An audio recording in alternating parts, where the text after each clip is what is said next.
The Lost Parchment by Fergus Hume. Recording by Sharon Kilmer. Chapter 1. Schoolfellows. "So this is your kingdom, Handel," said the visitor, looking round the garden which glowed with rainbow tints in the hot July sunshine. "And a very jolly kingdom it is. When did you enter into it?" "When I was 15, 12 years ago," replied the squire, smiling. "Don't you remember how I wrote and told you of the death of my father? You had just left school for the varsity. Those were capital days at Rugby, weren't they, Carrington?" "They were. I have had few capital days since." "But surely at Oxford—" Carrington shrugged his shoulders and made a frank admission. "Oh, yes, Oxford was all right until my father died and left me without a sixpence. It was hard work, I can tell you, qualifying for the bar on next to nothing. And I can't say that I have made my fortune as a barrister. You lucky dog don't need to bother about pounds, shillings, and pence." "I have certainly nothing to complain of on that score," said Handel in a satisfied tone and extending his cigarette case. "It was a pity we drifted apart, Carrington, as we were such chums at Rugby. I might have helped you." "You were always a good chap, Handel, and that is why I took to you when we were in our teens. But we saw nothing of each other all those years, because you had money and I hadn't.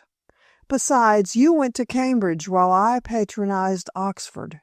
It is my fault that our friendship has not continued unbroken, as I never answered your many letters. But you see, I was always too much involved in law studies to bother.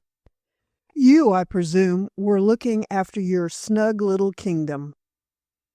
Handel nodded.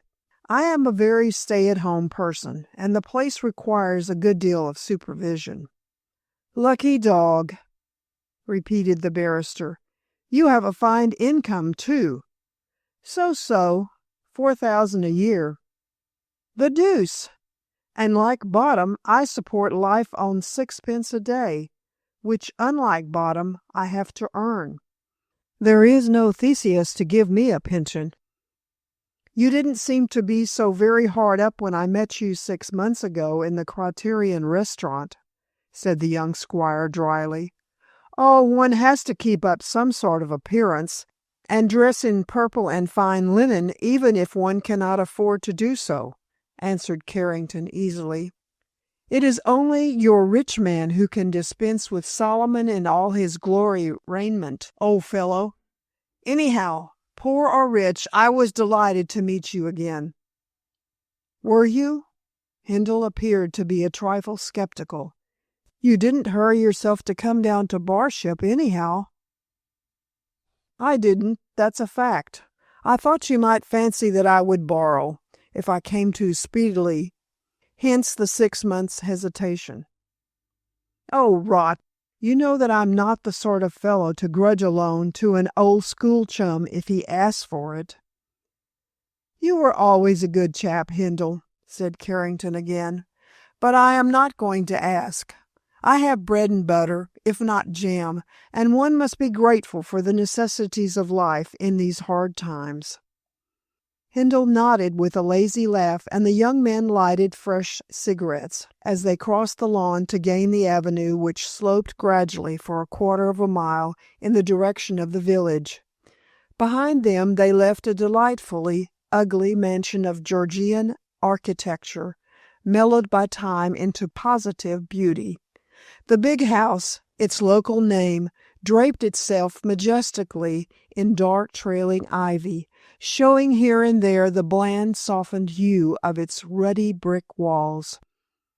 "My mind to me a kingdom is," quoted Carrington with a backward glance at the peace and beauty they were leaving. "A poetic but truly unsatisfactory saying, Handel. Your acres are a more tangible possession than the stuff of which dreams are made. Let us go hence."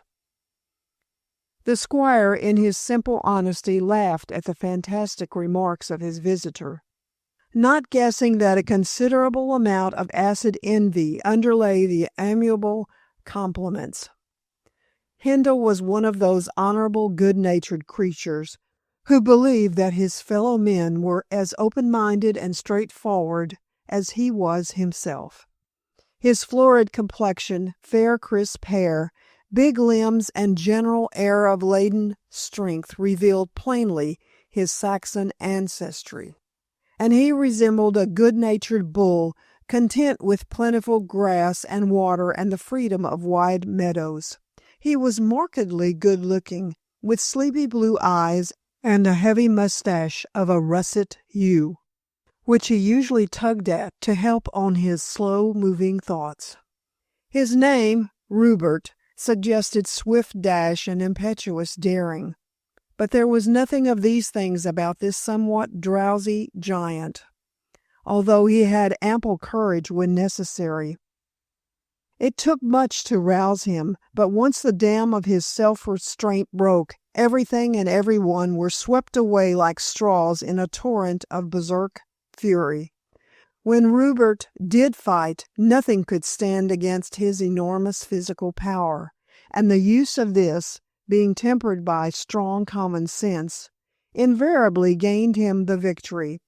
But he usually preferred peace to war, and it took much to stimulate his passions to an outbreak. Dean Carrington himself was to his friend like a Georgian rapier to a crusader's sword. He was small and lean, quick-witted and nimble, with dark hair and dark eyes and a swarthy complexion. His clean-shaven face, with its regular features and keen expression, suggested the born intriguer who gained his ends rather by cunning than force. Always perfectly dressed, always amiable, an accomplished squire of dames, well-read and yet a man of the world, Carrington was the exact opposite of Handel, and perhaps had made him his friend because of the vast difference in their natures. Having a more alert, though not a stronger mind, he dominated Rupert in a most dexterous manner, never showing the iron hand without its velvet glove. Nevertheless, this ascendancy had been achieved at Rugby, and owed its strength to the admiration of the dull boy for the clever boy, to the hero worship of the younger for the older. But if Carrington was now 30, Rupert was now 27, and might not be so easily mastered, presuming, as might be the case, the latter had developed qualities with which the former could not cope. This remained to be seen, and it was to see that Carrington had come down for a Saturday to Monday rest. Now that he judged Rupert to be much the same and saw how luxurious were his surroundings, the astute barrister determined to re-establish his sway over a wealthy friend too long neglected. Therefore he made himself delightfully agreeable. He had spent Saturday and Sunday with the squire, and now was strolling through the village on Monday afternoon before catching the evening train. So far, owing to Rupert's frank intimacy, he foresaw no obstacle to his making use of the young man. But there was one possibility to be reckoned with, which had to be looked into, and this Carrington approached in a roundabout manner after his usual custom. "A delightful place," said the barrister, with a sigh of pleasure, as they sauntered along the cobblestone street, with its quaint houses on either side. "You are a king here. When you conduct the Queen to the throne at the big house, the serfs will lie down and allow you both to walk over them." "I haven't any wish to walk over them," said Handel, shrugging his mighty shoulders. "And I don't think the villagers would like to hear you call them serfs, Carrington." "Pooh, they wouldn't know the meaning of the word. And, after all, it is only my picturesque way of speaking." "But you evade my question." "I didn't know you asked any. You simply made a remark." "The Lord mend your wit, then. I must be plain, I see. What about a wife?" "Oh, that's all arranged for," replied the squire stolidly, and with never a blush, so matter-of-fact was he. "And you never told me," murmured Carrington reproachfully. "You never asked me." "No," said the other, wondering at this phlegmatic nature. "I didn't." Then he lapsed into musing, and Rupert, never a talker at the best of times, strode beside him silent and comfortably happy. So the possibility had become a probability, and a feminine influence had to be reckoned with after all. This was what Carrington had dreaded, and he blamed himself for not having asked the question before. Had he done so, he might have been introduced to the lady, and then would have been able to judge what sort of marplot she would prove to be. However, he hoped to meet her when he next came down, which would be very soon, and meanwhile, true to his plan of campaign, he laughed amiably at Rupert's reticence. "You always did take things stolidly at school, Hindle," he said, arching his finely penciled eyebrows, "and you have not changed in this respect. Who is she?" "My cousin, a third or fourth cousin. We have known each other all our lives, and that is why we know we will be happy." "Familiarity doesn't breed contempt in this case, then," said the barrister lightly. "As you have known her all her life, I presume she lives hereabouts." "Oh, yes, at the other end of the village." "I should like to see her," suggested Carrington persuasively. "Next time you come down you shall. I shall ask her father and Dorinda to dinner at the big house." "Who is her father?" "A second or third cousin of mine." "What is his name?" "Mallin, Julius Mallin." "I am little the wiser," said the barrister ironically, "and I don't want to exercise my profession of cross-examining people in the country. Can't you give me details?" "I am," said the other, slightly surprised. "I am giving you details." "Yes, when I ask you incessant questions. But make some sort of a speech. I want to know what kind of person Mallin is. I want a description of the lady. I desire to learn what the father does, and if he will give his daughter a dowry. In fact, I wish to know all about it, as naturally I take the greatest interest in the welfare of my old school chum." "Good old man," said Rupert, giving Carrington's arm so affectionate a squeeze that the barrister winced with the pain. "Well, Mallin's a beast, like Timon of Athens. You remember the play we read at school. I don't like Mallin, as he's always grousing at everyone and everything." "You give me the key to his character by mentioning Timon. Your future father-in-law is a misanthrope." Rupert nodded. "Very much so, and Dorinda is—" "An angel. I know what you're about to say." "I don't think you do. Dorinda is a good sort." "Is that all the praise you can bestow on your future wife?" "It's all she wants. Dorinda doesn't like compliments." "What an unnatural girl," laughed Carrington. "And her looks?" Hindle filled his pipe while he replied, and halted in the village square while he did so. "She's got black hair and blue eyes and a ripping figure, and is heaps cleverer than I am." "What a bald description! Has she 2 eyes and a nose with a mouth under it?" "How you chafe, Carrington! However, when you come down again, you will see Dorinda for herself." "Hullo, here's Kit." "Who is Kit?" questioned the other, as a smart motor car slipped easily out of the crooked street to halt in the square, as the village green was grandiloquently entitled. "The son of my housekeeper, Mrs. Beatson." "That sour-looking woman with the hard eye?" "The same. She has been hammered hard by misfortune, but it is a lady born and bred for all that. Morning, Kit." "Good morning, Squire. Hot, isn't it? I can only get some sort of wind by running the machine at top speed." "You'll be roped in by the police if you don't mind your eye, Kit." "My friend, Mr. Dean Carrington." This is Mr. Christopher Beatson, Carrington. He's a reckless hero who plays with the whiskers of death on all and every occasion. That is the habit of the present generation, said Carrington, with a nod to the handsome young man in the car. Motors, aeroplanes, scenic railways, and looping the loop.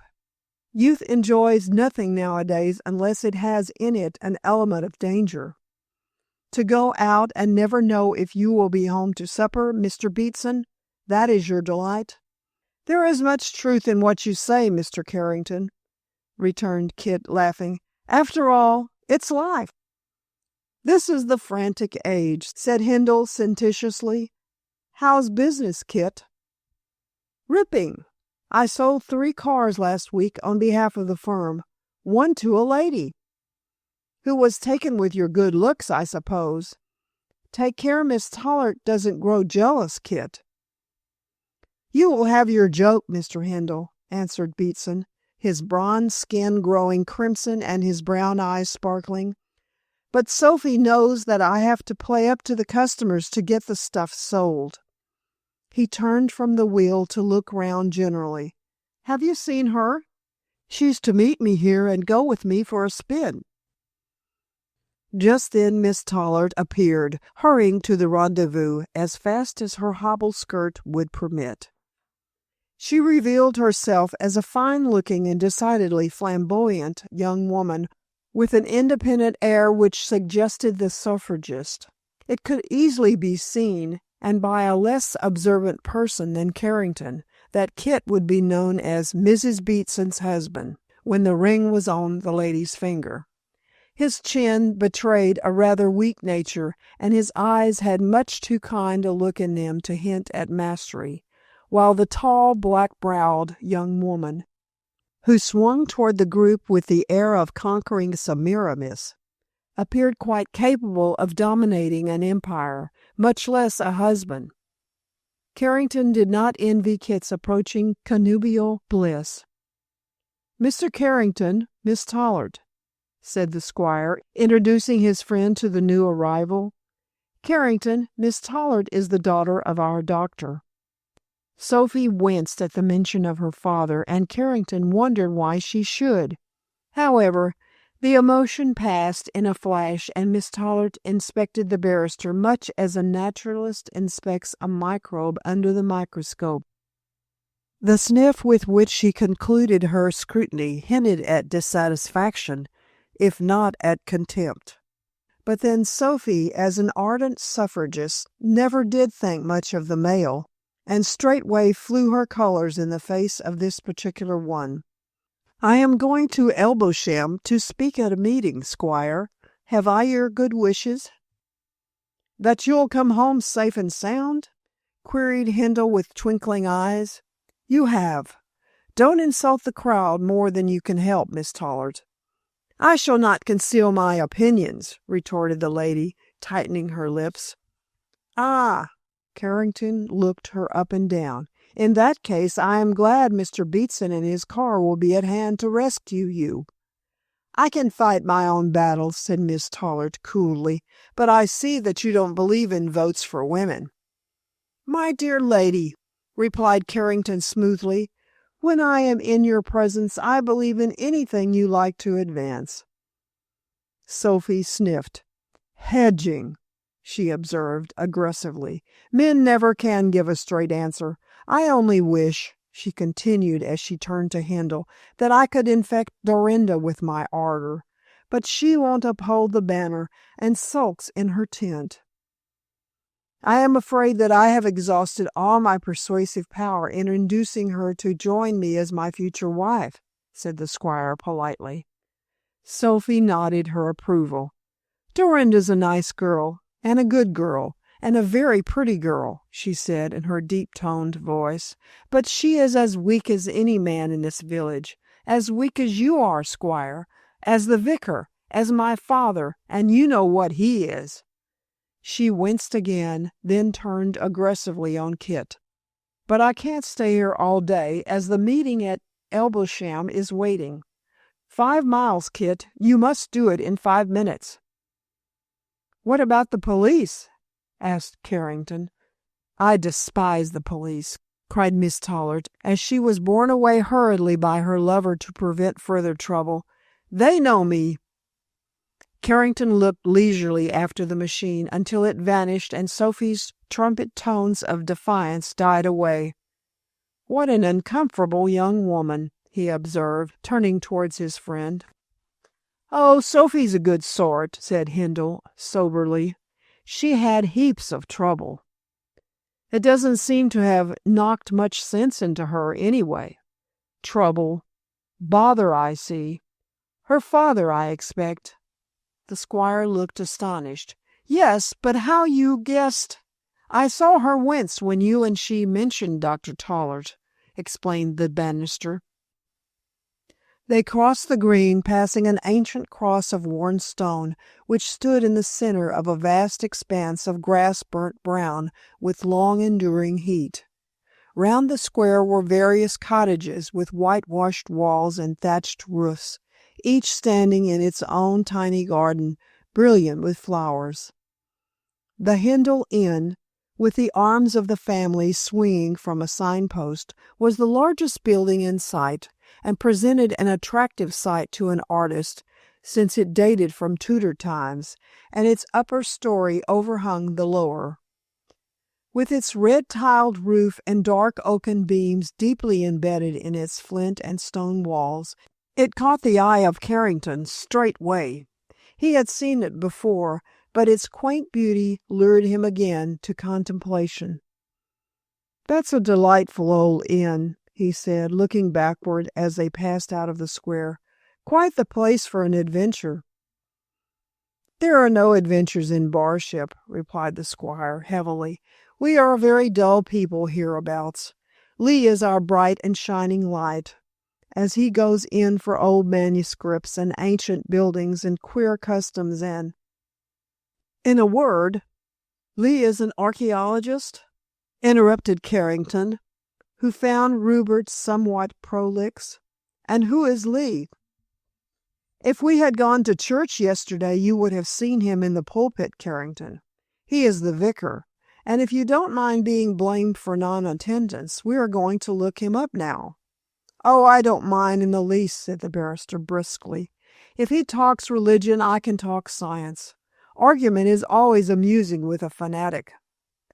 "I don't think Lee is a fanatic. He's fonder of his hobby than of his profession, but he's all right as a parson, although he doesn't visit his parishioners as often as I could wish. Yonder's the church where all my people are buried. Picturesque?" The barrister gave the building his grave approval.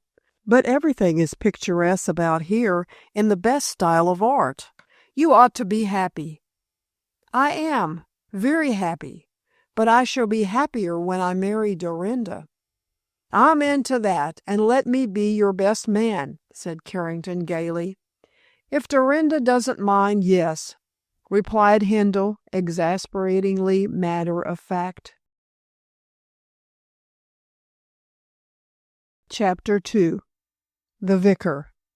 By this time the squire and his friend were approaching a rickety 5-barred gate, which stood wide open, as the hinges being useless, it could not easily be shut. Passing through this, they advanced up a wide, untidy drive, overgrown with grass, and this dismal path conducted them to a weedy, stony expanse, girdled by an uncultivated jungle.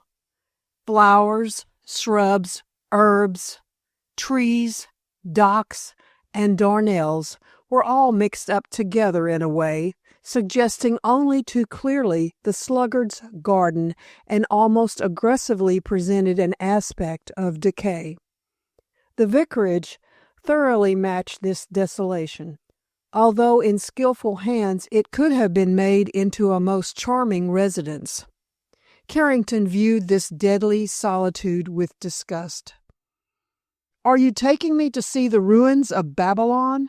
he asked, noting that even the blazing sunshine could not impart an aspect of cheerfulness to the place. "Is your vicar an owl or a jackal that he can live here?" Hindle laughed deeply and pulled at his pipe. Lee is too much wrapped up in his hobby to care about the necessities of life. He might care for the decencies anyway, retorted the barrister. As the lord of the manor, why don't you insist upon his keeping the place in repair? The living is not in my gift, Carrington, and I have no right to interfere in any way. Lee is the last descendant of an old family who camped ages ago in this parish. The living is all that remains of what they once possessed, and the vicar exists on a miserable stipend of $200 a year. And you have $4,000 per annum. What about your tithes? Tithes come from land, and save the park, I have no land. My grandfather sold what we owned and invested the proceeds in various companies. My income is derived from stocks and shares. My tithe represents a small amount. Still, you might house your spiritual adviser better, Hindle. I don't think so. I look after the poor in the parish, and as one of the church wardens, I see that the church is all right. If Lee chooses to live in this way, I can't prevent him. He's quite happy so long as he has a bed and a fire and a roof with bread and cheese and his beloved books. What is the use of my giving him money to buy more volumes? Carrington nodded comprehendingly. I understand. There are some people you cannot help, however much you may wish to. Precisely, murmured the big man indolently. Lee knows that I am willing to do anything in reason, but that I don't hold with his wasting money on books. His time also. The parson is here to look after his cure of souls, not to encourage a selfish hobby. Lee loves books and dreams books and lives books and would spend a fortune in buying books. There is nothing he would not do to purchase more. A kind of clerical Eugene Aram? Oh, no, replied Hubert hastily. Lee would never do wrong, even to gratify his craze for books. He is a gentle soul. A character at all events, if nothing else, observed the barrister dryly. In response to Hindle's loud rapping on the rusty panels of the door with the knob of his walking stick, a slovenly, fat old female waddled into sight, wiping her hands on a coarse apron. Her stout looks were in direct contradiction to the lean appearance of the place, but judging from her inflamed countenance, these might have been due to a constant consumption of beer. She was arrayed in a dingy cotton gown, so dirty that it was difficult to guess at its original color, and her gray hair was as disheveled as her shoes and stockings were untidy. This frowsy lady, who answered to the odd name of Selina Jabber, received the visitors with a good-natured smile which twinkled all over her plump face. "To think, sir, that you should find me like this before I'm smartened for the afternoon," she cried, volubly addressing Rupert. "But washing has to be done. Say what you like, though I do say that the master don't give me more to do than my weakness can deal with." Talking all the time, the housekeeper had conducted the amused men through an entrance hall narrowed by books heaped on an oilcloth, through a passage lined with crowded shelves, and into a large bare room which appeared to be built up of many volumes. The walls could not be seen for these, and they were also piled in little heaps on the uncarpeted floor. The only articles of furniture were a large round table covered with green baize, standing directly in front of the undraped window, and a chair before it in which Mr. Lee sat with a heavy tome on his knee. In spite of the sunshine pouring in, the apartment looked bleak and dreary, as there was no fireplace and no adornments or comforts of any sort. The vicar, a tall, lean, dreamy man with an aesthetic, clean-shaven face and calm blue eyes, raised his head in response to the continuous ding-dong of Mrs. Jabber's voice. "Mr. Hindle and a gent from London, sir. Mr. Hindle and a gent from London, sir. Mr. Hindle and—" "That will do, Mrs. Jabber," interrupted the vicar in a dignified manner, and revealing the pundit in tone and accent. "You can go." "You mustn't mind Mrs. Jabber, Rupert," said the vicar mildly. "She is quite a character, and this is my friend, Mr. Carrington. I wish him to meet you before he went away." "I am pleased to see you, Mr. Carrington," said Lee, offering a dry, cold hand and giving the barrister a more searching glance than one would have expected from so mild a man. "I fancy I remember Rupert mentioning you as an old schoolfellow of Rugby days."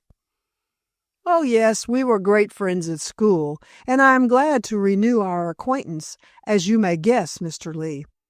"Quite so, quite so. And what's doing in London?"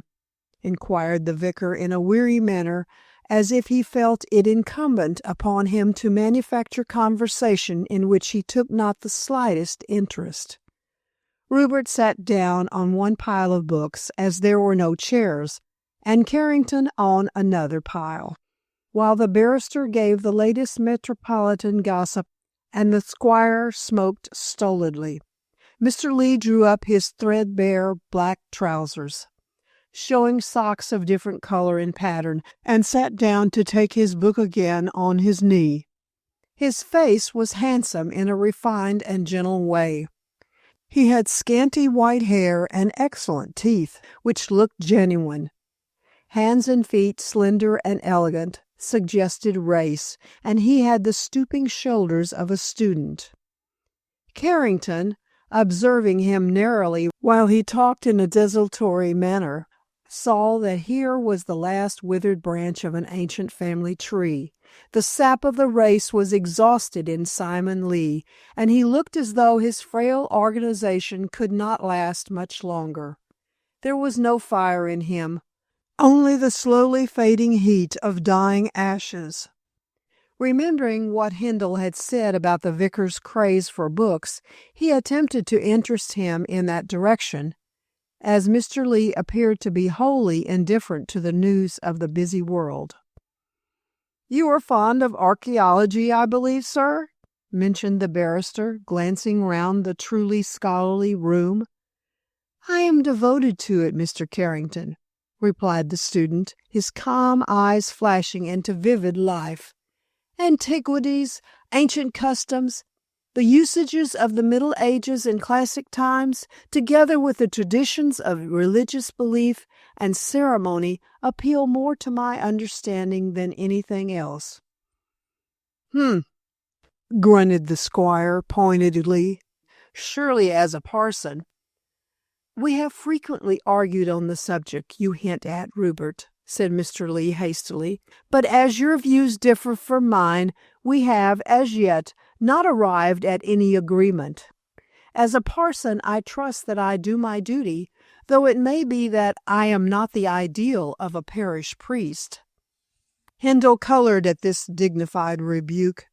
"I apologize, sir, but you rather mistake my true meaning.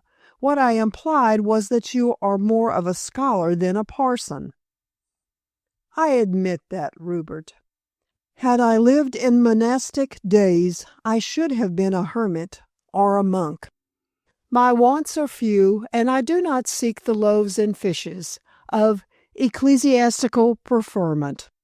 The services of the church, occasional visits to my parishioners, and giving of what alms my small means allow, are my duties as a clerk in holy orders.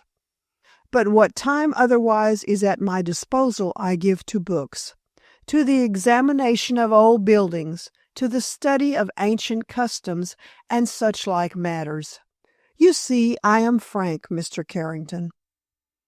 "And very original," said the barrister heartily. "It is a great pleasure to meet one whose views are other than commonplace. And what a tremendous number of books you have! You are like that clergyman in Scott's novel, St. Ronan's Well," said Hindle, removing his pipe for a moment. "What's his name? Cargill?"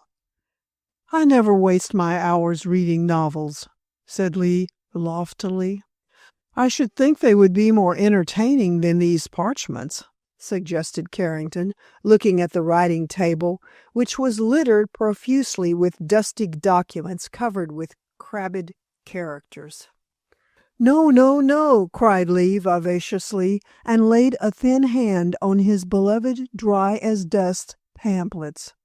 Nothing can be more entertaining than deciphering these deeds, leases and proclamations, accounts and registrations, all of various reigns, and all written in the dog Latin of knightly days. And it ill becomes you, Rupert, added the vicar in a mildly jesting way, to reproach me for my besetting sin, when you pander to it by permitting me access to your monument room. Monument room? Echoed the barrister. It would not interest you, Mr. Carrington, believe me, said the vicar jealously, as young men do not care to inspect such treasures. I can tell you all about the most interesting documents, and can show you what is worthy of note, if indeed you care for such lofty learning. But don't meddle with the chest and its contents, I beg. They are too valuable to be lightly handled. Rupert laughed and nodded. I believe that Mr. Lee grudges even me meddling with the deeds and documents. He thinks that I am an unworthy guardian of such literary treasures. I think they are quite safe, said Carrington, looking with disdain on the time-worn and soiled parchments rustling under the vicar's thin fingers. No one will seek to deprive Mr. Lee of his weary delights. Weary? Ah, my dear sir, you don't know what joy it is to pore over these glorious relics of monkish days. They give in wonderful detail the history of Barship, when it was quite a noted port. Port? Why, it's an inland parish. Now it is, cried the vicar eagerly, and now settled in the saddle of his hobby horse. But in the reign of Henry III, Barship was built round a commodious harbor. The sea has retired these many miles, and the village, which was once a bustling town, is now scarcely known. Well, I must say that information is very interesting, said Carrington. Isn't it? And there are many other things just as interesting. I am writing a history of our parish from these documents here and others which are in the monument room of the big house. It will take me years to complete, but when ready it will form a book of surpassing interest. At this moment, Carrington heard the door open softly. He turned his head, as did Rupert at the sound, to see a stout, black-bearded man standing on the threshold. He came in with a padding step like a cat, and scowled when he saw that the vicar had visitors. "How are you, Mr. Mallon?"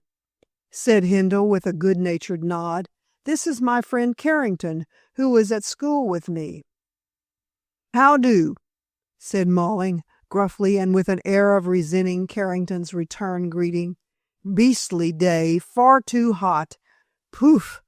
How this room smells of sheepskin. Why don't you drag Lee out for a walk, Rupert?" "The age of miracles is past," said the young squire dryly. "You see that even your entrance cannot rouse the vicar from his studies." "Vicar, vicar," said Mallon gruffly, and tapped the parson's shoulder. Go away, I'm busy," said Lee peevishly. Then, keeping his finger on a line of crabbed writing he had reached, he looked up. "Oh, Mr. Mallon, I beg pardon. What do you want?"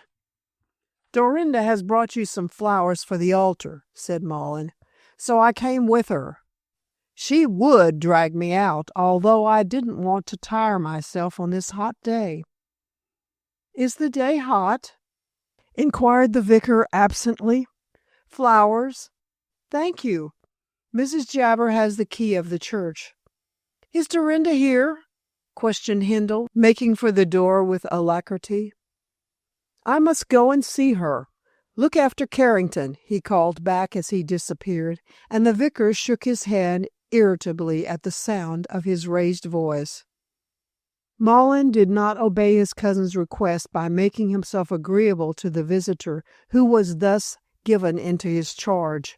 He stared at Carrington, and Carrington stared at him, while Mr. Lee droned in an undertone like a bee over his newly discovered fact of military occupation. The barrister saw before him a little man, less in height than himself and considerably stouter, dressed comfortably in a suit of loosely fitting gray homespun. Mullen's most noticeable point was the extraordinary quantity of jewelry he wore, which suggested Jewish blood. And indeed his face, with its hooked nose and deeply black eyes, hinted at the Hebrew. His dark hair and dark beard were flecked with gray, but his fresh, unwrinkled complexion made him appear much younger than he really was. He did not look at all an amiable person, and Carrington quite believed that Rupert had spoken truly when he had hinted at his cousin's misanthropic nature. Here assuredly was Timon of Athens in modern dress, glaring at the barrister as if he wondered why he presumed to exist. The man's manner was disagreeable, and when he spoke, his speech was pointedly aggressive. "I know why you're staring," said Mr. Mullen in abrupt and unfriendly tone. "Everyone stares in the same way. Confound their insolence! It's my jewelry, isn't it?" "Why, yes," said Carrington, matching his insolence. "You are as bedizened as a Hindu idol on its feast day."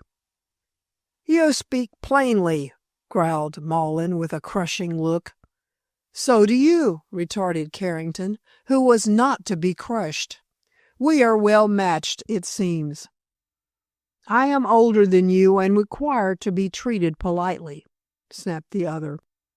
"Because everyone has hitherto gone down before your bullying ways, confound you," replied the barrister, getting in his thrust.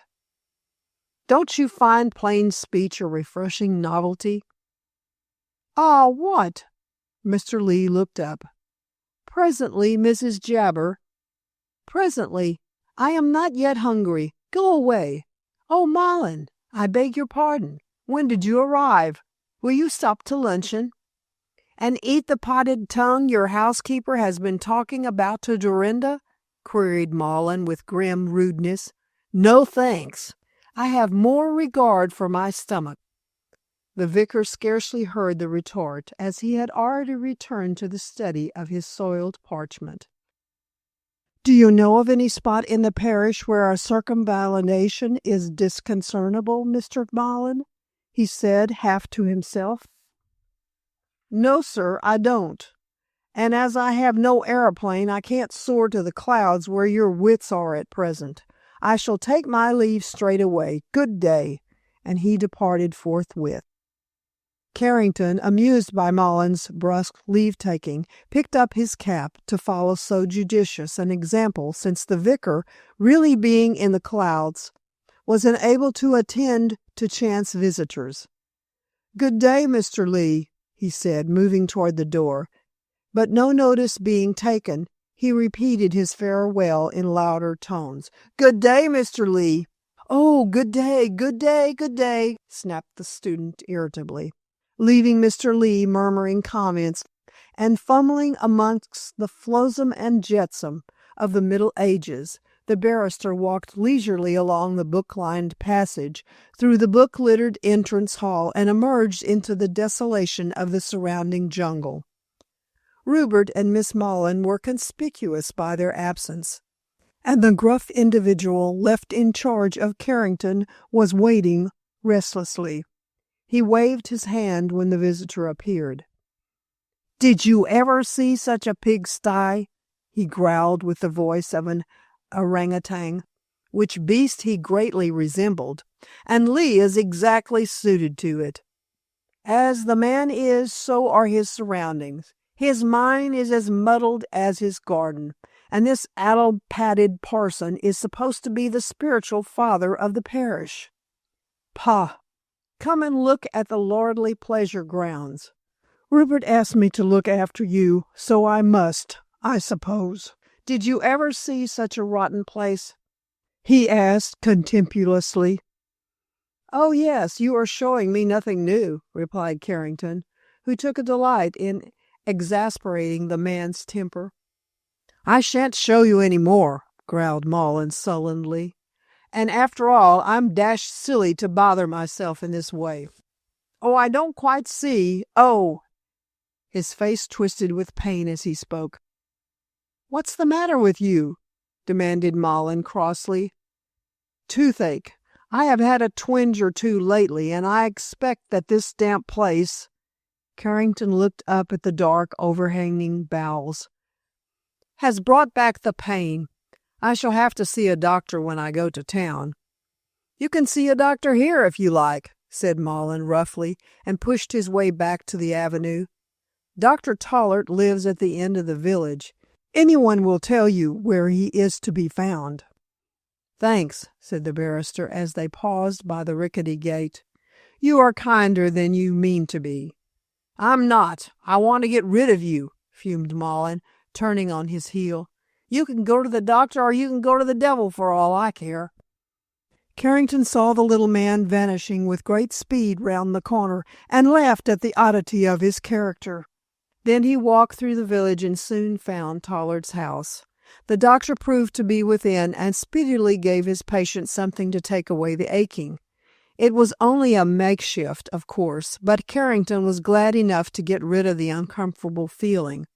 After paying half-a-crown, he went away leisurely, and by the time he reached the gates of the park, felt much better. Strolling up the avenue, Carrington suddenly began to shiver in the warm sunshine, and was greatly surprised that he should do so. It seemed unreasonable, and certainly was unexpected. "Strange," he muttered with a shrug. "Now a superstitious person would say that I was walking over my grave." "Pooh!" he laughed, but nevertheless shivered again. Chapter 3. Lovers. In justice to Handel, it must be said that he by no means intended to desert his friend, even though the enthralling society of Dorinda might have proved an excuse for his forgetfulness. But far from wishing for the Bannisters' absence, Rupert had left a message with his future father-in-law requesting Carrington to see the church after taking leave of the vicar. Out of what the Yankees term sheer cussedness, Mullen had not delivered the message, and every moment Handel expected the appearance of his friend, quite ignorant that Carrington was already on his way to the big house, and thinking that the barrister was being entertained, as one of his cynical character would be, by Mullen's rudeness and by Lee's quaint ways. The young squire forgot all about his old school chum for the time being. This was very natural, seeing that Dorinda was beside him, and he therefore had no eyes or ears save for her. "Get a can of water," directed Dorinda as they passed from the vicarage jungle into the trim slopes of the churchyard, "and bring it to me as soon as possible. You will find me in the porch arranging the flowers." Readily consenting to this division of labor, the squire went to find Mrs. Jabber and the necessary can, while Dorinda, already possessed of the key, unlocked the great oaken door under the porch. With her arms filled with roses, she entered into the chill twilight of the little fane. Chill because the thick walls prevented the summer heat from penetrating into the interior of the building, and twilight since the sunshine was more or less baffled by the stained glass of the windows. As the girl passed up the central aisle, round her were the squat Norman pillars. Above her loomed the criss-cross rafters of time-darkened oak, and beneath her feet was the storied pavement, inlaid with many a quaintly lettered brass plate praising the virtues of the dead in monkish Latin. Before her, under the glorious yews of the east window, rose the altar, draped in white and gold with single and triple silver candlesticks glittering on either side of the tall brass cross. The vases, also silver, were filled with mixed, ill-chosen flowers gathered anyhow and arranged anyhow by Mrs. Jabber, whose eye was anything but artistic. After breathing a short prayer, Dorinda, who had left her roses on a convenient seat, took the vases off the altar and out of the church. Having shaken out the flowers, she brought her crimson blooms into the porch and sat down on the side seat to fulfill what was to her a very pleasant duty. Rupert arrived with the can of water and the information, obtained from Mrs. Jabber, that both Mawlin and Carrington had gone home. "I expect your father forgot to deliver my message," said the squire, setting down the green can and taking a seat opposite to the girl. "It is more likely that my father never intended to give it," replied Dorinda with a shrug. "Why shouldn't he?" "Because it was a reasonable thing to do, and my father is never reasonable, as you know." "Carrington will think me rude." "Not if he can see through a brick wall, and from what you have told me about him, Rupert, I think his eyes are quite keen enough to do so." "There is one thing to be said," observed Miss Mawlin, rather piqued by the Bannisters' neglect, "that your friend isn't anxious to see me." "On the contrary, he is very eager," Rupert assured her hastily. "Does his going back to the big house look like it?" I expect he had some delicacy in interrupting our tete-a-tete, Dorinda." "There's something in that," replied Miss Mawlin, dexterously binding her bunches of roses loosely together, "and his action speaks well for him." "Perhaps I shall like him better than I expect to, Rupert." The squire looked up in astonishment from his task of brimming the altar vases with spring water. "Why shouldn't you like him in any case?" "Well," Dorinda placed a bunch of flowers in a vase and put her head on one side to note the effect. "You say that Mr. Carrington is cynical, and I don't like cynical people. I have had so much cynicism from my father that it is impossible to stand more of it from another person. Oh, it's only a pose with Carrington. He's really a good fellow." "If he is, why can't he show that he is?" "My dear Rupert, I never did believe in those people who have hearts of gold and bad manners, who lend you money with a blow and with the best intentions bully you into cheerfulness." "What odd things you say, Dorinda," muttered Rupert, not knowing if she was speaking in earnest or in fun. "Carrington hasn't bad manners, unless his going away without seeing you—" No, that may be delicacy," she interrupted swiftly. "I dare say he's really a nice man, and I shall like him very much. But remember, dear, that knowing you has raised my standard. I shall expect him to be very, very nice." "Oh, Dorinda, don't put me on a pedestal," said Handel, at once dismayed and pleased. "I am a very prosaic person." "Then I like prosaic persons." "And Carrington is very brilliant," went on Rupert stolidly, as he tugged at his mustache to induce thoughts for his friend's defense. "You are quite brilliant enough for me, my dear boy." She rose suddenly, and taking his face between her hands, kissed him twice. "There and there. Why are you so exasperatingly modest?" "Am I?"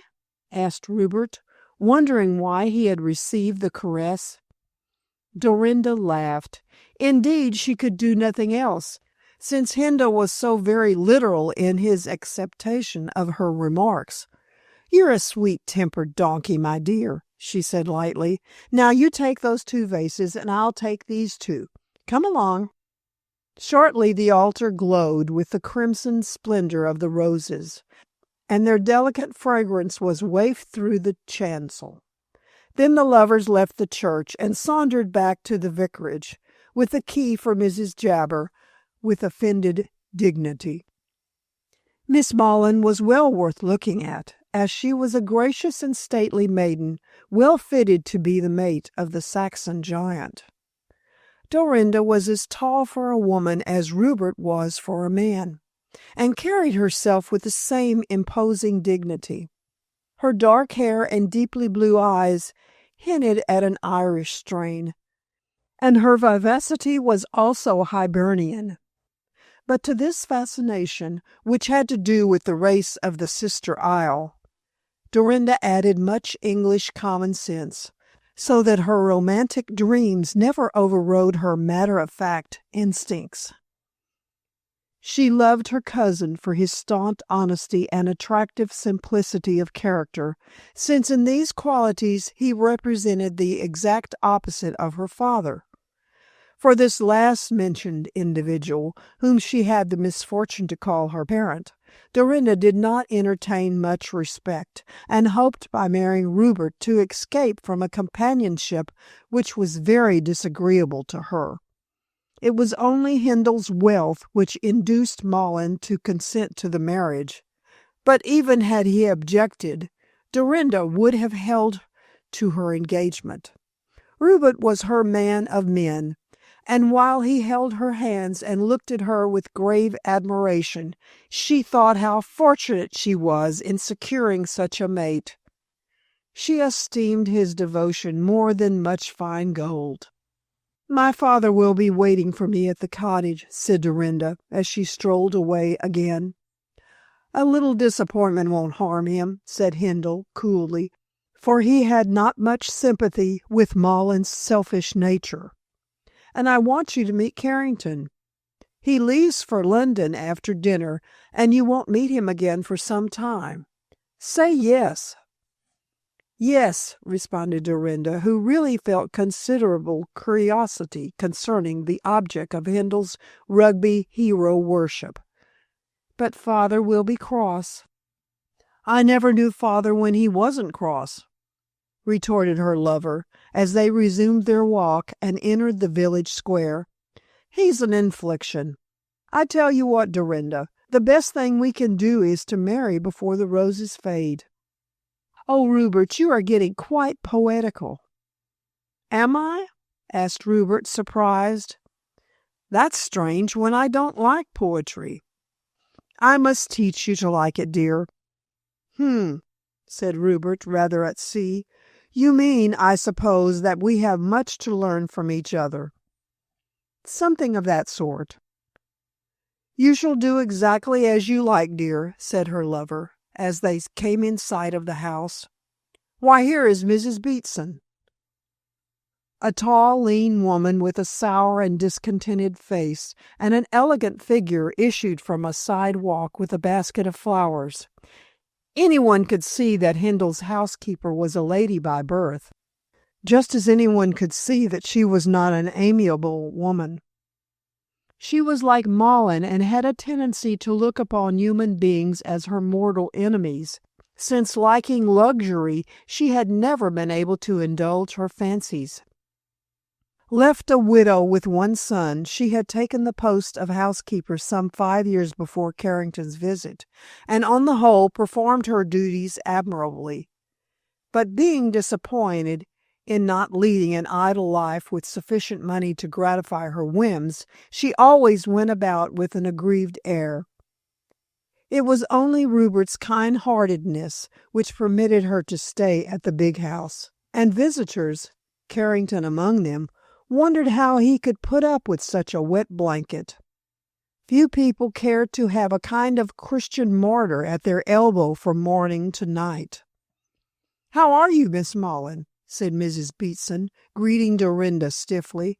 "I am just gathering flowers for the dinner table." "You will have an early dinner tonight, Mr. Handel, will you not, as Mr. Carrington is leaving early?" "Yes, I think I told you, Miss Beatson. We dine at 6:30. By the way, I met Kit in the village. He looks well." "He never comes near me to see if he's well or ill," rejoined the housekeeper bitterly. He's a bad boy." "Oh, no, Mrs. Beetson," chimed in Dorinda. "Kit is a very good boy. We are all very fond of him." "Ah, you don't know him as well as I do," said Mrs. Beetson, shaking her head sadly. "He is, but I need not tell you, as you will find out soon enough for yourselves. Excuse me, Mr. Handel, and you, Miss Mullen, but I must go in with my flowers, and there is Mr. Carrington at the drawing-room window." With a stiff bow, Mrs. Beetson disappeared, while Dorinda shrugged her shoulders. She never approved of Mrs. Beetson's martyr-like airs, which were wholly unnecessary, seeing what a comfortable situation she had. However, there was no time to think about the widow, for Carrington, slipping out of the front door, came down the terrace steps. He looked young and handsome and debonair, evidently presenting his very best side for the inspection of his friend's betrothed. Indeed, having caught sight of the couple from the drawing-room window, he had hastened to come out, with the intention of breaking the ice with the young lady in a light and airy manner. Mr. Carrington had a great belief in first impressions. "I have eaten all the cakes, and have drunk all the tea, Handel," he said gaily. "But, had I known that Miss Mullen was to honor the tea-table, I should have restrained my appetite. How do you do, Miss Mullen? Since Handel will not introduce me, I must do so myself. Behold, a briefless barrister, Dean Carrington by name, who is delighted to meet you." "Thank you," replied Dorinda, shaking hands, and wondering why the man was so emphatically agreeable. Perhaps a touch of her father's misanthropy made her suspicious. Or perhaps Carrington rather overdid his welcome. "I am glad to meet you. Rupert has often spoke about you." "I hope he has said nice things," rattled on the barrister as the trio returned to the house. "You see, he only remembers what a nice person I was at Rugby, and it is years since we met. I may have changed for the worse." "I don't see any change in you," replied Handel with mild surprise. "Don't undervalue yourself, Carrington. Why didn't you come on to the church?" "Perhaps you didn't know that we were there," suggested Dorinda. "My father may have forgotten to deliver Rupert's message." "Oh, no, the message was delivered right enough, Miss Mullen. But I have been young myself, and never spoil sport." "You talk as if you were 100, remarked Handel as they began the meal. "So I am, in experience of the seedy side of life. You, my dear fellow, are about 5 years of age.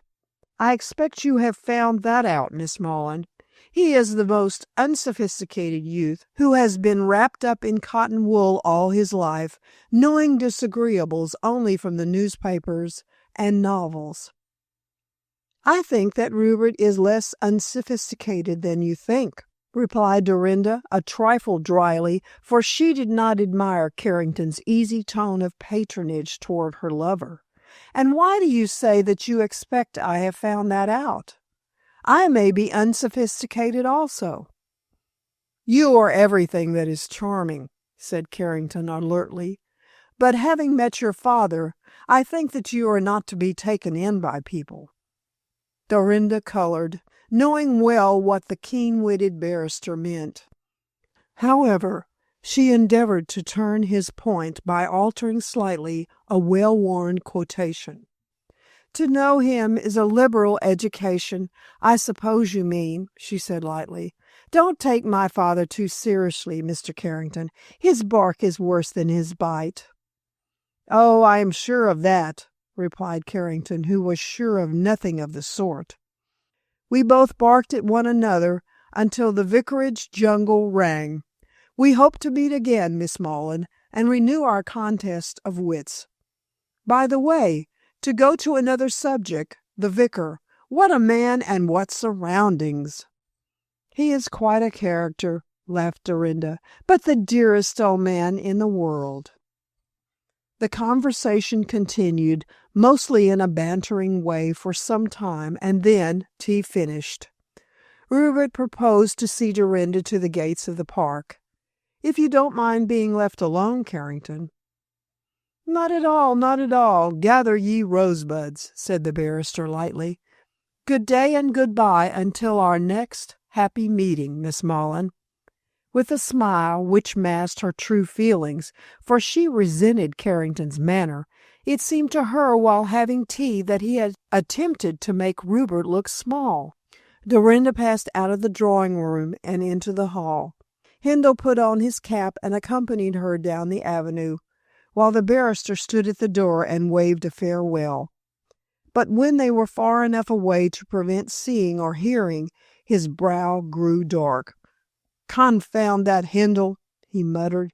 "He has all the good things of this world, a fine house, a large income, a delightful betrothed, and magnificent health. If I were an envious man, ha!" He drew a long breath and then turned sharply as someone passed through the hall. It was Mrs. Beatson, who always had a habit of coming and going in a ghostly fashion. Carrington was not sure if she had overheard, as he always was suspicious of people's sharp ears, and he had spoken somewhat loud. However, if she had been eavesdropping, there was nothing for it but to risk the chance of her repeating his not very wise speech to Hindle. However, again, the barrister thought that if the housekeeper did babble, he would be quite able to deal with such a fool as the squire. Therefore he gave Mrs. Beatson a bland smile, which she returned with a sour one, and climbed up the stairs to his room. Meanwhile, at the gate, Hindle was asking Dorinda a question. "I think you'll find me a dull sort of fellow after Carrington," he said ruefully. "My dear," replied the girl, throwing her arms round his neck, "I would not exchange you for 110 Carringtons." "You don't like him?" questioned Hindle, greatly surprised. "No," answered Miss Mullen, "I don't. He's double-faced. We'll hand him over to father. He can deal with him." And in spite of Hindle's objections, she went away repeating her doubts of the brilliant barrister. Chapter 4. The Cottage. For a widower with one grown-up daughter, Mr. Julius Mullen was very well off on an income of $500 a year, for which he did not do a stroke of work. Like the lilies of the field, he toiled not, neither did he spin. And, if not quite a Solomon in all his glory, he was quite comfortable, enjoying some of the luxuries of life as well as all the necessities. Born lazy and idle, he had never earned a single penny for himself during the 50-odd years of his existence. First he had lived on his father and mother, afterward on his wife. Now that all three were dead, he managed to exist in a pleasantly easy way on the accumulated moneys they had left him. His picturesque 6-roomed cottage, standing in a quarter-acre of garden on the outskirts of Barship, was rented from the squire at £20 a year. Yet he grumbled like an Irish tenant at the exactions of his landlord. Dorinda, with the aid of one small servant, looked after the house, and Mullen was quite untroubled with domestic details. His daughter catered for him in strict accordance with his tastes, wholly setting her own aside, and from one year to another there was no change in the economy of the establishment. It therefore came about in quite a natural manner that Mr. Mullen spent the greater part of his income on himself. "I shall allow you so much for housekeeping and so much to dress on," he said to Dorinda when she returned from school to become his companion, or rather his domestic drudge. £100 yearly must cover all expenses, food, servants, clothes, and rent. And if you exceed that, You'll hear about it."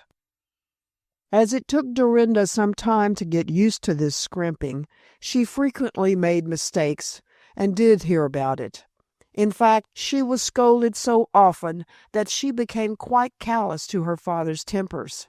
And finally, when he went too far, the girl, who was not lacking in spirit, told him what she thought of his selfish conduct. There was a royal row in which Dorinda came off best. And when things were again settled, Malin was careful not to provoke her anger again more than his disagreeable temper could help. On the whole, father and daughter got on very well together, but there was little affection displayed by either of them. On Malin's part, because he hated what he called sentiment, and on Dorinda's, because her egotistical parent always kept her at arm's length. The boy and girl love of Miss Malin for her cousin, which had strengthened into the staunch love of man and woman, was the sole thing which enabled the girl to endure the drab existence at the cottage. It was always something to look forward to that one day she would become Rupert's wife, and then would be quit forever of her father's uncomfortable whims. Not that Malin gave his daughter much of his society. His hobby was jewel collecting, and Dorinda took no interest in such things. For a woman, she was inexplicably indifferent to gems and lace and clothes and amusement, so that her father voted her a bore and went his own way. In his particular room, which was the most comfortable in the cottage, he remained, constantly arranging and polishing and admiring the precious stones in their many mahogany cases.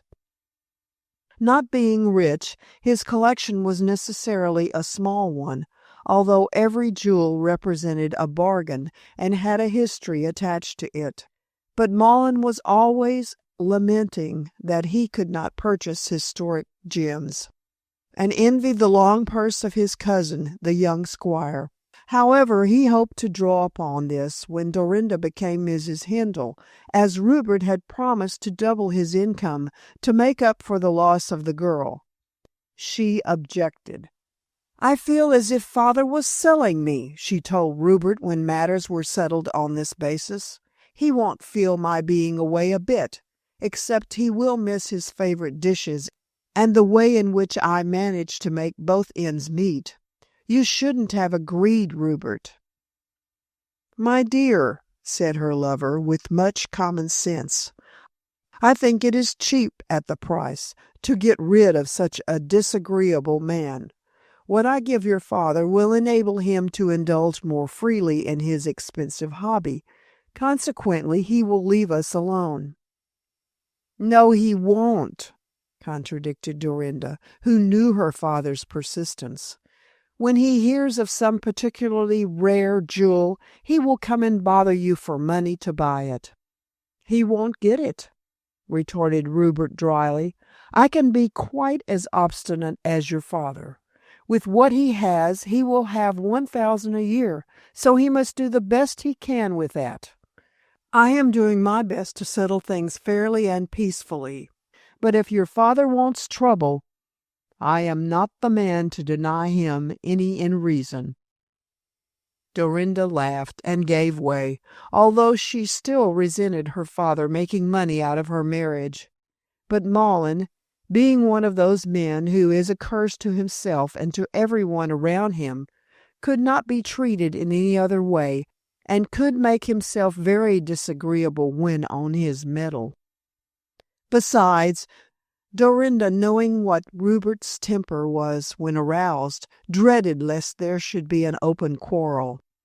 Malin would certainly have come off worse in any encounter, but, as he was her father, she did not wish for such a contretemps. She and Rupert had been engaged for 2 years when Carrington came down to Barship, and hitherto all had gone smoothly. But a few days after the barrister's departure, Malin began to make himself unpleasant. "I don't see why Rupert can't marry you next month," he said fretfully one morning at breakfast. You've been engaged long enough." "So we both think," replied Dorinda, who was pouring out the coffee, looking particularly fresh and charming in a white linen frock. "But you have always objected, you know." "I don't wish to lose my daughter," growled the misanthrope, clutching at his black beard and scowling. "That is very sweet of you, father, but you mustn't sacrifice 500 a year for my society." "What do you mean by that, you minx?" "Is it so hard to understand?" asked Dorinda coolly. "It's not what a daughter should say to a father." "Well, you see, so much depends upon the sort of father one says it to." "Honor your father and your mother," quoted Maudlin crossly. "Parents, be mindful of your children," retorted the girl. "Oh, I can match you quotation for quotation if you like, father. I have been exercising my memory in this respect when talking to Mr. Carrington." Carrington, I forbid you to mention his name. I have already given you my opinion of that impertinent pig." "Frequently," interpolated Dorinda crisply. "And I won't allow him to be spoken of. You have just mentioned the reason why I think you should get married straightway." Dorinda set down the marmalade with surprise. "What can Mr. Carrington have to do with our marriage?" she inquired, staring. Maudlin wiggled. "Rupert's a fool to bring the fellow down here," he burst out furiously. "He's a sponge, and a son of a horse leech, who will get all the money he can from Rupert." "I don't see why you should say that," protested the girl. "Mr. Carrington did not give me that impression." "Well, he gave it to me," grumbled her father, eating sullenly. "And if you allow him to get hold of Rupert, who is a fool, as I said before, your marriage will be indefinitely postponed." "I won't have it, I tell you," cried the stout little man, jumping up in a fine rage. "If Rupert's money should be given to anyone, it should be given to me." "Well, as soon as I am Rupert's wife, you will have 500 a year," said Dorinda smoothingly. "What's 500 a year?" said Maudlin contemptuously. "I want the whole 4,000. There's a blue sapphire in Paris I wish to get hold of." Dorinda shrugged her shoulders calmly, being quite used to her father's explosive nature. "You can't expect Rupert to give you all his income," she observed in measured tones. "He is paying a good price for me, seeing that I go to him without a dowry." "You shall have my jewels and my income when I die," growled her father as he sat down again. "Any money he gives me comes back to you. But if Rupert was to die—" "Father!" Dorinda uttered a startled cry of pain. There, snarled Maudlin testily. "I don't mean that he is going to die, you silly girl, but he's mortal and may die." "God forbid! But if he did—" She hesitated, then uttered the word faintly. "Die." "Then I would have the big house and the 4,000 a year," said Maudlin brutally. "You seem to forget that we are both descended from John Hindle, who died in the Waterloo year." "I have never given a thought to it," said Dorinda uneasily, as she did not approve of her father starting this hare. "Well, you ought to think of it. We descend from the elder son of John Hindle, and are the older branch. But Rupert descends through the male line, while we come through the female, father," protested the girl, puzzled by this genealogical conversation. "Pooh, there's no entrail. Don't look so astonished, Dorinda. I don't mean to say that I have any claim, though if anyone had their rights, we should be at the big house and Rupert in his beastly cottage. There would be no need for you to marry him then." Dorinda rose with great dignity. "I marry Rupert because I love him, and if he was a pauper, I should still love him." "Oh, you could love him as much as you like," said her father carelessly. "But if he were really a pauper, you shouldn't marry him. I'd see to that." Dorinda walked round the table and bent over her father with a look on her face which made him push back his chair. "You would see to nothing," she said very distinctly, and bringing her face close to that of Malin. "It is my will and pleasure to marry Rupert, and nothing you can say or do will prevent my becoming his wife. You understand?" "Who said anything otherwise?" growled Malin savagely, yet retreating dexterously. "As things stand, I am willing you should marry him, and as you talk to me in that way, the sooner you become his wife and leave me alone, the better it will be. Marry tomorrow, if you like." "I see," said Dorinda, whose face was perfectly colourless. "You want the extra 500 a year to buy this blue sapphire you speak of." "Partly.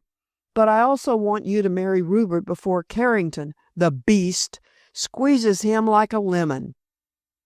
"There is no chance of any squeezing," said Dorinda coldly.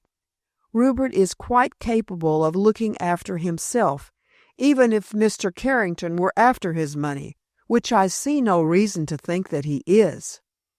"I do. Carrington's a man on the market, if you know what that means." "I don't. What does it mean?" "One who lives from hand to mouth, one who is always on the make, one who doesn't mind what he does so long as he can extract a fiver. Rupert's a fool, and Carrington isn't. There, you have my opinion in a nutshell." "I think you are making a great fuss over nothing, father," said Dorinda with disdain. "But I am glad that Mr. Carrington's visit is likely to hasten our marriage. We can get married next month, and then you can buy the sapphire when we are on our honeymoon." "Sensible girl." Malin stood up and wiped his bearded mouth. "Well, now that we understand one another—" "Do we understand one another?" asked Dorinda, irritated by the whole unnecessary conversation.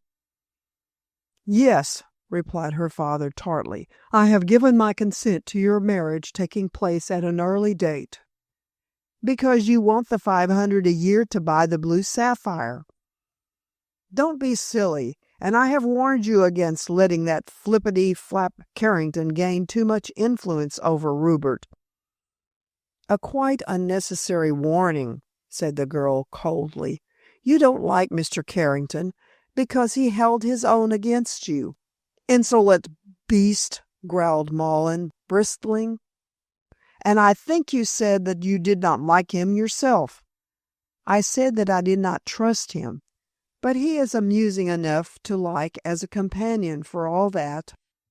"You'll find him very amusing when he rifles Rupert's pockets," sneered the gentle parent, fuming at her opposition. "I don't think that there is the least chance of his doing that, as Rupert, I said this before, is well able to look after himself. Besides, you have no grounds for saying that Mr. Carrington is a scamp." "A look is enough for me." "It's not enough to take away a man's character. And this talk of our being descended from John Hindle, what do you mean by that?" "I don't mean anything particular," responded Malin, honestly enough. "It was Lee who put it into my head." "The vicar? And what does he know of our family history?" "Much more than we do. He has been scrambling through the papers in the monument room at the big house." "Well, Rupert gave him permission to look out any documents likely to prove necessary for writing the history of the parish. You know he is writing a book." Malin nodded.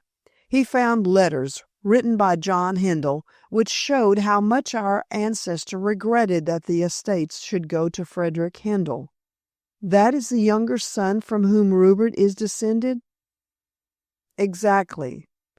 He was a bad lot, apparently, Lee says. Walter, who was the eldest son, and our progenitor, was killed in the Battle of Waterloo, and he seems to have been the old man's favorite. If Walter had lived, we should have inherited the big house and the estates." "Well, father," answered Dorinda with a shrug, "Walter didn't live, and we did not inherit the estates, so I don't see what is the use of talking." "I didn't say that there was any use," retorted Maughan crossly. "Only I thought that piece of family history discovered by Mr. Lee might interest you." "It does in a way. But after all, these family troubles happened nearly 100 years ago."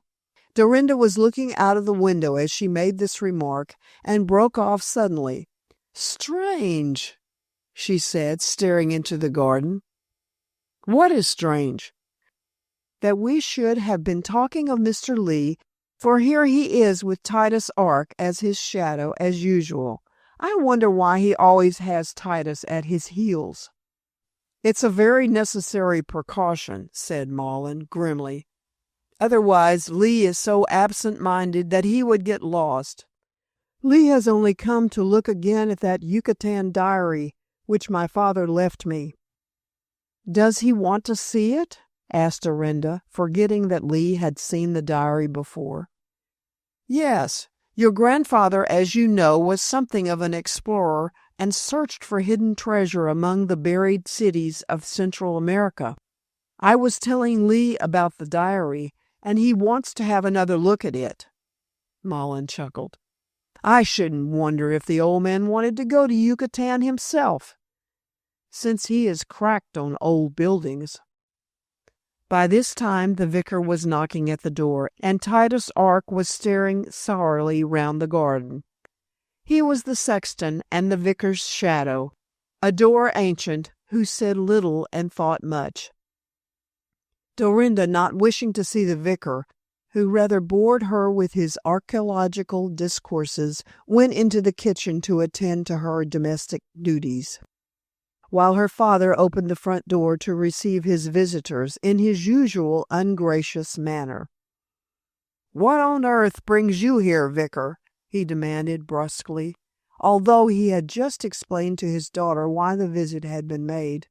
"And why do you always have that old ass at your heels, Mr. Simon Lee, parson of Barship Parish?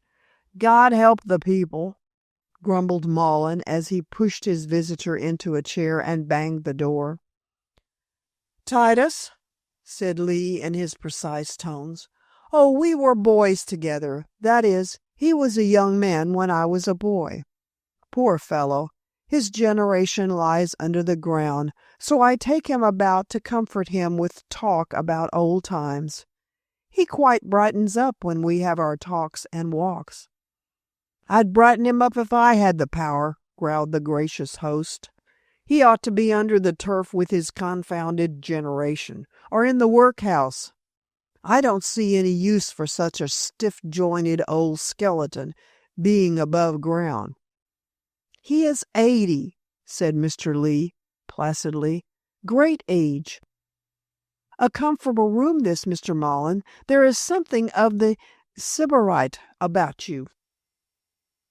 "Don't call names, vicar. The room is less like a pigsty than yours, and that is the best to be said about it." "I often wonder, Mr. Maughan, that with your bringing up you have not learned better manners," said Lee, putting on his pince-nez and blinking. "You are certainly a most ill-conducted person.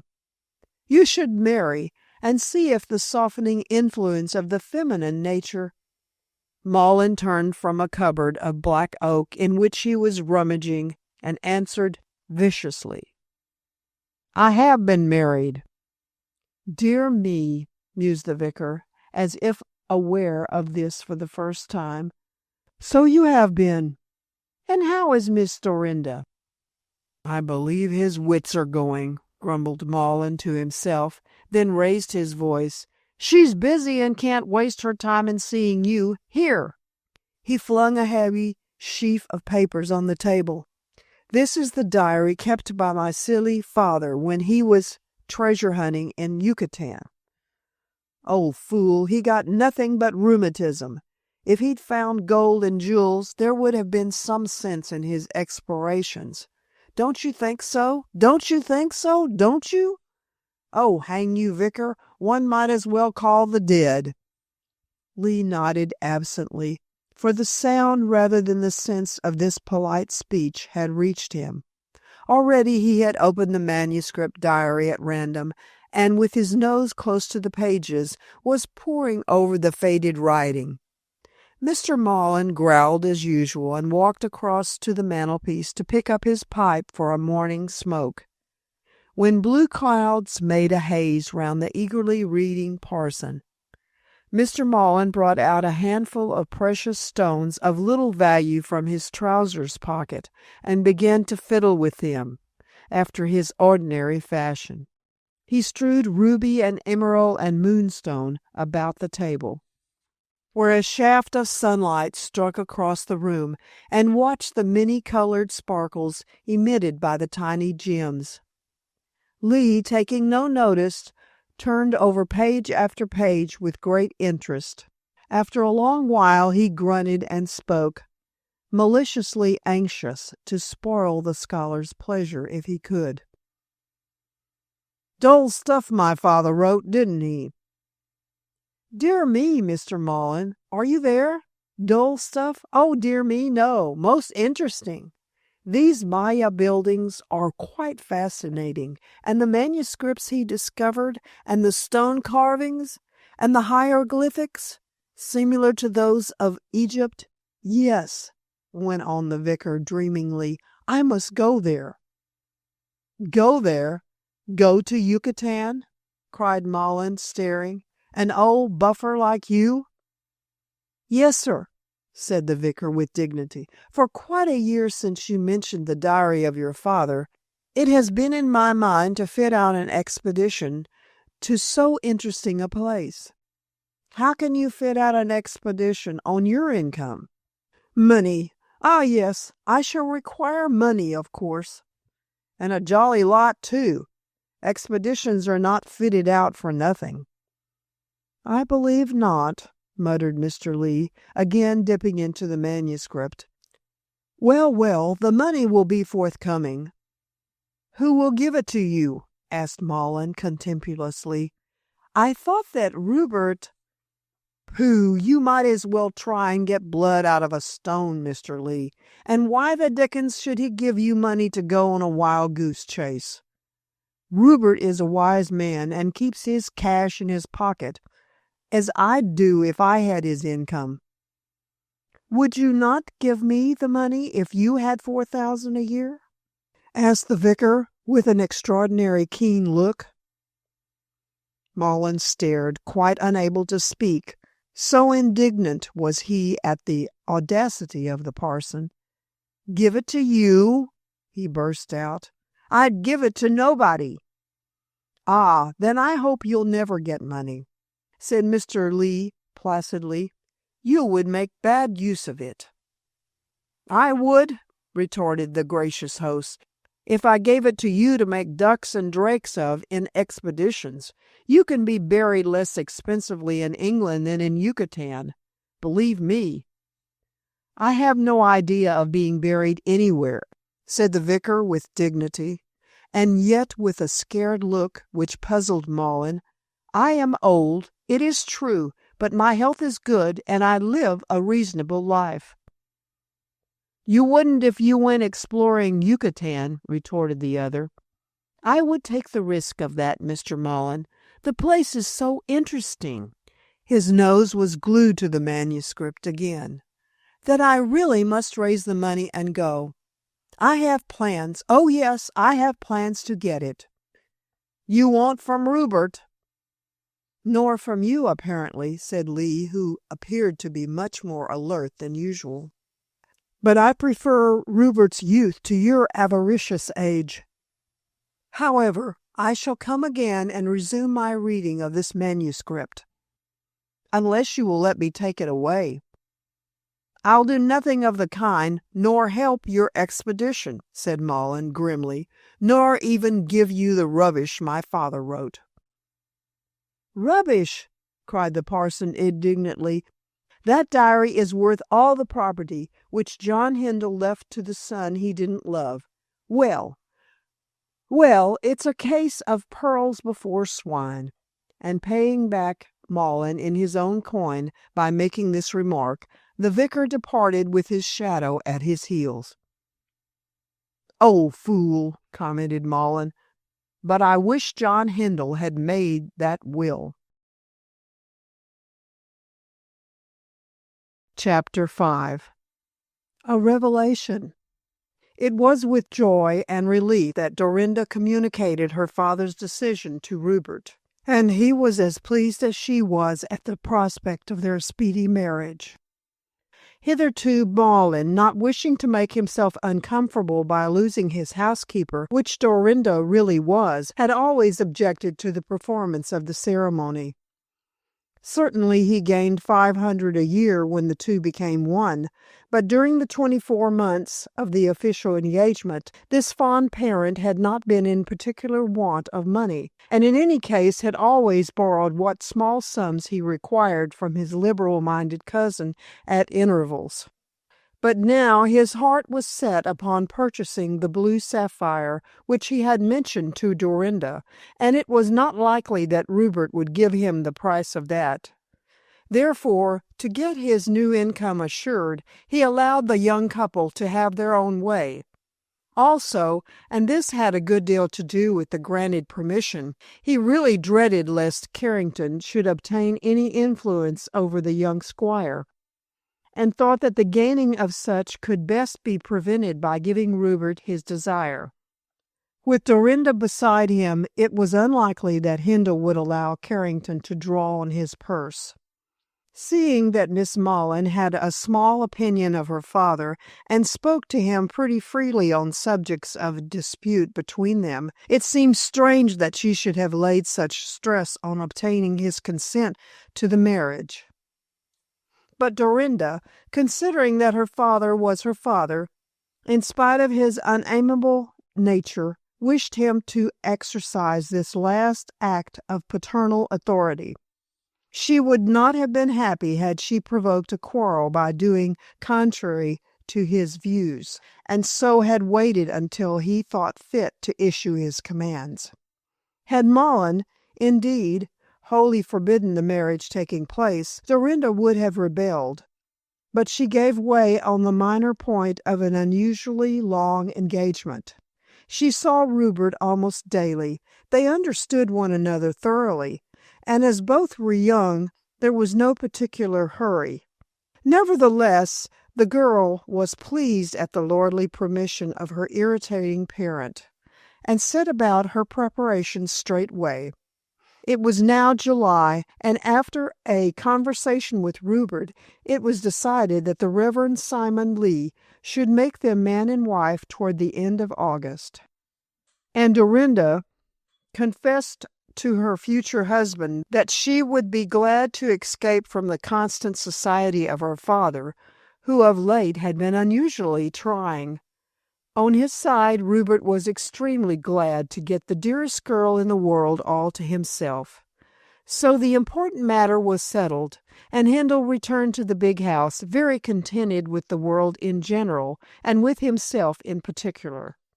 In his delight, he called in Mrs. Beatson to the library to inform her of his intended change of life, although he rather dreaded the woeful looks and sad words with which she would receive his communication.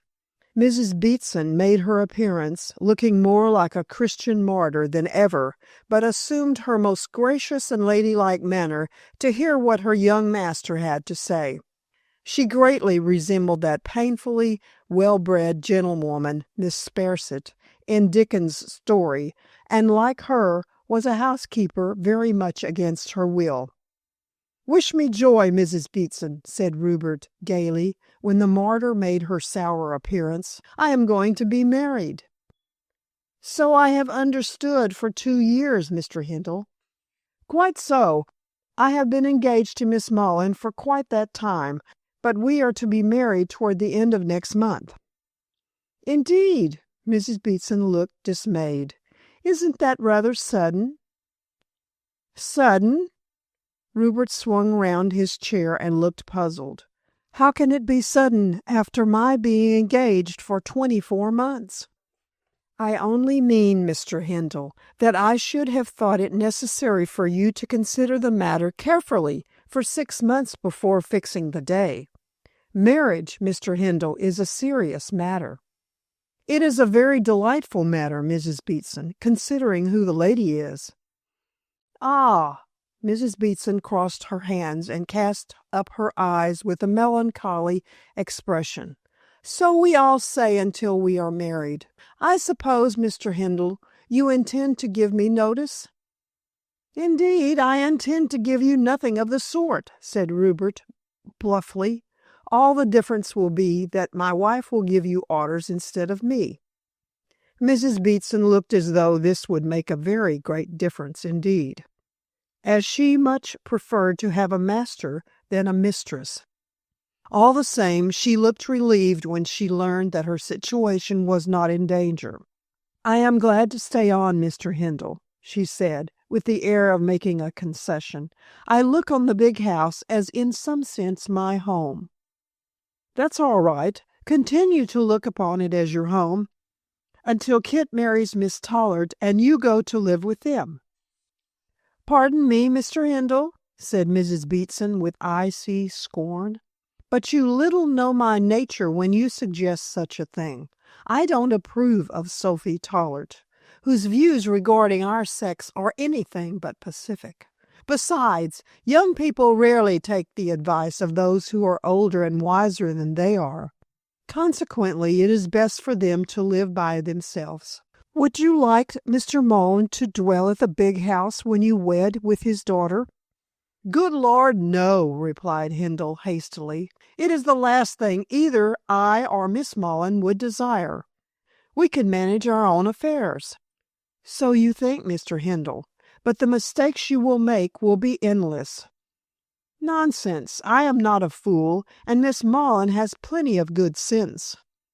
"Sense isn't experience," lamented Mrs. Beatson, shaking her head and smiling in a most dreary manner. "However, I am no prophetess of evil, and wish you and Miss Mullen well. But mistakes you will make, say what you will, and sorrow will come to you as it comes to all." "There, there, don't croak any more, Mrs. Beatson." "Me croak?" repeated the lady in surprise. "Why, I am trying to look on the bright side of things. For whatever you may say, there is always a black side." "Well, well," observed Rupert testily, for her words and manner irritated his usually steady nerves. "We'll wait and see what happens. Never trouble trouble till trouble troubles you is a very good proverb." "I annoy you by speaking the truth," remarked the good lady with a superior smile. "Ah, that is always the way with the young, sir. However, you have only to say the word and I go." "I don't want you to go." "You may not, Mr. Hindle, but Miss Mullen will." "Not at all. She is quite willing that you should stay." "So she says, but I have my doubts," and Mrs. Beatson groaned, being quite sure in her own mind that Dorinda wished to turn her out to die by the wayside. "However, this is a world of sorrow, and when I am starved to death, perhaps you may be sorry for your harsh treatment." "Wait until the harsh treatment takes place," retorted Rupert, who would have liked to shake her into common sense. "Meanwhile, I have told you of my intention to get married next month." "There's many a slip between the cup and the lip," said Mrs. Beatson mysteriously, "but the less talked about is the soonest forgotten." After which cryptic speech she drifted toward the door, as if her legs were taking her in a direction contrary to that expressed by her will. "The Reverend Mr. Lee is in the monument room, Mr. Hindle," she said, pausing on the threshold, "and expressed a wish to see you." "You might ask him to stay to dinner," said Rupert, glancing at his watch. Mrs. Beatson departed, firmly convinced that her master really intended to dismiss her, and had only broken the ice with his information about the marriage. so that she might be prepared to be turned out to die. With this in her mind, she hovered uneasily about the dining room and drawing room, both before and after dinner, in the hope of catching some stray word which might reveal Rupert's expected treachery. Meanwhile, Rupert, after a hearty laugh at Mrs. Beetson's cheerful manner of looking at the future, went upstairs to dress for dinner. "Hang Mrs. Beetson," he thought, when he descended to the drawing-room. "I do wish she would keep her dismals to herself. She's about as cheerful as tombs, and not at all the person to have in the house of a young married couple." And from this mental speech, it may be guessed that the dreary old lady was within an ace of being dismissed, as she dreaded, although such an idea had never entered her master's mind until she began her wailing. Mr. Lee, who had brushed and washed at Mrs. Beetson's request, for he was dusty and grimy after his work in the monument room, was wandering about the big drawing-room, peering at pictures and statues and old silver through his pince-nez. He turned to greet Rupert in his usual mild, absent-minded way, when the young squire, smartly groomed and eminently handsome, entered. "Quite Greek," muttered the vicar, balancing himself on his toes and with his hands behind his back. "I must say that your looks are in your favor, Rupert. For the well-being of the race, you should marry and beget children." "Well, I'm going to," said Handel, used to the vicar's eccentric speeches. "I make Dorinda my wife next month." "Oh, indeed," said Mr. Lee, alertly. "Dorinda is a very desirable damsel. I hope you will be happy." "You seem to have your doubts from the tone you use," remarked Rupert dryly. Mr. Lee shook his head. "Life has its troubles," he observed sententiously. "For heaven's sake, vicar, don't croak. I have had enough of that from Mrs. Beetson," a remark which the housekeeper, hovering outside the door, overheard and registered in her mind as a bad omen for her future continuance at the big house.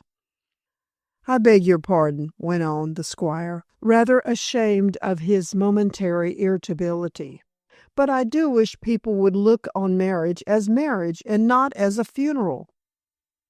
Of course," ruminated Mr. Lee. "One is always sure of a funeral, though not of a marriage." "Vicar!" burst out the young man, much vexed at this persistent lamentation. "You are well?" He linked his arm in that of Mr. Lee, knowing it was useless to argue. "You are hungry, and there's the gong." "Am I hungry?" Mr. Lee asked, when he was being conducted into the dining-room. "Really, I believe I am. For 3 or 4 hours I have been busy in the monument room. I wonder you don't grow tired of fumbling amongst those dusty parchments." "No, no, no. They are most interesting. Yet," went on the vicar, as he spread his napkin across his spare knees, "I may have to postpone my history of Barship Parish after all, until I return from Yucatan, that is." "Yucatan?" Rupert nodded to the butler that he should fill Mr. Lee's glass with sherry, for the vicar was too absent-minded to give the order. "Where is Yucatan?" Mr. Lee devoted his attention to the soup, and then looked up dreamily. "Yucatan?" he repeated. "Dear me, Rupert, your geographical knowledge is limited." "I never was a particularly good scholar," said the squire apologetically, "and Yucatan is some out-of-the-way place, I take it." "It is in Central America, and it is concerned with the Maya civilization." "Oh, now I know what you're talking about. You refer to that diary of old Frank Mullen, which his son has. Dorinda told me that you went occasionally to see it at my cousin's cottage." "Yes," said Mr. Lee, more wide awake than usual, "and although I have been many times for the last year, Mullen always tells me over again that it is his father's manuscript when he explored Central America. He thinks that I am wanting in common sense, I fancy. But I let him talk on rudely, as he does talk, Rupert. After all, the diary is so interesting that Mullen's brusque manners are well worth putting up with for the sake of my acquiring the information it contains. What does it contain? Asked Rupert, more for the sake of promoting conversation than because he cared.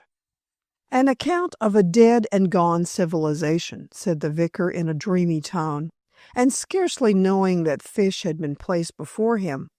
Tombs, cities, stone carvings, and manuscripts deposited with mummies. Yes, there certainly must have been some communication between Yucatan and Egypt. Laplangue says, dear me, I forget what he does say. However, I can see into the matter for myself when I go there. Go to Yucatan? To Central America? Said Hindle, staring. Why, at your age, it is dangerous to attempt such an expedition. Mr. Lee only caught the last word. Expedition! Yes, it will be costly, as Mullen in his rude way observed, but I have arranged how to get the money, Rupert. £1,000, perhaps more. Really, I am not sure what it will cost, but we can arrange the sum later. We? Rupert stared harder than ever. You and I, said Lee placidly. After all, I am glad you have the money and not Mullen, as you are more likely to do what I want than he is. A doorman, grasping and avaricious. Rupert glanced at the butler and the footman. I don't quite understand, he said in a puzzled way. Perhaps you will explain. In his turn, Lee, following Hindle's eyes, glanced at the servants. When we are alone, I can tell you all about it over our coffee. More bewildered than ever, and in a vague way sensing danger, Rupert would have asked for an explanation, but the servants being present, he decided to wait until he was alone with his erratic friend.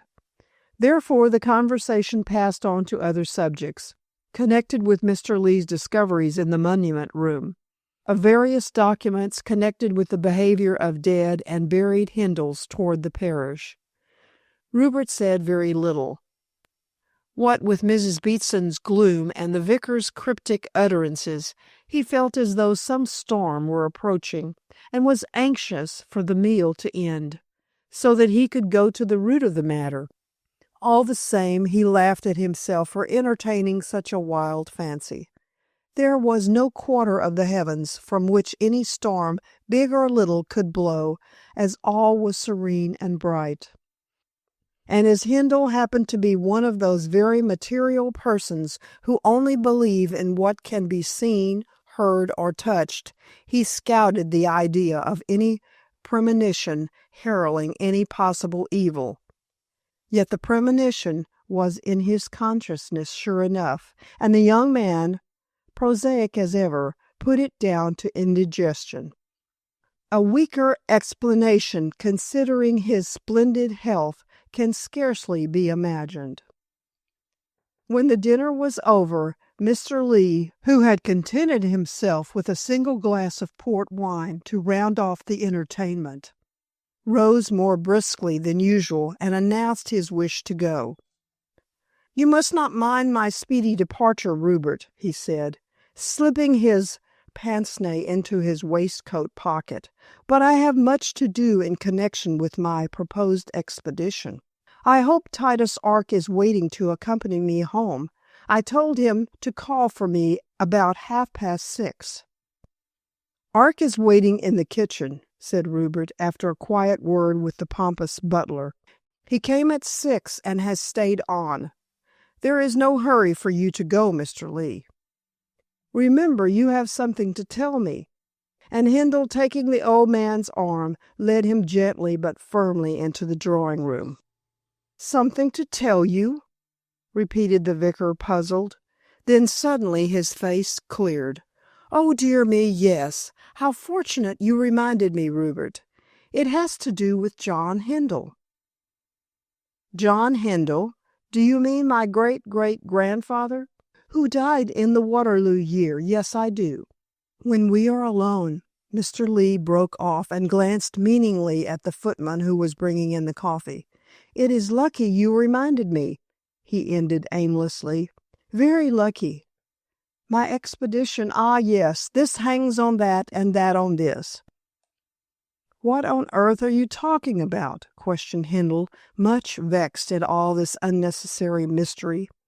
Sit down and drink your coffee and tell me all about it. You don't smoke, I know, but I shall. Certainly, certainly, murmured Lee vaguely. Of course your marriage with your cousin will bring together the two branches of the family. That, in the long run, will put things right. Put what things right? Money matters. Hindle echoed the word and stared. I wish you would talk plainly, he said with some irritation. Oh, certainly. I am rather apt to wander in worldly matters. Lee cleared his throat and sat up briskly with all his wits about him for once in his dreamy life. Mullen is descended from Walter Hindle, and you from Frederick Hindle, their father, John, being your common ancestor. Yes, that is so, but Mullen descends through the female line, although he is the elder branch of the family. There is no entail? No, if there was, it would be in my favor, as I descend through the male heirs. But what does all this mean? I shall tell you if you will allow me to collect my thoughts.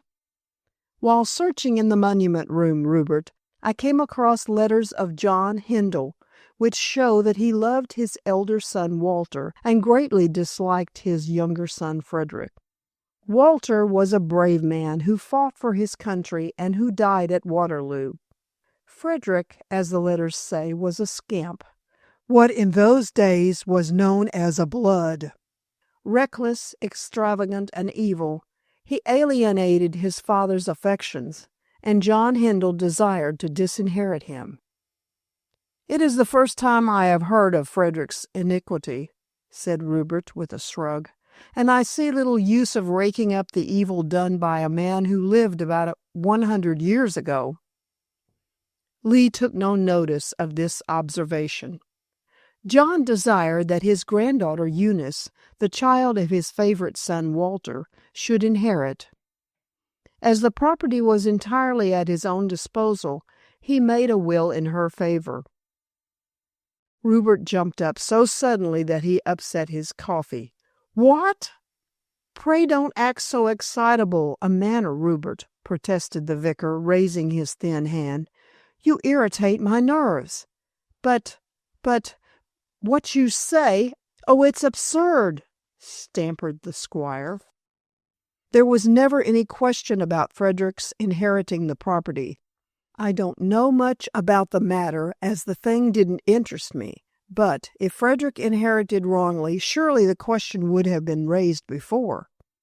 How could it be when the will in favor of Eunice was missing? Missing? Yes.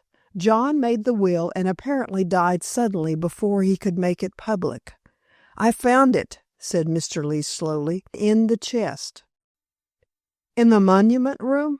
Yes. It is a will drawn up quite legally on parchment, as it was the case in those days, although I don't think wills are drawn up now on— Oh, never mind these minor points, broke in Rupert hastily.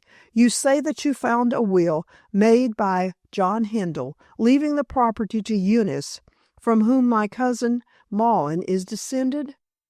I did. Some weeks ago I came across the document, but I did not say anything until I ascertained for myself as to which of you two was the right person to have the money. I am inclined to think that you had better keep it, Rupert, since Mullen is so avaricious and will not help anyone, not even me, when I desire money for my expedition to forward the cause of science. If this will is in order, said Rupert, rising to pace the long room and feeling painfully agitated, Mullen should have the property. I fear so, muttered the vicar uncomfortably. The same leaves the property unreservedly to his grandmother Eunice. I have not told Malin, who would undoubtedly contest your right to the estates, as I do not consider him a fit and proper person to have much money." "Right is right," said Hindle, whose face was pale and whose lips were dry. "If Malin is the rightful heir, he must be placed in possession. But all this may be a mistake on your part. Where is the will?"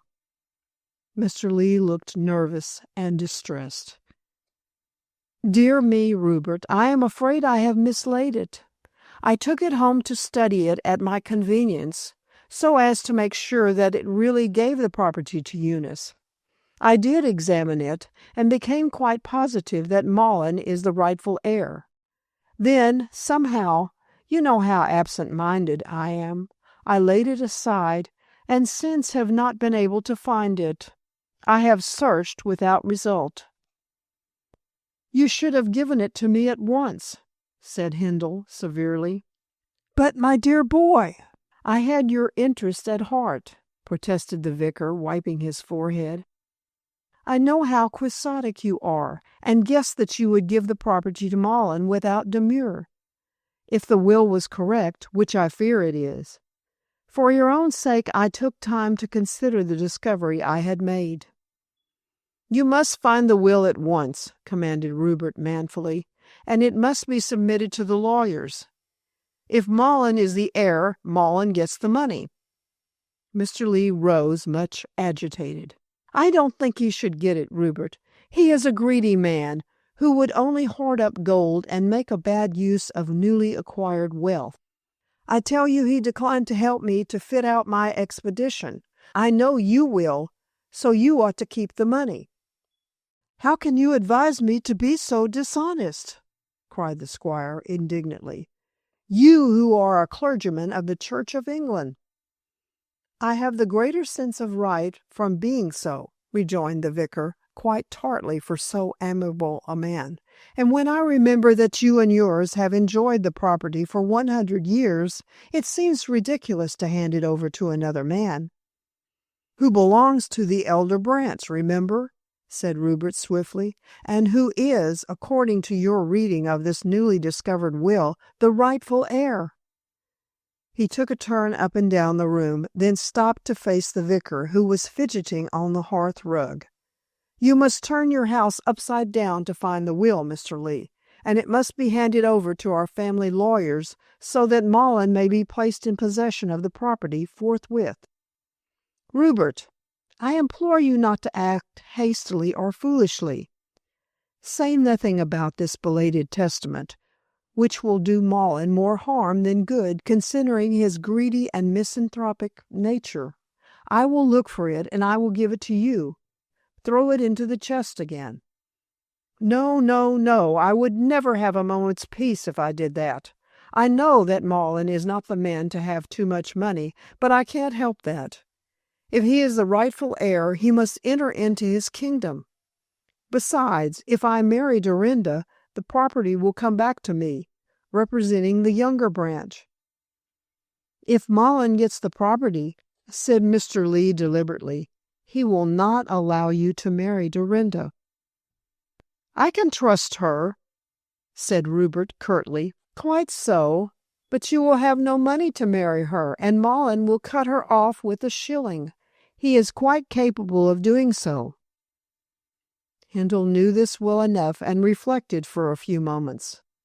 "Say nothing to Malin or to anyone," he remarked finally, "until you find the will and we look over it together." "Oh, I shall certainly hold my tongue," said the vicar quickly. "Believe me, it is only my esteem for you which makes me urge you not to notice the will.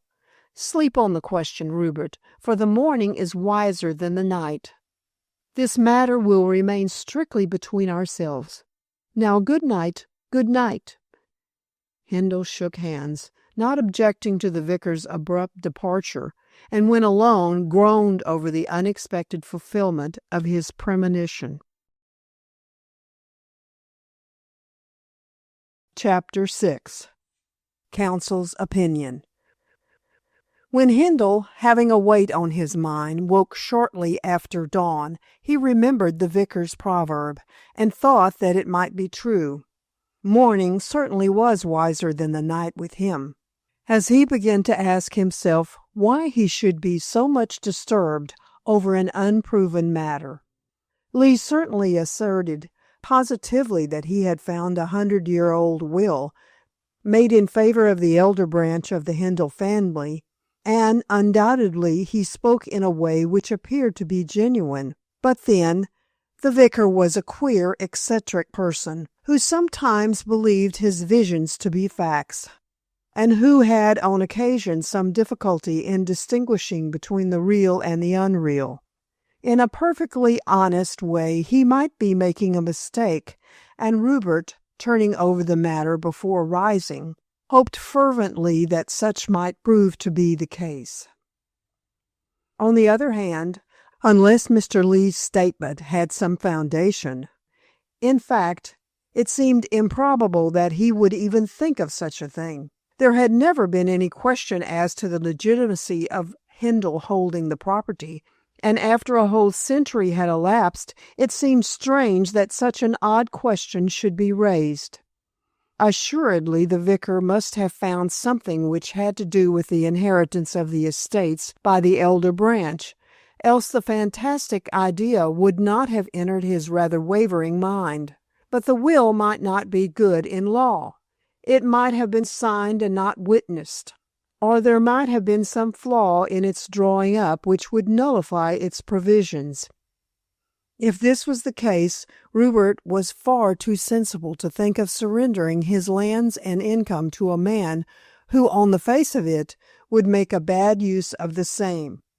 On the other hand, if the will was quite in order, the squire was honest enough to step down from his throne and allow the rightful king to take his seat thereon. Evil as might prove to be his rule, the whole question of right or wrong turned on the production of the will. Having reached this point in his meditations, Rupert arose and cleared his brain with a cold bath. It would be foolish to say that he was not worried, for he felt very much upset, as was natural, seeing there was a chance of his being reduced to the condition of a pauper. Malin was not rich, but he had enough to live on, so the acquisition of more money would only result in his greater extravagance in the purchase of jewels.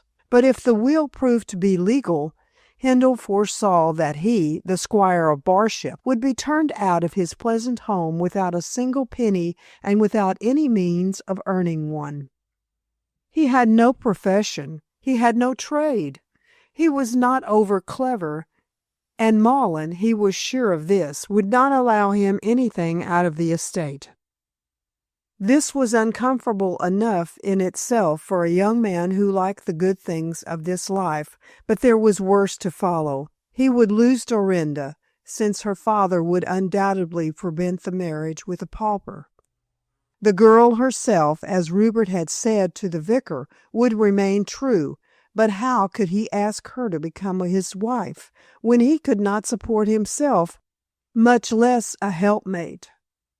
It was all very painful and very disagreeable, and Rupert descended to breakfast with a bad appetite. "You don't look well at all, Mr. Hindle," remarked Mrs. Beatson, when she came for orders after breakfast. "Perhaps you are sickening for a fever." "Not at all," replied her master, more crossly than he was accustomed to speak to this dismal woman. "I have had a wakeful night, that's all." "Ah, well, sir, it's natural, considering you are going to take such a serious step as marriage without thinking about it." Rupert allowed Mrs. Beatson a certain amount of latitude, but here she overstepped the mark. He passed over her observation in silence and gave his orders for the day.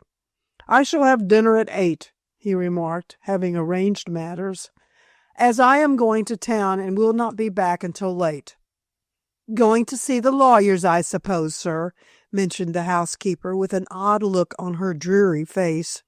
Rupert looked up suddenly, wondering why she had made such a pertinent observation, for it was in his mind to do what she had suggested. "Why do you suppose that, Mrs. Beatson?" "Well, sir, it's only natural, as no doubt there are marriage settlements to be prepared, and all must be in order for the ceremony." Mrs. Beatson said this glibly enough, and her reason appeared to be very plausible. Nevertheless, her glance was so significant that Handel wondered if she had guessed his trouble. It seemed to be incredible, since Lee had promised to hold his tongue until the matter was properly threshed out. Yet there was a certain malicious triumph lurking in the housekeeper's look, which hinted that she was rejoicing at his approaching downfall. After swift reflection, Rupert thought that he was mistaken, and was in a position of a man who sees a bird in every bush. He therefore ignored Mrs. Beatson's remark, and merely repeated that he would return late to dine. The woman hesitated for a moment, as if she wished to speak more plainly, then tossed her head and glided out in her ghostly way. Rupert frowned, for her behavior made him uncomfortable. Yet it was impossible that she should know anything of the thunderbolt which had struck him. And after all, as the squire reflected when he started to walk to the railway station, the thunderbolt had not yet reached its mark, and might not reach it at all. Only an examination of the will would prove if he was a rich man or a pauper. And in his anxiety to learn this, Handel called in at the vicarage as he passed the rickety gate. Strange to say, Mr. Lee proved to be absent, as he had gone to see a dying parishioner. It was only a short walk to the little wayside station, at which the London train stopped occasionally during the day.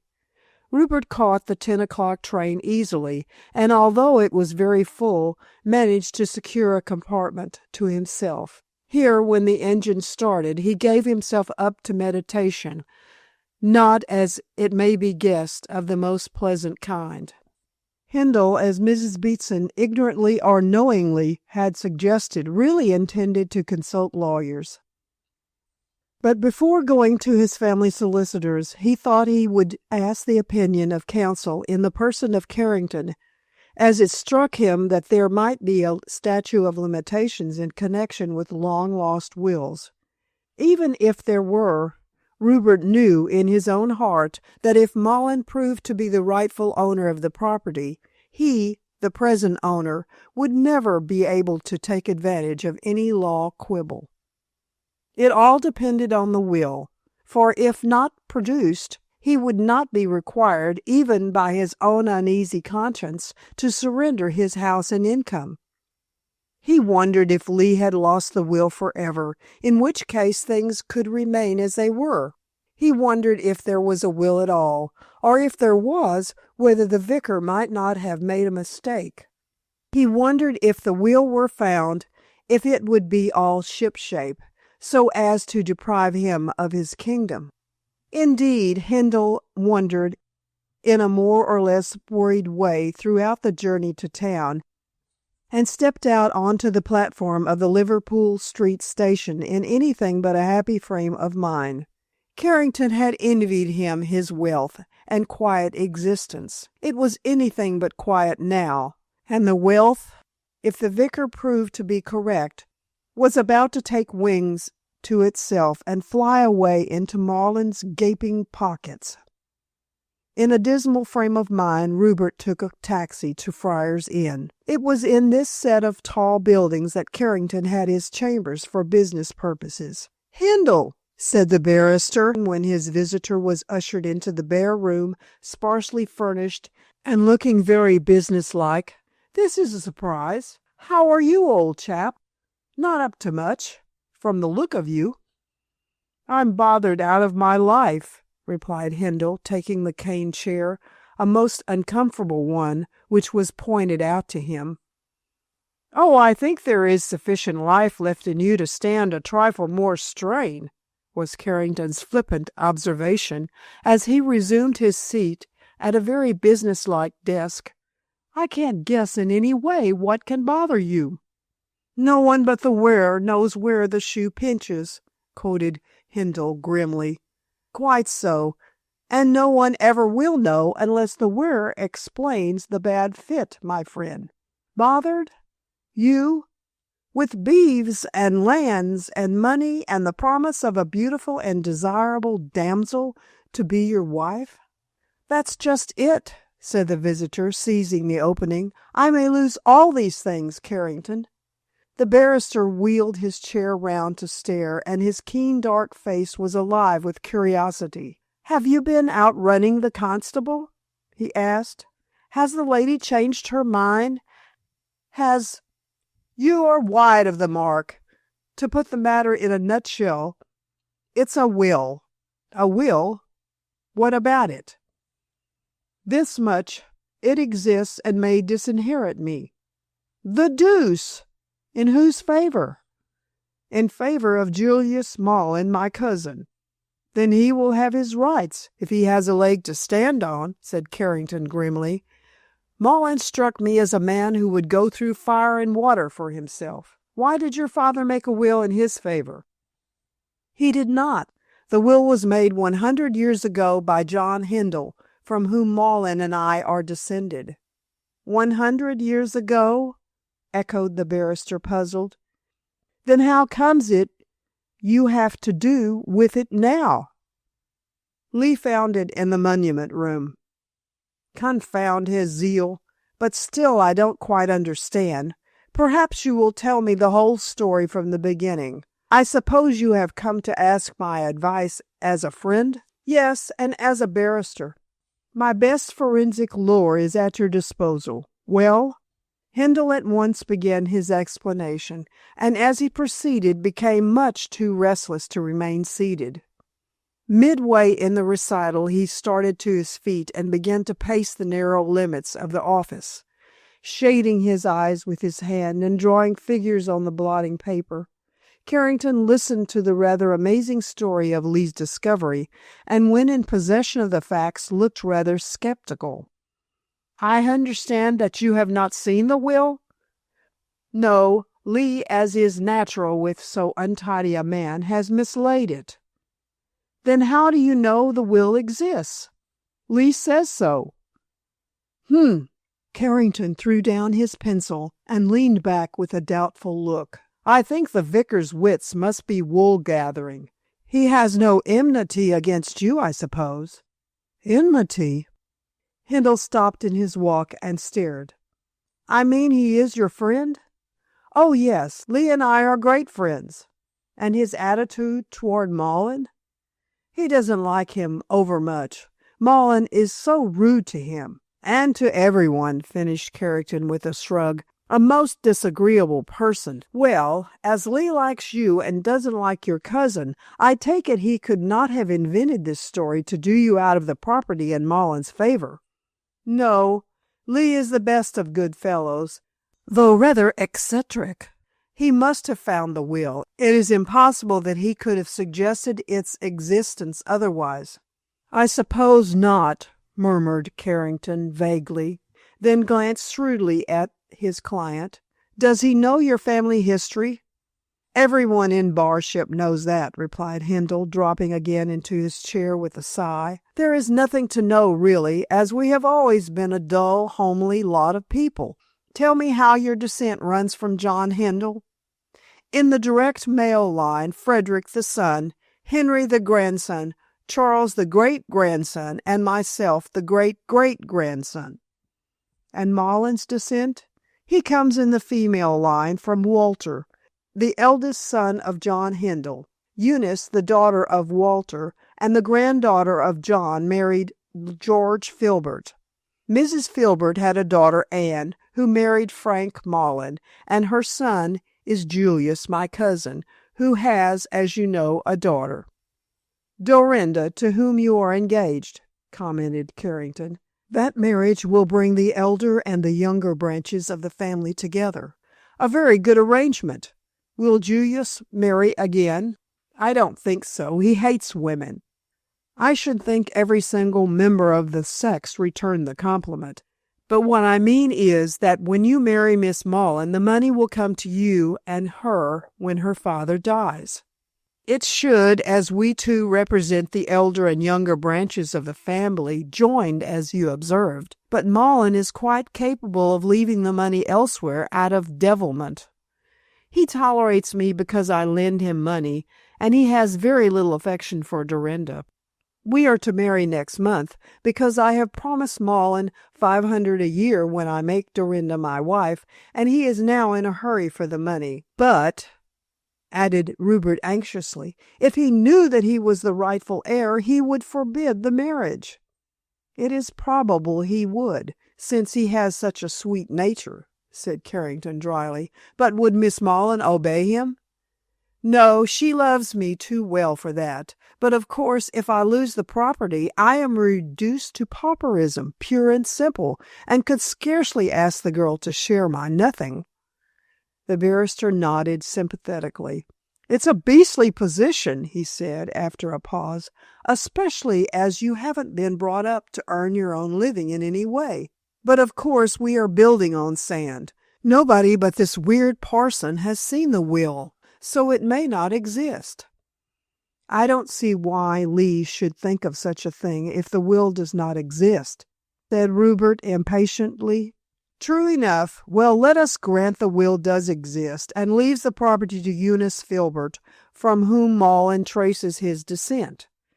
Still, possession is 9 points of the law, and your lot has held the property for close upon 100 years. There is a statute of limitations. Oh, Rupert looked up eagerly. I had an idea that there might be. Then, if I take your meaning correctly, since this will has only been found after so long a period, the statute operates against its being legal? Well, it might operate or it might not. It all depends upon the circumstances of the case. Mostly the statute of limitations would operate. The will was never filed in the probate court, I take it? No, until Lee found it, I expect no one but its maker and his witnesses knew of its existence, and they are all dead ages ago. But I thought wills were filed at Somerset House. Now they are, but in 1815 they were filed at the probate court at Canterbury. Well, said Hindle restlessly, the question is, what am I to do? Well, obviously the first thing is to get possession of the will, and in that way learn exactly how things stand with regard to Malin. John Hindle may not have cut off his second son, Frederick, entirely. He may not, assented Rupert dubiously. On the other hand, he may. Lee certainly gave me to understand that everything had been left to Eunice, who afterward married Filbert. If such is the case, you may be sure that Malin will take everything and will decline to give me a penny, just like him. But the statute of limitations— I shall not take advantage of that, interrupted Hindle firmly. If the will does make Malin the heir by descent, he shall have the property. But, my dear man, cried the barrister, starting to his feet, that is quixotic. Why leave yourself without a penny, especially when Malin is such an unamiable person? It's hard, I grant, replied Rupert ruefully. Yet, as an honest man, what else can I do? It seems to me that there is a limit to honesty, said Carrington tartly. I scarcely think that I could act so quixotically if I had to do with the matter. However, we can discuss this point when the will is in your possession, and we can make sure that what Lee says is true. When do you hope to get it? Well, I don't know. Lee said that he had mislaid it and would search for it, so I have called this morning on the chance that he might have found it. He was absent, attending to a dying woman, and of course I couldn't interrupt him at his business. I left a message that I would call again when I returned this evening. When do you return? By the 7 o'clock train. I shall arrive in time for dinner. I told Mrs. Beatson that I would dine at 8. If Lee finds the will, I presume he will bring it to you this evening at the big house. He might, and he might not. In any case, I shall call. Carrington considered the remark for a few moments and stared out the window at the chimney pots. I don't think that I would call if I were you, Hindle, he said at length. Why not? Because this case needs a more careful handling than you are able to give it, my friend. Leave Lee alone until tomorrow, and I'll come down sometime about midday to interview the vicar along with you." "It's very good of you, Carrington," said the perplexed squire gratefully. "I don't expect one night will make any difference, as I shall be certain of the bad news soon enough. I'll wait until you can go with me tomorrow to the vicarage. Perhaps by then Lee will have found the will." "I don't leave the vicarage until he has found it," said Carrington grimly. "It's too important a document to be left in the hands of a shiftless creature such as Lee. He is quite capable of taking it to Malin, if it is in favor of Malin's grandmother, as he asserts." Handel, standing up to go away, shook his head. "I don't think he will go past me," he remarked slowly. "In the first place, he dislikes Malin because Malin's brusque manners, and in the second, Malin refused, out of his present income, to help him to fit out an expedition to Yucatan. Central America? Why does the vicar want to go there?" "Oh, he's been reading some diary of Malin's father describing certain researches among buried cities in those wilds, and wants to go there and look up things for himself. I dare say if you finance this expedition, Lee will say nothing about the will. That is, if he has already said nothing to anyone," said Carrington. "He told me that he had not. Save you and I, no one knows about Lee's discovery.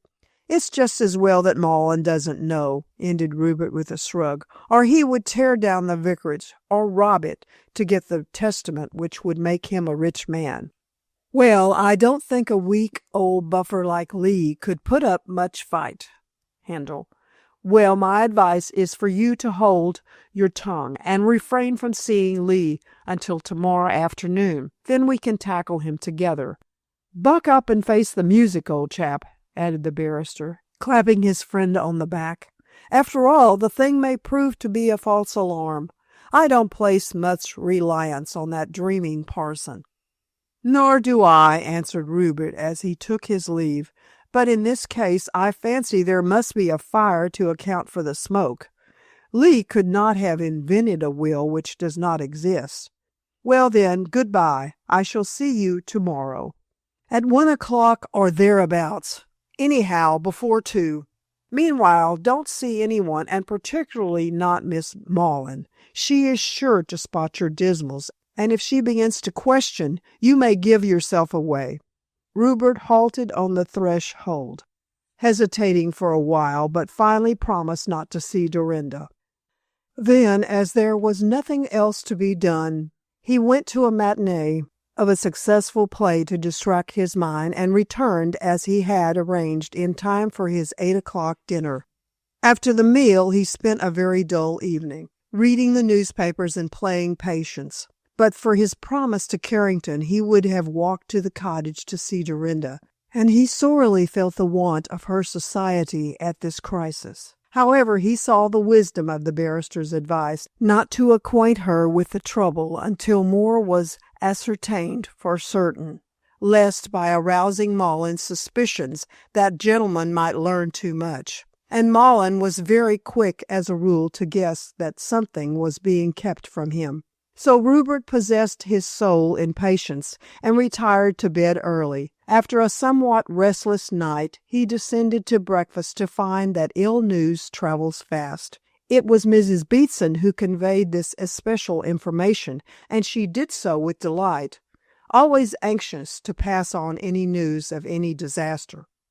"Oh, Mr. Handel!" she cried, bursting into the breakfast room without knocking. "Such a terrible thing has happened. Mr. Lee is dead. Mr. Lee has been murdered."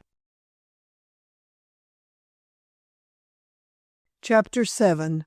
A 9 Days' Wonder. The information concerning the vicar's violent death was so extraordinary and so wholly unexpected that Rupert could not believe it to be entirely true.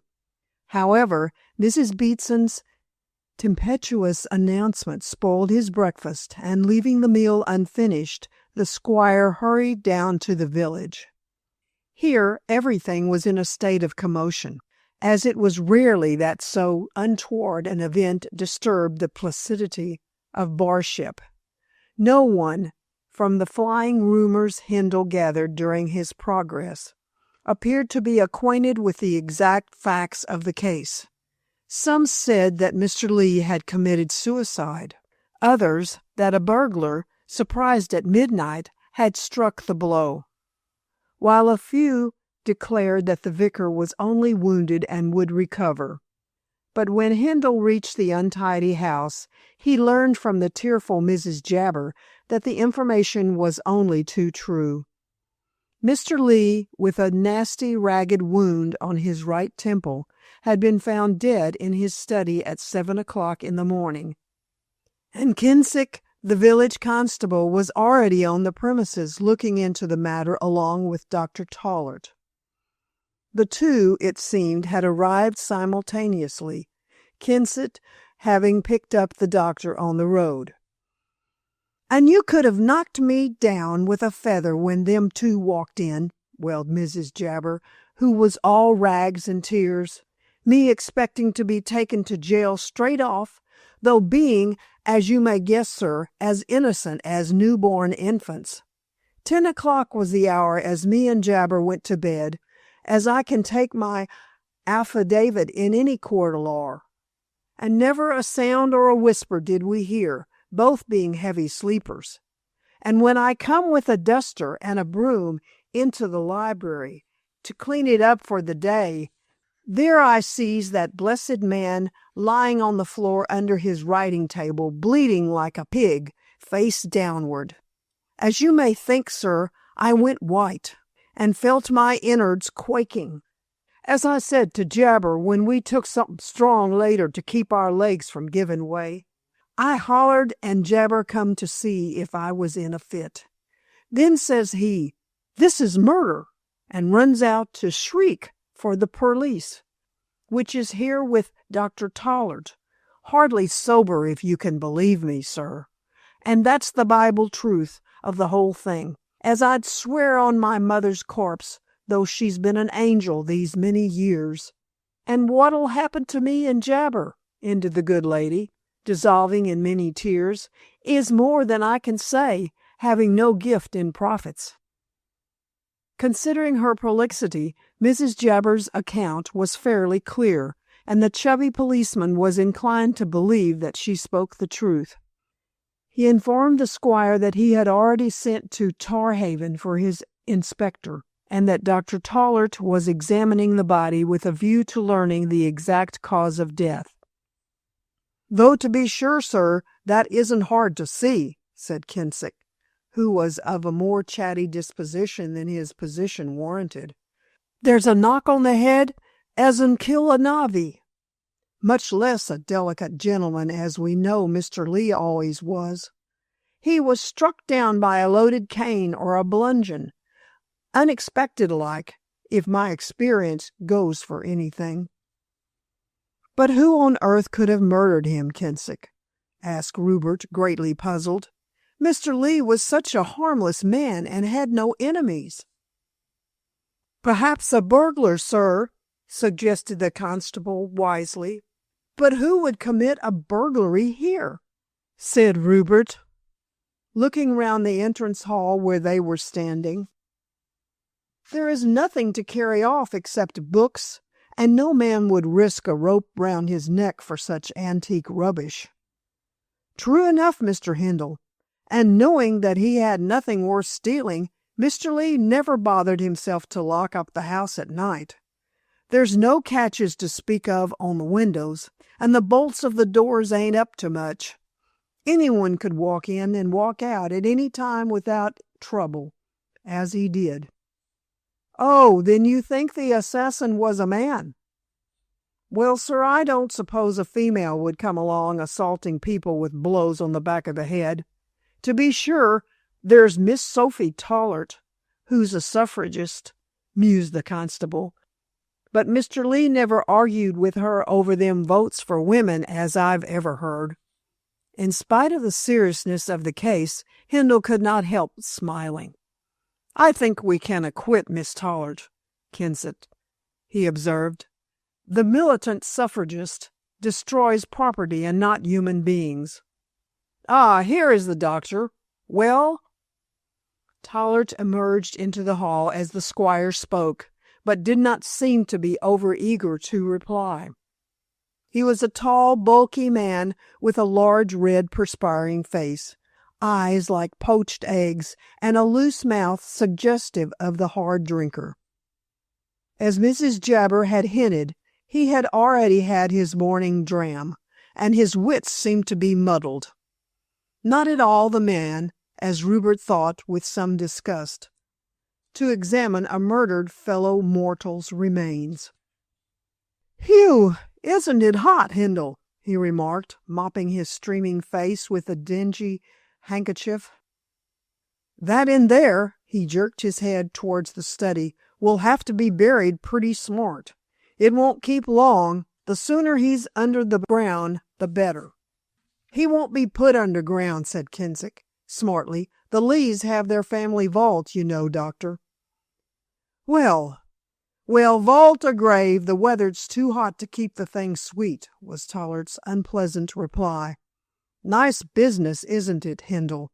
I always thought that the old man would be knocked on the head." "Why?" asked the squire, and Kensick looked the same question. "Why?" Tollard leaned against the pile of books near the wall, as his constant nipping made him shaky on his ponderous legs. "Why, because he never locked up the house, and it stands away from the village in quite a lonely fashion. Anyone could break in here, or rather walk in, as Lee never bothered about bolts and bars. There was nothing to guard, Tollard. I don't think it was worth any burglar's while to risk his neck for nothing." "The man who downed Lee was of a different opinion," said Tollard grimly. "Do you think a burglar killed him, sir?" asked Kensick anxiously. "Who else?" "But Mrs. Jabber says there is nothing missing." "Isn't there? How does she know? Anyhow, his papers and books are all turned topsy-turvy. The burglar had a good hunt for loot, anyhow." "The room is rather in a mess," observed Kensick thoughtfully.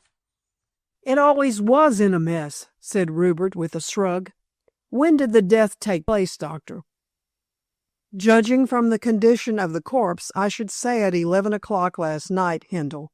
Did you see any stranger about the village when you were on your rounds last night, Kensick?" "Not a soul, sir. But at 11 o'clock, Kensick reflected for a moment, "I was at the other end of the village. But when I passed the vicarage about 10, there was no one to be seen and nothing suspicious visible. The gate was open, as usual, and the door, I expect, was simply jammed to, as it usually was. Mrs. Jabber saw the vicar last, just before she went to bed with her husband at 10 o'clock, and she left him busy at his writing and books as usual. I suppose the blow on the head killed him, sir." "Partly it was the blow on the head, and partly heart disease," mumbled Tollard, staring at the two men with a glazed eye. "Lee never was very strong, and I always told him to take care of his heart." "I never knew it was weak," observed Rupert, "and he could not have thought so himself, as he was contemplating an expedition to Central America." "Sheer madness," muttered Tollard. "However, he's gone on a longer journey now, Hindle. Kensick, when is your inspector coming?" "I expect him here every moment, sir." "Well, the sooner he comes the better, as that corpse must be screwed down without delay. Have the inquest this afternoon if you can. It will be a mere formality, as the cause of death is apparent enough. There, you won't want me here now. I'll be at home at 1 if the inspector from Tar Haven wants me, Kensick. Meanwhile, I'm off to get a drink. Thirsty weather," and the doctor stumbled away in a hurry to get some beer. "I don't think the weather makes much difference to the doctor's thirst, sir," said Kensick disapprovingly, and his chubby face looked severe. "However, it ain't any of my business, Mr. Hindle. You'll excuse me, sir, but I'll go and see that no one enters that library. Nothing must be touched until my inspector sees the room." "You haven't any idea as to who killed Mr. Lee, sir?" "Not the least idea," replied Rupert, lingering at the hall door. "I saw the vicar the night before last when he dined with me, and yesterday morning I called to see him on my way to London." "So Mrs. Jabber said. And she said also, sir, that you said you'd call in the evening."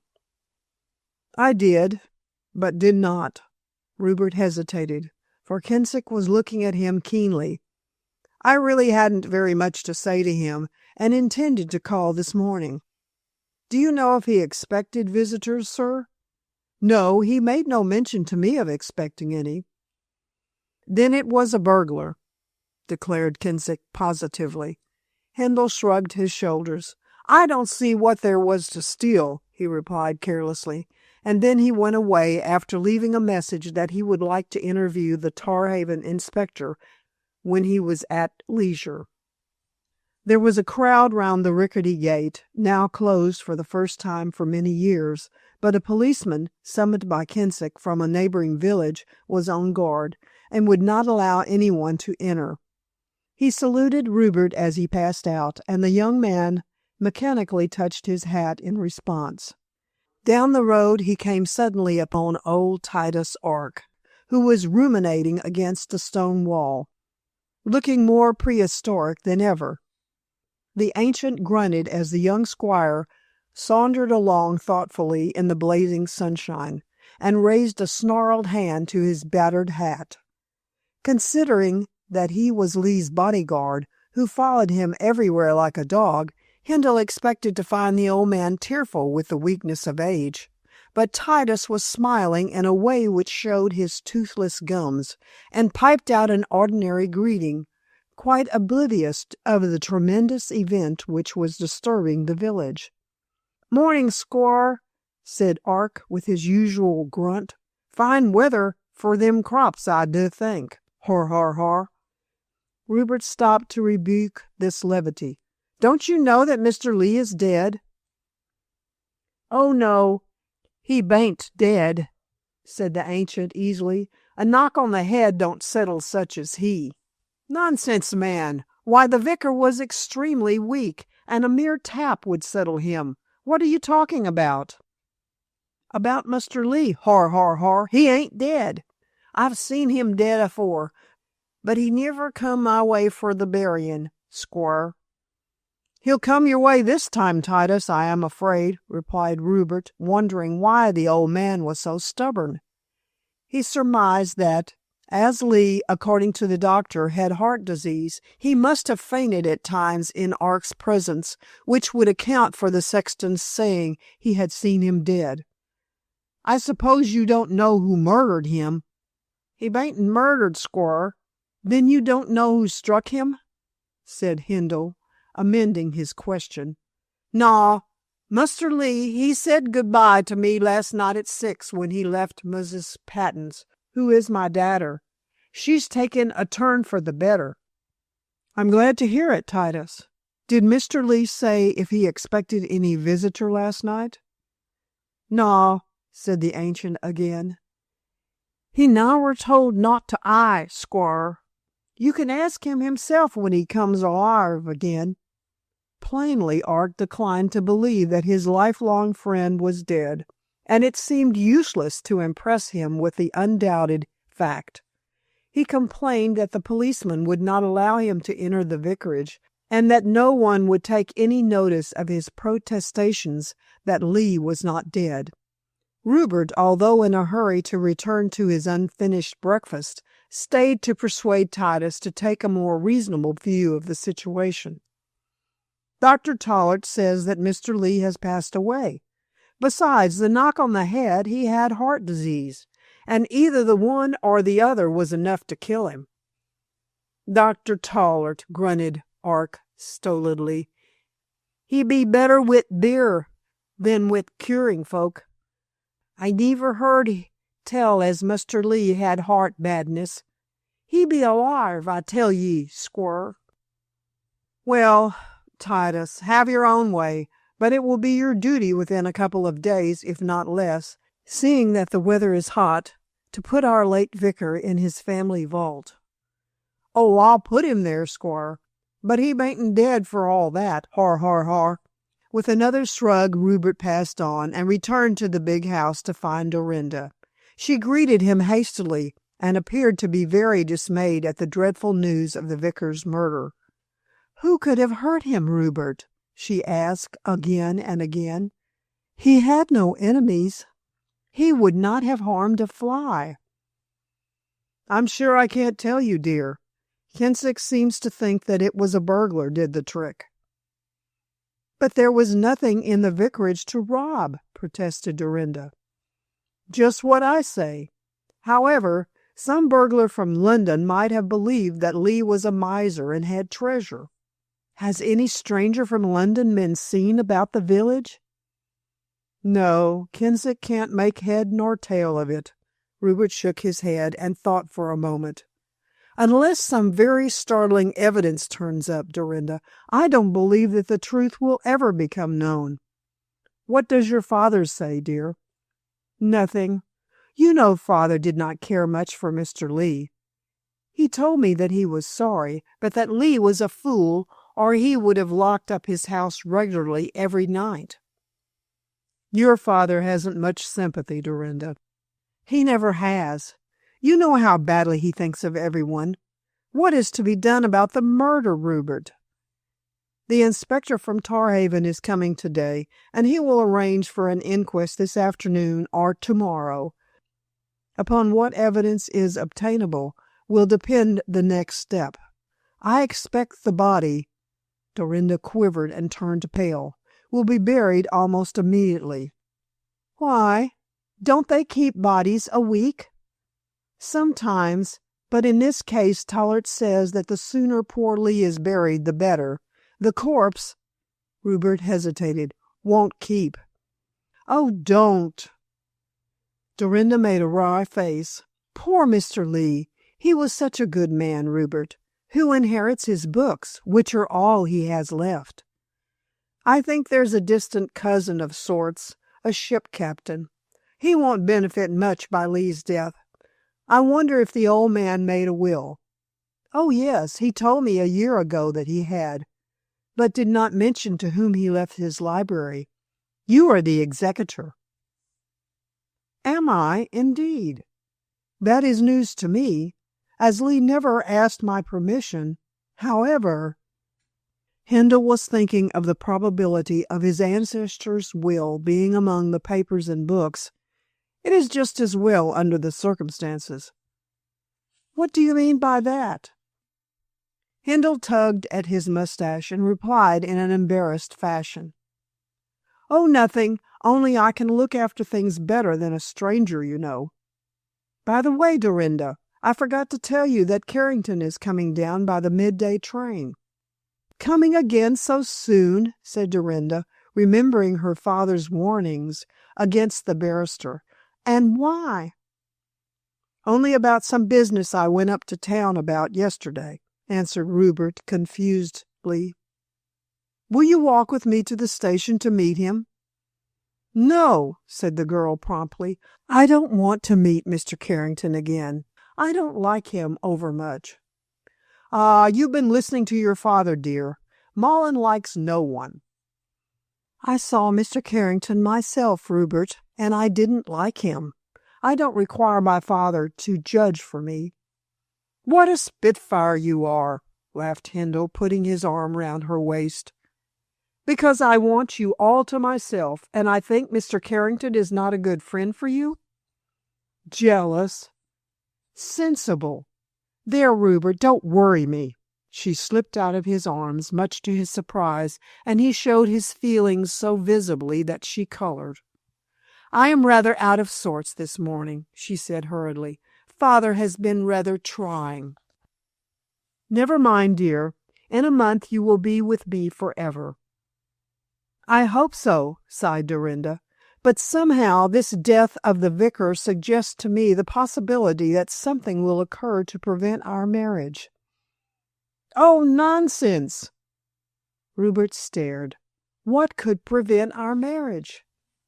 It's only a feeling, persisted Dorinda, and I dare say it is a foolish, silly feeling, but it's here for all that.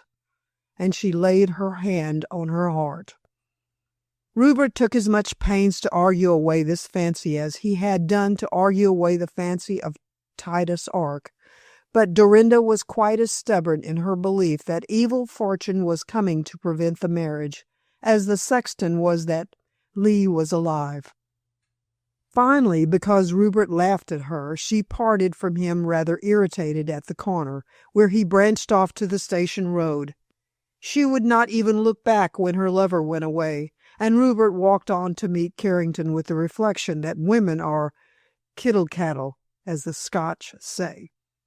As a rule, Dorinda was amiable and calm, so it seemed strange that she should be so easily annoyed this morning. But there was a reasonable excuse after all, as Handel concluded, since the girl, always having been markedly friendly with the vicar, the poor man's violent death naturally shocked and upset her greatly. Moreover, the heartless comments which Mullen, the cynic, was more than likely to make, assuredly would add to Dorinda's distress.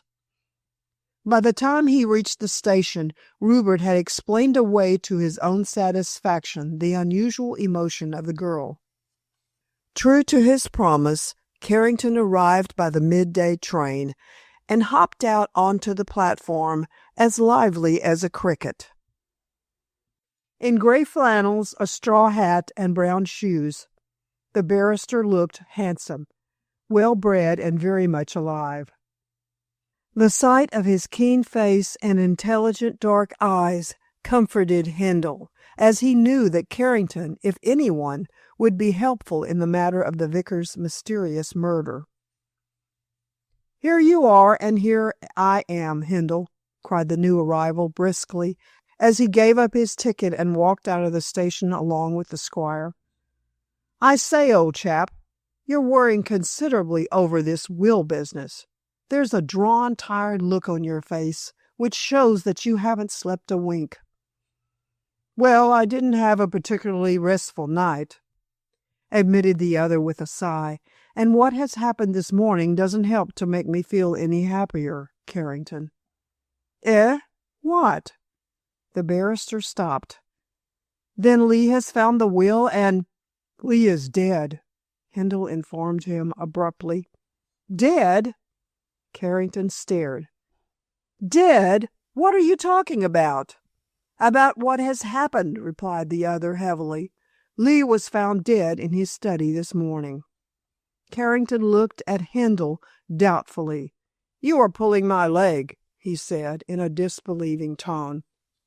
"I don't pull people's legs over such a serious matter. I tell you positively that the vicar is dead. All the village is in commotion." "Dead," repeated Carrington once more as they moved on toward Barship. "The unexpected has happened with a vengeance." Well, well, he wasn't young and looked like a delicate man who would pop off at any moment. "This death has nothing to do with delicacy, Carrington.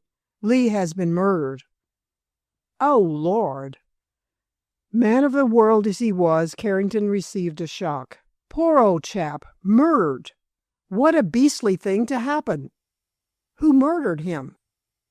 "No one knows. The police are looking into the matter now. He was found dead in his study at 7 this morning, and there is a wound on the right temple. So far, the only conclusion arrived at is that someone tried to rob the house, and being discovered, struck Lee down." "I can't see that there was anything in the house worth a burglar committing such a crime for," remarked Carrington, taking off his hat. "There wasn't.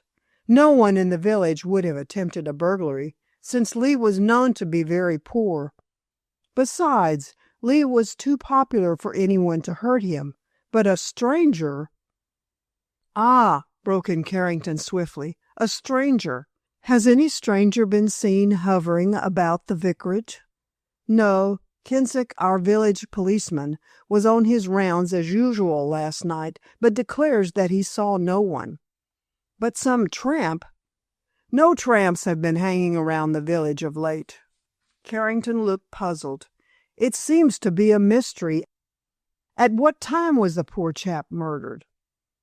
No one knows, but Dr. Tollert thinks the blow was struck about 11 o'clock last night. Has the weapon been found? No. Did that housekeeper hear any noise? No, nothing was known of the murder until she found her master dead near his writing table. The inspector has been sent for to Tarhaven and will be here shortly. Indeed, I expect he is here now. He will take charge of the house and look into the matter. Remarked the barrister thoughtfully. As I said before, it seems to be a mystery. This inspector will take charge of all Lee's books and papers, I suppose. Yes, why not? Oh, I am not saying against his handling them, but the will... The will, yes. Can't you see, Hindle, if this inspector looks through the papers left by Lee, which he probably will, he is bound to come across that 100-year-old testament you mentioned yesterday. Rupert winced. I expect he will, unless poor Lee has so carefully mislaid it that it cannot be found. But what if he does? Well, then all the fat will be on the fire, said Carrington with an air of finality. I suppose you mean that the will must be made public. Why not? If it is a legitimate document, Mullen must get the money, and if it isn't, my position remains unchanged. In any case, whether Lee lived or died, what he discovered would have to be shown all round. Quite so. But you didn't want it to be shown all round until you looked into the matter privately along with me, argued Carrington quickly. True enough. I should like to have seen the document before Mullen became aware that it existed. However, as things stand, the will is bound to be found, and Mullen is bound to know. We must thresh out the matter openly straightway, and I shall do my best to avoid trouble. I don't see how you can avoid it, Hindle. Mullen is not the man to let a chance of getting a fortune go. I am sure he isn't, retorted the squire positively, and he is certain to make things as disagreeable for me as possible. But if I surrender the property, should the will prove to be legal, I don't see that he can worry me. You will lose everything, warned the barrister, significantly. Unfortunately, yes, including Miss Mullen. I suppose so, admitted the squire reluctantly. Even if she remains true to me, as I'm sure she will, I can't ask her to marry me on nothing a year. There was silence for a few minutes as the two men walked into the village, and it was Carrington who spoke first. I'm awfully sorry for you, old man. I'm rather sorry for myself. However, what must be, so there's no more to be said. By the way, Dorinda told me that Lee had made me his executor. I never knew that he had until she told me. Lee took your friendship for granted, it seems. Who inherits? I don't know. His sole relative is a sea captain somewhere in Australia. I have heard him speak of the young fellow, a cousin of sorts, as the last of the Lees. There isn't much to leave in the way of property. So you are the executor, murmured Carrington thoughtfully. In that case, you will have the handling of the papers, and may be able to get possession of the will before the inspector lays hands on it. What good will that do? Asked Hindle irritably. You can suppress the will. I shouldn't think of doing such a thing. You'll lose all if the will proves to be genuine, Carrington warned him. Then I must lose all. That's quixotic. So you said yesterday, but I mean to be honest. And again there was silence, Carrington secretly considering his friend an honorable ass. Chapter 8. Mullen Speaks. Anxious to help Rupert, and at his friend's request, Carrington remained at the big house until the inquest was over and the burial of the murdered man took place. Both he and the squire could do little save watch the course of events, as neither of them wished to say anything about the missing will, and neither could suggest any reason why the crime should have been committed. And indeed, the police were equally unable to solve the problem, since the murder, on the face of it, appeared to be purposeless, and the assassin could not be discovered. Inspector Lawson of Tarhaven did his best to find a clue, but from first to last was unsuccessful. He did not even know where to look for one, and when the inquest was held, had absolutely no evidence to place before the coroner and jury. Lee's murderer had come out of the night and had gone into the night, but why he had come to commit so dastardly a crime, and whither he had gone after achieving his aim, it was wholly impossible to say. The affair was unpleasant, mysterious, and uncanny. Pursuant to the opinion of Dr. Tollard, proceedings in connection with the death were hurried on as speedily as possible. The weather was certainly amazingly hot, as for weeks a powerful sun had been blazing in a cloudless blue sky. The gardens glowed with many-colored flowers, but the growing crops were parched for want of rain, and everywhere in the district people were complaining of the shortage of water. Under the circumstances, and because nothing relevant to the assassin could be discovered, Tollard's advice seemed to be very sensible. Therefore the inquest was held at the Hindle Arms on the day after Mrs. Jabber had discovered her master's corpse, and on the same afternoon the body was placed in the family vault of the Lees. The trouble had happened so suddenly, the proceedings had been carried through so swiftly, that everything in connection therewith was over and done with before people had time to wholly realize what had taken place. With regard to the inquest, that necessary function was dispatched very quickly. There was little to be done and little to be said, as no new details were forthcoming concerning the dreadful event. The jury inspected the body at the vicarage, and then went on to the Hindle Arms to hear what could be said about the matter. Several reporters from London journals were present, but the interest in the case was more local than general, as there was nothing in it likely to cause a sensation. The general opinion was that some burglar had entered the ill-guarded vicarage, and that the parson had been struck down while trying to capture the thief. But as nothing was missing from the house, many scouted this idea, and ascribed the death to a deeper cause. But what that cause might be, this minority were unable to say. Nor did the evidence procurable tend to lighten the darkness which shrouded the crime. Mrs. Jabber, more respectably dressed than usual, and even more voluble, gave her evidence with many tears and sighs. The old woman had been deeply attached to the vicar, and could not understand why he should have met with so terrible and unexpected a death. She deposed to going to bed at 10 o'clock as usual, after taking into the study a glass of milk for her master. "And there I left him, as happy as a trout in a pond," cried Mrs. Jabber, with tears running down her face. "Busy with his books as usual, he enjoying them the more after having been to see Mrs. Patter, as I'm glad to say is getting better, though it's more than she deserves, her being such a gossiping." Here the witness was checked by the coroner, on the ground that she was dealing with matters irrelevant to the inquiry. "Did Mr. Lee expect anyone to visit him on that night?" "Lord bless you, no, sir, and if he did, he wouldn't have mentioned it to me." "You retired at 10 o'clock?" "Me and Jabber, yes, sir, both being tired with the heat and the day's work." "And you saw nothing of Mr. Lee until 7 the next morning?"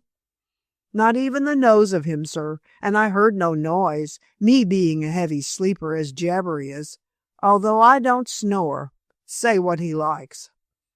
In fact, Mrs. Jabber's statement did nothing to solve the mystery.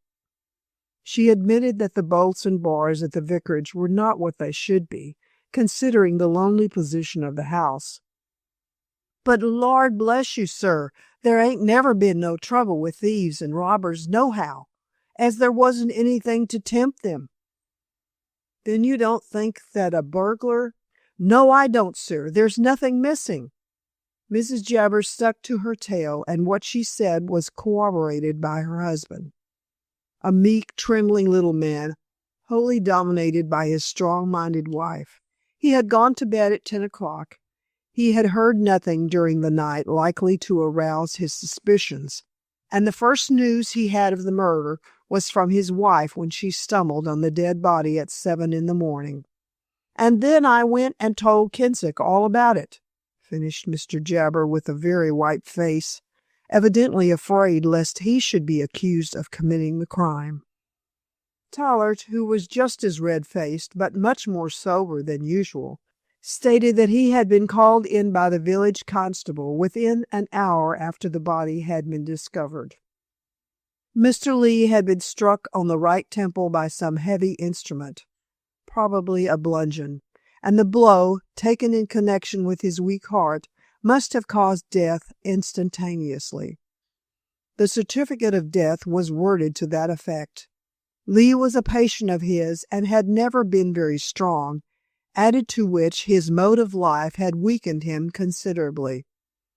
On the whole, the shabby, disreputable doctor, knowing that the eyes of his little world were on him, gave his evidence very clearly and resolutely, so that he created a good impression.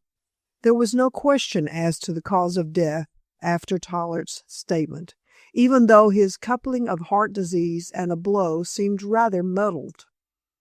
No one in the village had expected Lee to live to any considerable age, owing to his delicate appearance, so it was quite certain that the violent assault had killed him.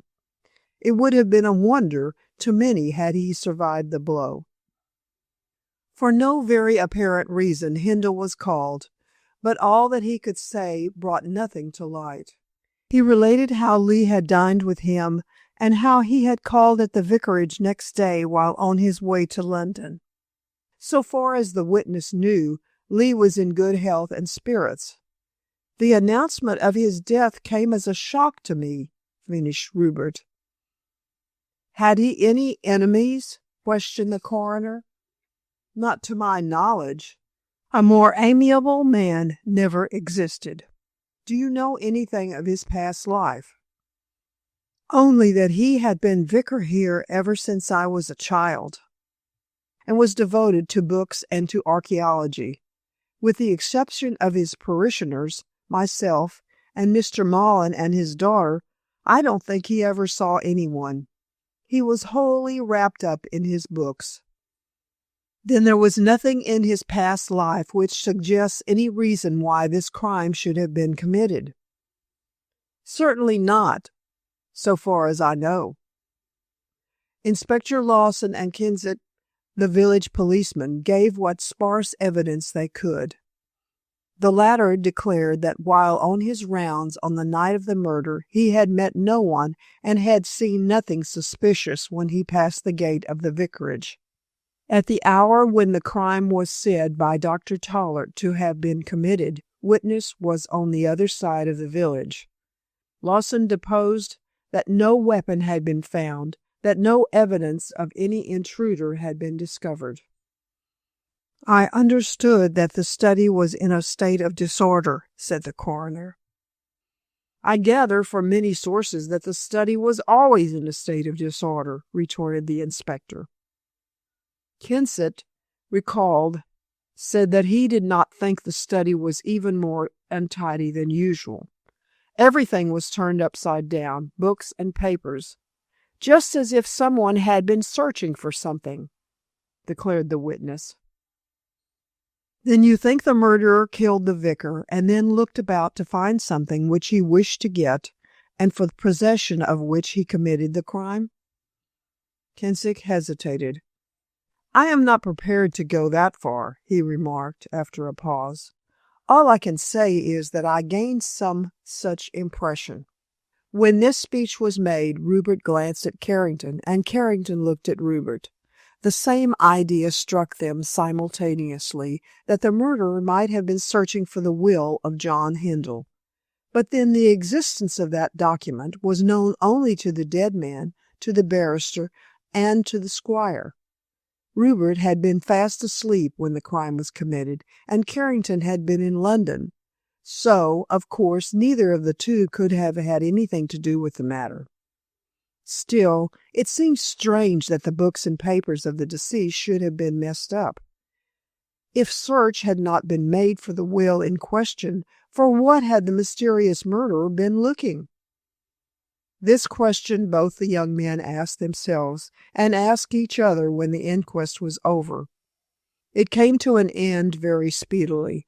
The coroner could only direct the attention of the jury to the facts laid before them, and did not offer any opinion, as indeed he could not. The jury brought in a verdict of wilful murder against some person or persons unknown, which was all that could be done. Then the meeting broke up. The reporters slipped away with their loaded notebooks, grumbling at the dullness of the matter, and the crowd of villagers dispersed to wonder, for the 100th time, who could have killed their amiable and kindly-natured vicar. The beast who murdered Lee could not have been looking for that will. It was Hindle who spoke, as he walked back to the big house with Carrington. The barrister shrugged his shoulders and replied, I had the same idea when that policeman made his statement, and I saw you look at me. I agree with you, although it is strange that the books and papers should have been turned upside down. But only you and I know of. Of course, broke in the squire quickly.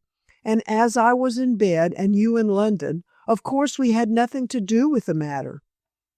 Did you tell anyone else about the will? No, I never mentioned it to a soul. Good. I shouldn't if I were you. Carrington's tone was so significant that the squire turned on him in a sharp, inquiring way.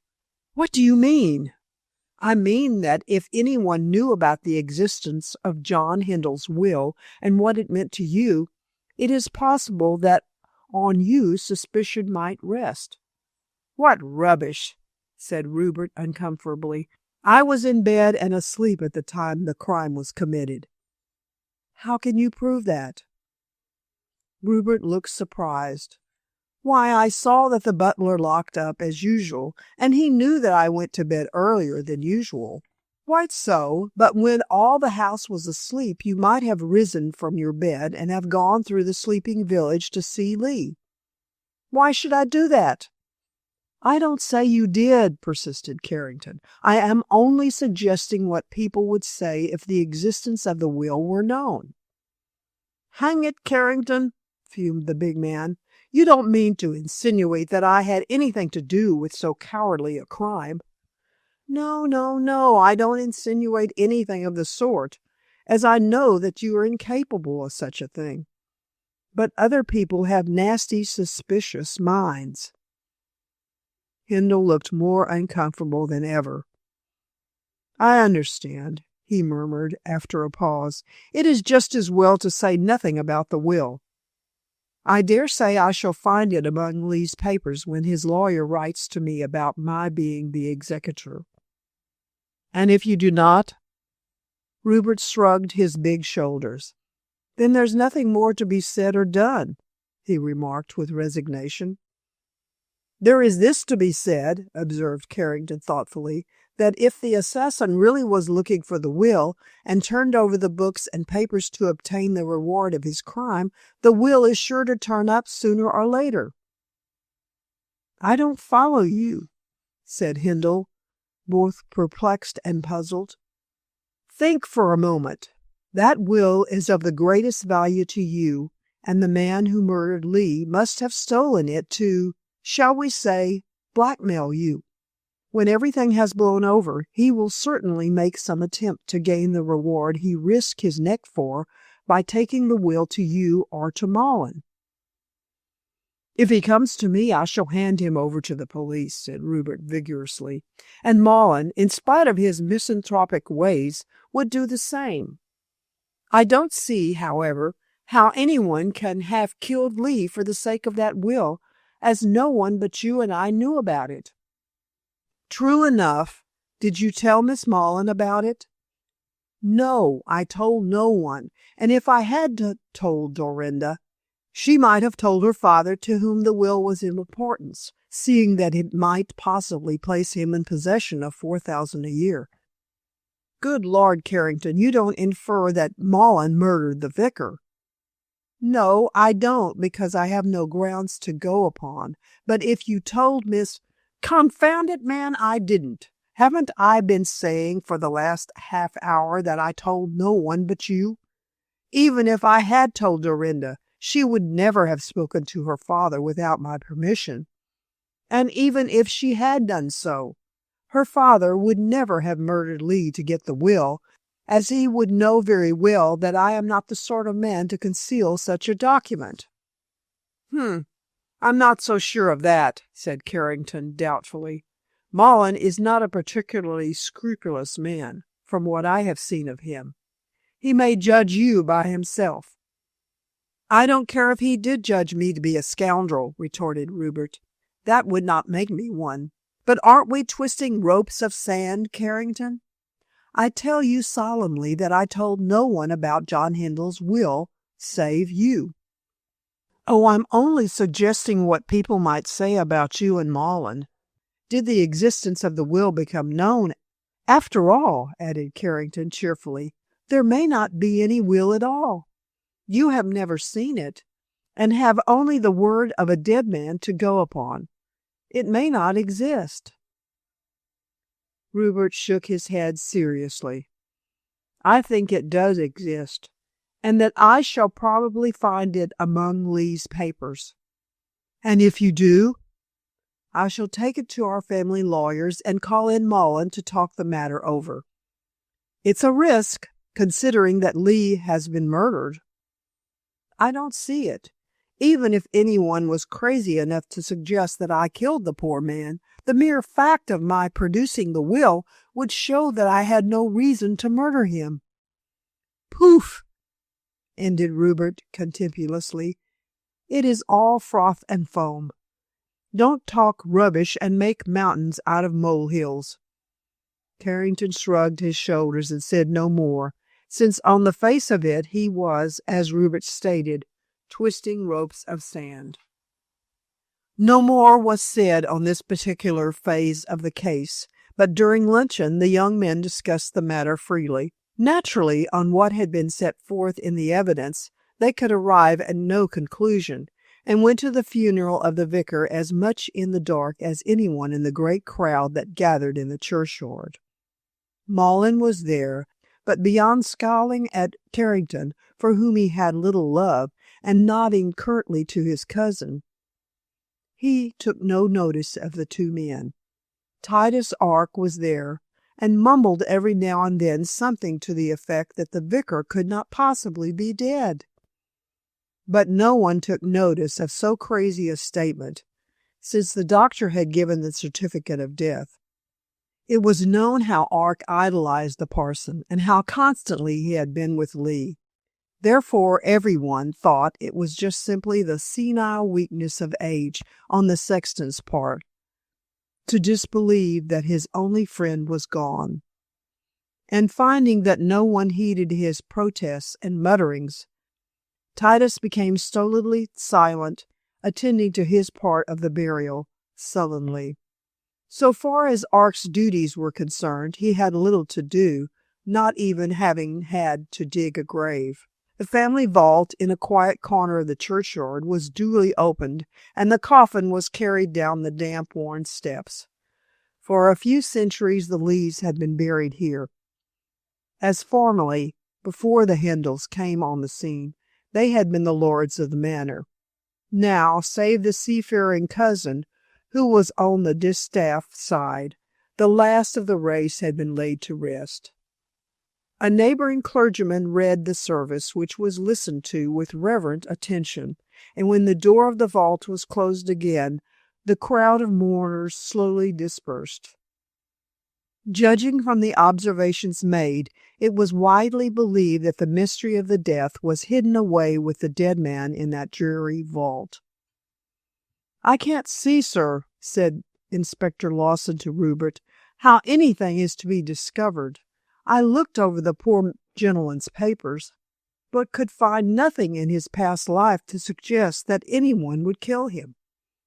"Yet, according to Kensick, the papers were searched through," hinted Hindle, relieved that the officer made no mention of the lost parchment.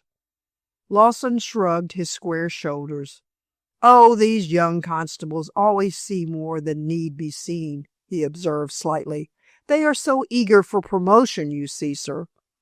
My opinion is that some tramp on the prowl walked in at that invitingly open gate on the chance of stealing.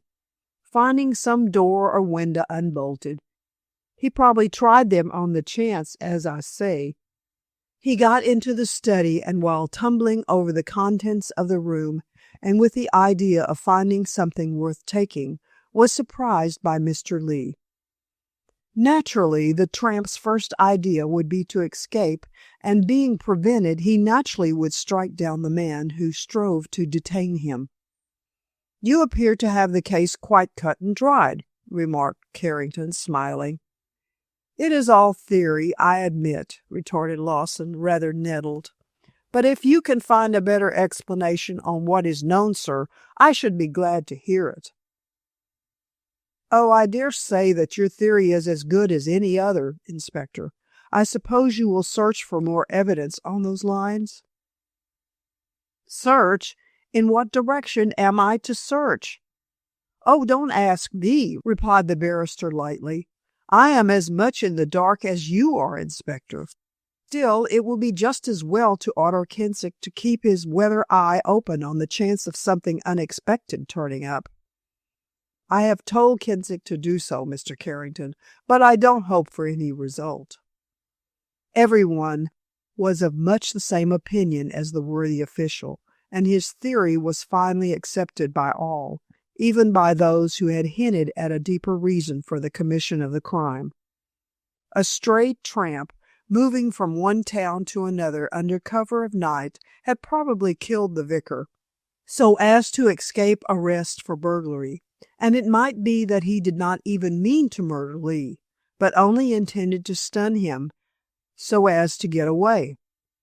The heart disease, as much as the blow, was the cause of death, according to Tollard, and the presumed tramp could not have been expected to know that the parson suffered in this way. At all events, the explanation of Lawson seemed likely to prove the sole explanation which would be forthcoming. Carrington stayed for the night, but his consultations with Rupert led to nothing. Then he took his departure on the understanding that if Hindle, as Lee's executor, did find the will or did not find it, he would call down to Barship again to give his help. "I don't say that I am rich enough to do it for nothing, Hindle," confessed the barrister frankly, "but I'm not greedy, and you can give me what you consider fair." "Oh, I don't mind," answered Rupert rather contemptuously, for he thought that Carrington might have behaved more as a friend and less as a professional adviser. "You shall name your own price. If the will proves illegal, and if I am left in possession of the property, otherwise you will have to get your fees from the new heir." "Maulin? He's too avaricious a man to pay if he can help. I want to work for you and not for him, Hindle. However, I understand the position, and you can depend upon my doing my best to pull you through." "I shall expect that, if I am to retain your services professionally," said the squire rather dryly. And then, mindful of the obligations of hospitality, he drove Carrington to the station in his motor to catch the midday express. Nevertheless, he was disappointed that his old school chum should bring pounds, shillings, and pence into the matter. It imported a sordid element into their friendship, and when Rupert reached the big house again, he came to the conclusion that perhaps Dorinda was not far wrong in her estimate of the lawyer's character. Or Maughan, either, for Maughan also mistrusted the man. And now it appeared that there were grounds for a certain amount of mistrust, as Hindle ruefully confessed to himself. In a short time, Lee's lawyer, having seen the report of the murder, inquest and burial in the newspapers, made his appearance and intimated to Hindle that he was the dead man's executor.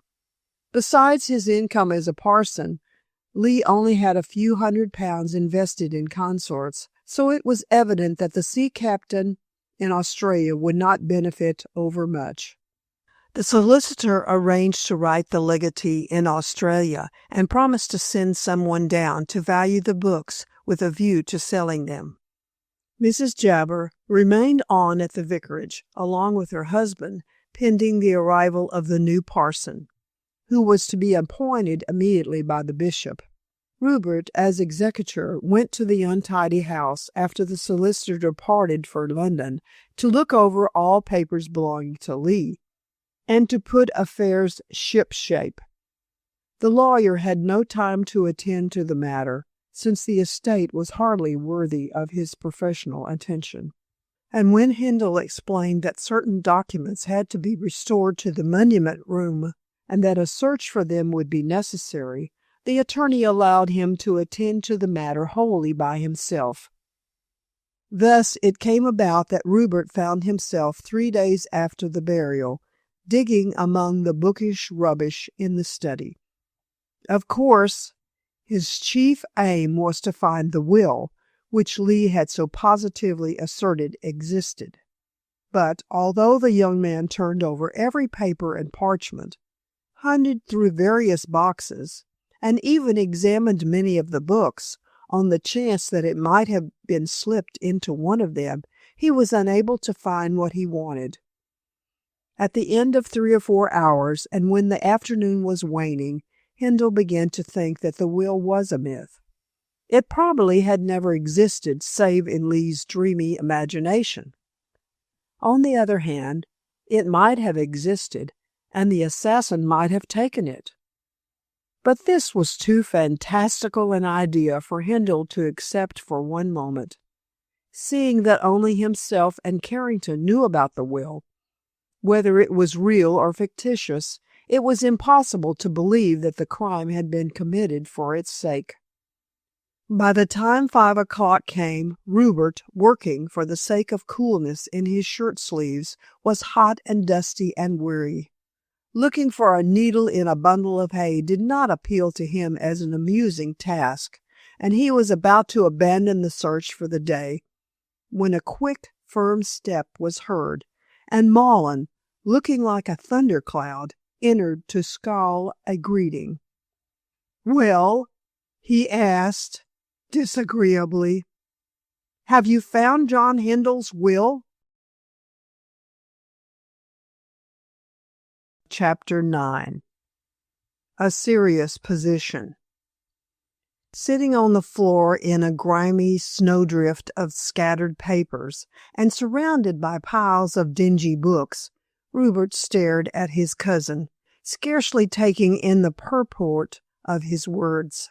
Maughan appeared to be pleased with the expression of genuine bewilderment on the other man's face, but did not improve the occasion by speaking immediately. Since the afternoon was oppressively hot, he wore a suit of cool white flannel, which made him seem blacker in his hairy looks than ever. In the heavy yellow sunshine streaming through the dusty room, his many jewels twinkled and shot fire. Scarf pin and studs, sleeve links and rings. Near the door, which he had closed, the newcomer leaned, against the many volumes filling the bookshelf, with folded arms and crossed legs. An odd and, as it impressed Hindle, a sinister figure.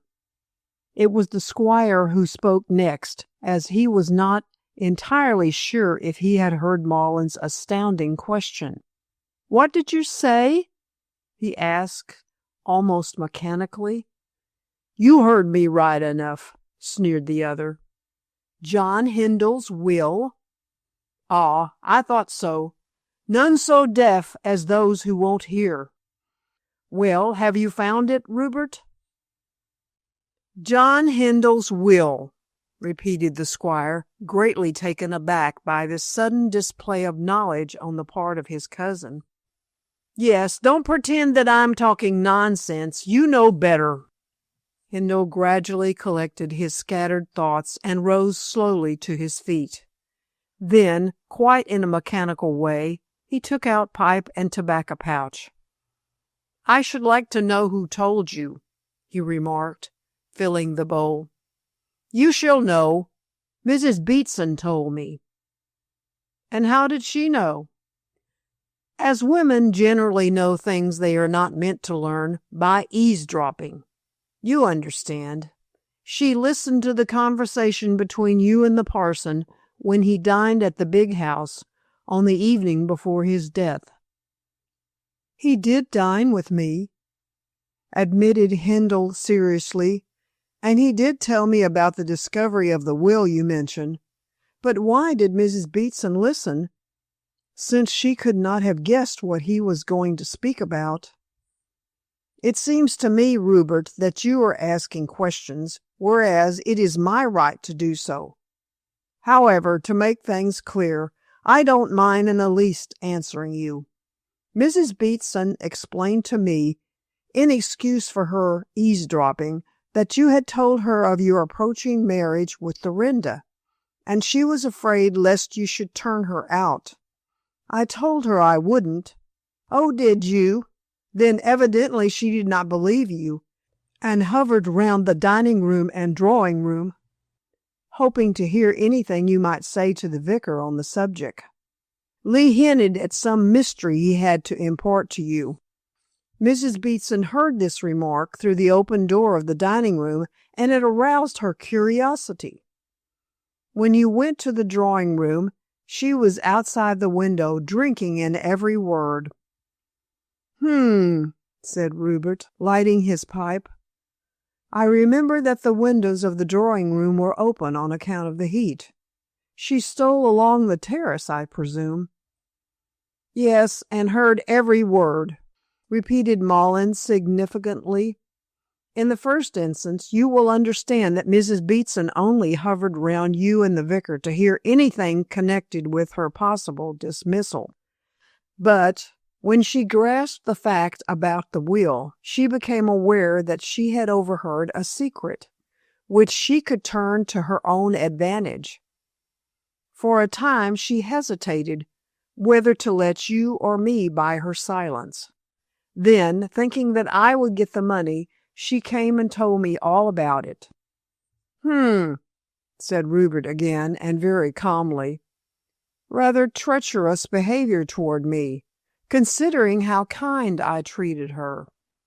"Treachery be hanged!" burst out Mullen, leaving the wall and throwing himself onto a convenient pile of books, which afforded him a seat. "She wanted to see me righted." "She wanted a price for her secret, I think you said." "Well, and why not?" demanded the hairy little Timon, in a blustering way. "It is only natural that you should wish to keep the secret, and only natural that Mrs. Beatson should try and make money out of telling it to me." "I suppose it is, with some natures. So you are going to pay her?" "Yes, she's done me a good turn. I'll give her an annuity when I come to live at the big house." "You are not there yet," said Rupert dryly. Now that he knew the worst, he was perfectly calm, and he had every right to be, since he had done nothing with which to reproach himself. "I shall be there when this will comes to light," bullied Mullen fiercely. "Naturally you wish to hide it." "There you make a mistake," interrupted the big man leisurely. "As soon as the will is found, I shall take it to our family lawyers and have it looked into. Oh, yes, you say so now because you can't keep the secret any longer, thanks to Mrs. Beatson, retorted Mullen coarsely. I never intended to keep any secret. Then why didn't you tell me as soon as Lee told you? Because I hadn't seen the will, and so far as it goes, I have never set eyes on it yet. It may be a myth, and it was useless for me to speak about it until I was sure that such a document was in existence. It is in existence, insisted Mullen uneasily. We have only the vicar's word for it. Oh, of course you say that. What else can I say? Listen to me, Mullen. Unpleasant as it is for me to lose my property, I am quite willing to surrender it to you without the intervention of the law. If the will proves to be legal, if it doesn't, of course I shall keep my own. But even this generous and reasonable speech did not appeal to the grasping hearer. You can do what you like, he replied doggedly. But if I don't get the property, I shall bring the case before a judge and jury. There will be no necessity for you to do so if the will is legal. Mullen sneered. I suppose you'll try and prove that it isn't. Certainly, retorted Hindle, angered by this extreme selfishness. You may be sure that I shall do all I can to protect my own interests. Would you not do the same were you in my position? The other shirked a straightforward reply as a selfish man would. That is neither here nor there, he snapped. I want my rights. You shall have them if you have any. From what Mrs. Beatson told me. Mrs. Beatson knows no more, nor no less than I do, interrupted the squire patiently. She is aware that Lee found, or said that he found, a will made by John Hindle 100 years ago, leaving the property to Eunice Filbert and her descendants. If such is the case, and you are rightfully entitled to take my place, well, Rupert shrugged his square shoulders and completed his sentence by waving his hand vaguely to the four corners of the room. Mullen scowled and tried to pick holes. Oh, you can be certain that I shall claim my rights to the last farthing, he growled savagely, and rather annoyed by Rupert's reasonable attitude. Naturally, that is only fair. I am not the man, as you well know, to keep what does not honestly belong to me. But, added Hindle with emphasis, the will has yet to be found. It must be found, declared Mullen violently. That is easier said than done. Lee seemed to have mislaid or hidden it very thoroughly. Inspector Lawson did not come across it, and I can't lay my hands on it nohow. And remember, even when it is discovered, the legality of it has yet to be proved. If it is signed and witnessed properly, I inherit, shouted Mullen, doggedly and objecting as such an illogical man would to the mere shadow of a contradiction. Don't go too fast, said the squire dryly. There is such a thing as the statute of limitations. Oh, is there? And what deviltry is that? A law which in most cases operates against the restoration of property devolving under a lost will, found, as this one has been, after so long a period of time. You talk like a book, sneered Mullen uncomfortably, for here was an obstacle which he did not expect to meet. And you will take advantage of this infernal statute. Why not? Demanded Rupert calmly. Would you not do the same under the same circumstances? I prefer not to enter into any argument on that point, said Mullen loftily. It seems to be a silly law. And what about not keeping what isn't your own? If the statute of limitations acts in my favor, the property would be my own, answered the squire coolly. Hair-splitting. Common sense. and I would not have used such an argument but for your display of greedy selfishness." "Me selfish? How dare you?" Malin fumed and fretted and made as though he would throw himself on his cousin. Hindle held out one hand to keep him off. "None of that, Malin. No violence, or it will be the worse for you. If it comes to physical tussle, it will not be difficult for me to lay you on your back." Malin knew this, so tried verbal bullying. "I order you not to address me in that insolent tone."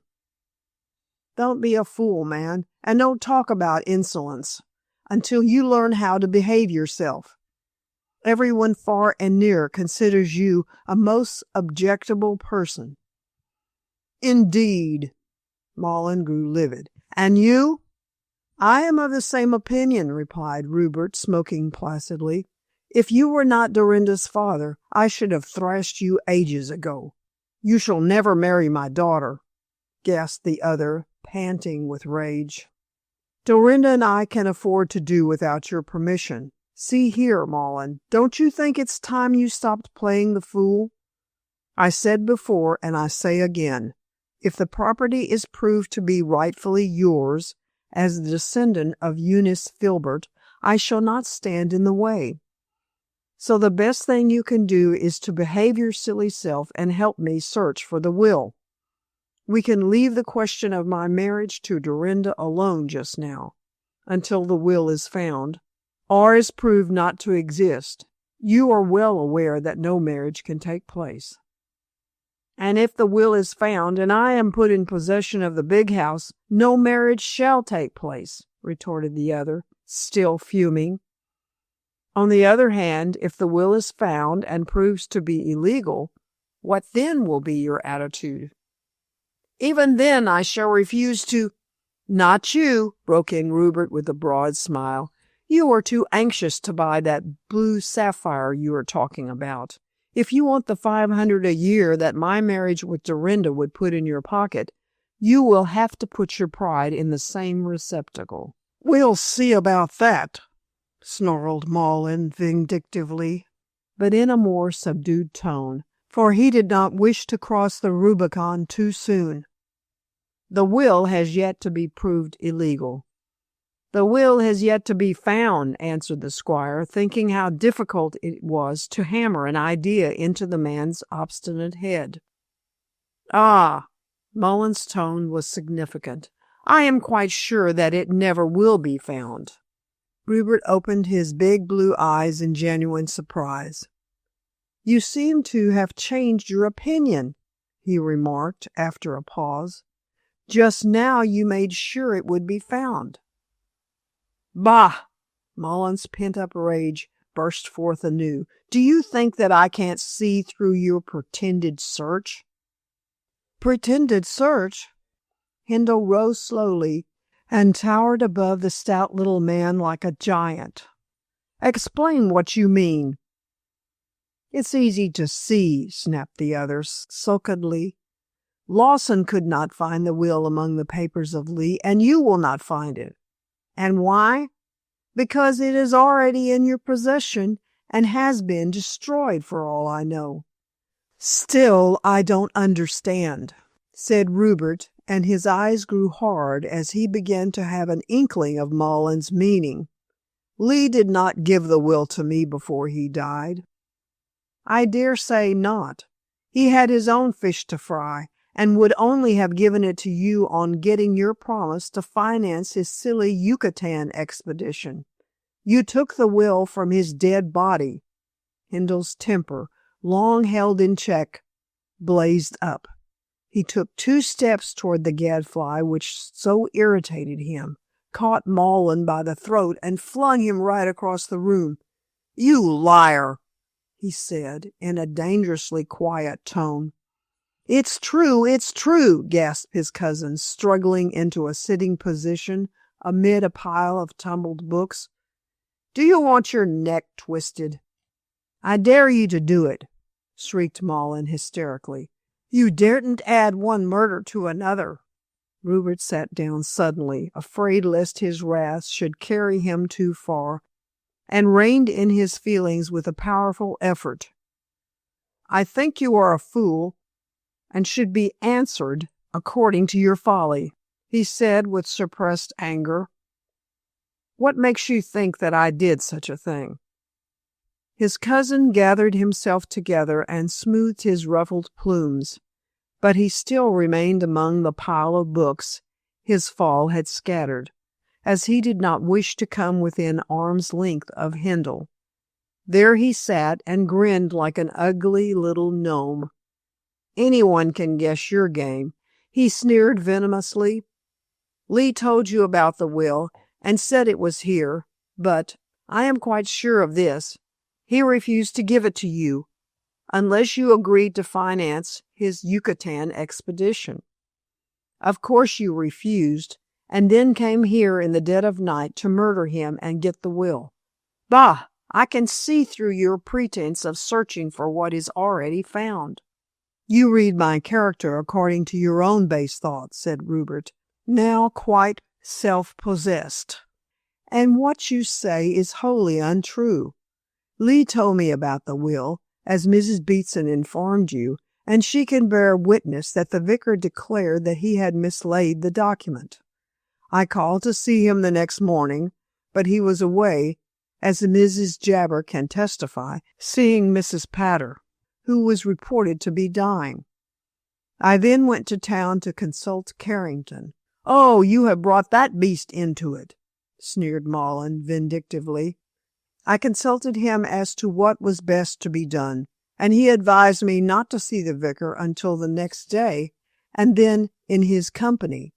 Carrington, as you well know, came down by the midday train, for the purpose of seeing Lee along with me, but by that time Lee was dead." "Quite so, and you killed him." The accusation was so absurd that Rupert merely shrugged his shoulders and wondered why he had lost his temper with this gadfly even for a moment. "I think you will find it difficult to prove that," he observed suavely. "I did not see Lee on the night he was murdered. I did not even call at the vicarage, thanks to Carrington's advice. My servants can prove, if you like to question them, that I locked up and retired to bed at 10 o'clock. "Oh, I dare say you did," scoffed Mullen. "But remember that Lee was killed, if Dr. Tollard is to be believed, at 11. It was easy for you to slip out of the big house and come along to—" "I did not." Rupert started to his feet again, but maintained his calmness. "How can you prove that you did not?" "How can you prove that I did?" counter-questioned the squire. Mullen rose and brushed the dust from his flannels. "I shall leave Lawson to find the proof," he cried triumphantly. "Oh, yes, once Lawson knows that the will which would rob you of your property exists, it will be easy for him to assign a cause why Lee should have been murdered. Remember, the papers were all tumbled about, as Kensick can witness. The burglary business is all rubbish. It was just to get the will that Lee was murdered, and you're the culprit." Handel did not reply for a moment, for so skillfully had the venomous little man built up the case that he was quite taken aback. Then he remembered how Carrington had warned him that, if the business of the missing will was known, it was possible some such accusation might be brought. Thanks to Mrs. Beatson's treachery, Mullen had been placed in possession of dangerous facts, and Mullen, sooner than forego the chance of acquiring the Handel property, was quite prepared to have his cousin handed over to the police. Not only was a strong motive for the murder provided, but Rupert knew that he would have the greatest difficulty in proving an alibi. After 10 o'clock, all his own servants and the inhabitants of Barship were in bed, so it was perfectly feasible, on the face of it, that to protect his own interests he might have stolen through the village to commit the crime. Of course, he knew very well that he had not, that any idea of securing the will in this way had never entered his head. Nevertheless, the position was both uncomfortable and dangerous. and for the moment he did not know what to say. Mullen noted his cousin's silence and concluded that guilt prevented his speech. "You can't deny what I say," he cried viciously. "I am too much taken aback by your audacity to reply or to deny," retorted the young man, drawing a deep breath. "Knowing me as you do, can you think me guilty of so cowardly a crime as to strike down an old man? I think you capable of acting anyhow to retain your own property," answered Mullen cynically. "You judge me by yourself. You might act so, but I should not. However, it is useless to prolong this talk. I now know that you are an envious and disappointed man, and to get my money you are willing to go to the length of getting me hanged." "You shouldn't murder people, you know," taunted Mullen, believing that he was now top dog and could have everything his own way. Rupert passed over the accusation. "I suppose," he remarked, laying a trap for his foe, "that if I hand you over the property, will or no will, you wouldn't say anything to the police?" Mullen's dark eyes gleamed with greed and triumph, as he had not expected to gain so sudden a victory. Hindle had evidently surrendered without firing a shot. "Yes," he said eagerly. "After all, I don't want to wash dirty family linen in public, and it would be unpleasant for me and for Dorinda to see you in the dock. After all, also, the will leaves everything to me as the descendant of Eunice Filbert." "The will has yet to be found. It has yet to be proved legal," said Rupert calmly, "and we are not even certain if this presumed will is not a figment of Lee's brain."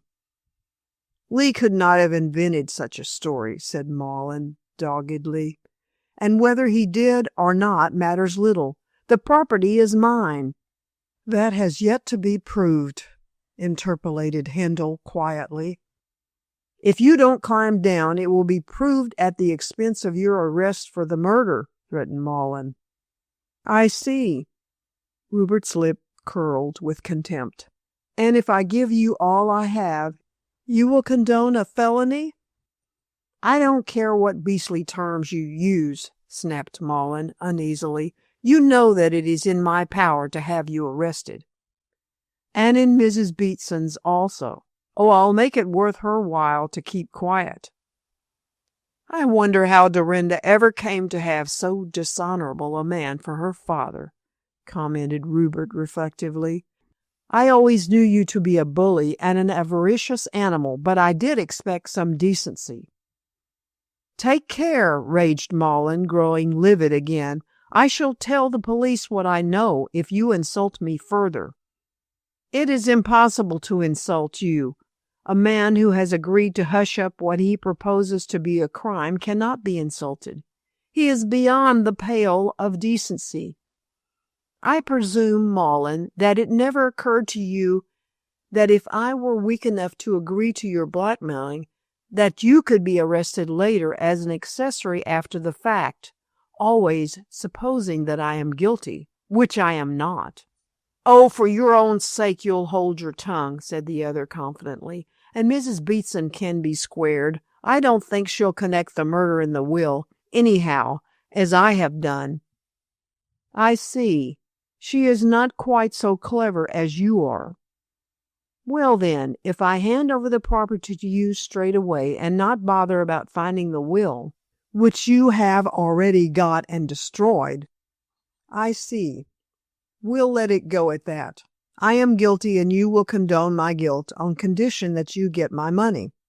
"Yes," said Mullen impudently. "And you will take the risk of being proved an accessory after the fact." "Yes, because I know that you'll hold your tongue for your own sake." "Of course you will keep Mrs. Beatson quiet." "Certainly. She won't say a word if I give her an annuity, and she is not likely to connect the will and the murder, as I remarked before." "Well?" "Well," echoed Rupert ironically, "I'm not taking any, thank you." Mullen's face fell when he found that, in the moment of his fancied triumph, victory was suddenly snatched from his grasp. "You refuse?" "I do. Go to Inspector Lawson and bring your accusation. I am quite ready to meet it." "You'll be arrested," threatened Mullen. "I am quite willing to be arrested. That's better than being in the power of a blackmailer." "You are mad. You are quite mad." "You would like me to be, but, as it happens, I am perfectly sane. Meanwhile, until you have me locked up, help me to search for the will." Mullen could not understand his cousin's attitude. He had insulted him. He had brought a vile accusation against him. Yet Rupert coolly refused his greedy terms, and evidently did not mind being in his company. Knowing how he would have cringed and agreed to anything under similar circumstances, Mullen at once sought refuge in a taunt. "I thought you were a man." "Obnoxious animals such as you are cannot judge what is a man and what isn't, my friend," retorted Rupert, putting on his coat. "Will you walk along with me toward the big house and discuss the matter further?" "No, hang you, I won't." "As you please. And your denunciation of me to the police?" Mullen hesitated. "I'll give you a week to think things over." "Thank you," said Handel gravely, and the treaty having been made, the conversation ended with victory for the squire, a victory won by sheer honesty. Chapter 10. Dorinda. Here was a pretty kettle of fish. Hitherto, Rupert had led an easy life, wholly devoid of any great trouble, his mother having died when he was born, and his father while the lad was at school. Handel had never been brought face to face with any heart-breaking sorrow. But with the advent of Carrington, as a species of stormy petrel, had come one woe after another. In a remarkable short space of time, Rupert found himself in danger of losing his property, his position, his promised wife, and even his good name, if not his liberty and life. Should the will be found, and should it prove to be legal, Mullen, without the least compunction, would ascend the local throne as the new squire of Barship, with an income of $4,000 a year. And in that event, there would be every chance that the marriage with Dorinda would never take place. Her father, having all he wanted, would never agree to the match, and even if the girl remained true, as he knew very well she would, how could he ask her to marry one reduced to the position of a pauper? These things alone were sufficient to drive an ordinary man crazy. But the possibility of being arrested for a crime he had not committed made Handel feel that the burden was too great to be borne. He returned to the big house with his mind in a turmoil and his head aching with anxious thought. Aware that Mrs. Beatson had acted treacherously, Rupert's first idea was to call her in and dismiss her straightway with a month's wages. But on second thoughts, he decided to do nothing until he consulted with Carrington. Certainly the barrister, by refusing to help as a friend, had shown himself almost as greedy of gain as Mullen. But Handel decided that the prospect of a fat fee would make the man more alert to earn it. Carrington, when all was said and done, had a shrewd brain and had a great deal of experience connected with the seamy side of life, so he was just the man to handle the problems fate had so unexpectedly given Rupert to solve. Mullen did not like Carrington, and if Mullen secured the property, Carrington would not even get his costs for taking up the case. Therefore, both as a professional man and as Handel's friend, the barrister had every reason to work on the side of the squire. What he would advise in the matter of Mrs. Beatson and her eavesdropping, Rupert did not know. but he thought it would be just as well to see what he said. With this idea, the squire made no difference toward his treacherous housekeeper, and concealed his feelings so well that Mrs. Beatson had no idea that her batteries had been unmasked. All the same, Handel saw as little of her as possible, and, beyond giving her necessary orders, did not speak to her. It must be noted that Mollen's estimate of Mrs. Beatson's brain was a perfectly correct one. She did not in any way connect the conversation about the missing will with the death of the vicar. All she knew was that Mr. Lee had found an ancient testament which would probably transfer the property to Mollen as the descendant of John Handel's granddaughter, and for this reason she worshipped the rising sun. Had she guessed that there was any doubt about the legality of the will, or any danger of its not being found, she would have held her tongue until such time as she saw on what side it was best to range herself. But in the conversation she had overheard, Lee had seemed so certain that Rupert would lose the property, and as certain that his cousin would get it, that Mrs. Beatson had lost no time in reporting the position. Mollen's conduct had justified her action, for he had promised her an annuity whenever he came into his own. And, to gain a certain income, the housekeeper was quite willing to see her kind-hearted young master driven as a pauper from his house. Some natures are so strangely constituted that they resent kindness, and the more benefactions they receive, the more do they hate the person who bestows them. Mrs. Beatson was a woman of this class, and all Handel's consideration for many years had only increased the dislike she had felt when she first set eyes on him. Moreover, she detested Dorinda for her beauty and sweetness, and for the certain happiness which the marriage with Rupert would surely give her. Mrs. Beatson knew enough of the girl's unsophisticated nature to be sure that no amount of money would make up to her for the loss of her promised husband. She did not like Dorinda getting a fortune through her father, but that could not be helped, and after all, the breaking of the engagement would assuredly prevent the girl from enjoying the same. Therefore, the good lady smiled comfortably to herself as she went about her duties, and rejoiced to think, as she put it, in quite a biblical way, that the pride of the young couple would soon be brought low. She might not have rejoiced so prematurely had she guessed the contents of the after-dinner letter which her master wrote, but she did not, and gloried in her fool's paradise. Dorinda would be made miserable, Handel would be made a pauper, and she, who had brought about these things, would retire on an annuity of 200 a year for her services, as she thought that Mollen could not possibly give her less. Meanwhile, after a meal to which he gave little attention, Handel retired to the snug little library of the big house and sat down to his desk.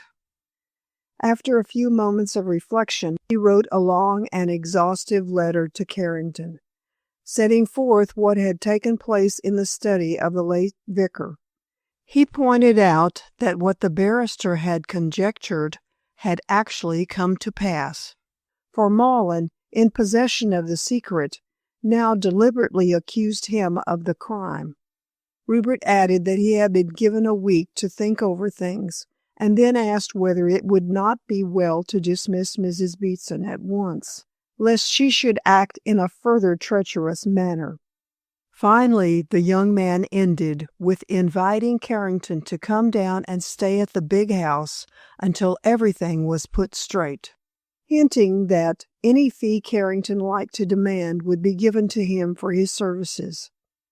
In a postscript, Rupert significantly added that if Mollen got the property, Carrington would either receive less remuneration or none at all.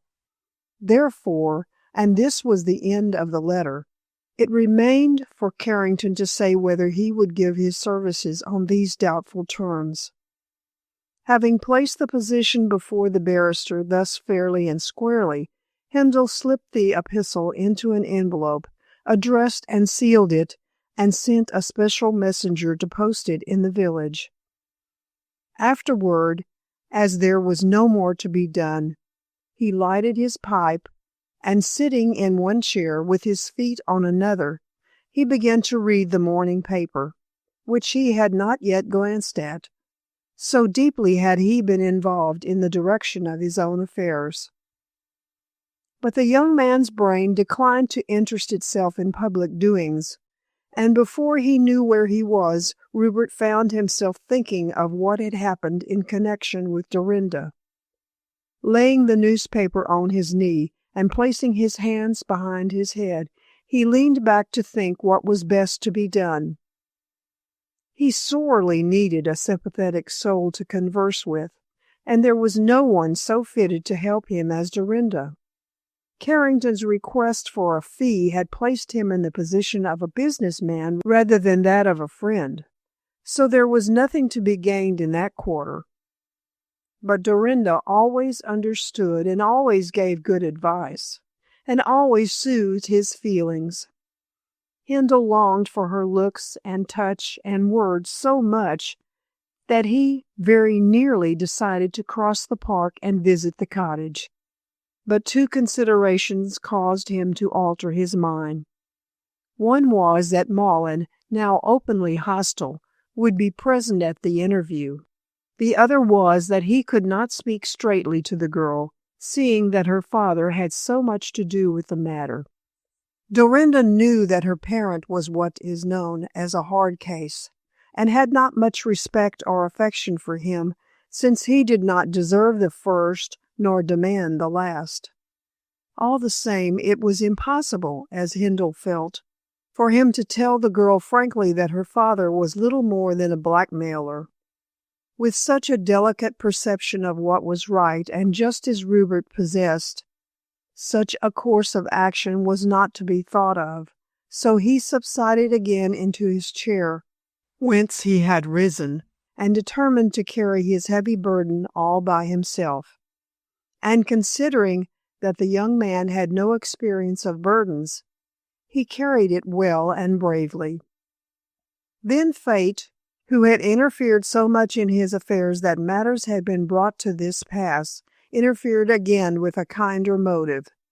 Just as Rupert was wondering how he was going to get through the long night without receiving human sympathy, there was a tapping at the right-hand window of the room, which brought him to his feet. In the stillness of the library, the sound was so unexpected and imperative that even Handel's steady nerves were unstrung for the moment. With an effort, he pulled himself together and went to the window to lift it and see who had made the signal. Through the glass he saw Dorinda standing on the terrace in the luminous summer night, and she nodded smilingly to him when he lifted the sash. "Why didn't you go to the door?" asked Rupert, leaning out and more astonished by her unexpected appearance than he would admit. "I don't want that prying Mrs. Beatson to see me," replied Miss Maughan, advancing toward the window, the sill of which was so low that she could very easily step over it. "I don't want her to know that I am here. Help me in, Rupert." "No," she suddenly stepped back. "Better come out and join me in the garden. I have much to say to you, and I don't want to risk Mrs. Beatson listening at the door." "You never did like her," said Handel, vaulting through the open window onto the terrace. "But why do you suspect her of eavesdropping?" "My father told me what she told him," rejoined the girl calmly. "It is for that reason that I have come over." Rupert took her arm, and they descended the shallow steps to the second terrace, and then gained the lawn, which was dry and warm to the feet. For a few minutes the squire said nothing, but guided her down a narrow path which wound deviously to a kind of glade, wherein stood an ancient sundial. Near this and against a dense shrubbery stood a low marble seat on which he placed the girl. Then he sat down beside her, and still remaining silent, strove to collect his scattered thoughts. Dorinda did not hurry him into speech by making any further observation. She had said all that was necessary, and the next remark must be made by her lover. So the two sat quietly under the calm beauty of the stars, breathing the cool fragrance of the night and the myriad odors of the dreaming flowers. There was no moon, yet the light of the dying day, which still lingered, revealed the garden in a kind of warm twilight. It was such an evening as would have inspired Romeo to venture into the magical garden of Juliet, and love talk was the only language fitted for such an hour and scene. Yet the stern necessities of the hour demanded that this bachelor and maid should talk on more prosaic matters. A sad waste of time and opportunity, to be sure, as both regretfully thought, but there was no help for it, if future peace was to be ensured. Only by the two solving the problems which fate had set could happiness come. "I am sorry that your father told you," said Rupert at last. "Why?" Dorinda turned her thoughtful face toward him and saw his white shirt front glimmer in the half-light. "Because I did not intend to tell you myself." "Why?" she asked again, and very calmly, even wonderingly. "Is there any need to worry you?" fenced the young man evasively. "If you are worried, as you are, it is only fair that I should be worried also, which I am. We are not yet married, dear. All the same, we are as perfectly of one mind as any two people can be. And, if I am to be your wife, I must naturally share your burdens. It is easier for two to bear them than one. You understand?" Handel took her hand, which lay lightly on her lap, and pressed it in token of thanks. "I understand that you are a staunch and true woman," he said in a soft voice. "How you came to have such a father—" "Oh, don't let's speak of him," interrupted Dorinda impatiently. "My dear, we must speak of him, as he is part and parcel of the affairs which we must discuss. Yet, had he not spoken to you, I should have held my peace, although I was sorely tempted to come to you for sympathy no later than a few minutes before you tapped at the window. I knew, from what my father said, that you were in trouble, Rupert, and I felt that you needed me. For that reason I flung a cloak over my dinner dress and came on here. Mrs. Beatson would be very shocked if she knew that I was sitting alone with you in the garden in this hour." "Mrs. Beatson is the kind of woman who would be shocked, however innocent the thing that startled her might be. So your father told you of our interview in Lee's study?" "Yes. That is, he told me about the missing will, and how Mrs. Beatson overheard what poor Mr. Lee had to say on the matter." "What else did he tell you?" asked Kendall anxiously. "My dear," Dorinda's eyes opened widely, "what else was there to tell?"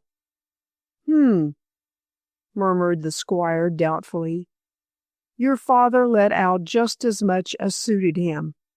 Let us talk of what he did tell you to begin with. Afterward, we can talk of what he did not tell you.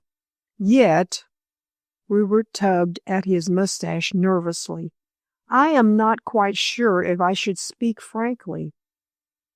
"I am," retorted Dorinda, giving his hand a squeeze. "If I am to help you, I must know everything." "I don't feel quite certain if that is playing the game." "Is my father playing the game?" questioned the girl with a shrug.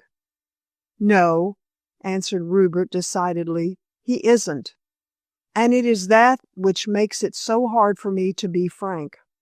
After all, your father is your father, dear, and I have no right to say anything which would lower him in your esteem." Dorinda laughed rather sadly.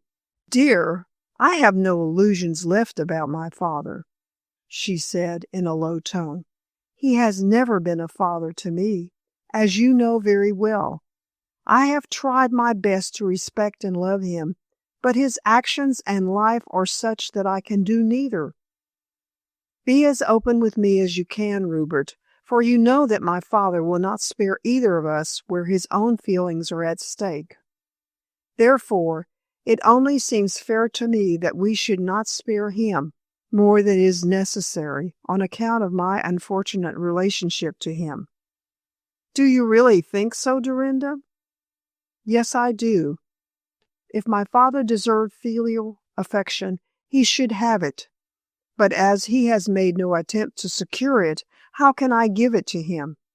And remember, you are to be my husband, and your interests are mine, even though my father's selfish desires intervene. You have the greatest claim on me. Rupert heaved a sigh of relief. I am so glad to hear you say that, he remarked thankfully, for I badly need someone who can help me and sympathize with me.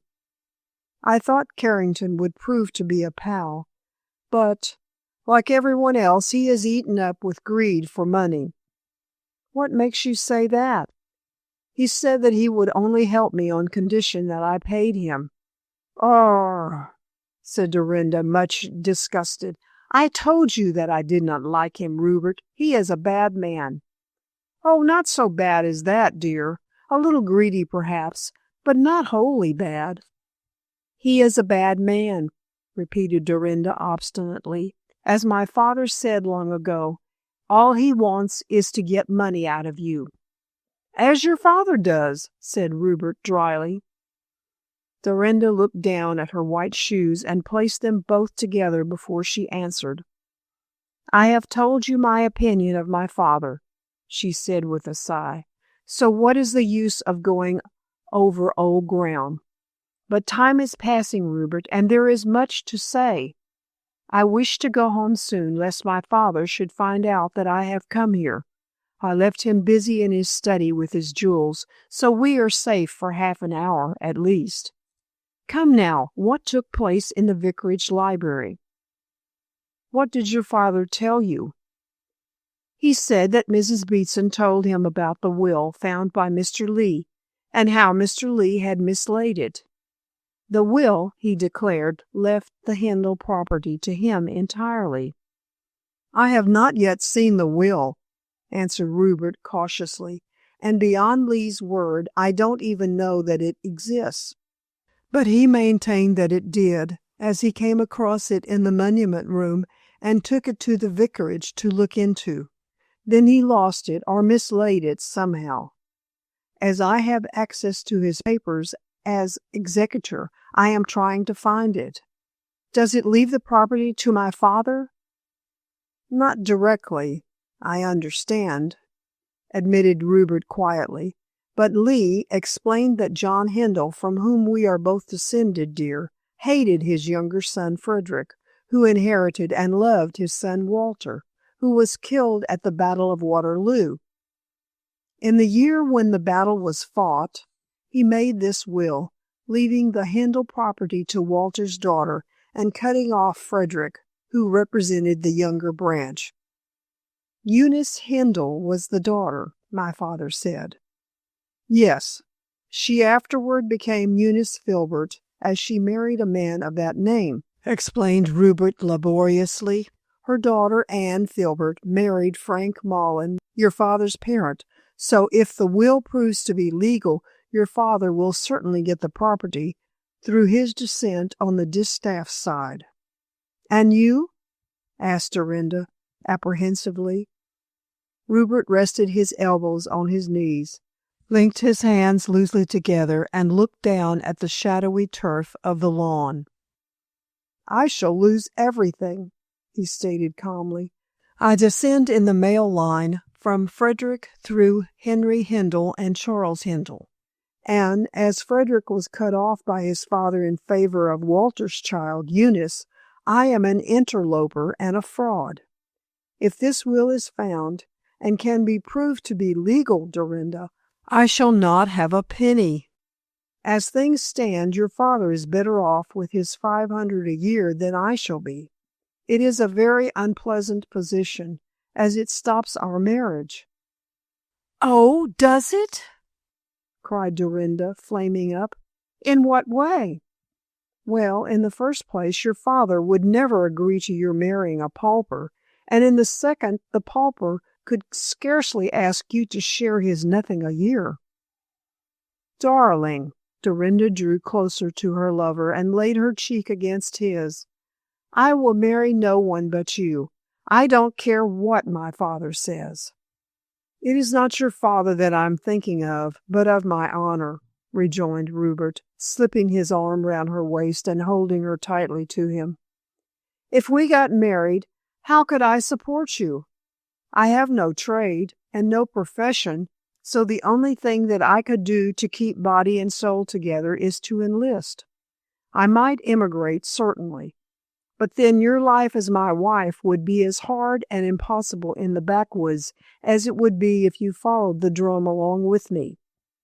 Dorinda sighed. "You take a very prosaic view of the position." "In justice to you, I must take a prosaic view. Romance is all very well, but without money romance means trouble and sordid cares."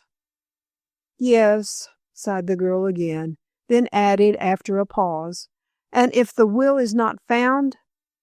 "I shall keep my own," answered Rupert firmly. "It's no use my being a silly fool and giving up what isn't proved not to be mine. But I'm looking for the will, Dorinda, and if it comes to light, I shall hand it over to the family lawyers to be adjusted. And, of course, you may be certain that I shall take advantage of everything likely to prevent my losing the big house and the income." "That is quite right," said Dorinda in a tone of satisfaction, patting her lover's hand consolingly. "I dare say my father will fight, but if you have right on your side, you will be sure to win. Money would do my father no good, as he would only waste it in collecting jewels, whereas you make good use of your income. After all, the will may not exist. Mr. Lee may have dreamed that there was such a document." "He seemed to be very positive that it did exist, dear," said Rupert with a shrug. "And although Lee was a bit of a dreamer, I don't think he would have or could have made up such a fairy tale as this. For my part, I believe that there is such a testament, and that it will come to light sooner or later. I shall make use of the statute of limitations and of any flaw in the will to keep the property.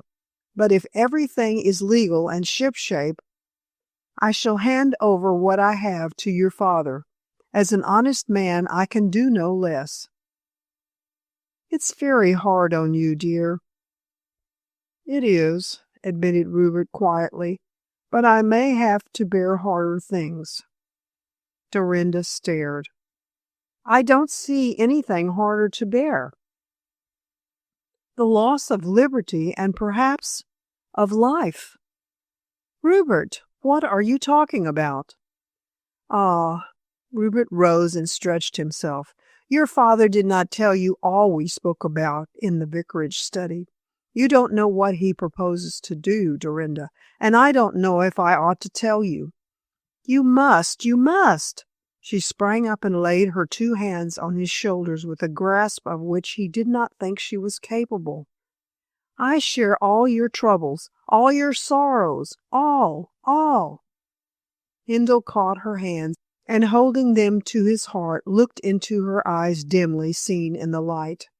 "Your father declares that I murdered Lee to get the will," he said quietly. "Don't scream." "I'm not going to scream," replied Dorinda, looking aside and speaking rather rapidly.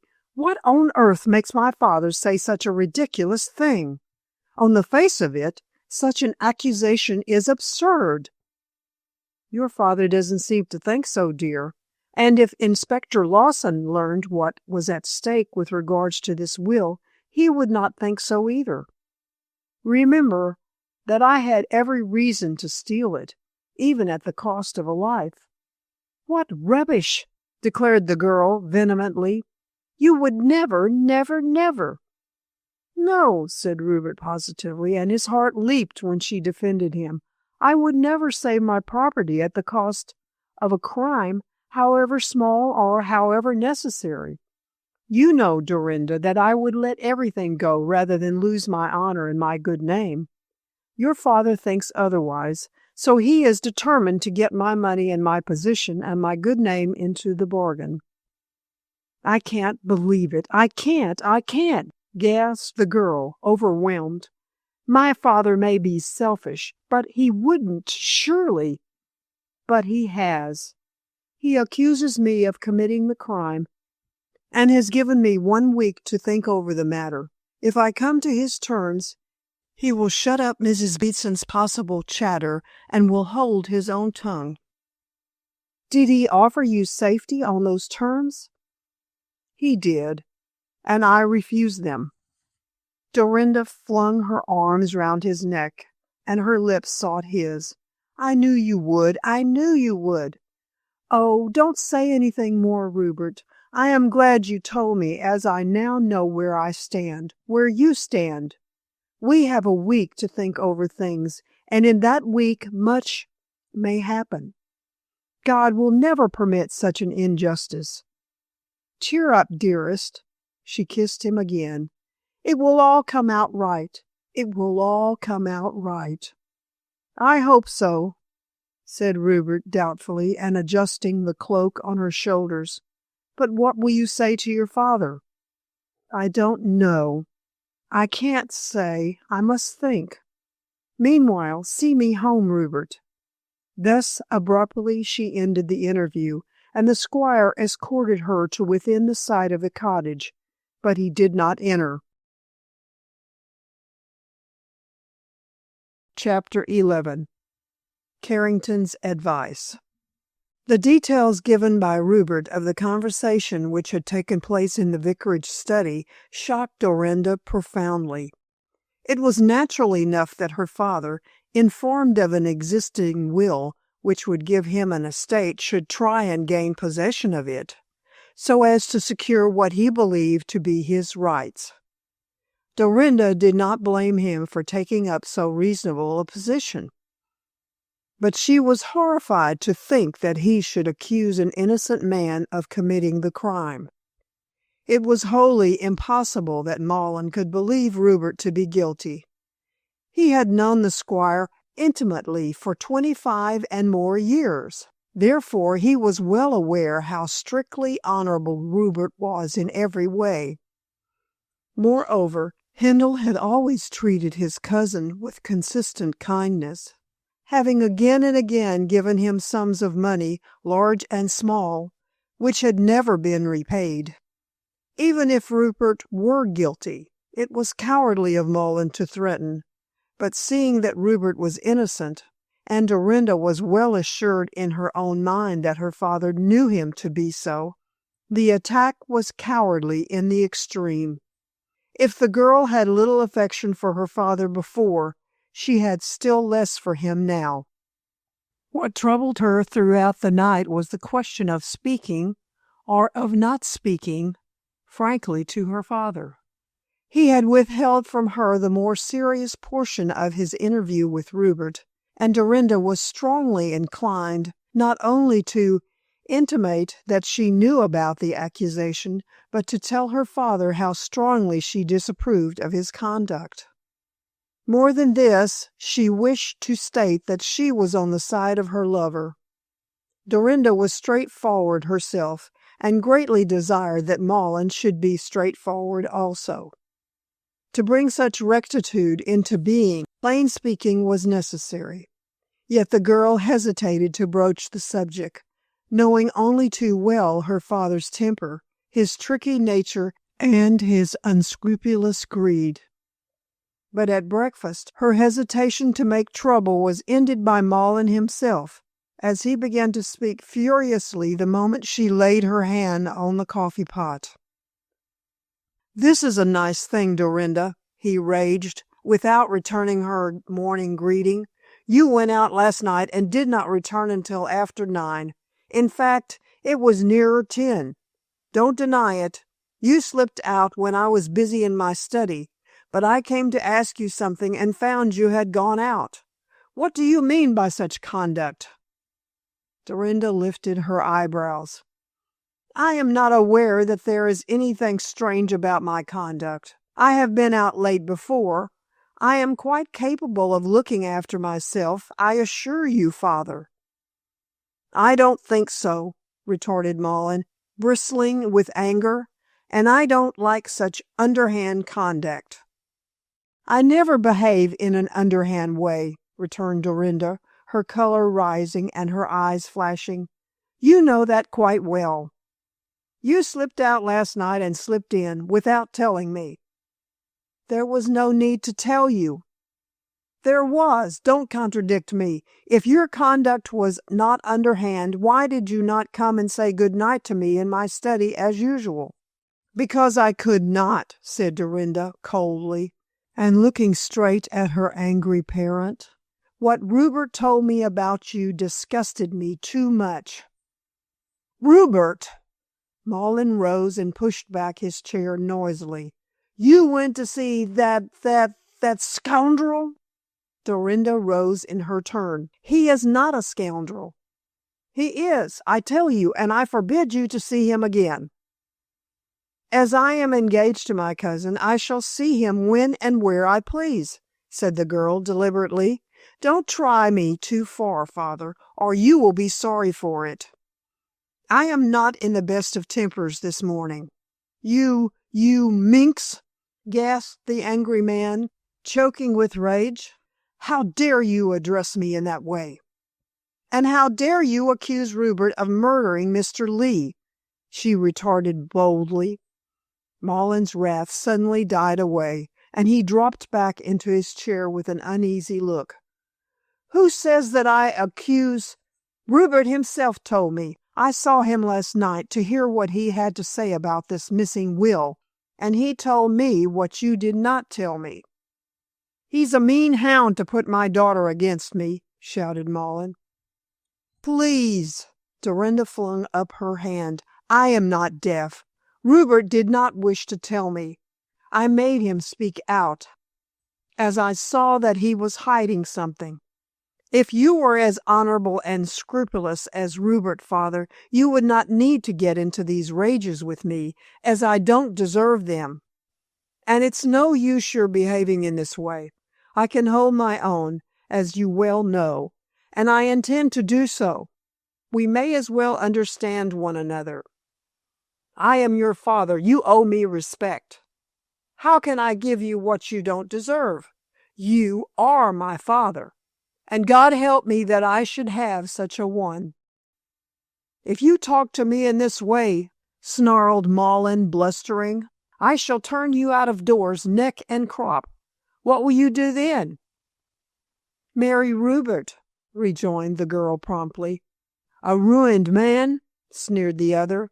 "He is not ruined yet. He never may be ruined. That will has yet to be found. It has yet to be proved legal, and you may be sure that Rupert will take all the advantage he can to keep what he has." "I see you are fighting against your father." "I fight on the side of right. If the property is yours, Rupert is willing to hand it over. If it is his, he has every right to keep it." "But you have no right," cried Dorinda, striking the table passionately, "to accuse an innocent man of committing such a cowardly crime." "You are talking nonsense," said Malin, doggedly, and folded his arms. "He is guilty." "He is not. No one knows that better than you." Malin cringed at that last sentence, and his dark face grew strangely pale as he avoided his daughter's steady blue eyes. "I don't know why you should say that," he muttered. "What else can I say when you have known Rupert for so many years?" was the passionate reply. "Has he ever behaved otherwise than honorable? Is he the man, father, to kill a weakling like poor Mr. Lee for money which he cares very little about? You know better." Mullen recovered his self-possession during his daughter's speech and shook his shoulders as he laughed harshly. "I know that the will stands between Rupert and absolute poverty," he retorted obstinately, "and if a man has to make a choice—" "A man like Rupert would choose poverty rather than crime," interrupted Dorinda imperiously. "What reason have you to believe that Rupert would do such a wicked thing?" "My knowledge of human nature—" "Oh, is that all?" There was an expression of relief in Dorinda's voice as she interrupted him again. "So your evidence is purely circumstantial?" "Yes," admitted Mullins sullenly, and feeling that Dorinda was too strong for him to deal with.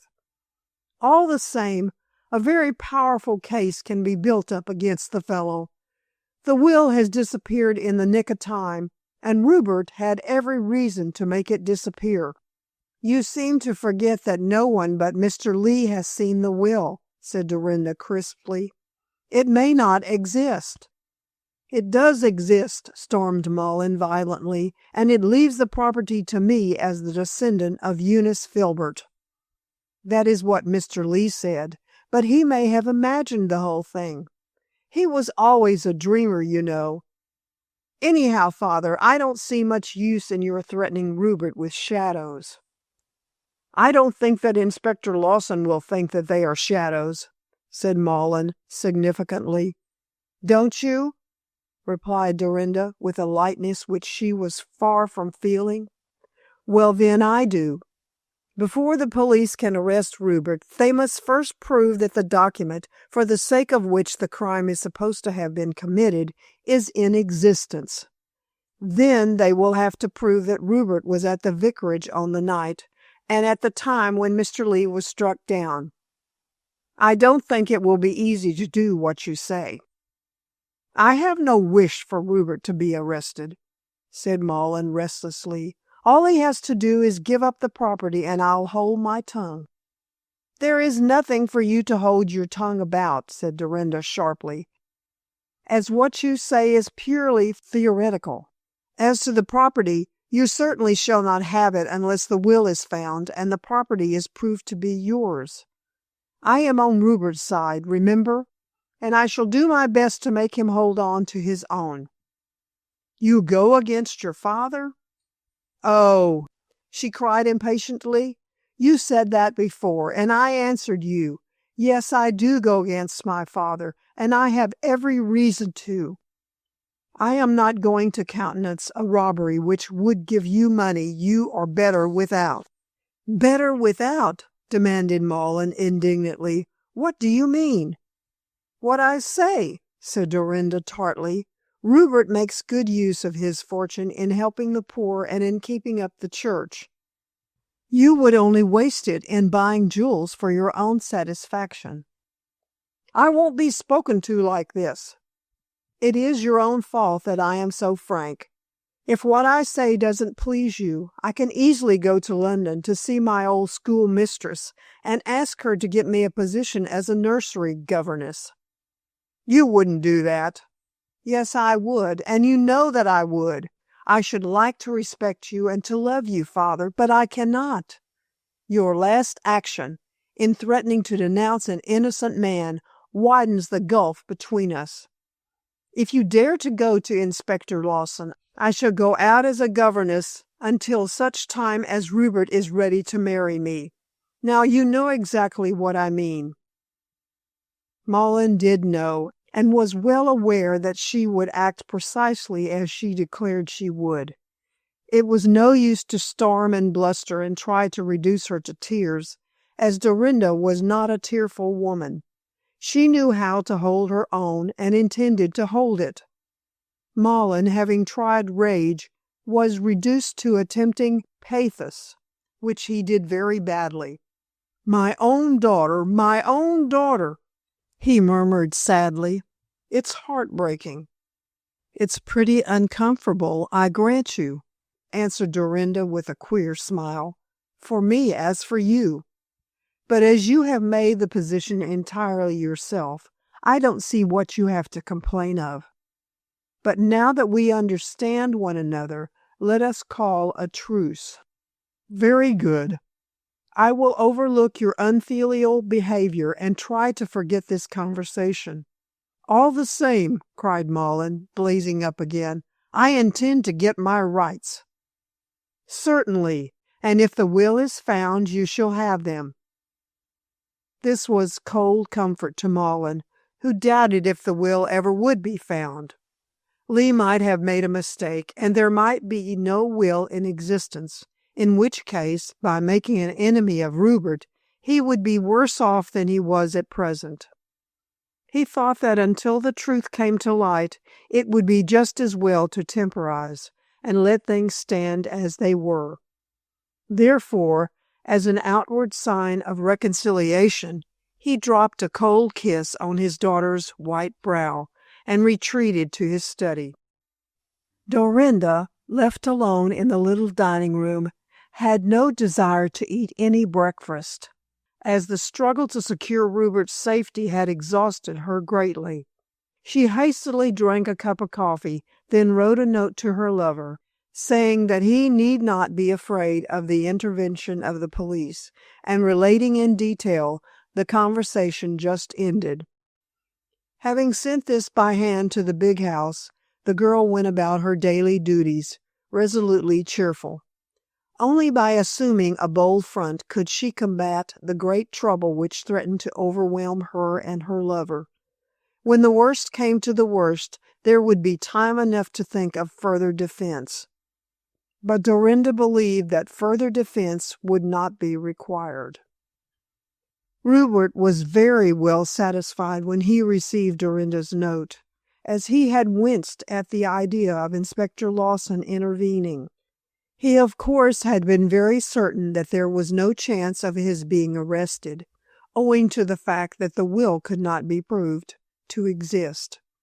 Still, Lawson was ambitious of promotion and obstinate in his own opinion. Therefore, if Mullen had told his story, there might have been a chance of scandal. However, Dorinda having reduced her father to neutrality, the only thing that remained to do was to find the will. Rupert intended to search again among the papers at the vicarage, but could not do so until the afternoon, as Carrington had sent a wire saying he would be down by the midday express. The squire intended to meet him at the station and talk to him on the way home, since he was anxious to know what was the best way to deal with the treacherous Mrs. Beatson. Knowing that she was a spy and an enemy, Rupert could hardly bear to see her about the house. However, he tolerated her presence until he heard what Carrington had to say. By this time all excitement had died out of the village, as the crime had been so thoroughly discussed that there was no more to be said about the matter. In their stolid, bovine way, the rustics accepted the positive fact that their late spiritual adviser was dead and buried. Accepted also the evident truth that the murderer would never be caught and punished. This being the case, they dismissed the past and looked eagerly forward to the future, when the new incumbent would arrive.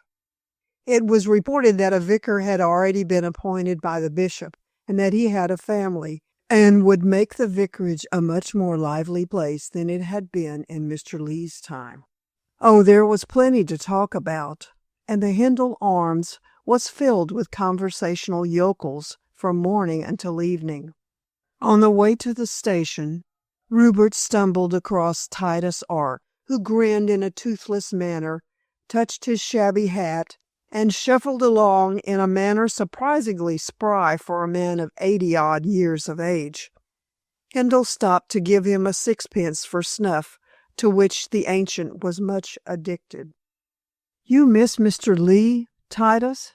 he said pityingly, for the old man was a lonely figure in the midst of the new generation. "Har, har, har," croaked the aged sexton. "Why should I miss him, squire, when he ain't dead?"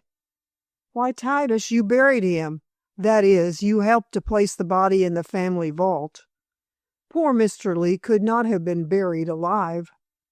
"Who said as he was alive, squire? I never did." You say that he isn't dead? No more he be. Then he must be alive. No, he bain't, har, har, har. Crack that nut, squire. And the ancient shuffled along the dry, dusty road, chuckling to himself. Hindle shrugged his shoulders, wondering if it would be necessary to lock up Titus in a lunatic asylum. He appeared to be quite crazy, and talked in so confused and contradictory a manner that no meaning could be extracted from his speech. Evidently his brain was far gone in decay, and although so far he had kept his legs, he would shortly be bedridden. Ark's office as sexton was a sinecure, as his grandson, an active young fellow, dug the graves and attended to funeral details. The activities of Titus were confined to appearing in the churchyard and telling what he knew about the deceased. On the whole, the old creature was harmless enough, so Rupert banished from his mind the idea of shutting him up, satisfied that, so long as his grandson looked after him, he could be permitted to be at large. Ark's incomprehensible talk reminded Hindle of Wordsworth's poem, We Are Seven. No more than the child therein could Titus understand what death meant, and this was strange, considering that he was an old and accomplished sexton. However, Rupert had more important things with which to employ his mind than in thinking about the babble of the ancient. He forgot all about Ark when he came in sight of the station, the more readily when he saw Carrington on the lookout for him. The train had arrived early, and the barrister was waiting for his friend's arrival. After greetings, Carrington linked his arm within that of his old school friend, and they sauntered leisurely toward the big house. "That was a strange letter you wrote me, Hindle," said Carrington, when the two settled into their stride. "I could scarcely believe it." "Why not? I wrote plainly enough." "Oh, yes, but I never thought that my idea of risk to you would ever become an established fact so soon. It's queer that Mrs. Beetson should have listened on that particular night to that particular conversation." "Well, you see, she got it into her head that I intended to dismiss her when I married Dorinda, and so kept her ears open to hear if I spoke to the vicar about my intention. As a matter of fact, I had no idea of turning her away." "Then you had not, but now—" "She must go," said Rupert shortly. "I can't have a spy on my elbow." "Have you said anything to her?" "No, she is quite in the dark as to her treachery having been discovered." Carrington thought for a few moments. "If Malin goes to the police, she will then learn that you know how she has behaved." "Malin is not going to the police," said Rupert quietly.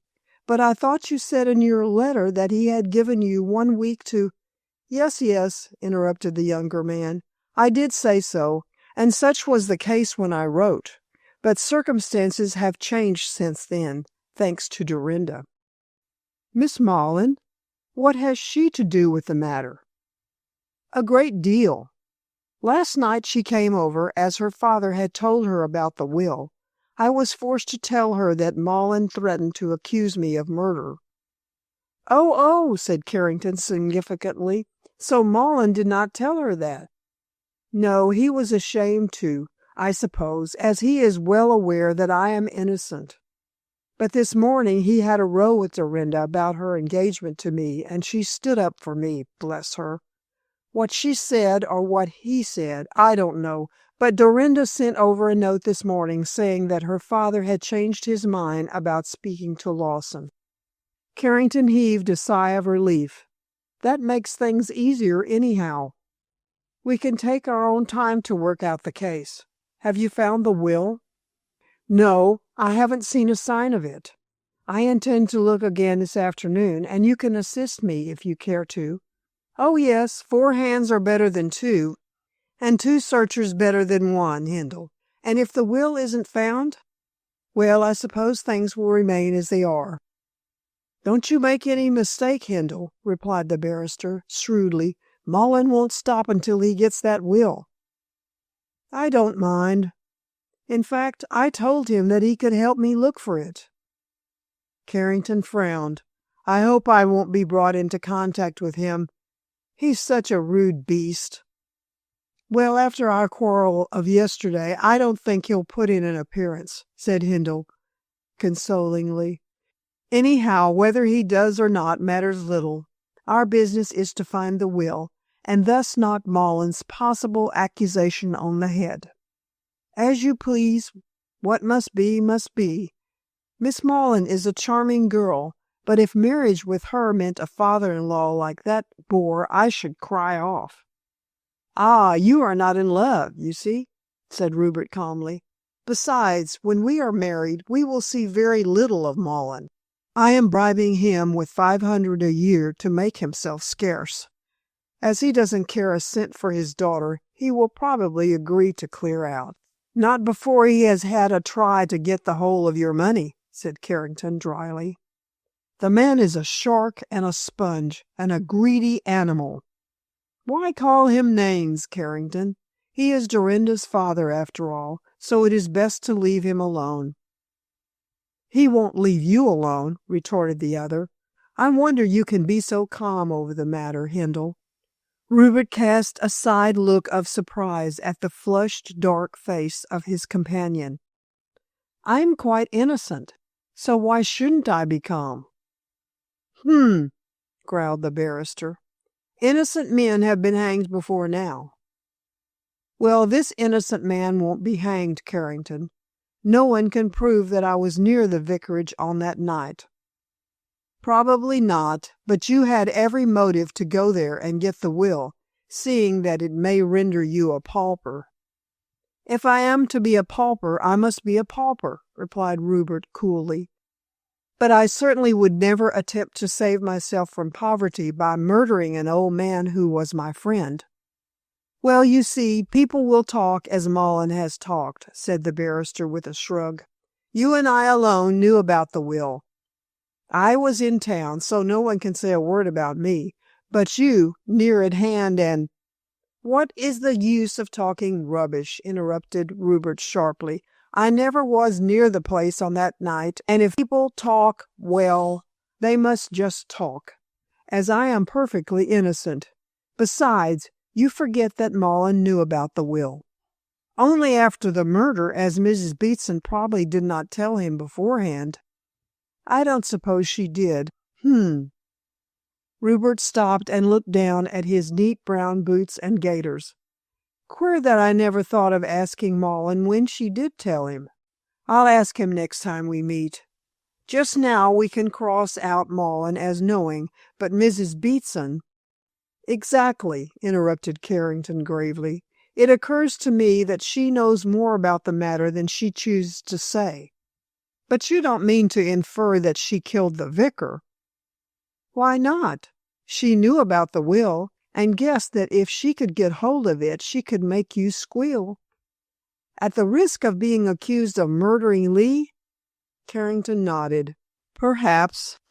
But then she may think that you would hold your tongue about that if she gave you the will." Hindle walked on sharply. "I don't believe a word of what you say," he cried, looking much worried. "Mrs. Beatson has behaved treacherously, but I don't think for one moment that she would kill the vicar." "Perhaps not," said Carrington soothingly. "Well, then, let us say nothing to her, but watch. If she is guilty, she is bound to betray herself. The main thing is not to let her suspect that you have found out her treachery." Hindle took off his cap and let the balmy air play on his hot head. "It is very unpleasant," he said in a vexed tone. "Very," assented the barrister cordially. "But for your own sake—" "Well, well, do what you like, Carrington. The case is in your hands." Chapter 12. On the Track. Generally speaking, it seemed as though Mullen's prophecy of Carrington picking Rupert's pockets was likely to come true. Owing to circumstances, The barrister had found a perfectly legitimate way of getting money from his friend, and intended to take every advantage of the opportunity.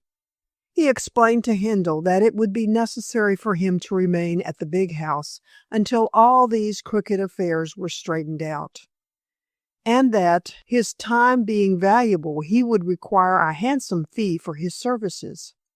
The squire professed himself quite willing that things should be so arranged, but he was scarcely so dense as Carrington believed him to be. He saw that the visitor was anxious to make money, and concluded that perhaps it was best to settle matters on this coldly legal basis. The cut-and-dried situation was thus perfectly understood by both men, and they got on very amiably together. On the surface, everything was as it should be. But below the surface, things were scarcely so pleasant. Rupert's susceptibilities for Carrington, dating from Rugby days, had received a shock. He had looked to find in the barrister an intimate friend, only to discover that he was a hard business man. Had Carrington looked into matters without stipulating for a fee, and had behaved as a chum, Handel would have gladly dealt handsomely with him, knowing that he was not particularly successful in his profession. But the squire, with the memory of his school hero worship in his mind, was dismayed to find that his former idol had feet of clay, and that Carrington was quite willing to use him as a means to an end. Rupert was by no means sentimental, yet he felt anxious for sympathy in his present unpleasant position. That sympathy should be sold, as the barrister was selling it, chilled his ardent nature, and made him less confidential with his school friend than otherwise he would have been. Everything seemed to be for sale, and nothing appeared to be given as a gift. Maughan, Mrs. Beatson, Carrington, all had an eye to the main chance, and even the late vicar had hinted in a veiled way that the will would be given up if his Yucatan expedition was financed. It seemed to Rupert that his only true friend was Dorinda, who loved him for himself, and not for what she could get out of him. And Dorinda was nearer and dearer than a friend, since she was to be his wife. Handel, who was deeply religious in his unobtrusive way, silently thanked God that he had one staunch comrade, and such Dorinda was. Therefore their marriage would certainly be happier when founded upon so solid a foundation than if it were a mere romantic passion. For the next 3 days, the two men paid daily visits to the vicarage, and hunted high and low for the missing will. They examined every paper, they opened every book, they looked through the pockets of old clothes, and turned out every cupboard. Rupert expected that Maughan, being so keen about his rights, would search also, but the day after Carrington's arrival he went to London and remained absent for some time. Apparently he disliked coming into contact with the sharp-tongued barrister, and probably would not return until his enemy took his departure.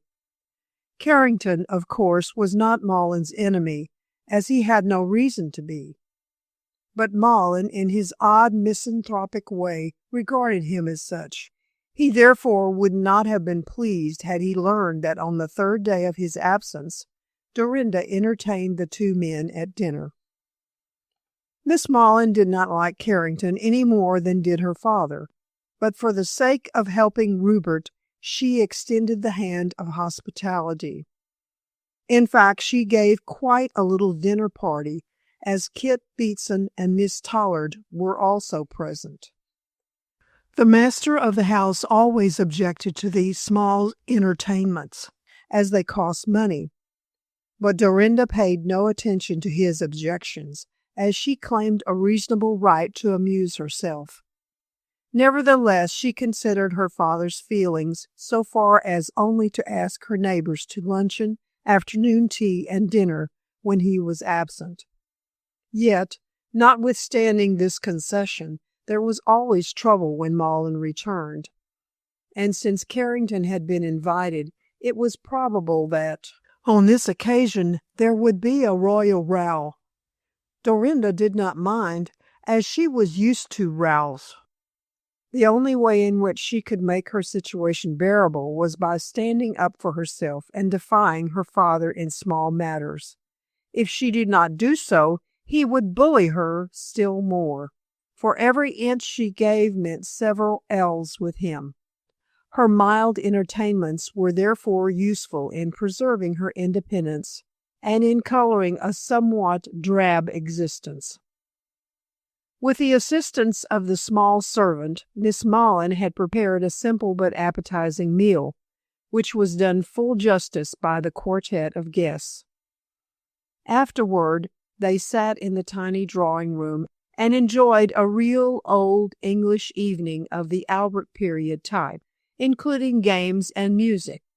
Carrington had brought some jigsaw puzzles from London, and when the excitement of putting tricky pictures together palled, music supplied new pleasure. Sophie Tollard, who had been well trained, rendered scraps of very up-to-date harmony, which began anyhow and ended nowhere. Kit sang sentimental ballads in a pleasant, uncultivated tenor, and Dorinda delighted her hearers with old-time songs such as Kathleen Mavourneen and Robin Adair. Finally, as the evening waned, the company gathered near the open window to chat about this and that and the other thing. Sophie recounted her experience as a militant suffragist. Kit informed everyone of what progress the motor industry was making, and of course, the coming of the new vicar supplied interesting conversation. It was Miss Tollard who introduced the topic. "He will arrive in a fortnight," she explained, bending her black brows in quite a tragic way, "and has a family of 4 girls. I hope to interest them all in the movement." "Votes for women?" asked Carrington, who found Sophie very amusing, since she knew little and asserted much. "Of course. What other movement is there?" "Well, you see, Miss Tollard, women's rebellion isn't the only pebble on the beach. Humanity has other interests also." "Then it shouldn't have," retorted Sophie daringly. "Until women have votes, the world will never be put right." "Things have gone on very well so far," ventured Rupert, only to be crushed. "How can you say so, Mr. Hindle, when there's nothing but war and bankruptcy and silly football matches and smart society and—" Sophie, that's enough to go on with," cried Dorinda, smiling. "Don't give us too much to think about." "You never think at all, Dorinda. You are faint-hearted about our votes." "I don't think you'll get them by destroying property and having hunger strikes," replied Dorinda with a shrug. "What do you say, Kit?" Kit blushed and wriggled, for Sophie's eye was on him. "I don't say anything, you know. I never do. The motor business takes up all my attention." Then he hurriedly changed the subject, lest his lady-love should fall foul of him for his shirking. "I hope Sophie will gain her ends easier in Australia." "I'm not going to Australia, Kit. I told you that, and I told your mother." "Mrs. Beatson," said Carrington, pricking up his ears. "Does she want you to go to Australia, Miss Tollard?" "She wants to go herself." "That's news to me," observed Hindle with a start. "It's news to all of us," put in Kit dismally. "The worst of Mother is that you never know what she'll be up to next. The other day she came to me and said that she soon hoped to inherit an annuity of $200 a year and intended to go to Australia. She wants Sophie and me to come with her."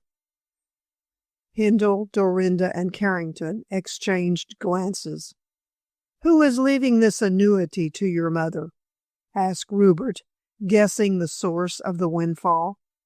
"She didn't say," replied Kit. "Some old aunt, I fancy. But I don't want to go with Mother. She and Sophie never get on well together." "How can we when she wants everyone to bow down to her?" said Miss Tollard, who hated Mrs. Beatson thoroughly. I'm not of the bowing down sort, and when I marry, I want my house to myself. Natural enough, observed Carrington, who was listening eagerly. And Mrs. Beatson wants you all to live together on her annuity? Not exactly that, said Kit reluctantly. She won't keep us, but hopes that in Australia I shall make more money out of motors. She may hope, said Sophie positively. And if she is disappointed, she will have to be. You are not going to Australia, Kit. My father needs my care, and I can't leave him. It seemed to Carrington that between Kit's mother and his future wife's father, the poor young fellow was in a most uncomfortable position. However, for obvious reasons connected with Sophie, he did not say so and contented himself with the remark that he thought Dr. Tollard very clever. When I came down here first, I called in just to get a cure for toothache, and he gave me one which acted like a charm. Sophie, who seemed to have a deep affection for her disreputable parent, colored with pleasure as she rose to go. Father has his faults, but he is a very clever man, she said emphatically. But for his failing, he would be in Harley Street as a specialist. Great men have more room for faults than small men, quoted Carrington. Don't look angry, Miss Tollard. I really mean what I say. Your father is clever. I'm glad to hear that someone does him justice, said the girl bitterly, and looking more womanly as she spoke. Usually everyone is against him, but Kit will help me to keep him straight when we are married. Mrs. Beatson would drive him crazy. Sophie, she is my mother, expostulated Kit, blushing. I know that, snapped Miss Tollard tartly. It is the only thing I have against you as my husband. But so long as she lives at a distance, well, it's no use talking. Dorinda, I'm going now. She went out to put on her hat and cloak, while Kit stood irresolutely by the door he had just opened, looking so downcast that Hindle clapped him on the back. Cheer up, old boy. It will be all right, he said, feeling profoundly sorry for the lad, since Mrs. Beatson was decidedly a very disagreeable mother. And then Carrington put a question. When does your mother expect her annuity? She says she may get it at any time, replied Kit, rather stiffly, as he did not see why a stranger like the barrister should interfere. But I know very little about it. All she told me was that she was to get 200 a year and would leave Mr. Hindle to go to Australia. Oh, I shall place no obstacle in her path, observed Rupert somewhat grimly. After all, as soon as I marry Miss Mullen, there will be no need for me to have a housekeeper. It was at this moment, and before Carrington could ask further questions, which he very much wished to do, that Sophie returned. Evidently she had been crying, for her eyes were red, but her emotions were quite under control, and after taking leave of her hostess and the two men, she went away with Kit. They seemed to be a rather forlorn young couple. Dorinda remarked as much when she returned to the drawing-room after seeing them to the door. "What else can you expect?" asked Carrington coolly. "When they are connected with a drunkard like Tollard and a shrew like Mrs. Beatson." "So she intends to go to Australia, does she? I don't want to hurt your feelings, Miss Mullen, but I see your father's finger in this." "Say as little about my father as is possible," answered Dorinda, with a rich color flushing her fair cheeks. Little as she respected her shady parent, she did not intend to discuss him with a stranger whom she disliked. Carrington was diplomatic enough to skate away from the thin ice. "Reuben and I have taken all the papers and clothes and odds and ends of Lee to the big house," he remarked. "And there they can stay until we hear from the Australian sea captain who inherits. The London lawyer has written him." "And the will?" "We have not found it yet." I don't think we ever will find it, commented Hindle soberly. I have searched the vicarage from cellar to attic without success. I really believe, Dorinda, that, after all, Lee was dreaming and the will doesn't exist. Either that, said Carrington deliberately, or Mrs. Beatson made away with Lee and stole it. I can't believe that, protested Dorinda, turning pale. I told you so before when you first broached the idea, Mr. Carrington. She is not a nice woman, but I don't think she would commit a murder.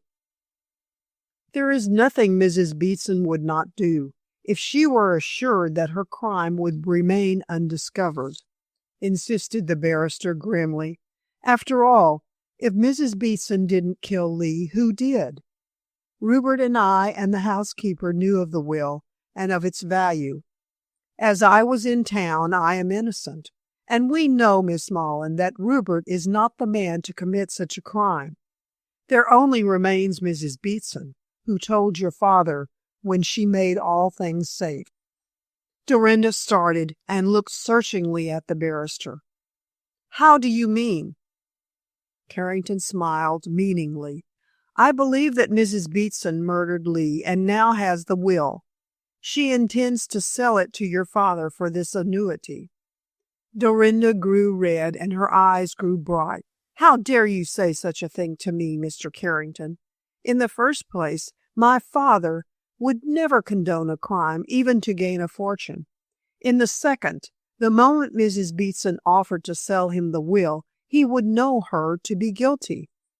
Yes, of course, replied Carrington soothingly, and naturally would hand her over to the police. It was only the idea of the annuity which suggested the idea to me, and maybe it is far-fetched. I apologize, Miss Mullen.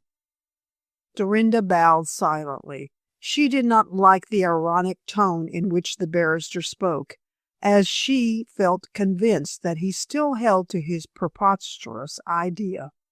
What is more, in her own mind she did not consider that the idea was so preposterous as she declared. Her father had been prepared to hush up the matter when he believed Rupert to be guilty, so it was not improbable that he would make terms with Mrs. Beatson, provided he secured the will. Still, the girl did not intend to let Carrington know what she thought, and therefore stood up for her absent parent.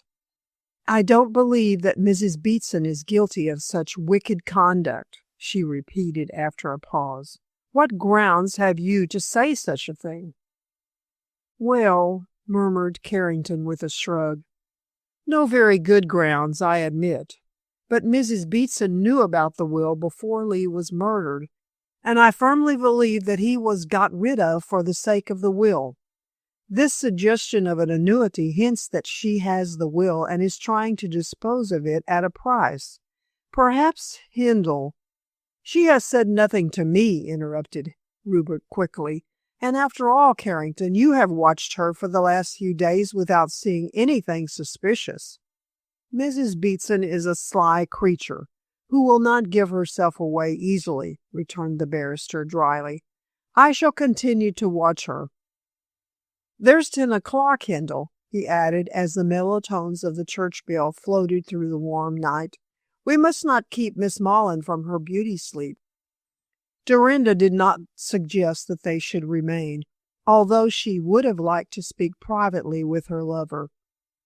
But while Carrington was at his elbow, that was impossible, and she did not wish to talk freely in the presence of a man she mistrusted. The two young men said good night to their hostess and went away, leaving Dorinda in anything but a happy frame of mind. What had been suggested about her father trading with the housekeeper worried her considerably. There might or might not be some truth in the idea.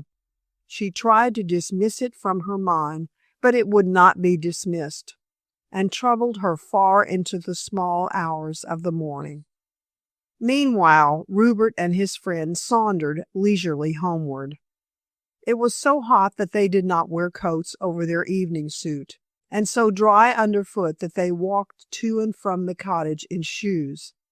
The sky was radiant with innumerable stars, and although there was no moon, there was ample light in which to see surrounding objects. Through the shadowy world, warm and peaceful, the young men wandered, taking their way across the fields, as the high road was so dusty and hard. For a time neither spoke, for each was busy with his own thoughts, which had to do with the case. Finally Carrington broke the silence, and spoke soft, as though he feared listeners. "I did not press my point, Handel," he remarked significantly. "As little I did say rather offended Miss Mullen. You were rather libellous about her father, you know, Carrington." "If the saying that the greater truth, the greater libel is true, I certainly was," retorted the barrister. "For what I said I hold to." "That Mrs. Beatson is the guilty person?" "Yes, and that she is trading with Mullen to give him what he wants." "The will?" "Of course. I am as certain of that fact as I am that I live. She has the will, and she intends to deliver it to him, if she hasn't done so already, on condition that he gives her the 200 a year annuity, which she told her son comes from a mythical aunt. "Well," said Rupert after a pause, "since Mullen was willing to come to terms with me, I see no reason why he should not come to terms with Mrs. Beatson, always provided that she is guilty." "She is," insisted Carrington bluntly. "It is no use my giving you my reasons again, I think. If things are as you say, I don't see how Mrs. Beatson's part of the business can be concealed. The will is of no use to Mullen unless he makes it public, and if he does, he will have to explain how he became possessed of it. I suppose his confession of the deal with Mrs. Beatson would bring him into trouble as an accessory after the fact?" "It would, and I'm wondering how Mullen intends to make himself safe on that score. There is only one thing to be done, Handel. We must wait until Mullen produces the will, then we can move." "It's an infernal messy business altogether," growled the big man restlessly, "and I wish we were all well out of it. I don't want Mullen to get into any trouble for Dorinda's sake." "I think you can be pretty certain that Mullen will look after his own precious skin," said the barrister dryly, "and if—" "Hush! Not a word." He dropped his voice to a whisper. "Who's that?" "What?" Rupert looked round as Carrington caught his arm and pulled him off the footpath into a clump of hazels. "Don't speak," whispered Carrington with his mouth close to Rupert's ear, "and button your coat as well as you can over your shirt front. The white may betray us." He acted on his own advice, and kept Handel well behind the shelter of the leafy trees. "Now watch." Handel did so with all his eyes, straining his sight through the shadowy night, and by this time had seen the reason of Carrington's action and caution. The two men had reached the red brick wall which ran round the park, and saw that the postern gate through which they intended to pass was open. A tall, dark figure in flowing robes was slipping out, and when Carrington pulled his friend into shelter behind the hazels, the woman, for such it was, closed the postern stealthily. After a glance to right and left, she walked swiftly along the footpath, going in the direction whence the watchers had come. As she swept past the hazel clump, Rupert nearly uttered an exclamation, for, in spite of the black silk hood pulled well over her head and face, he was absolutely certain that this night walker was none other than his respectable housekeeper. What she was doing outside the house at this time of night, and whither she was going, he could not conjecture, but Carrington could, and when the woman passed away into the shadows, he whispered an exultant explanation. "It's Mrs. Beatson, Handel. She's going to look for the will. Quick, let us follow, but take care she doesn't see us." "The will!" breathed Rupert cautiously as they stole out on the trail. "What do you mean?" "She has hidden the will somewhere, I am sure, and now is going to get it. We will catch her red-handed if we are careful. What luck!" "But it's impossible, and—" "Don't talk," interrupted Carrington in a savage whisper. "Do you want to give the show away? It's a wonderful chance of learning the truth. Come." Handel silently agreed with his companion, although he found it hard to believe that Mrs. Beatson was such a conspirator. Whether her night excursion had to do with the missing will or not, he could not be sure, but it was evident that she was bent upon some shady business into which he should inquire as her master. The adventure appealed to him as a welcome break in his monotonous existence, and he felt his nerves thrill, as with Carrington he followed cautiously. In the half-light they saw the black figure of the woman climb the stile at the end of the meadow and enter a spinney which belted the high road. By the time they reached this and emerged onto the traveled thoroughfare, Mrs. Beatson had vanished. Carrington bent to run, but halted a moment to whisper, "If there is any truth in my belief, she has gone to the vicarage. There, if anywhere, she has hidden the will in the jungle."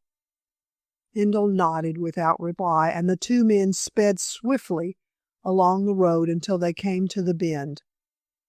They were just in time to see Mrs. Beatson vanish through the rickety gate, which, as usual, was standing wide open. Carrington stopped, dodged, stooped, then crossed the road to run alongside the hedge until he halted just outside the gate. Peering round the corner with Rupert breathing hard beside him, the barrister saw that Mrs. Beatson carried a lantern, which she had just lighted, for it gleamed like a star in the darkness of the tall trees. "We can wait here," whispered Carrington, delaying Rupert, who wanted to enter the grounds. "She will come back this way. We may attract her attention if we make any noise in that jungle." This was good advice, which Rupert was sensible enough to take. Keeping well within the shadow of the hedge and looking up the avenue, they waited for the woman's return. They had put their collars up and had buttoned their dress coats over the shining expanse of shirt front, so there was no gleam of white to betray them as they crouched, two dark figures, in the dry ditch under the hedge.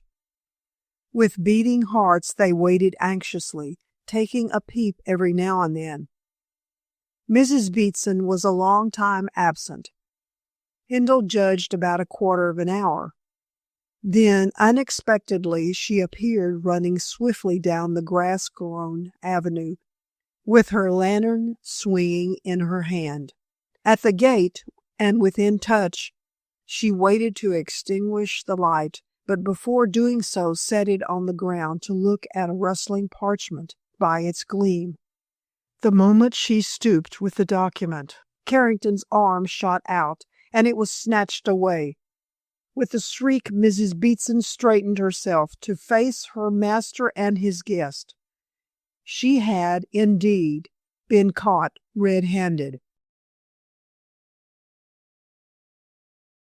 Chapter 13. Confession. Paralyzed by extreme fright, Mrs. Beatson stood as motionless as a stone image, staring blankly at her captors with open mouth and unwinking eyes. Her face was whiter than the dingy parchment of which she had been deprived, and her breath came and went in short, quick gasps, which echoed audibly through the still night. Rupert looked at her for a moment and then turned away his head. His manhood was shamed by the silent agony of the miserable creature.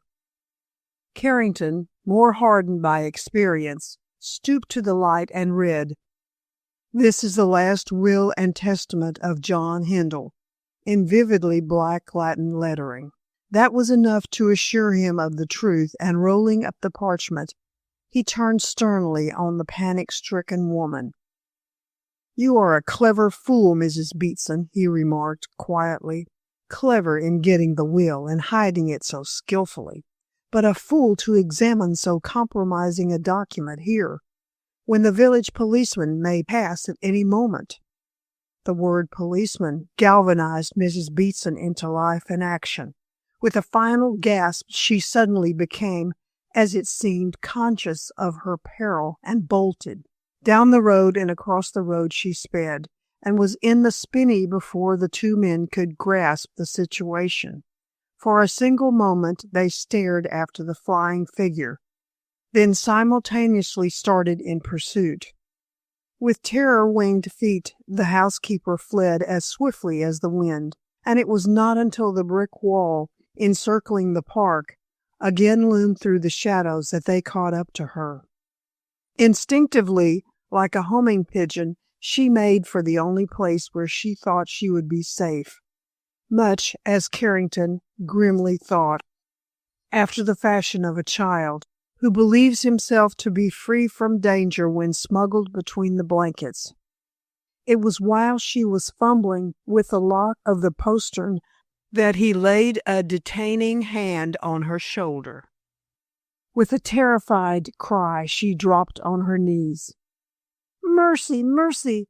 I am innocent, innocent!" she wailed, and hugged his legs in a frenzy of fear. "Here, get up," said the barrister, roughly pulling her to her feet. "Come inside and explain yourself." "There's nothing to explain," cried Mrs. Beatson, suddenly defiant. "And you are not my master." "I am more than your master. I am the man who has found you out," stated Carrington, in a hard tone, and pushing open the postern. "Walk in, I tell you." "Gently, Carrington, gently," said Rupert, sorry for the shaking woman, who was desperate enough to say anything or do anything. "We can deal with this matter reasonably. Take my arm, Mrs. Beatson, and come to the house. You can no doubt give us an explanation." "I shan't give it to him," muttered the housekeeper, trying to control her shattering emotions. "What has he got to do with me, I should like to know? You are always a gentleman, Mr. Hindle, and I wish you a better friend. Spying and prying, watching and following. Call yourself a man, do you? Ha, ha! Call yourself a man? God help the woman who marries you, say I." Neither of the two made any reply to this aimless speech, and babbling incoherently, Mrs. Beatson was led by Hindle to the house. Fortunately, none of the servants were in the entrance hall, and when Rupert opened the door with his latchkey, Mrs. Beatson swept in toward the drawing-room, which was lighted up. Carrington and his friend followed close behind, to find her seated in an armchair, fanning her heated face with the hood which she had removed. Her color had returned and her self-possession, so that she eyed the pair defiantly. Her attentions were mostly directed toward Carrington, and if a look could have slain him, he would have dropped dead there and then. "Come now," said the barrister, when the door was closed and the trio were alone. "What have you got to say to all this?" "I shan't answer you," snapped Mrs. Beatson viciously. "You aren't going to bully me." "I think you had better answer," said Hindle sternly. "This is not the time to play the fool." "Are you against me also, sir?" "I am advising you for your good. As to being against you, what attitude do you expect me to assume toward you, seeing how treacherously you have behaved, Mrs. Beatson?" "Treacherously?" "Yes. You listened to a conversation not meant for your ears and reported the same to Mr. Mullen. Did he tell you so?" "There was no need for him to tell Mr. Hindle," said Carrington pointedly. "The mere fact that Mr. Mullen knows about this will proclaims your guilt." "Guilt? Guilt?" repeated the housekeeper violently. "I shall thank you, sir, not to use that word in connection with me." "I shall use it. Don't be a fool, woman. You knew about this will before Mr. Lee was murdered, and you killed him to get it." "It's a lie." "Then how do you explain your possession of the will?" "What is your supposition?" demanded Mrs. Beatson, more like a judge than a criminal. "If you will have it," returned the barrister smoothly, "I believe you murdered the vicar to get the will, and having found it, buried the same in that jungle. Then you made your terms with Mr. Mullen, and he agreed to give you an annuity of 200 a year if you passed the will along to him. When you thought that all was safe, you went to dig the will up again, and here it is." Carrington pulled the soiled parchment from his pocket, where he had placed it for safety, doubled up into a packet, and shook it in her face. Mrs. Beatson changed from red to white and from white to red, but maintained a scornful look. "You are talking nonsense," she said briefly. "Perhaps," put in Handel quietly, "and we wait for you to talk sense." "I shall say nothing," said the woman obstinately. "In that case, I shall send for Kensick and give you in charge." "You would not do that, Mr. Handel." "Indeed, I shall do it within 10 minutes if you do not speak out." I can exonerate myself," stuttered Mrs. Beatson, her dry lips scarcely able to form the words. "You had better do so to us," advised Carrington agreeably. "And if I don't," she snarled, turning on him, "then Inspector Lawson shall examine you. What do I care when I know that I am innocent?" "Well," Carrington shrugged his shoulders, "it's your own affair. Ring the bell, Handel, and send one of the servants down for Kensick." "No, don't!" cried Mrs. Beatson, when she saw her master walk toward the fireplace to touch the ivory button. "I can explain." Handel nodded and returned to his seat, while Carrington replaced the will in his pocket and waited for the confession. Mrs. Beatson wiped her face and glared at the two like a tigress at bay. Only the knowledge that she was driven into a corner made her speak out. "I overheard your conversation with Mr. Leeser," she said to her master, ignoring Carrington.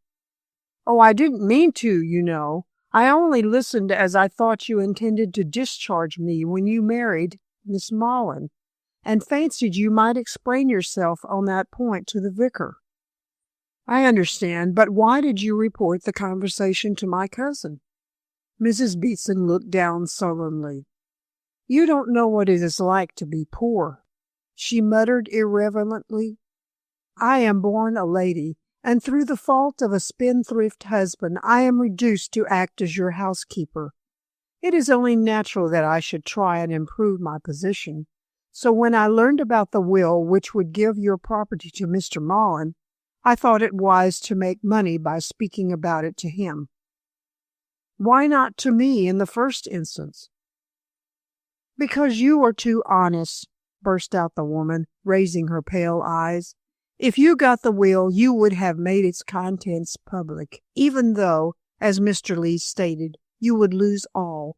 For that reason, I had no hold on you and would never have got money from you. By telling Mr. Mullen, I managed to extract a promise from him that when he came into the property, he would give me an annuity." "Of 200 a year?" inquired Carrington. "We did not mention any sum," retorted Mrs. Beatson, "but that was the amount I intended to ask." "And the amount which you told your son a mythical aunt was leaving you." "I had to give my son some reason for being possessed of the annuity." Said Carrington with a shrug. "You haven't got the annuity yet, and now you never will have." "I am not so sure of that. After all, if I hadn't told Mr. Carrington, the cousin of my master would never have known of his good fortune." "Then the will really does leave the property to Eunice Filbert?" questioned Rupert nervously. "I don't know. I have not read the will." "Come now," said Carrington contemptuously. "You don't expect us to believe that.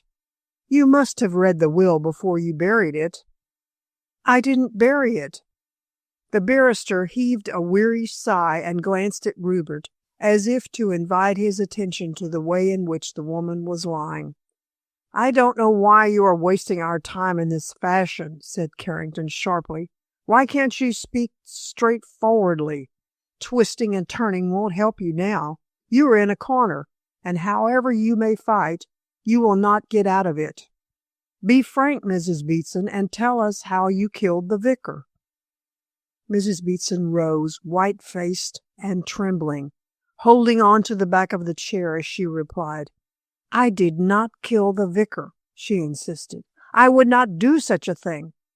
I haven't the nerve, and I'm honest enough as people go. Only the sudden temptation to make money easily made me tell Mr. Mullen about the will. But I did no more. I wasn't near the vicarage, and no one was more astonished than I was when I heard of the murder. Listen to me, said Carrington, making a sign to Rupert that he should hold his tongue and leave the examination to him. The police could not find out any reason why the vicar should have been killed, because they knew nothing about this will. Kinsick unconsciously hinted at the truth when he said that the papers and books in the vicarage study were all in disorder, as if some search had been made. I believe that such a search was made, and by you, for this will, after you murdered the poor man. It's a lie, screamed Mrs. Beatson savagely. How dare you sit there and tell lies about me? If it is a lie, said Carrington, quite unmoved by her sudden fury, how comes it that the will is in your possession? I dug it up. And how did you know the spot where it was buried? The letter told me. The letter? Rupert looked up surprised. What letter? Mrs. Beatson fumbled in her breast and, pulling out a torn envelope, threw it across the room into Handel's lap. I got that this morning, she declared in sullen tones, and acted as it advised. As there is no name to it, I don't know who wrote it. Don't let Mr. Carrington get it. I trust you, sir, not him. Rupert picked up the envelope and examined it, while the barrister looked over his shoulder. It was directed to Mrs. Beatson, the Big House, Barship, Essex, and had evidently, judging from the postmark, been sent through the General Post Office of the metropolis. Having ascertained this, the young man took out a double sheet of tolerable good notepaper, upon which, in a backward-sloping hand probably disguised, were written a few lines, to which no signature was appended. These intimated abruptly that the will of John Handel was to be found buried at the foot of the sundial in the vicarage garden, and that Mrs. Beatson could find it by searching. While the two men read and reread this anonymous letter, the housekeeper went rambling on.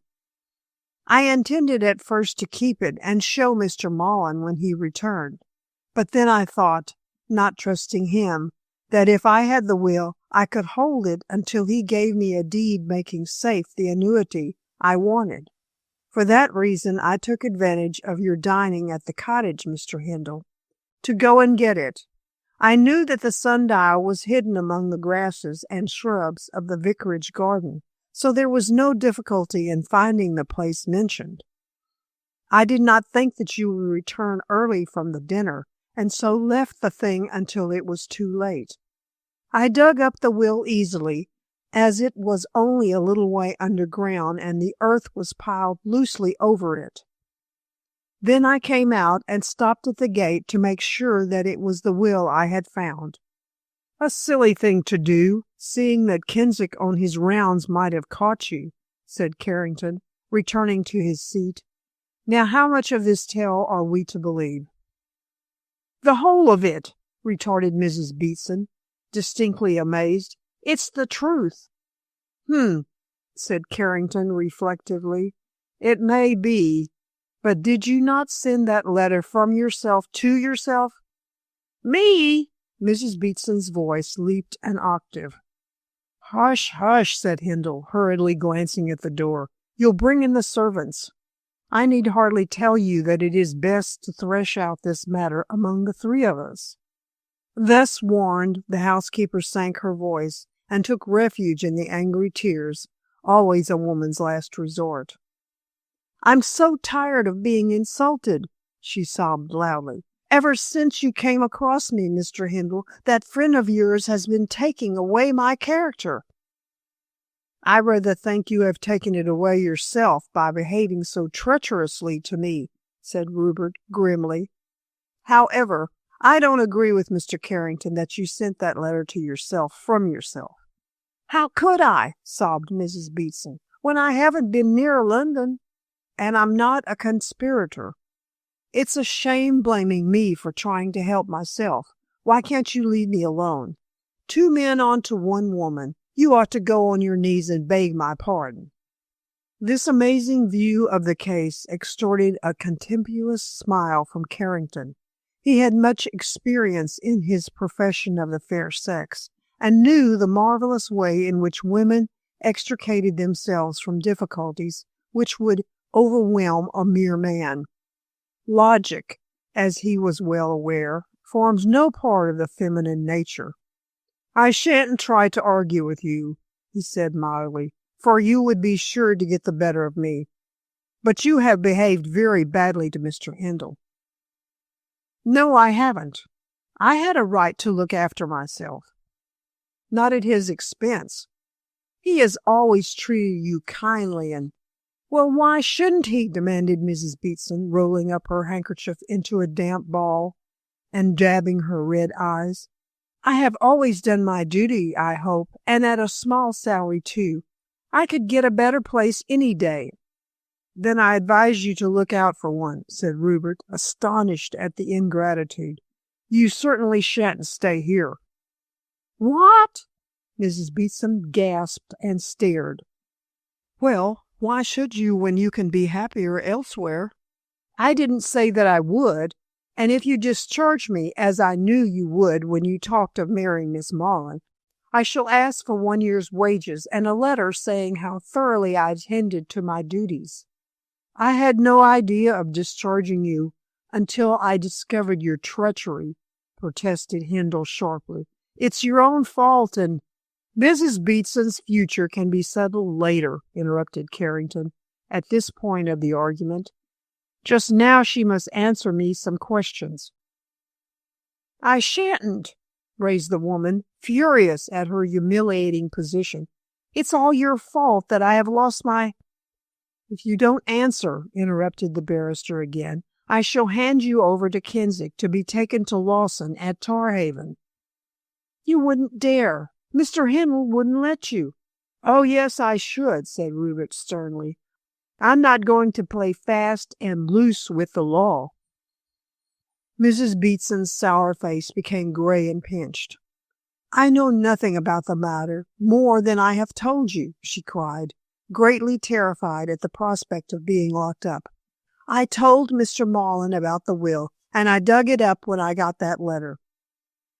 When did you tell Mr. Marlin? Asked Rupert, remembering how he had intended to put this question before and had not. On the day after I overheard the conversation, whimpered the housekeeper, very much subdued. When I was in London? Yes. I went in the afternoon to the cottage. Miss Marlin had gone to tea with Miss Tollers, and I saw Mr. Marlin. He told me to hold my tongue and he would speak to you about the matter. Also, he said that if he got the property, he would give me an annuity.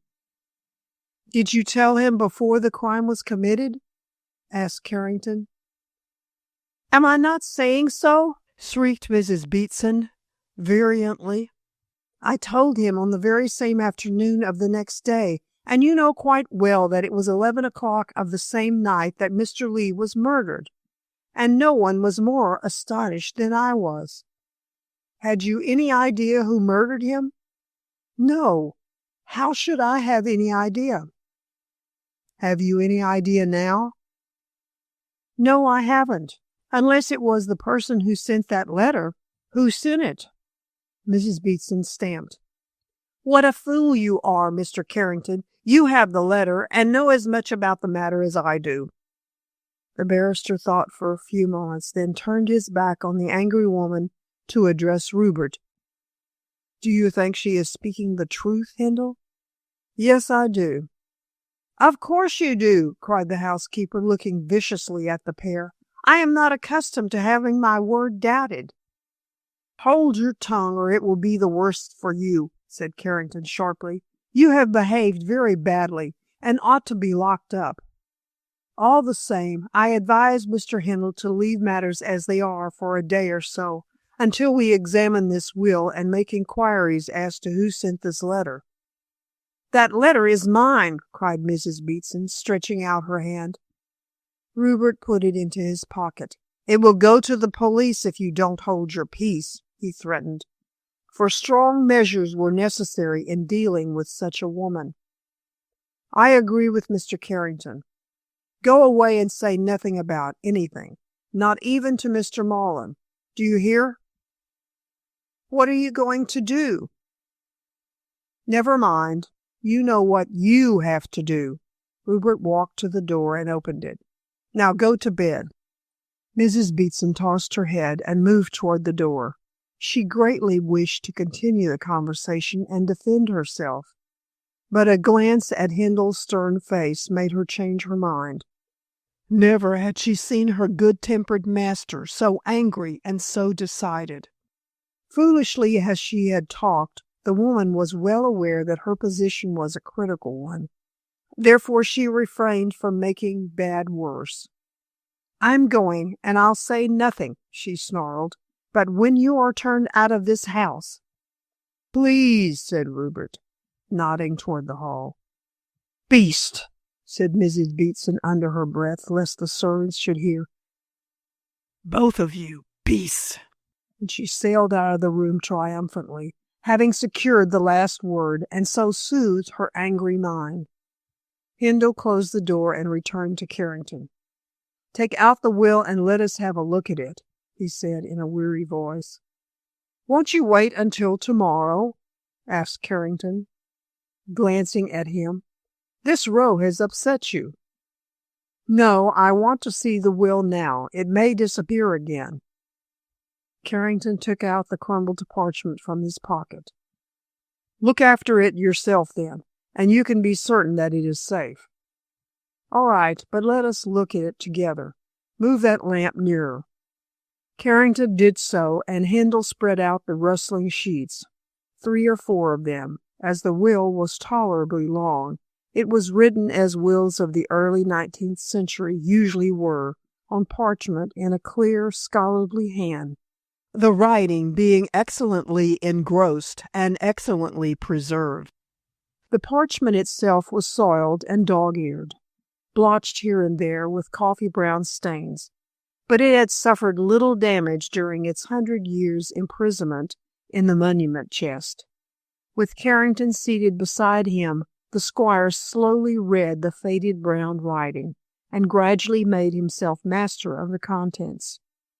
When he came to the signature of the testator and the names of the 2 witnesses, he drew a long breath and looked at the barrister in frank dismay. It seems quite legal, he said in a despairing voice. Quite, agreed Carrington. So far I can't see anything wrong. And John Hindle by this, Rupert struck the parchment, leaves all his property with the exception of sundry legacies to people now dead and buried, to Eunice Hindle, afterward Eunice Filbert, and her heirs. Yes, Lee said as much. Frederick would have been disinherited had this will been produced in the year 1815. I wonder how it got lost. Frederick may have— No, he didn't, interrupted the barrister sharply. Frederick knew nothing about it, or he would have put it into the fire. I expect John Hindle made it, or rather his solicitor did, and then threw it into the chest where it was overlooked. Queer that the solicitor didn't mention it when the old man died. Perhaps he did, said Rupert sadly.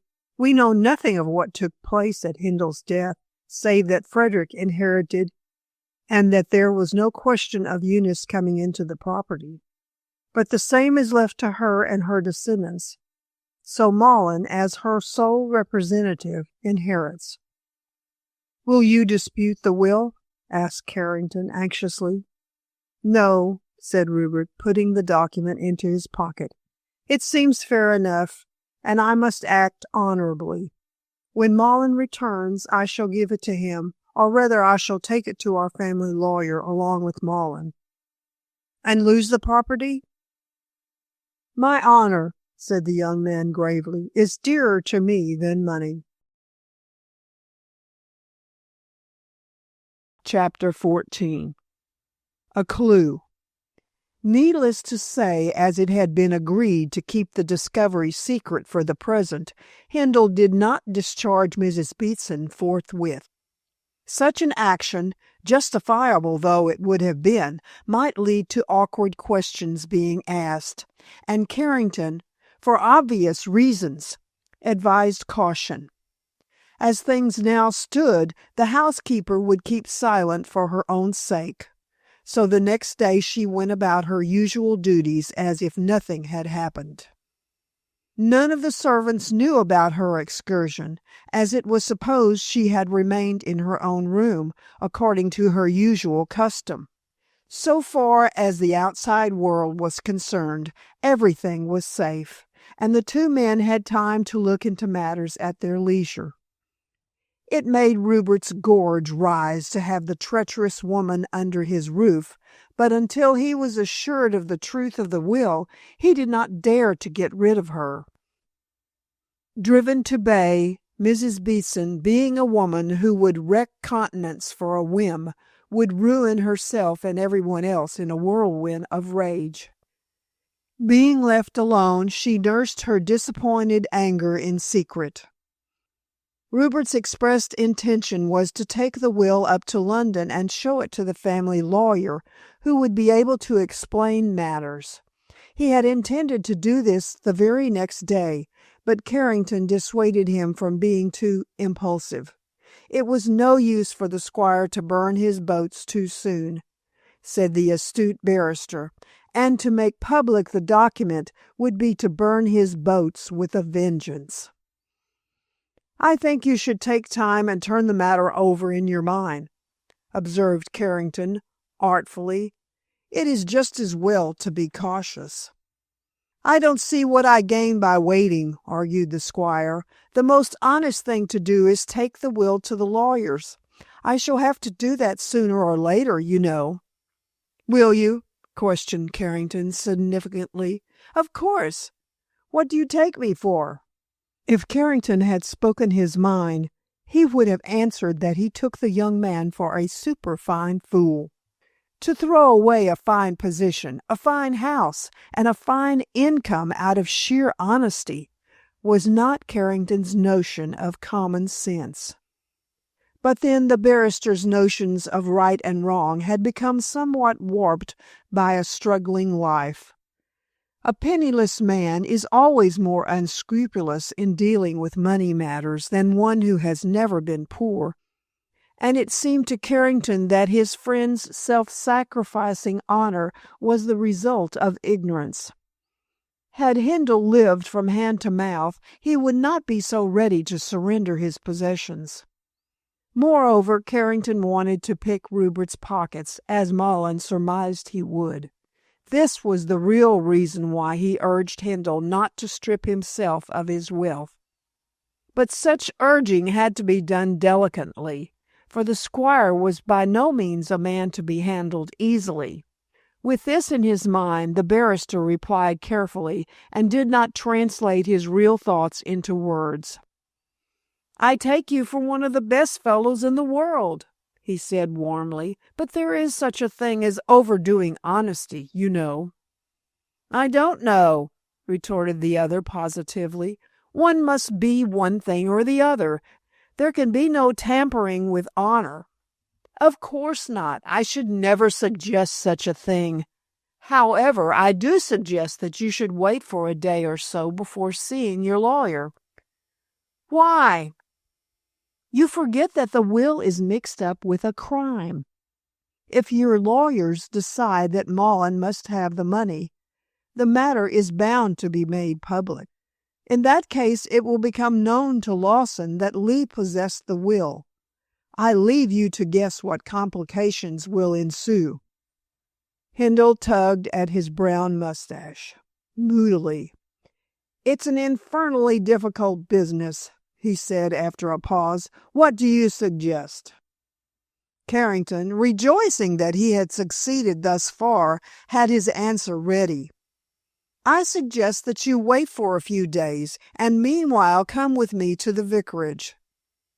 "What for?" "To look at the sundial and see where the will was buried."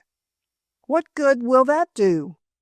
"One never knows," said Carrington sententiously. "Who do you think buried the will?"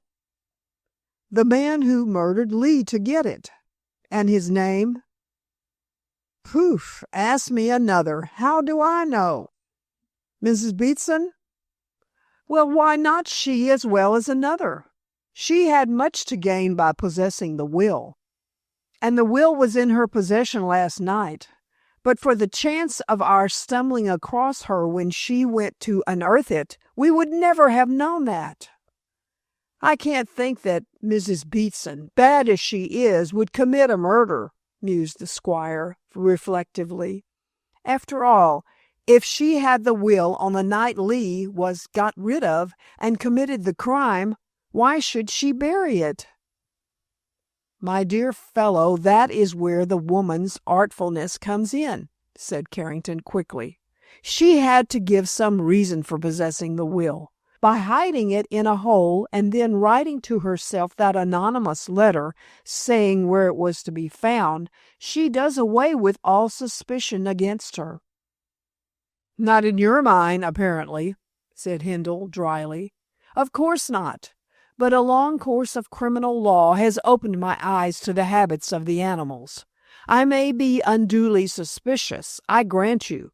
Still, the fact remains that the story Mrs. Beatson told us last night is too thin. Granting that the woman is innocent, why should the real criminal tell her where to find that which he risked his life to obtain?" "It does seem strange. And yet—" "Oh, you are full of scruples, Hindle," cried the barrister pettishly. "What is Mrs. Beatson to you that you should defend her so warmly?" "She is a woman, and I have a great respect for women." Carrington made a grimace. "You answer like a raw boy. My experience of the sex has not led me to respect any single one." "Yet you know Dorinda?" "There speaks the lover. Well, then, I do respect her, if that concession will satisfy your chivalrous ideas. But I don't believe this cock and bull story of Mrs. Beatson, and I certainly don't respect her." "Neither do I. All the same, I credit her story." Carrington shrugged his shoulders at this persistent optimism. "Then let us agree to consider her innocent until we prove her to be guilty. But you must see that if you interview your lawyers today, within the week a whole avalanche of troubles will descend on your thick head." "Well," replied the squire, wavering, "I shall wait for a few days, as you advise. I wonder what Dorinda will say." "Don't tell her," said the barrister quickly, for it was difficult enough for him to deal with one honest person without tackling a second. "She will tell her father about the discovered will if you do." "I don't care if she does. Malton has to know sometime, since he is so deeply concerned in the matter." "Hindle," said Carrington seriously, "you are a child. Don't say a word to Malton or to his daughter, who might tell him, until you have seen your lawyers. That's common sense." On reflection, Rupert was obliged to confess that it was, since his cousin would certainly make trouble straightway. It would be best to have the opinion of the lawyers beforehand, so that the situation might be adjusted so far as possible before the probable inheritor came into the matter. Of course, he knew that Dorinda would tell her father nothing if asked to keep silent, but to so ask would be to lay another burden on her. Malton was suspicious, brooding, and pertinacious. If he thought that she was keeping anything from him, he certainly would never rest until he learned what it was. "I shall not tell Dorinda until I have seen the lawyers," said Rupert. "And you will see them in 2 or 3 days. Now let us go out for a walk, to the vicarage if you like. I can't stay indoors worrying over things which at present I cannot remedy. Come." "Won't it be better for us to have another look at the will before we go?" "I don't think so. I know the will by heart and have locked it safely away, Carrington. It disinherits Frederick, from whom I am descended, legally enough, and if the lawyers are of the same opinion with their larger knowledge, why then my cousin must enter into his own." "There is the statute of limitations, you know," hinted Carrington pointedly. "I shall take advantage of that and of anything else if I can do so consistently with my honor." "But what is the use of arguing?" said Hindle with a burst of bitterness, for the position pained him greatly. "We can do nothing just now. Let us go for a walk." Carrington was too politic to press the matter further, as he saw how the squire winced. But he had by no means given up the hope of inducing Hindle to refrain from publishing the possible loss of his estates, and intended to talk about the affair when the young man was more off his guard. Now, with diplomatic skill bred from years of experience of shady doings, he put on his straw hat and sauntered out of doors along with his host, talking of many matters which had nothing to do with the burning question of the disputed inheritance. But as they walked down the avenue, Carrington spoke of a matter which really interested him, and that was of a qualm he felt when passing under the spreading branches of the oaks. He had felt that qualm before when he had first visited Barship, and in the same place. "I'm walking over my grave again," he muttered uneasily, and although he would not confess to superstition, the coincidence struck him as disagreeable. "What's that?" asked Rupert absently. He had been busy with his own painful thoughts, and had not paid much attention to his companion's light nothings. "You know the saying that when one shivers, or has what the Scotch call a grue, one is walking over one's grave? Well, I had such an uncanny feeling in this very avenue when I came to see you first, and now, hang it all, I have it again. I don't like it." Hindle, now more attentive, laughed. "A lawyer and superstitious?" "Oh, bosh, I am not in the least superstitious, but there are some things which are hard to explain. It's gone." Carrington wiped his perspiring face and looked round with an air of relief. "What's gone?" "That feeling of walking over my own grave." "Rubbish," said Hindle, who was much too stolid to believe in such things. "I expect it was only a sudden chill." "I dare say, although it is odd that I should get a chill in this blazing sunshine," muttered the barrister, who was more impressed than he cared to admit. "But there are more things in heaven and earth." What a well-worn quotation! You need bucking up. Come into the inn and we will each have a tankard. "I don't like drinking in the morning." "Nor do I. I never do. But all this worry has knocked me out of time, and you aren't feeling up to the mark. Come along. Mrs. Pansy has known me all the days of my life, and is distinctly a good sort. I often look in and have a chat." "As an Olympian descending among mortals," said Carrington, smiling, for by this time his odd feeling had passed away. Mrs. Pansy, who was a rosy-faced, stout old dame, received her landlord with respectful joy, and soon supplied them with tankards of cool beer acceptable to the thirst on a hot day. Carrington noted how popular Rupert was with the villagers, who came and went, passed and repassed, each with a curtsy or a touch of the forelock. And Hindle greeted one and all by name with kindly inquiries and genial smiles. A feeling of envy stirred the barrister's selfish heart, but he cynically consoled himself with the reflection that very soon Rupert would be ousted in favor of Malin. Out of sheer annoyance with this favorite of fortune, he would have liked to see such a toppling down, but nevertheless, for the gaining of his own ends, he was determined to prevent such a change of landlords. Meanwhile, he listened to the incessant chatter of Mrs. Pansy, which was mostly concerned with the new vicar. "Such a nice gentleman they say he is," she observed, beaming, "and will be here in a fortnight, lodging with Mrs. Jones while the vicarage is being put to rights. His family come later. Have you seen him, sir?" "No," answered Rupert promptly, "but my friend and I are now on our way to the vicarage to see what's doing. We may meet him there." "I don't think so, sir. He came yesterday to set the men to work and won't come today. The workmen are painting and papering the house and digging up the garden and making a nice place of it. Mrs. Jabber remains on as caretaker until the family arrive. She'd like to stay on altogether, but Lord bless you, sir, what would the vicar do with such a slut? He's a much more particular gentleman than Mr. Lee, I do hear." Hindle put an end to the landlady's babble by finishing his beer and departing, although the commonplace gossip had distracted his worrying mind for a few moments. As Carrington crossed the square beside his host, he ventured a remark.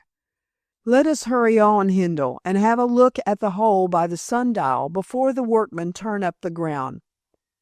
"What good will that do?" snapped the squire sharply. "One never knows. It is just as well to look round. Who knows but what the assassin may not have left some clue?" Hindle stared. What clue could he, or would he, possibly leave? Carrington laughed. "Oh, it's only an idea, a silly one maybe, but I have an idea that we will stumble upon some clue." "You and your ideas, Carrington. First you're walking over your confounded grave business, and now the chance of picking up some impossible clue. It's all imagination." The barrister laughed again, but said no more. Hindle was less amiable than usual, which was scarcely to be wondered at, considering what was in his mind. He walked fast enough toward their destination, as if he wished to rid himself of disagreeable thoughts by swift movement. Shortly they came to the rickety gate and passed up the grass-grown avenue, dank and unwholesome, and not to be warmed even by the blazing summer sun. The surroundings were the same, but the place had lost its uncanny, isolating atmosphere, and there was a stir of life in house and grounds, which showed that the place was waking up. Many men were moving in and out of the open doors. There was the noise of conversation and cheerful whistling, and scaffolding was being erected against the ivy-draped walls. Even in the jungle 2 gardeners were at work cutting down the tall, tangled forest of weeds and opening out the spaces between the trees. Most of the men employed were strangers, but some of the village workers had been pressed into service, and these greeted the squire and his friend respectfully. Hindle nodded absently in return, then strolled through the bare house, watching the ancient paper being stripped off the walls and the replacing of moldering boards. Afterward he and Carrington walked into the jungle, and at the far end of the winding path found the lichen-covered sundial, half buried among luxuriant weeds. It had not yet been disturbed. "I say, Hindle," remarked Carrington, as they crushed the lush grasses underfoot, "this dial is pretty well hidden in this jungle." "Yes.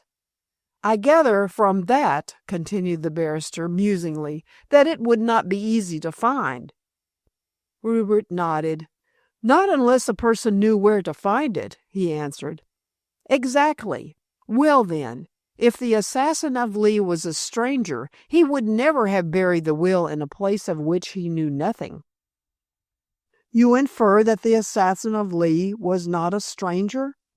"I do, and that makes me believe still more that Mrs. Beatson is the guilty person.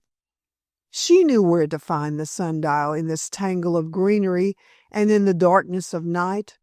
Therefore she must have—" "Oh, let us give her the benefit of the doubt," retorted the squire, cutting short this theorizing and walking forward to peer among the weeds. "I say, here is the hole, not a very deep one." It certainly was but a shallow hole. The earth had simply been scraped away for a few inches, the document deposited, and the loose mold heaped up in a kind of miniature mound. At least the two assumed so, as Mrs. Beatson had swept aside a small quantity of earth when uncovering the parchment. There was nothing much to see, and after staring for a moment or so, Hindle turned away moodily.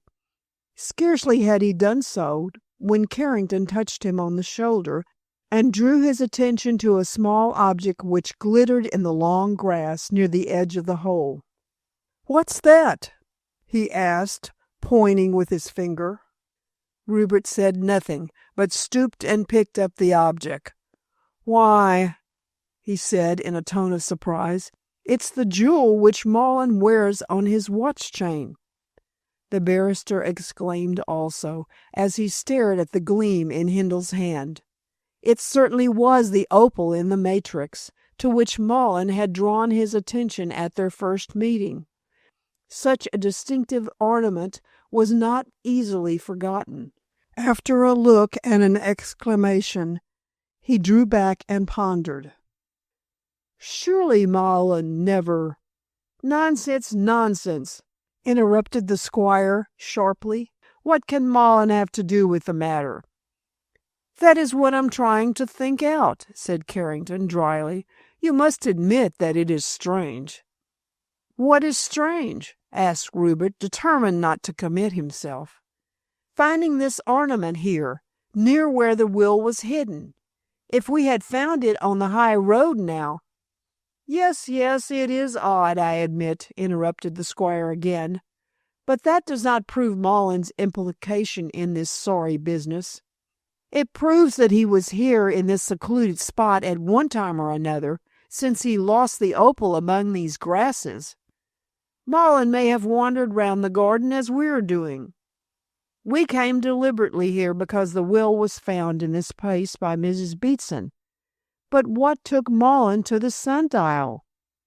Rupert slipped the ornament into his waistcoat pocket. "You will find it difficult to fasten the guilt of the crime on Malin," he said dryly. "You say that because the man is Miss Malin's father, and you wish to shield her," returned the barrister coolly.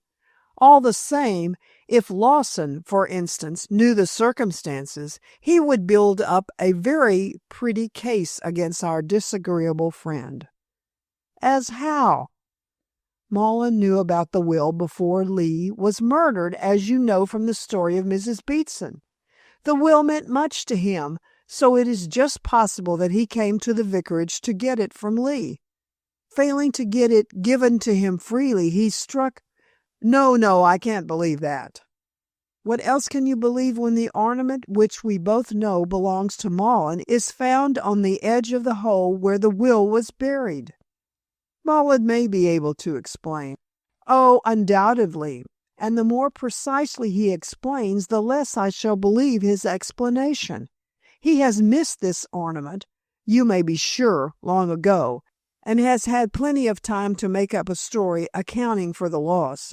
However, whether he is guilty or innocent, the finding of this opal in the matrix will settle him." "In what way?" "Hang it, Hindle, you are slow in the uptake," cried Carrington, exasperated. "Why, a child could understand. All you have to do is go to Malin and threaten to show this jewel to Lawson, calling me as a witness, and accusing him of murdering the vicar. Then he'll climb down, and you won't need to consider him with regard to the fortune." Rupert said nothing for the moment, but turned on his heel and forced his way through the tangled path back to the rickety gate. When he and the barrister were well on the road home, he spoke again, and very dryly. "It seems to me, Carrington, that you regard me as a man who will do anything for money. I think I told you that my honor was dearer to me than money. I intend to give up the property to Malin, if it is legally his, even if it leaves me, as it will, a pauper. The finding of this jewel will make no difference. You understand?" "Yes, but the man is guilty. He should be punished." "We can't be sure if he is guilty." Carrington laughed grimly. "It seems to me that what we have discovered is an excellent proof of his guilt when taken in connection with the known facts of the case." "I don't want to think about it." "But you must, for the sake of justice, if not for your own sake. Confound it, Hindle, take advantage of the chance which Providence has placed in your hands to save your skin. Only you and I and Mrs. Beatson know about the will being discovered. Only you and I know about this jewel which brings Malin perilously near the gallows. For your sake I shall hold my tongue, and you can have this Timon on toast. There is something in that, Carrington, but I can't expect you to hold your tongue for nothing." "Oh, my terms won't be exorbitant, and of course," added the barrister, making light of his knavery, "as a poor man I must make hay while the sun shines." "Oh, that is your opinion, is it?" asked Rupert dryly, and on receiving a smiling nod, walked on rapidly in silence. He had laid a trap for Carrington, and the man had fallen into it.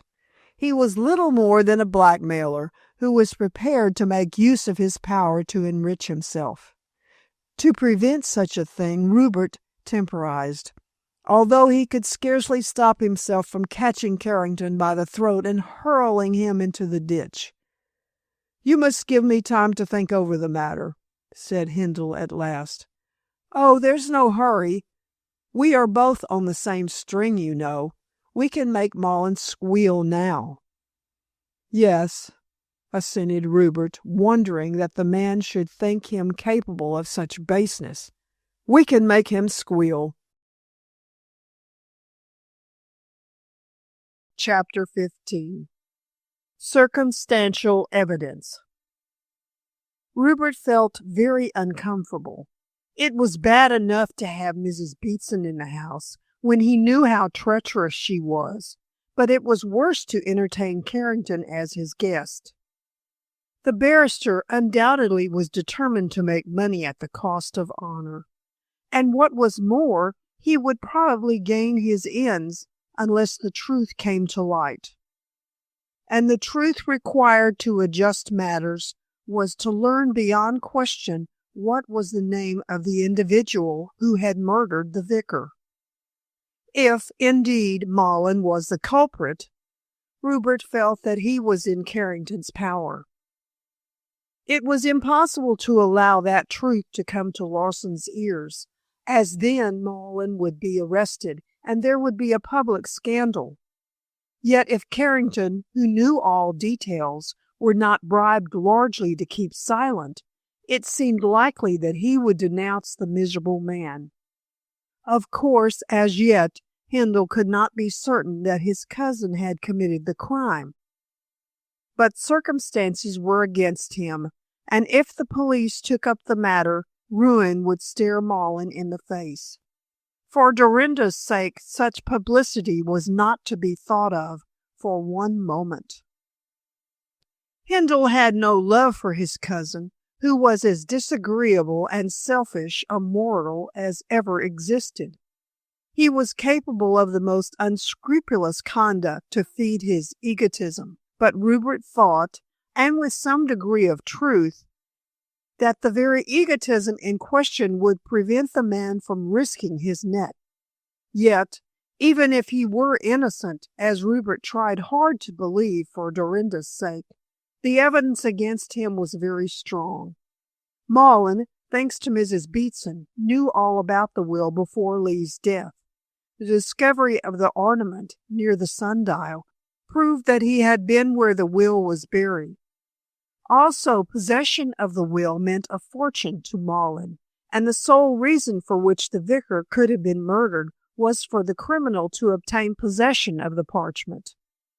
Indeed, it was very certain that if Inspector Lawson became possessed of these facts, he would not have the slightest compunction in arresting Malin, and in doing his best to have him hanged. The evidence was certainly purely circumstantial, but so strong that Rupert felt convinced both judge and jury would accept it as positive truth. And failing Mrs. Beatson, whom the squire did not believe to be guilty, it really looked as though Malin, with his greedy nature and bad temper, had struck the fatal blow. Never was a man in such a dilemma. Carrington, afraid of losing his chance, remained at the big house and kept a strict watch on Mrs. Beatson and on Malin himself. That gentleman had returned from London in the best of spirits, having managed to pick up a most wonderful ruby for a small price. Handel had been under the impression that when so much was at stake, his cousin would abandon his hobby to prosecute a search for the will and push on as rapidly as possible his claim to the property. But Malin never came near the place, and according to Dorinda, was wholly taken up with arranging his collection of gems in a new set of cabinets. This abstinence from action at such a critical period argued fear on the man's part lest dangerous information should come to light if he made himself too conspicuous. More and more Rupert became convinced that his cousin was a guilty person, and he did not know very well how to act. He could not talk to Dorinda, as what he had to say was too terrible, and he was unable to converse freely with Carrington, since he now mistrusted him so greatly. Of course, Carrington never guessed that such was the case, as Rupert kept a careful guard over his words and actions, so that the barrister believed that his friend was quite willing to act in the dishonorable way suggested. And what Carrington did suggest was that Rupert should inform Malin of what had been discovered, and then threatened to denounce him to the police if he did not surrender all claim to the property. Then the will could be thrown into the fire, Mrs. Beatson could be sent to Australia with a sum of money to close her mouth, and all would end up with the marriage of Handel and Dorinda. For this suggestion, and for services rendered in connection therewith, Carrington plainly stated that he required the sum of £5,000. After beating round the bush for some time during the next 2 days, Carrington informed Handel frankly of his scheme and of the amount he expected for its carrying out. Then Rupert forgot his caution and told his old school friend, in the most indignant way, what he thought of him. The two men were walking in the park one morning when the explosion took place.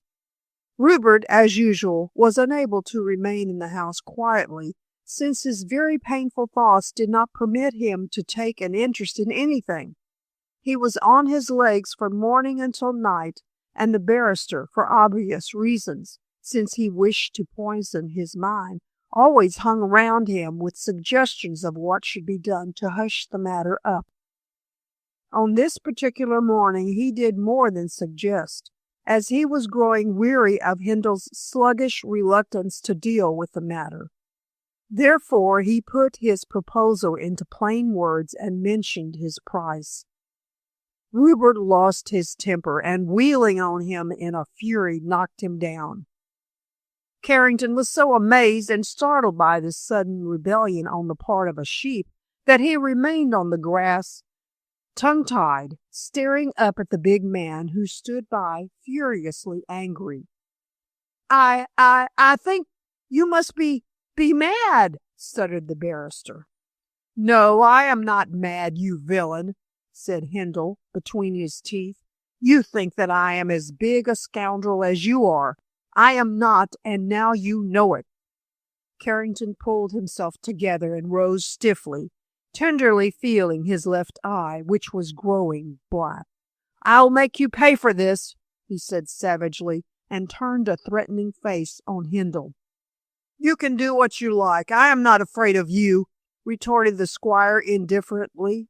"And as this trouble has taken place, there will be no need for you to return to my house. You can go away, and your luggage will be sent down to the station."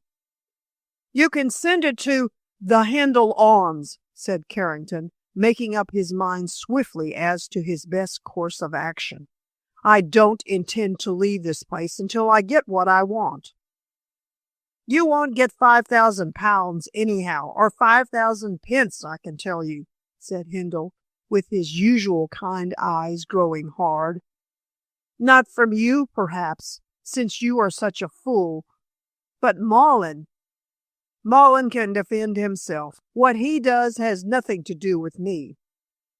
"It has a lot to do with If you mention that name, I shall knock you down again," shouted the squire.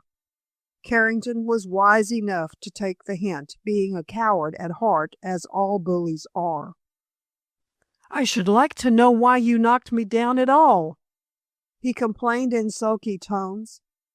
"I did so because you are little else than a blackmailer." "How dare you use that word to me?" cried Carrington, black with rage, and he would have struck his quondam friend, but that he knew from experience that he would get the worst of it in any struggle which might ensue. "What other word applies to your conduct?" demanded Hindle fiercely. "As my old school chum, I have treated you well, and have shown you every hospitality, as you know very well. And how do you repay me? By threatening to make things hot for me if I don't buy your silence with a large sum of money." "I didn't threaten to make things hot for you," protested Carrington, snarling like a disappointed dog. "I only suggested that you should hush up the matter of the murder and the will, yes, and pay you to hold your tongue. What else is that but blackmail? If I was dishonorable enough to agree to your terms, your request for money would only be the first of many. I swear that I would ask no more." "All blackmailers say that, until they get their victims in their toils by the first payment. Then they show themselves in their true colors. I wonder you are not ashamed, Carrington, to behave so basely." "I am not behaving basely," cried the barrister furiously. "I am poor, I admit, and I want money, but all I proposed was to your own advantage, so that you might get a hold over me by persuading me to hush up a felony and so take every penny I possess." "That you possess!" sneered Carrington, recklessly throwing off the mask, now no longer a protection. "Why, Maughlin should have your money, and Maughlin shall get it when the will is looked into by the lawyers. I take it to them tomorrow. You know that I am honorable." "I know that you are a fool," snarled the baffled man, "and if you strip yourself of your property to give it to Maughlin, it will be all the better for me. I shall go to him and say what I know." "You are villain enough for anything. Go, if you choose." "But Hindle," said Carrington, almost unable to grasp the fact that relations between him and Rupert had so suddenly changed for the worst, "what does all this mean?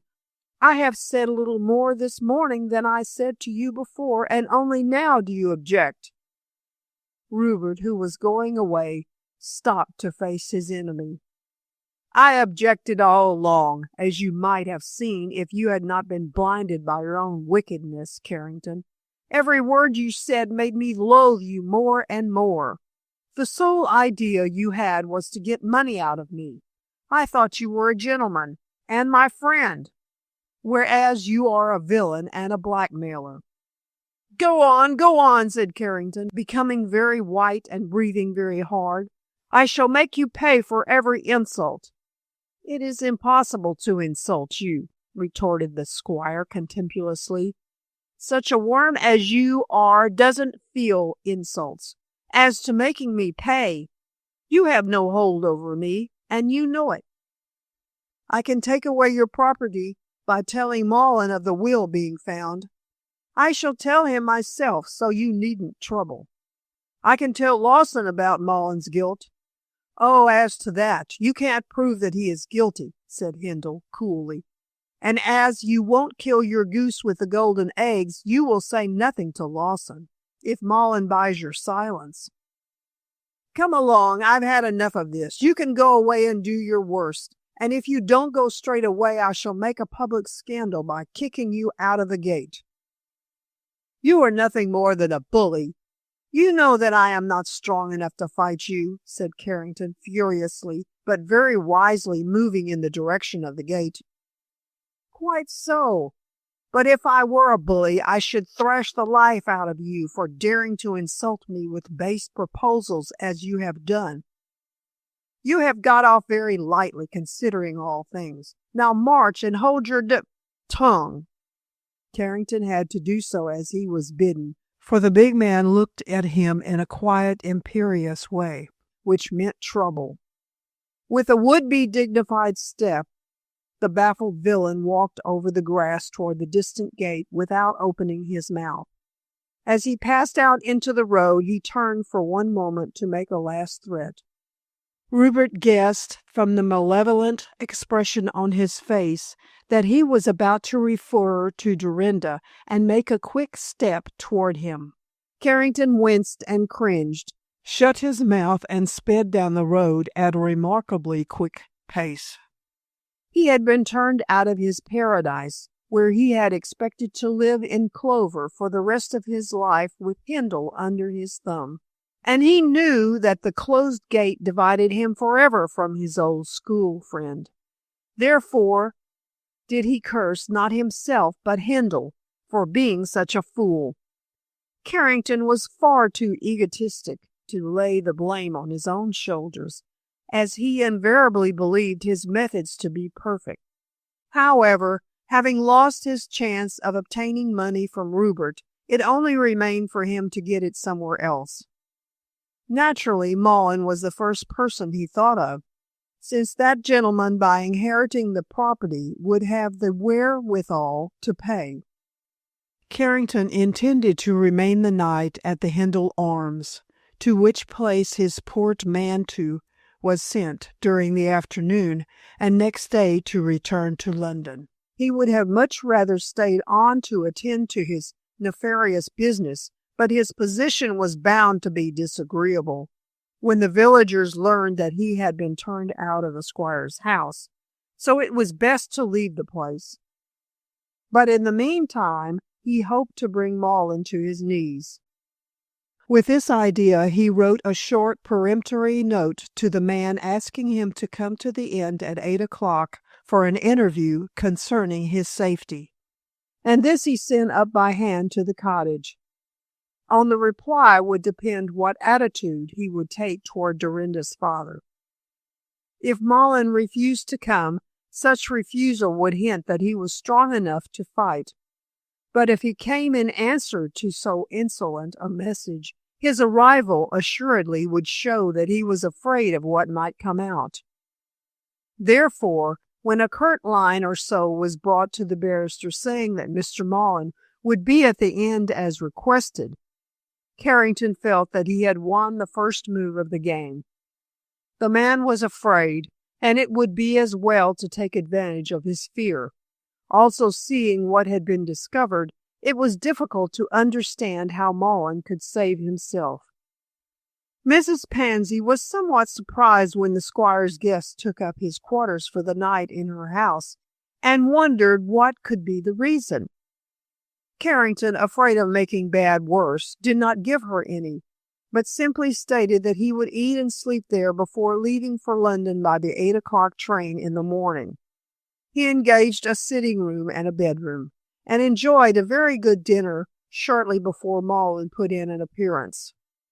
That gentleman swaggered into the stuffy little room in his usual truculent manner, carelessly dressed in gray flannels because the evening was hot, and glittering with jewels after his usual fashion. What the dickens do you mean by writing to me as you have done? Blustered the visitor when the door was closed. As you have come, I dare say you could guess, retorted Carrington coolly. He had been bullied by Rupert, who was strong enough to thrash him, but he did not intend to be dominated by Malin, who was weaker. Also, Hindle being honest and Malin a rogue, the barrister felt less at a disadvantage. He was certain that his visitor was not one who would hesitate to accept terms, however shady, so long as his purpose was served. I can't guess, growled Malin, sitting down aggressively, and I demand an explanation. What do you want?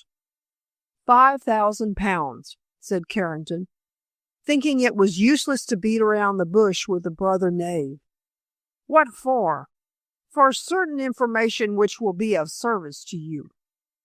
Oh, if you mean the will, Carrington, I'm not going to pay something for nothing, retorted Malin viciously. I know that sooner or later the will is certain to be found, and when it is, Hindle is not the man to dispute possession of what is rightfully mine. The will has been found, and is in Hindle's possession, said Carrington with a keen look. Malin stared and changed color. And he never told me? Here! He started to his feet. Let me pass. I'm off to see Rupert and get the will. Unfortunately, he won't give it to you. Won't give it to me? No, he intends to take it to London tomorrow and place it in the hands of your family lawyers. Oh, well, Malin sat down again. That will be all right. Once it is in their hands, they will see that I have my rights. Have you seen the will, may I ask? Yes, it leaves the property to Eunice Filbert and her descendants. Ha! Malin expanded his chest in a gratified manner. Then I get the property. That's all right. Where was the will found? Where you buried it. The man jumped up once more, sputtering and angry. What the devil do you mean, sir? I mean this, that you murdered Lee and stole the will and buried it under the sundial in the vicarage garden. That is the information for which I asked 5,000 pounds to be paid when you come into your property. Malin staggered against the wall with outspread hands. You are mad to accuse me of murdering the vicar? No, I am not mad, but you will be if you refuse me the money. Only for 5,000 pounds will I hold my tongue. You have nothing to hold it about, stormed Malin savagely. Oh, yes, I have. Sit down and listen. I won't. Malin made for the door. Very good. Then go, and tomorrow you will be arrested before noon. I shall go straight to Tarhaven in the morning to explain things to Inspector Lawson. For your own safety, you had much better let me explain them to you. Malin hesitated, then returned to his seat. You are talking rubbish, he said, pulling his beard in an embarrassed manner. I have nothing to do with the murder. I wouldn't have come here had I guessed you would talk to me in this way. Carrington, now master of the situation, laughed. The way in which my letter was worded compelled you to come. It's a lie. Then why are you here? You who hate me, you who are a bully, taunted the barrister. There is the door. Walk out of it if you dare. Less talk, cried Malin savagely. Go on and explain on what grounds you dare to accuse me. Oh, very well. Now you are talking sense. And Carrington related the adventure, which had to do with the discovery of the buried will by Mrs. Beatson and the subsequent passing of the document into Hindle's hands. He has it at the present moment, continued the barrister, and intends, as I said, to take it to the solicitors tomorrow. If the property is yours, as I think it is, you will be done full justice to, as Hindle is not the man to keep what does not belong to him. Rupert's a fool, but honest enough, said Malin shortly, and looking very much relieved. Well, and what has all this to do with your infernal insolence in asking me for 5,000 pounds? By your own showing, there will be no trouble about my getting what is mine. I have told you why I asked for the money, retorted Carrington tartly. Don't make me repeat again and again what you already know. What is that? Demanded Mullen, wilfully blind. You murdered Lee, if you will have it. I did not murder Lee. I had no reason to do so. Oh, yes, you had. You wanted the will, and remember that Kensick declared— Oh, about the disordered papers? Struck in Mullen, wiping his face. What evidence is that, when everyone knows that Lee kept his study like a pigsty? The papers were no more in disorder than usual. Sufficiently upset for the policeman to think that a search had been made. The coroner and jury thought nothing of his evidence in that respect, said Mullen with an uneasy sneer. Because the existence of the will was not known, replied Carrington meaningly. Once it is known, a strong motive is supplied for the killing of Lee. Rupert has as much reason to murder Lee as I had. I don't agree with you, since he is so scrupulously honest. If the money is yours, you will have it. So why should Handel murder a man to get what in the end would not benefit him? Now I tell you, Carrington, I did not touch the man, vociferated Mullen. Bosh! You struck him down and got the will and buried it under the sundial, as you know.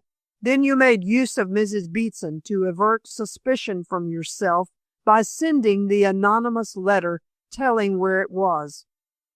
I didn't send the letter, insisted Mullen, looking gray and worn. You did. You were in town for a few days, and while you were away, the housekeeper got the letter. Since you had promised her an annuity of $200 a year, you knew very well that she would give the will to you rather than to Handel.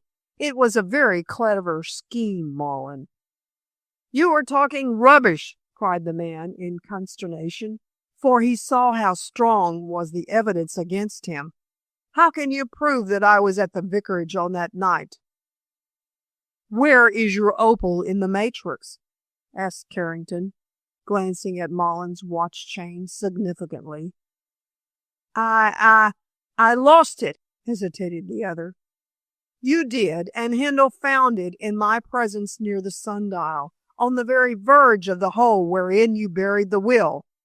The listener made an inarticulate noise and clutched his hair. It's fate, he muttered. Everything is against me, yet I am innocent. Prove that you are so, said Carrington, leaning back in his chair indolently, smiling. Mullen hesitated, then, seeing that the barrister knew so much, rushed into an explanation, which he would not have made to a less well-informed person. It was as if a dam had broken. So volubly did the words come tumbling out. Carrington listened attentively. I was at the vicarage on that night, confessed the visitor swiftly. After Mrs. Beatson told me, I thought that I would get the will from Lee, since I was not sure if Rupert would act straightforwardly. Knowing Handel as you do, why did you think that? The most honest of men might hesitate before stripping himself of all his wealth, retorted Mullen sharply. However, that is not to the point. I made up my mind to go, and then I changed it again. I went to bed, determined to go in the morning, but unable to sleep, I decided to visit the vicar on that night. I rose and, putting on my clothes, went out. As I left my cottage, I heard the church clock chime 11. Oh, sneered Carrington, remembering the hour of the murder. Then you did not commit the crime? No, I didn't, snarled Mullen viciously. I got to the vicarage, and in the darkness of the avenue I stumbled against a man. Who was he? I don't know. I clutched him by the throat, and we struggled. Then he got away and probably wrenched the opal ornament from my watch chain. I missed it the next day and surmised that I had lost it in the wrestling match. After the men fled, I went to the house and peered into the study through the window.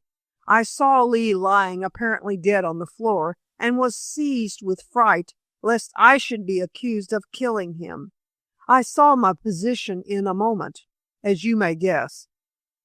"You should have given the alarm," said Carrington quietly. "Oh, should I?" sneered the other. "You would have done so under the same circumstances, wouldn't you?"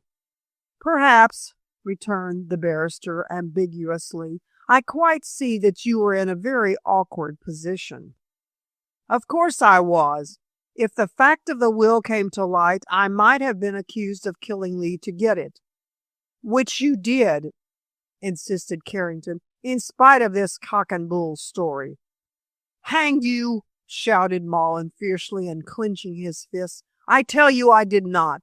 Things happened as I say, and I ran back to my cottage determined to hold my tongue and let things take their course.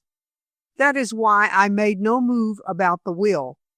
The man I struggled with in the avenue was the criminal and got my opal." "How then did Hindle and I find the opal near the sundial?" "I don't know," returned Mullen moodily. "If you tell the police, I can only repeat the story I'm repeating now." "I don't want to tell the police," said Carrington mildly. "My terms—" "I know all about your infernal terms, just as I know that I am in a fix. I am innocent, but it is difficult for me to defend myself against the circumstantial evidence." "Then agree to my terms, and I'll hold my tongue." "What's the use? Rupert knows as much as you do." "Hindle won't speak because of your daughter." "That is true." Mullen hesitated, then burst out, "You must give me time to make up my mind." "I'll give you a week," said Carrington readily, for he did not wish to press the man too hardly. "But no hanky-panky. Remember, I hold you in the hollow of my hand." "If I had murdered Lee," said Mullen deliberately, "I should murder you in the hope of saving myself. As it is, I shall take a week to consider your terms." And the man, with a snarl, went out abruptly. Chapter 16. A New Witness. The squire was relieved when he turned Carrington out of his house, as he felt how impossible it was to live under the same roof with such a scoundrel. He was still more relieved on hearing that the man had gone to London by the early train, and hoped that prudence would keep him at a safe distance from Barship. As yet he knew nothing of his late friend's interview with Mullen, nor did Mullen appear at the big house to report the conversation. But Hindle had an uneasy feeling that the barrister would not hold his tongue, unless well paid to do so. And undoubtedly he knew many things, the revelation of which would prove highly unpleasant. If Carrington went to Inspector Lawson with his story, Mullen might be arrested, and the disgrace would break Dorinda's heart. Therefore, for the girl's sake, it was necessary to make some move, but what action could be taken Rupert did not very clearly see. He passed an uncomfortable morning, turning things over in his mind, and rather regretted the impetuosity which had led him to deal so sharply with a dangerous man. However, he consoled himself with the proverb that what was done could not be undone. Of one thing Hindle was sure, that Carrington would only tell the police what he knew when all chance of getting money to hold his tongue was at an end. He would certainly wait until Mullen was placed in possession of the property before taking any steps, and this being the case, Rupert felt convinced that no sudden scandal would disrupt the present position of affairs. The man who gains time gains everything, and Rupert, mindful of the saying, determined to make the best use of his time. He was in no hurry, and began to think of what could be done to adjust matters. At first, as he had told Carrington, he intended to see the family solicitors about the will, but on second thought, he decided to interview Mullen beforehand.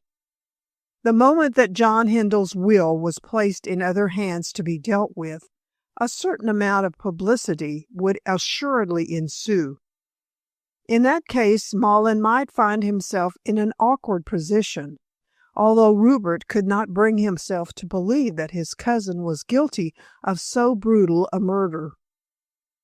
Nevertheless, the circumstantial evidence was undeniably strong. On the whole, the squire decided that it would be wise to interview Mullen before handing the document to the lawyers, and unless the man could exonerate himself fully, it seemed dangerous to hand it over at all.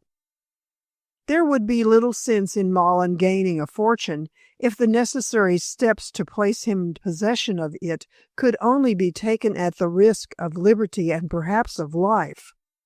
The position was extremely difficult, unpleasant, and puzzling, and Hindle scarcely knew what was best to be done.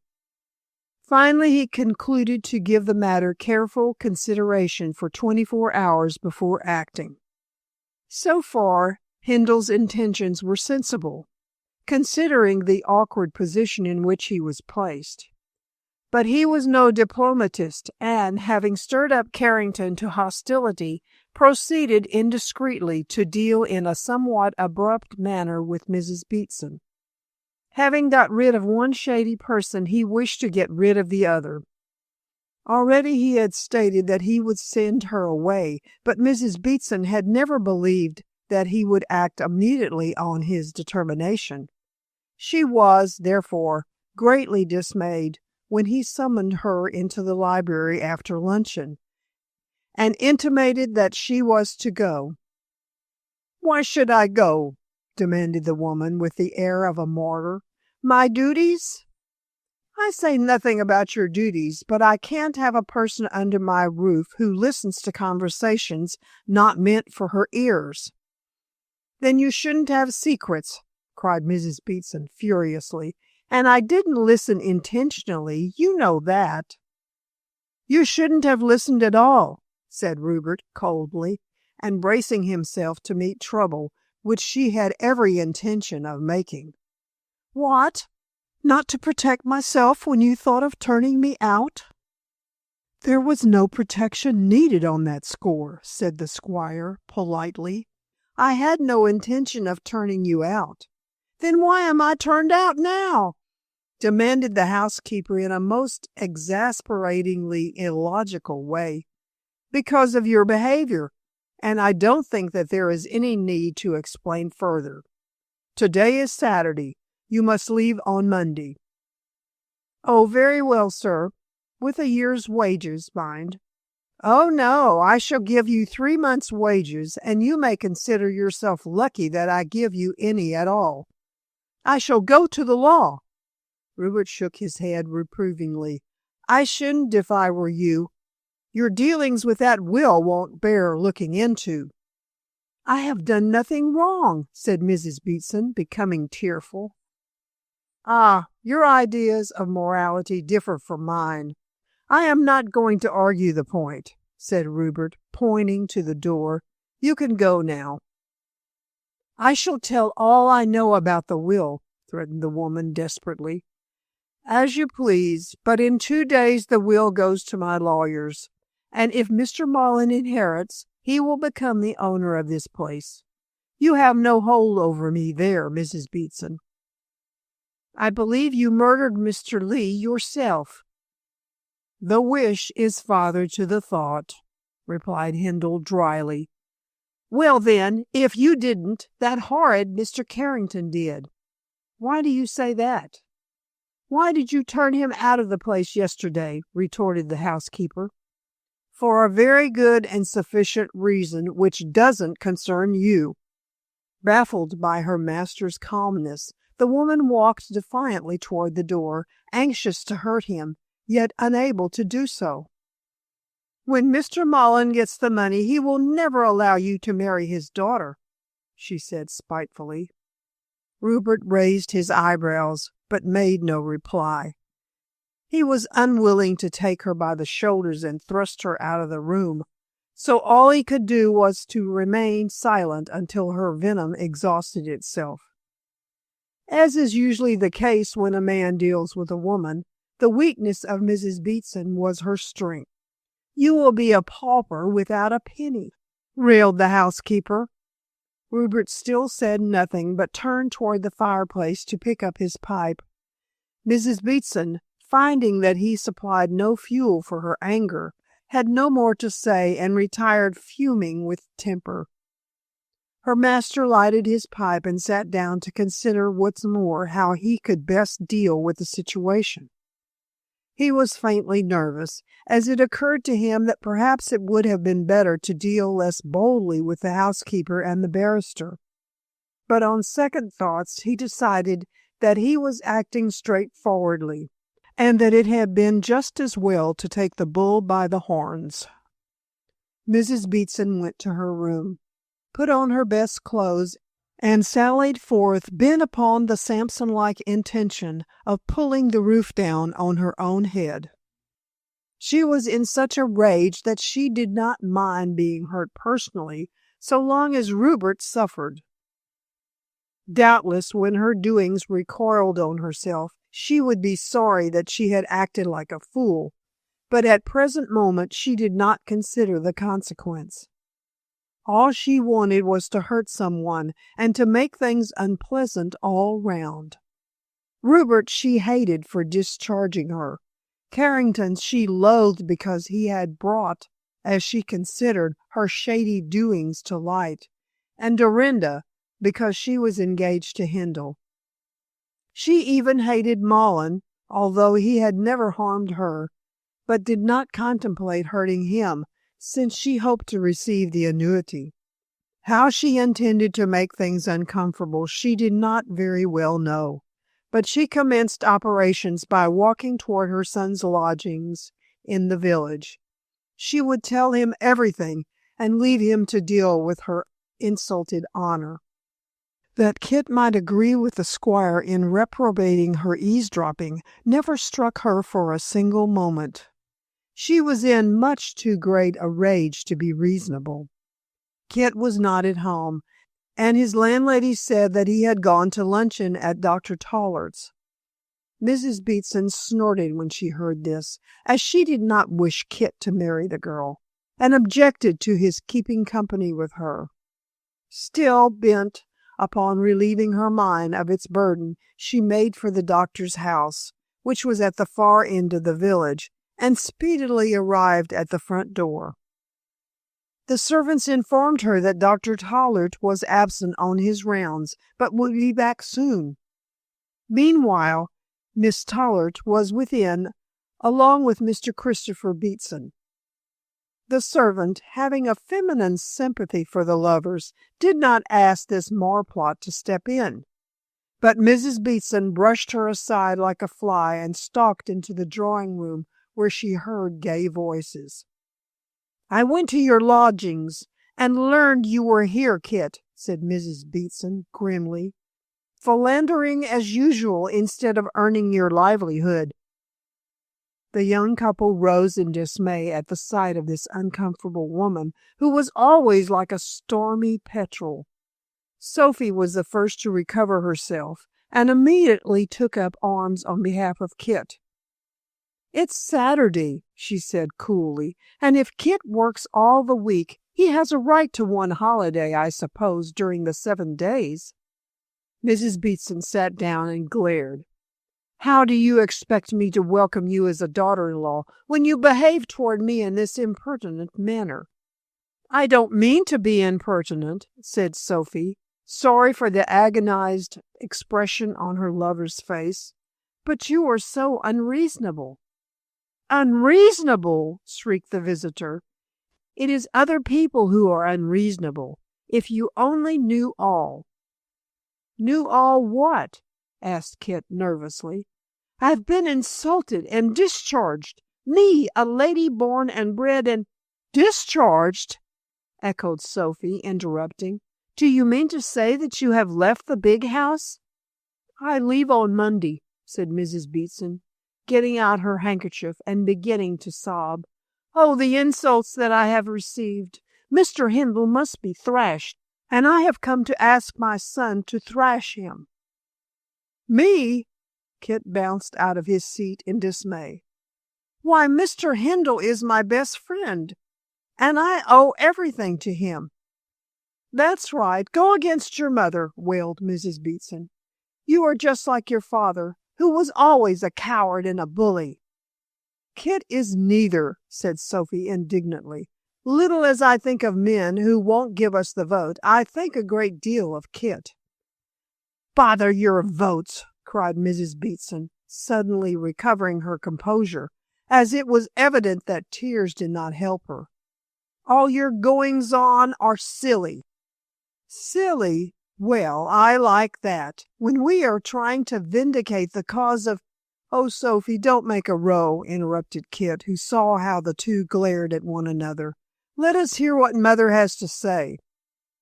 "I have a great deal to say," said Mrs. Beatson savagely, "and if you young people will only hold your tongues, as young people should in the presence of older and wiser." "Older, certainly, but not wiser," pertly said Miss Tollard. "For my sake, Sophie," implored Kit, seeing that his mother was stiffening for a royal row, "I want to hear why Mr. Hindle has discharged—" The word was enough to recall Mrs. Beatson to a memory of her wrongs, and she proceeded volubly to discourse about the same. Yet even as she began, it occurred to her that it would be as well to bind the young couple to secrecy for the present, as Hindle's hint about the law lingered uncomfortably in her mind. After all, a judge and jury might be silly enough to condemn her behavior. "What I have to tell you both, you must keep to yourselves," she said solemnly, and looked to see if the door was closed. "It's a matter of life and death."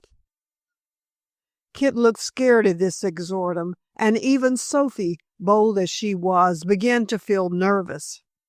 She knew what a reckless person her future mother-in-law was, and wondered what she had been doing to justify so grave a request.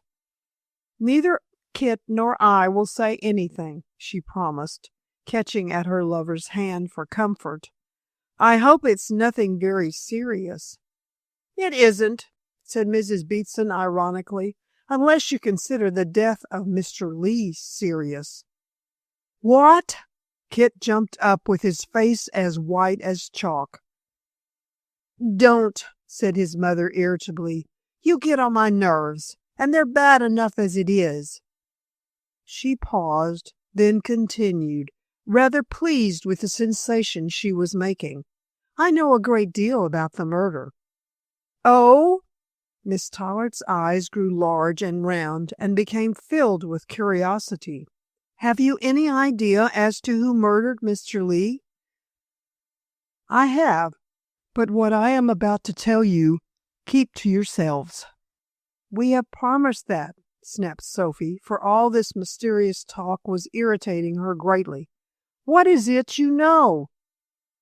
"I must begin at the beginning," said Mrs. Beatson solemnly, and taking every advantage of the situation. "And when my son knows all, I shall expect my son to defend my honor." "Against Mr. Hindle?" asked Kit nervously. "He has behaved like a brute," cried Mrs. Beatson, flaming up. "But bad as he is not so bad as that nasty Mr. Carrington." "The lawyer?" said Sophie curiously. "What has he to do with it?" "If you will only let me speak, I shall explain," said Mrs. Beatson, in a dignified manner. "Go on, Mother," said her son impatiently. "Don't keep us on tenterhooks." Mrs. Beatson frowned severely, but, not seeing her way to an answer, began to relate her grievance.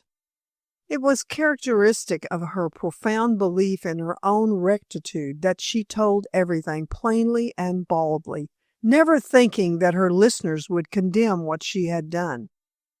From the moment when the squire had informed her of his intention to marry Miss Mollen forthwith, Down to the interview which had just taken place, the housekeeper detailed all that had happened, concealing nothing, but exaggerating a great deal. Naturally, she made herself out to be a martyr, and was greatly annoyed when she brought her story to an end to see disgust written on Sophie's face and dismay on the face of her son. "What do you both mean by glaring at me in that way?" she demanded, after waiting for comments, which were not made as speedily as she expected. "I don't think that you have behaved at all well," said Sophie bluntly, seeing that Kit was speechless. "What do you mean by that?" demanded Mrs. Beatson, bristling. "Impertinence?" "Mother," struck in the young man quietly, and recovering his speech, "if this matter is to be discussed, we may as well discuss it reasonably." "I ask for nothing better. Haven't I been disgracefully treated?" "No," said Kit, pulling himself together and becoming both manly and heroic. "You had no business to listen to Mr. Hindle and Mr. Lee. You had no business to tell Mr. Mullen what you overheard. And you had no business to meddle with that will." "Hear, hear," said Sophie, clapping her hands. "I agree with Kit. And as you have behaved so badly to Mr. Hindle, I don't see what he could do but send you away." After a speechless pause, Mrs. Beatson appealed to her son. "Kit, will you sit there and hear me insulted?" "Sophie doesn't mean to insult you, mother," said Kit quietly, and looking as white as he was determined. "You must be reasonable." "I am reasonable," cried his mother violently. "There never was such an unreasonable person as you are. My own son turns against me," wailed the exasperating woman, again taking out her handkerchief to sob. "My own son, and I nursed him as a baby." Kit and Sophie looked at each other helplessly, wholly undecided how to deal with this impossible woman. Mrs. Beatson only saw things in her own way, and expected everyone else to see them as she concluded they should be seen. She had no common sense. She had no logic. She had no control over her temper, and when anyone disagreed with her, she made herself objectionable in every way. Miss Tollard, face to face with this unreasonable feminine nature, heaved a sigh. "Well, I don't wonder that we don't get the vote," she mourned. "We aren't in the least ready for it." "Hush, Sophie," said Kit, touching her hand. "We must understand more about the matter. It can't be allowed to rest here." "You promised to hold your tongue," shrieked Mrs. Beatson, rather scared by the look on her son's face. "I shall do so far as is consistent with my honor," retorted Kit bluntly. "And I'm not going to allow Mr. Hindle to get into trouble. He has been a good friend to you, mother, and a good friend to me. If you had a spark of gratitude toward him, you would never have behaved as you have done." "How dare you speak to me in that way?" "Because the time is past when you could play the tyrant." "Tyrant! Tyrant! This is your mother, who bore you." "I don't wish to be disrespectful, mother, but you are so unreasonable that you compel me to be so. It is all very well so far as things are between ourselves, but in this story which you have told, serious matters are concerned. Your share in them is not honorable." "I can do what I like," said Mrs. Beatson in a more subdued tone, for the attitude taken up by her son impressed her unpleasantly. He was no longer a boy to be bullied, but a man to be conciliated. "No, you can't do what you like when your doings bring you into trouble with the law," insisted Kit, and Sophie nodded her approbation, which was odd considering how she dared authority as a suffrage.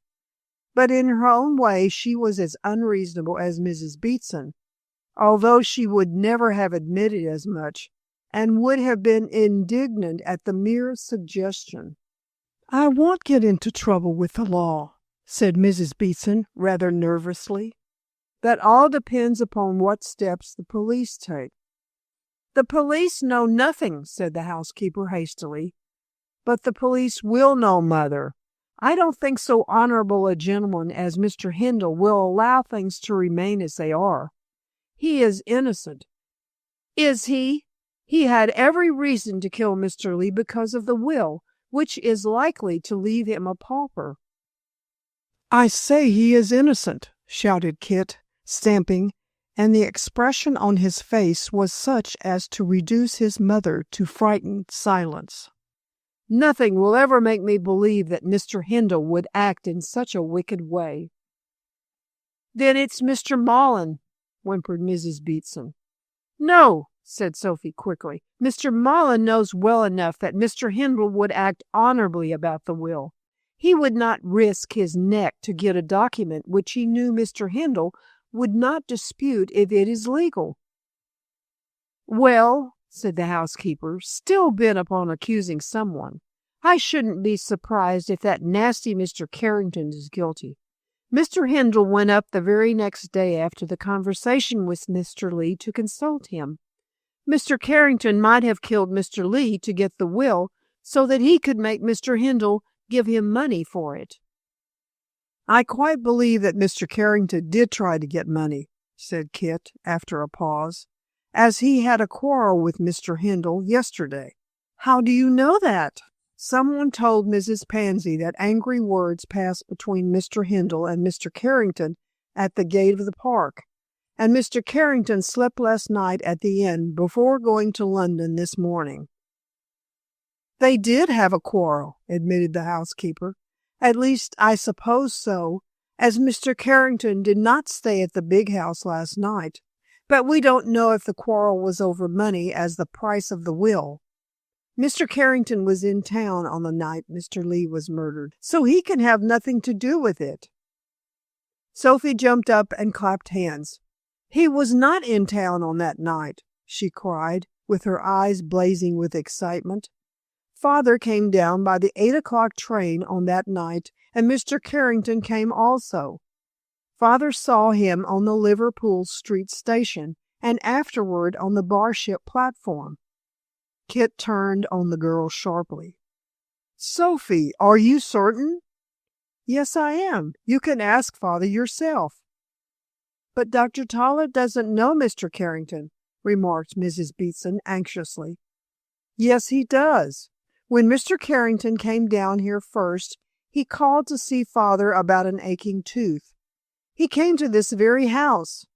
Father did not take much notice of Mr. Carrington on that night, as he thought he was just coming down to see Mr. Hindle. He never connected Mr. Carrington with the murder. But now, Sophie clapped her hands again. So excited did she feel. From what you say, Mrs. Beetson, I shouldn't be at all surprised to hear that Mr. Carrington was guilty. We can't be certain of that, said Kit quickly. I am certain, said Mrs. Beetson, rising, and I'll tell Inspector Lawson what you have told me, just to pay that Carrington out for his poking and prying. I shouldn't if I were you, Mother, remarked Kit dryly. If you can make things hot for Mr. Carrington, he can make things disagreeable for you. Better let Mr. Hindle know first, and allow him to attend to the matter. After all, Mother, said Kit with a shrug, we are assuming a great deal. Mr. Carrington may be quite innocent, and his quarrel with Mr. Hindle may have nothing to do with the will. I believe he is guilty, said Mrs. Beetson viciously, and said it because she wished to think so. So do I, put in Sophie earnestly. Still, Mrs. Beetson, I wouldn't go to see Inspector Lawson if I were you. You might be arrested as an accessory after the fact, you know. Me? Mrs. Beetson grew white and tottered. I have nothing to do with... Oh, Kit, do you think... I think you are quite safe so long as you hold your tongue and allow Mr. Hindle to look into things. Oh, I shall not say a word, groaned Mrs. Beetson. now thoroughly frightened for her own skin. "And you and Sophie will keep silent for my sake." "I shall tell Mr. Hindle," said Kit firmly. "I must." "And I shall tell Dorinda," chimed in Miss Tollard. "She is engaged to Mr. Hindle, and they could talk it over together. Union is strength, as I know from our votes for women troubles. And if Mr. Carrington intends to accuse Mr. Mullen or Mr. Hindle, he will find himself in the wrong box. They can call father as a witness if the case comes to court." "A new witness," declared Kit eagerly, "and one who will put the saddle on the right horse. The mere presence of Mr. Carrington in Barship on that night shows that he has something to do with the matter." "We can't be sure," murmured Mrs. Beatson weakly, for by this time she was becoming dreadfully nervous about her share in the proceedings. "We'll soon make sure when Mr. Hindle questions Mr. Carrington as to his doings in Barship on that night," said Kit decidedly. "Now go, Mother, and hold your tongue. It's dangerous to speak." "I'll hold my tongue," promised Mrs. Beatson, and tottered away weakly. Chapter 17. Difficulties. Kit owed a great deal to Hindle, and was never backward in admitting that the squire was his benefactor. When Mrs. Beatson first took service at the big house, the boy was at school, but she explained to her employer that she could no longer pay fees for his education. Rupert, approving of the bright, intelligent lad, thereupon arranged for the rounding off of his scholastic career, and afterwards paid for his training as an engineer. It was due to the squire that Kit occupied the excellent position he did in the exploitation and sale of motors. Also, it must be stated that young Beatson took every advantage of his opportunities, earning the esteem and approval of all with whom he came into contact. With the squire's aid and his own brains, there was every chance that Kit would succeed in life more than most. Naturally, the boy was deeply grateful to Hindle for his consistent kindness, but he also adored him as an athlete who possessed all those out-of-doors qualities which youths most admire in their seniors. It therefore distressed him greatly when his mother came with her tale of woe. Kit, loyal to the core, would not admit for one instant that his benefactor was in the wrong, especially as he knew only too well what a trying woman the squire had to deal with. As a parent, Kit always found Mrs. Beatson uncomfortable, since she invariably used her authority to force him into agreement with herself, however unreasonable her ideas might be. Like many another mother, Mrs. Beatson would not recognize that her son was grown up and had a right to have his own opinions. He was to obey her in all things and do what he was told.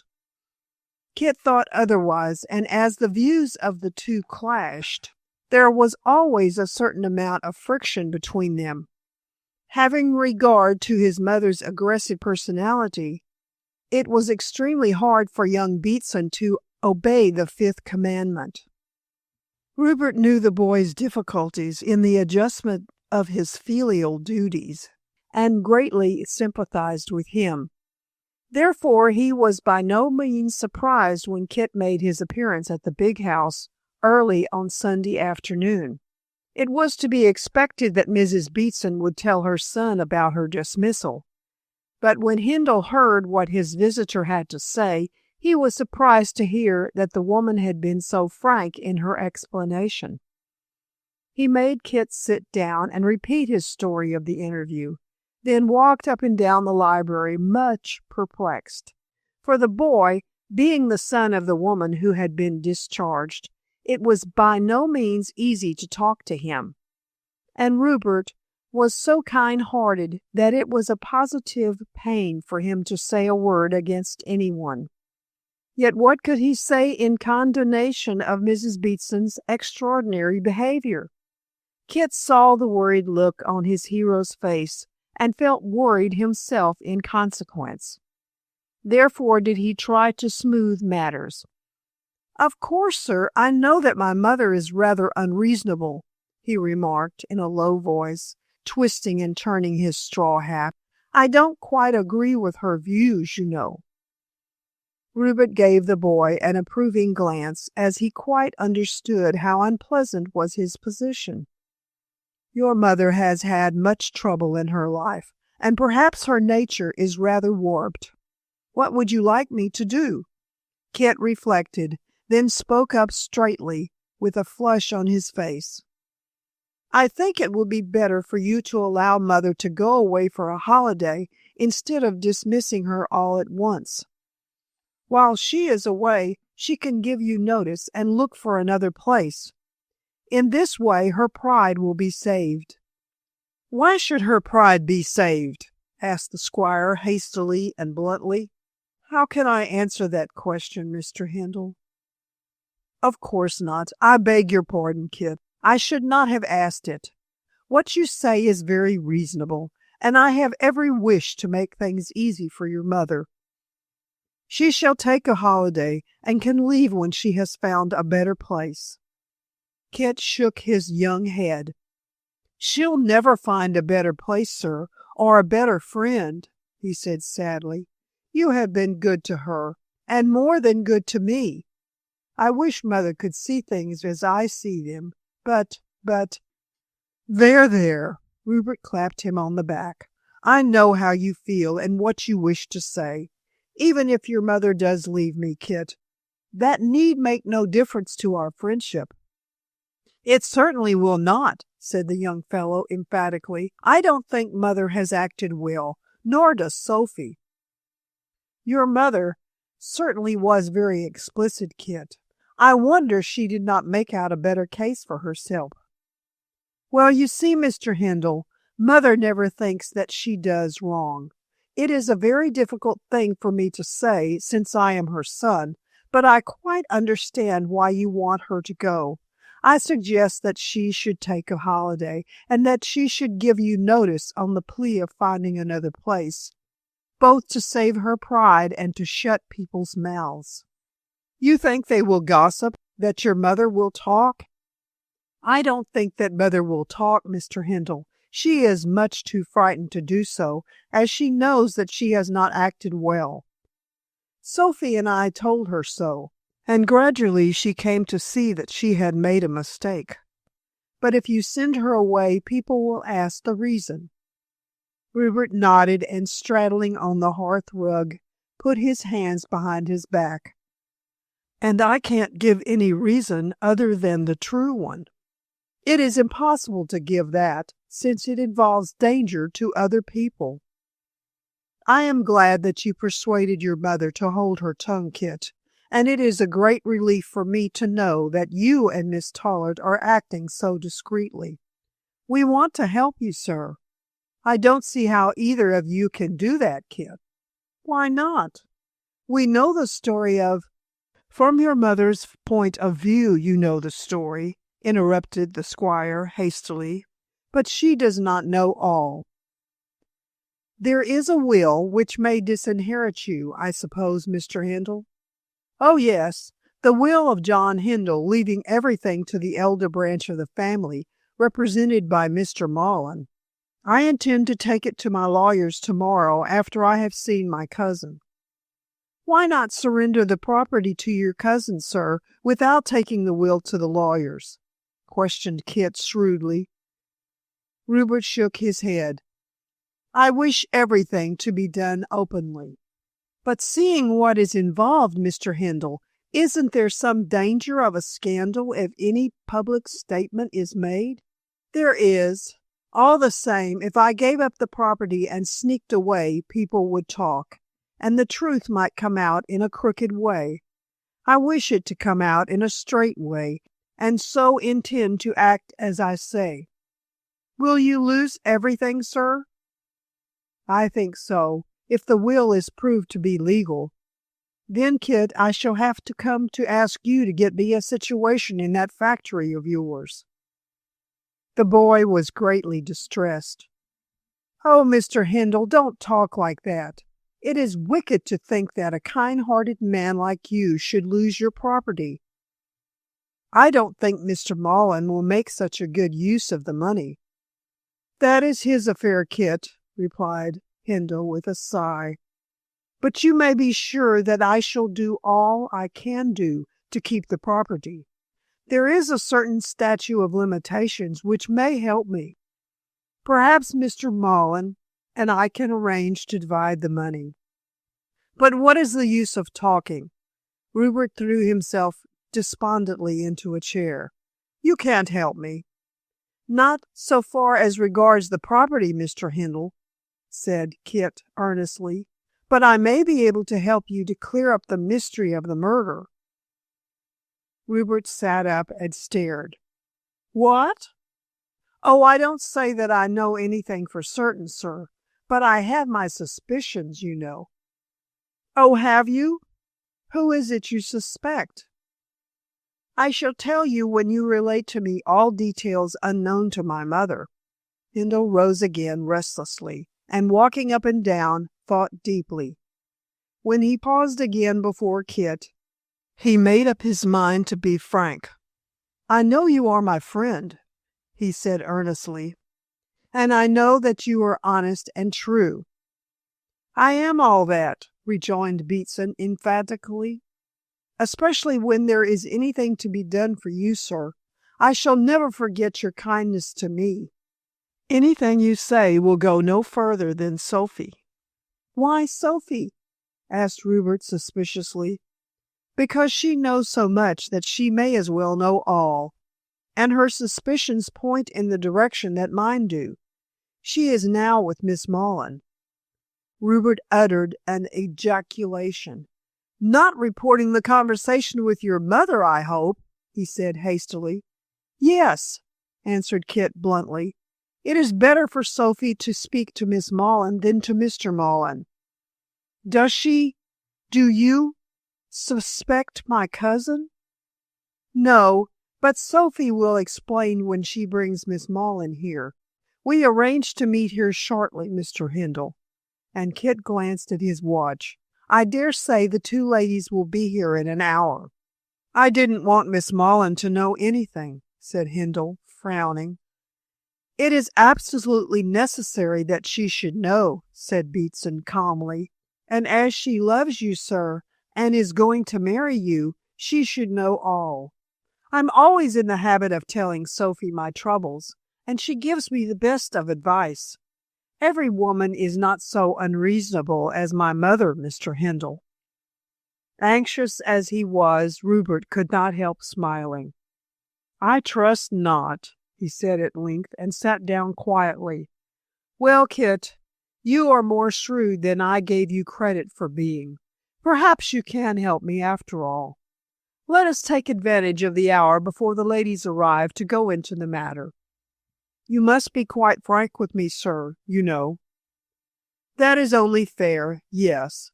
I shall be quite frank. Take a cigarette, Kit, and listen carefully to what I have to say. Shortly Rupert had his pipe, and Kit a cigarette. The door and windows being closed, Hindle felt quite secure, as it was unlikely that Mrs. Beatson would indulge in eavesdropping again, seeing what a severe lesson she had received. Hindle related slowly all that had happened, and supplied details missing in the story of Mrs. Beatson. He ended with a short sketch of his present position, and the difficulty he found in deciding what action to take. Kit was so interested in what was said that he allowed his cigarette to go out, and when the story was ended, stared tongue-tied at the squire. Rupert laughed at the expression on the boy's face. You seemed as perplexed as I am, he remarked with a shrug. I don't think that I am perplexed, said Kit slowly and relighting his cigarette. Only I am astonished that you have not spotted the right man who murdered the vicar. Things are too muddled for me to spot anyone, replied Hindle dryly. My cousin accuses me. Mr. Carrington accuses your mother. It is ridiculous for you or my mother to be accused, said Kit quietly.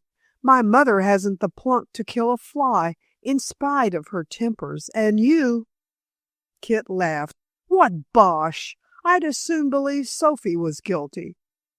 Well, only your mother and I and my cousin knew about the will before. Mr. Carrington knew. Oh, yes, but he was in town on the night Lee was killed, so— He was not in town, interrupted Kit sharply. He was in Barship. Hindle dropped his pipe and stared. Are you sure of what you are saying? You can ask Dr. Tollard if you doubt me. Dr. Tollard? Echoed Hindle, much surprised. What does he know? He came down on the evening when the vicar was murdered and saw Mr. Carrington both on the Liverpool Street platform and on the Barship platform. Did he speak to him? No, he told Sophie that Mr. Carrington had come down, but that he had traveled in another carriage. After all, went on Beatson thoughtfully, there was no reason why the doctor should speak. He had only seen Mr. Carrington once when he called on him to get a cure for his toothache.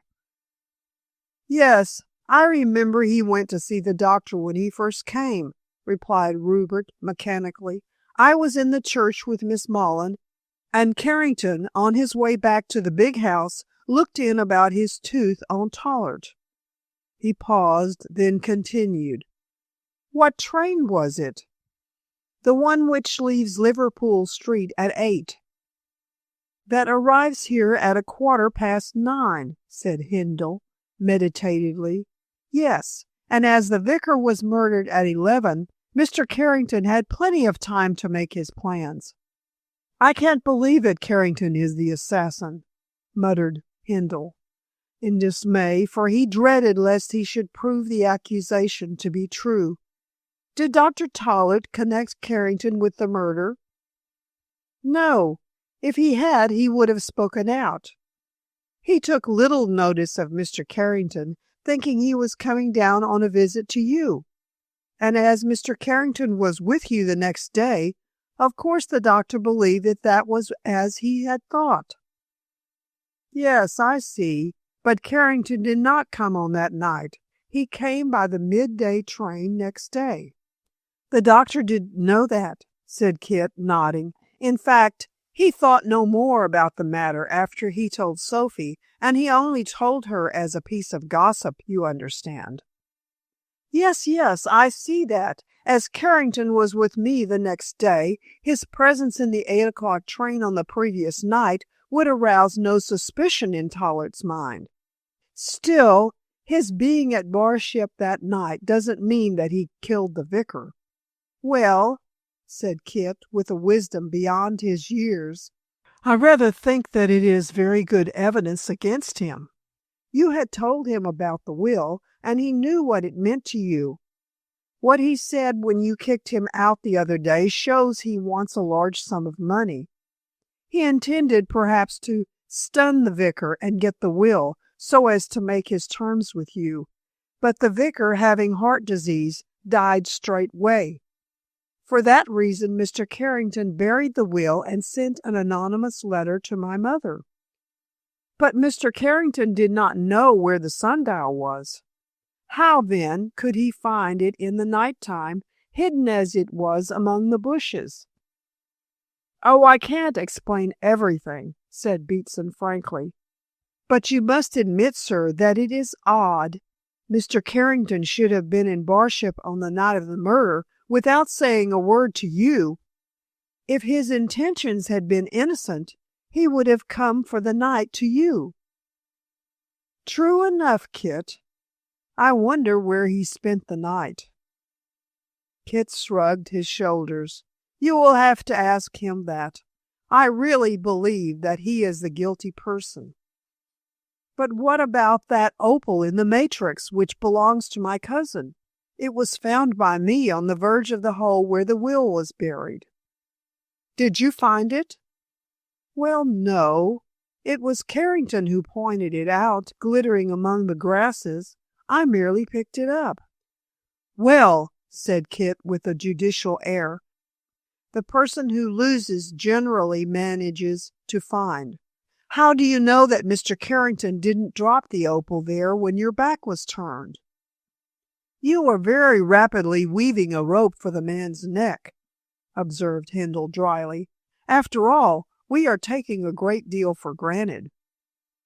Well, sir, all you have to do is ask Mr. Carrington to explain.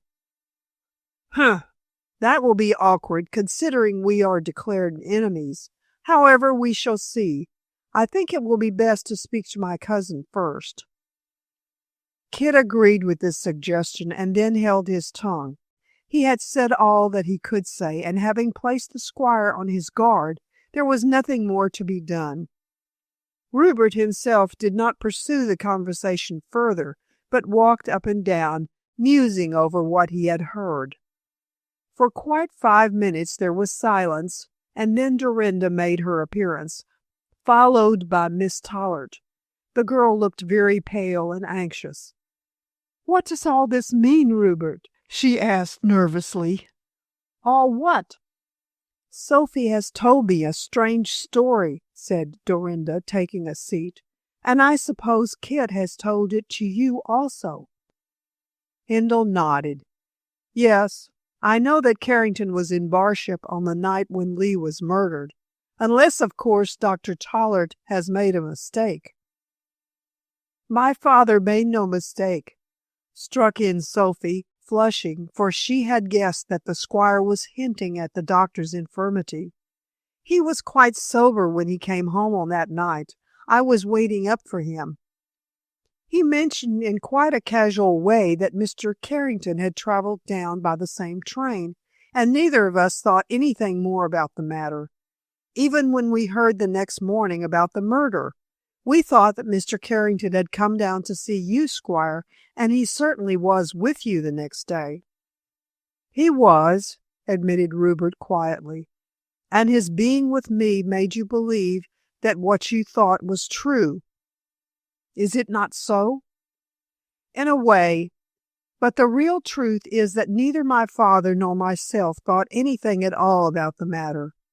Only Mrs. Beetson's hint that Mr. Carrington might possibly be guilty made me remember." "Do you think that the man is guilty?" asked Rupert quickly. Sophie bent her dark brows in a frown and reflected. "I couldn't go into a witness box and swear that he committed the murder," she observed, "but he came down to Barship on that night, and if he did not stay with you, Mr. Hindle, he must have had some strong reason to keep his visit a secret." "Your father can swear to this visit?" "Yes, I asked him again if he remembered Mr. Carrington coming down, and he said that he could. Of course," added Sophie significantly, "I had to ask the question in a way not likely to arouse my father's suspicions as to why it was asked. It is no use letting him know too much, as he might talk, but if necessary he can prove what he told me." Dorinda shivered. "I never liked Mr. Carrington," she observed. "All the same, I can't believe that he murdered Mr. Lee." "Someone must have murdered him," said Kit, a trifle dryly. "And why not Mr. Carrington, rather than your father or the squire? For my part, going by what Mr. Hindle has told me, I believe Mr. Carrington is guilty." "How are we going to prove him to be guilty?" "Well," said Rupert doubtfully, "I see no way save asking him to explain why he came down to Barship on that night. Unless he gives a reasonable excuse, he will be in danger of being arrested." "But, Rupert, in that case my father will be in danger." "How so?" "Don't you know that Mr. Carrington sent for my father the other day and had an interview with him at the Hindle Arms?" "No. What did he wish to see your father about?" "He threatened to accuse him of committing the crime, so as to gain possession of the will." "I don't know exactly what passed," went on Dorinda anxiously, "as my father told me little. All he really said was that he was in danger of being arrested, because Mr. Carrington could give evidence against him, which would be difficult to disprove. But your father surely did not admit that he was guilty, Dorinda. Certainly not, cried the girl, flushing indignantly. How can you suggest such a thing? But as Mr. Carrington wants money, he is ready to say anything or do anything likely to force my father into paying him to hold his tongue. Rupert smiled grimly. Carrington knows that your father has not sufficient money to pay him what he wants. What does he want? Asked Sophie, looking up. £5,000 was the price he demanded from me, said Hindle, and I don't think he'll take a penny less from Mr. Mullen. But in order to get the money, Carrington will have to wait until my cousin is in possession of my property. Until then, you can be sure, Dorinda, that he will take no steps to make things uncomfortable. No, I think you are right, murmured Miss Mullen, greatly relieved. But what is best to be done? I have already made up my mind. In the first place, I shall see your father and learn exactly what took place at this interview. Afterwards, we can have a talk with Carrington. Then he will— Oh, let the will alone until we learn the truth about this murder, urged Dorinda anxiously. To clear my father from all chance of being accused is the first thing to be done.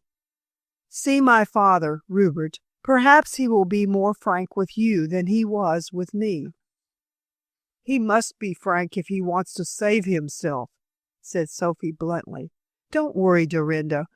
My opinion is that we should give Mr. Carrington plenty of rope with which to hang himself. When he is fully committed, then we can turn the tables on him by saying what we know of his presence in Barship on the night of the murder. There's nothing to be afraid of. I'm not exactly afraid, said Dorinda slowly, but the suspense is very trying, with Mr. Carrington working in the dark. We'll force him to come out into the open, Miss Mullen, said Kit resolutely. Then he will have to defend himself and won't have time to accuse other people. He shan't have everything his own way, anyhow. Hear, hear, cried Sophie, clapping her hands. You're a brick, Kit. For my part, I believe that Mr. Carrington has only to be faced boldly to bring him to his knees. Rupert shook his head. He can do some damage before he is forced to take up that position. What does it matter so long as the damage won't be lasting? Said Dorinda impatiently. I am certain that my father is innocent. And so am I, finished Hindle with a shrug. So there only remains Carrington as the possible criminal. Well, we shall see. Anyhow, as he won't move until my cousin is in possession of the property, we have ample time to arrange what is best to be done. Meantime, let us keep what we know to ourselves. But what about Mrs. Beatson? Hesitated Sophie, glancing at Kit. Mrs. Beatson, said Rupert, grimly polite, is going away for a holiday, and if she hears of a better situation, she will not return here. I am glad of that, Squire. And Sophie, guessing the plan which was to save the housekeeper's pride, felt greatly relieved. Little as she liked her future mother-in-law, she did not wish to see her disgraced. And now I think Kit had better take me home. But I have more to say, began Kit anxiously, only to be silenced by Sophie. No, you haven't, she declared imperiously, and marched him to the door. You have given the squire quite enough to think about. Then she sank her voice to scold. Don't be a fool. They want to be alone. Oh, murmured Kit. I see. And he submitted to be led away. Chapter 18. Setting a Trap. Mullen, by telling his daughter a half-truth instead of the whole truth, had made her very nervous, and although she asked for a more detailed explanation, he had refused to give it to her. Dorinda was therefore much relieved when Sophie conducted her to the big house, and hidden matters were made more plain. When in possession of facts, she quickly recognized that the position of her father was highly dangerous should Carrington speak to the police. But the girl agreed with Rupert that he would not do so until all chance of getting money for his silence had disappeared. Even if Mullen was willing, such money could not be obtained until the property passed from the squire to his cousin. So if Rupert refused to give up the same, Carrington would be forced to wait. It was not likely that he would kill the goose with the golden eggs by speaking prematurely. And there was, as Rupert pointed out to Dorinda, a grave doubt whether he would speak at all, when informed that his presence in Barship on the night of the murder was known. Hindle intended to question the barrister on this point, and hear what defense he could offer, but before doing so, desired to see his cousin and enlist his aid. It was even more to Mullen's interest than to Rupert's to bring Carrington to book, and only by the cousins joining forces could they accomplish their end. And that was, to learn for certain who had murdered the vicar. It assuredly seemed as though the barrister was the guilty person, and should the crime be brought home to him, his evil scheme to acquire money by blackmail would be frustrated. Instead of accusing Mullen to the police, it was probable that Carrington would be forced to fly lest Lawson should lay hands on him. Dorinda returned home in a much more comfortable frame of mind, since Rupert thus placed matters in a better light. She was also more content because affairs were in her lover's hands. He, if anyone, would be able to make the crooked straight. One of Hindle's last injunctions to the girl was that she should say nothing to her father about her visit to the big house. He warned her not to repeat what she had heard and not to question her father in any way regarding his dealings with Carrington. Rupert arranged matters thus because he intended to call on his cousin the next day and have a complete understanding with him. Mullen, therefore, was much annoyed, and very illogically so, when his daughter no longer employed him to be plain with her. On Sunday evening and Monday morning she saw him looking gloomy and disturbed, yet made no effort to cheer him, or, as he put it, to bear his burden. Dorinda laughed outright when her father made this last remark. "Really, father, you are unreasonable," she observed, when putting on her hat to go shopping in the village. "How can I bear your burden when you won't tell me what it is?" "I have told you," growled the little man crossly. "That blackguard Carrington dares to accuse me of murdering Lee." "Well," said Dorinda lightly, "as you didn't murder him, what does it matter?" "You talk rubbish. Carrington can tell serious lies which may endanger my liberty." "What are those lies, father?" "I shan't tell you," snapped Mullen. Dorinda shrugged her shoulders and took up her son's shade. "Then how can you expect me to bear your burden, as you put it? You tell me enough to make me anxious, yet not enough to enable me to help you."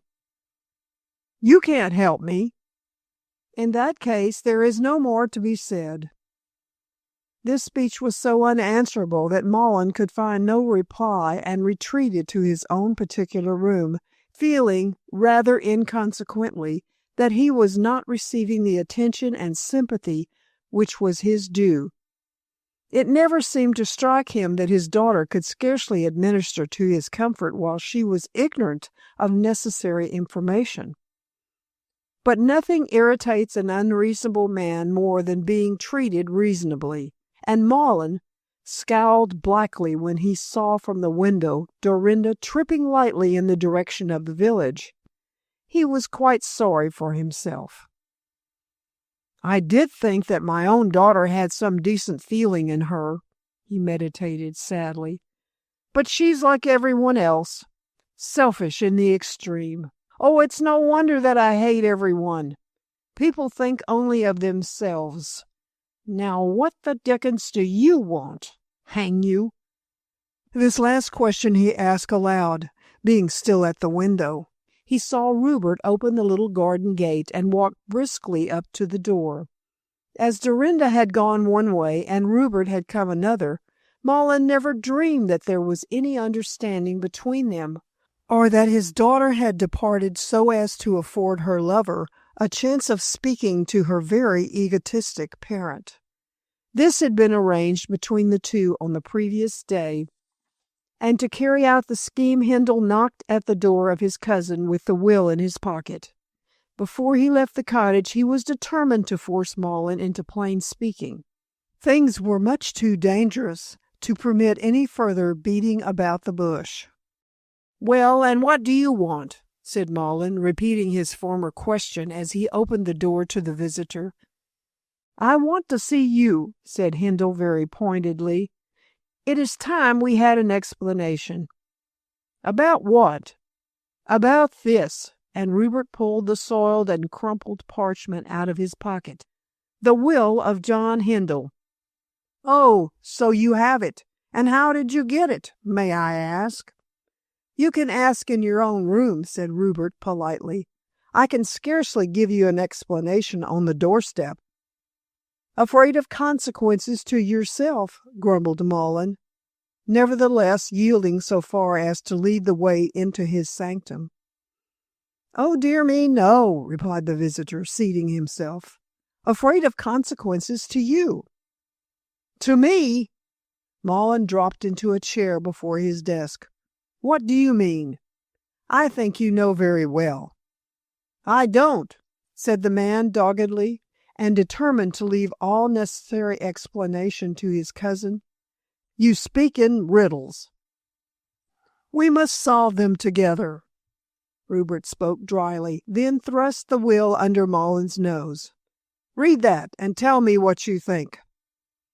Out of sheer contrariety, the host would have refused, but his curiosity and greed got the better of him, and he eagerly read the document to learn if indeed the Hindle property would come to him. The squire leaned back in his chair, filling his pipe and watching the various emotions expressing themselves on Malin's face.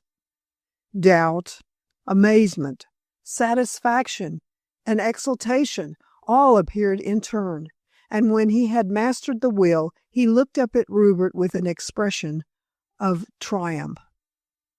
Malin felt that he was top dog at last, and took a malicious delight in emphasizing the agreeable position. "The property comes to me," he said, beaming with self-satisfaction. "There isn't the least doubt about it." "So I gather after reading that will," answered Rupert calmly. "John Hindle certainly left everything to Eunice and her descendants. Frederick was illegally in possession of the property." "And it follows that you were illegally in possession."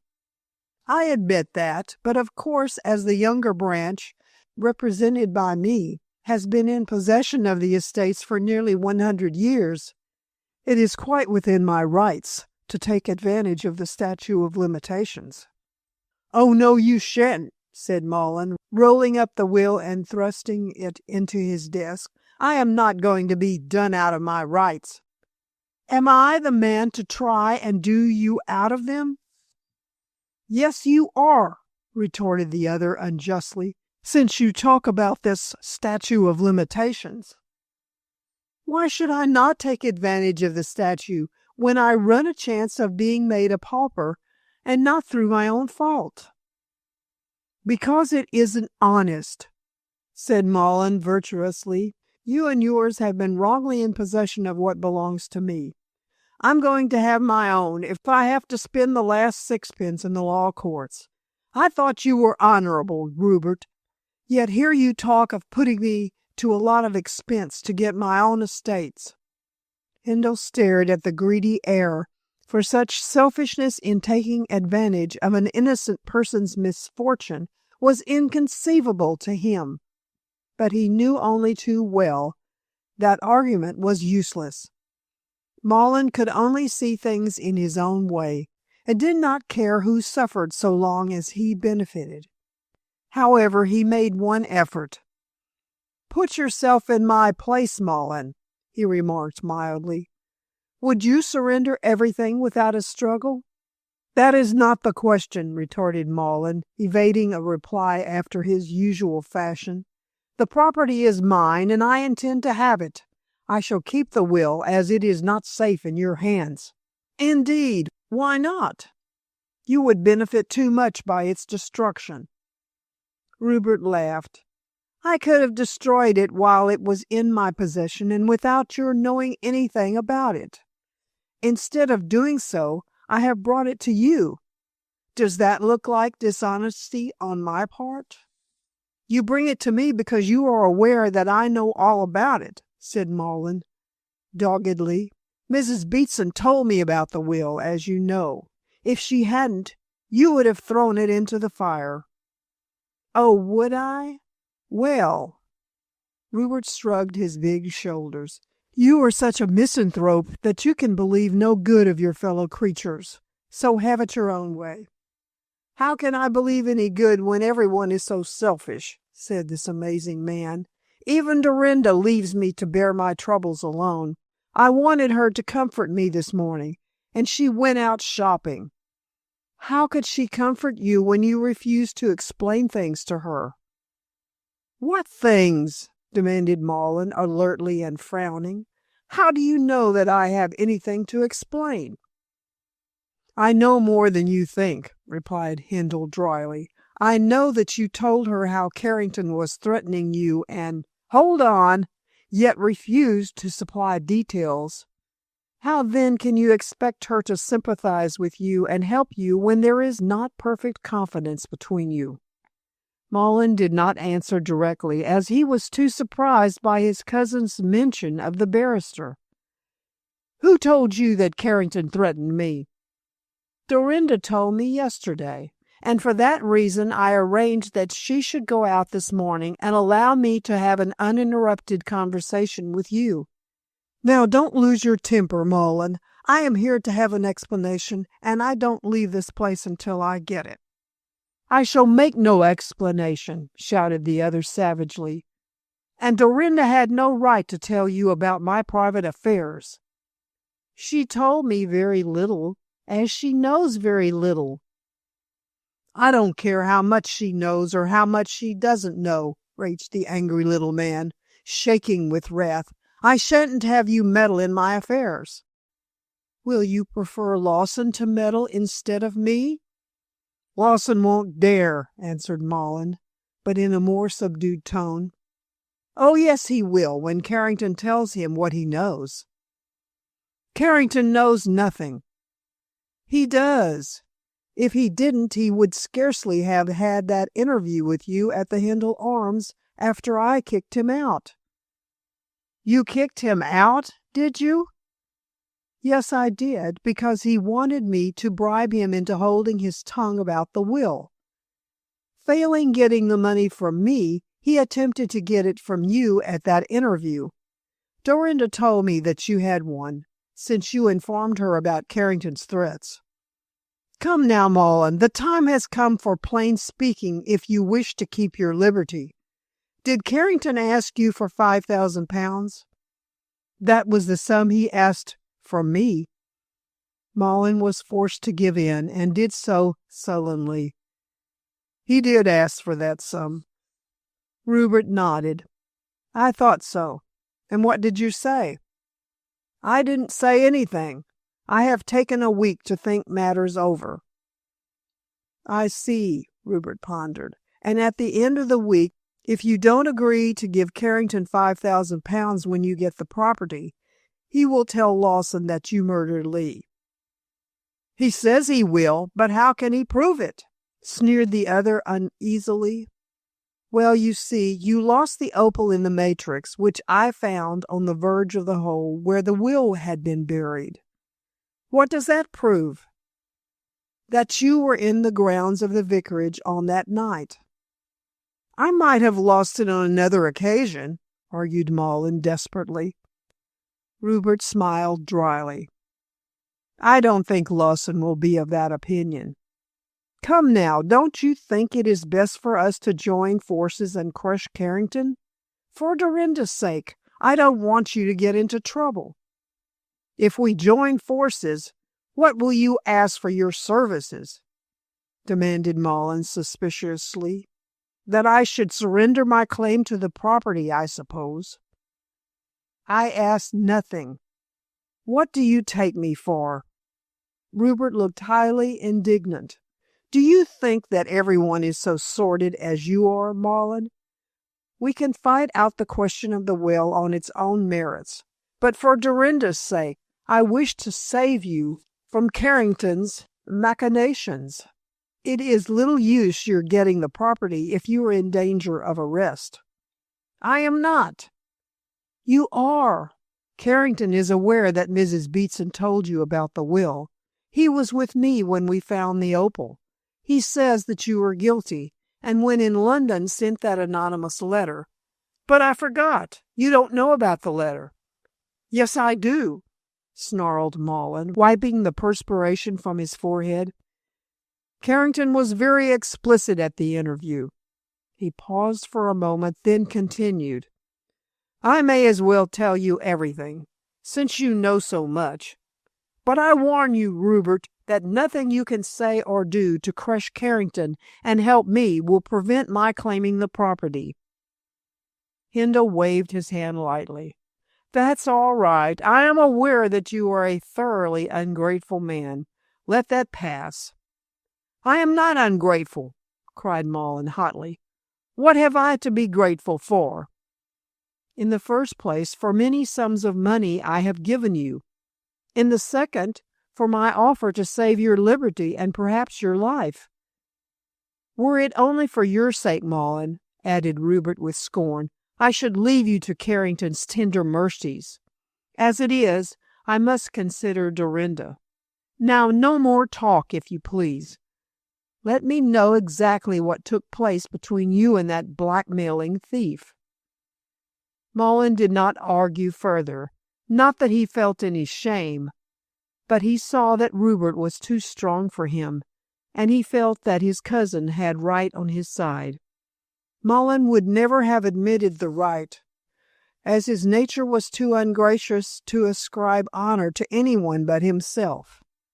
In a sulky manner, and as if Rupert was trying to do him harm instead of good, he related what had passed between himself and the barrister at the Hindle Arms. The squire thus learned for the first time that Mullins had been in the vicarage grounds on the night of the murder, and had lost the opal ornament during the struggle with the unknown man in the avenue. And I believe that the fellow was you, protested Mullins earnestly. You had every right to murder Lee. Every right, echoed Rupert angrily.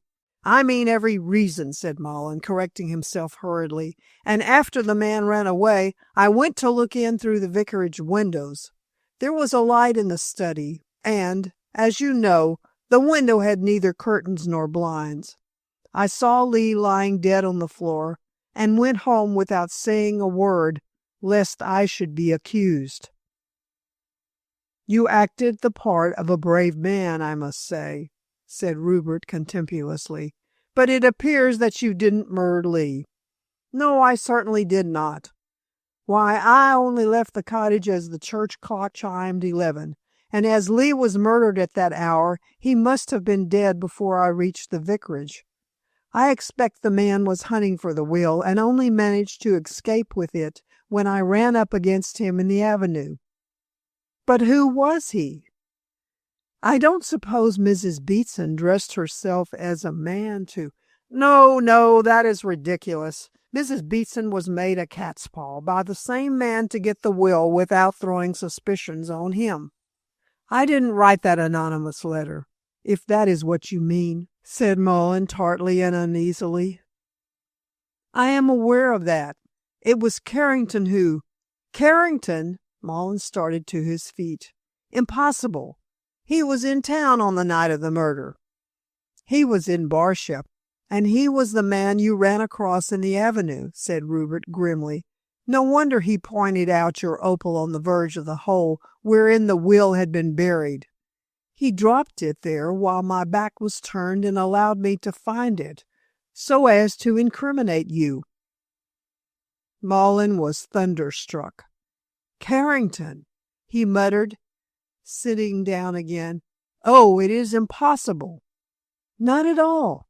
Dr. Tollard came down with Carrington in the train which arrives at Barship shortly after 9. He wasn't with him, you understand, but he saw him both at the Liverpool station and at Barship." "Then why didn't Tollard say so at the inquest?" "Why should he? Tollard never connected Carrington with the crime. He believed that he came down to see me, and as Carrington was with me the next day, of course that gave color to Tollard's belief. However, he mentioned the matter to Sophie, and she told me and Dorinda. For that reason Dorinda came to see me yesterday, and we arranged that I should see you. Now you can understand, Mullen, that we must join forces to have Carrington arrested. I have not the least doubt but what he murdered Lee to get the will and extort money for it, either from you or from me." "The scoundrel!" cried Mullen, highly indignant. "And to think that he should have dared to accuse me! Me! Me!"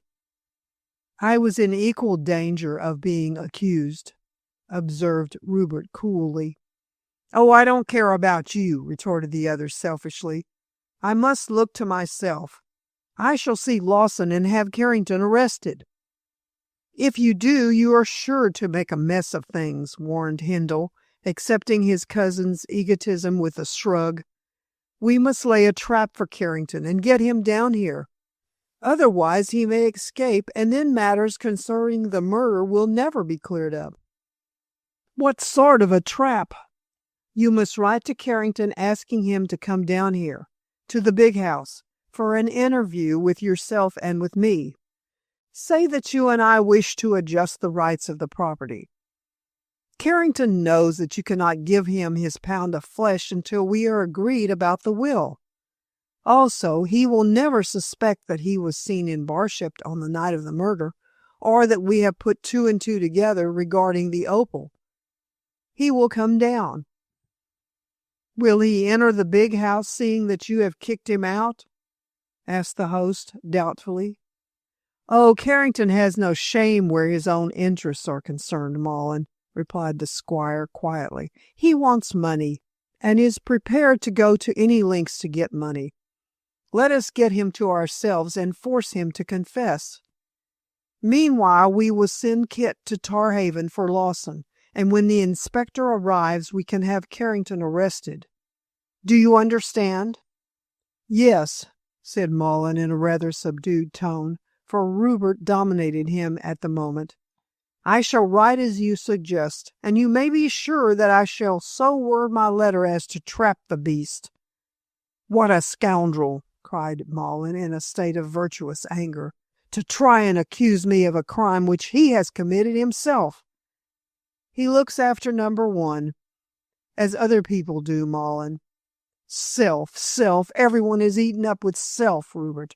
No wonder I hate the human race. When I get the money, I shan't give anyone a single penny." "Oh, I am aware of that," rejoined Hindle contemptuously, "and I shouldn't throw stones at other people if I were you, seeing in what a glass house you live yourself, Mullen. Now don't argue, but do what I tell you. If you don't, I shall wash my hands of the whole affair, and leave you to extricate yourself as best you can." Mullen grunted an assent and scowled as Rupert left the cottage. He was not in the least grateful for the help thus afforded, as he hated the idea of his cousin doing anything for him.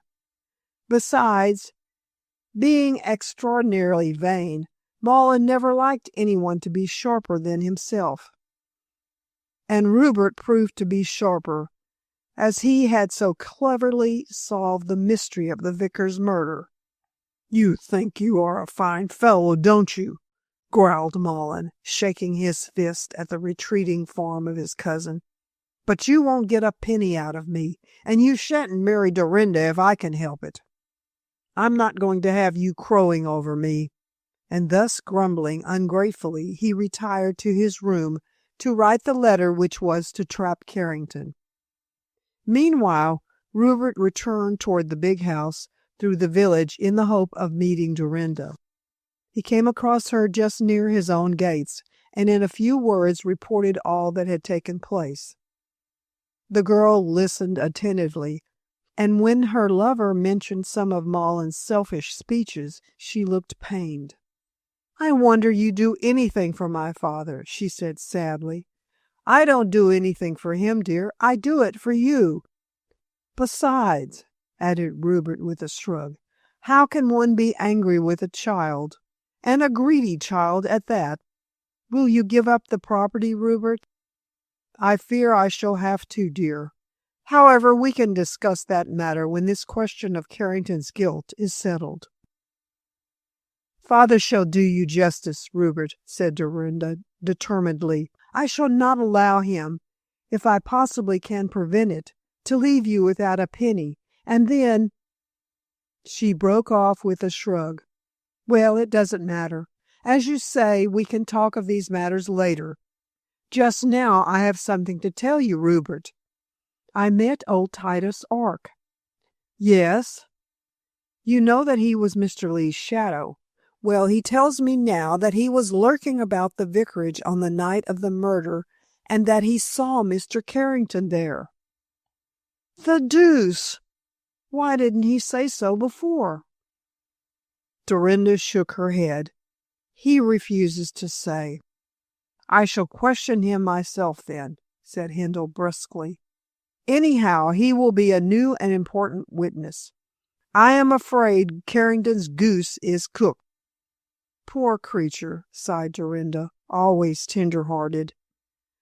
"Oh, poor creature." Chapter 19. Resurgam. Next evening Rupert received a curt note from Mullen stating that Carrington had replied to the effect that he would come down to Barsham on the ensuing day, and would reach the big house at 12 o'clock. Pleased with the information, since the interview was likely to settle the question of the vicar's murder once and for all, Handel took it upon himself to arrange matters.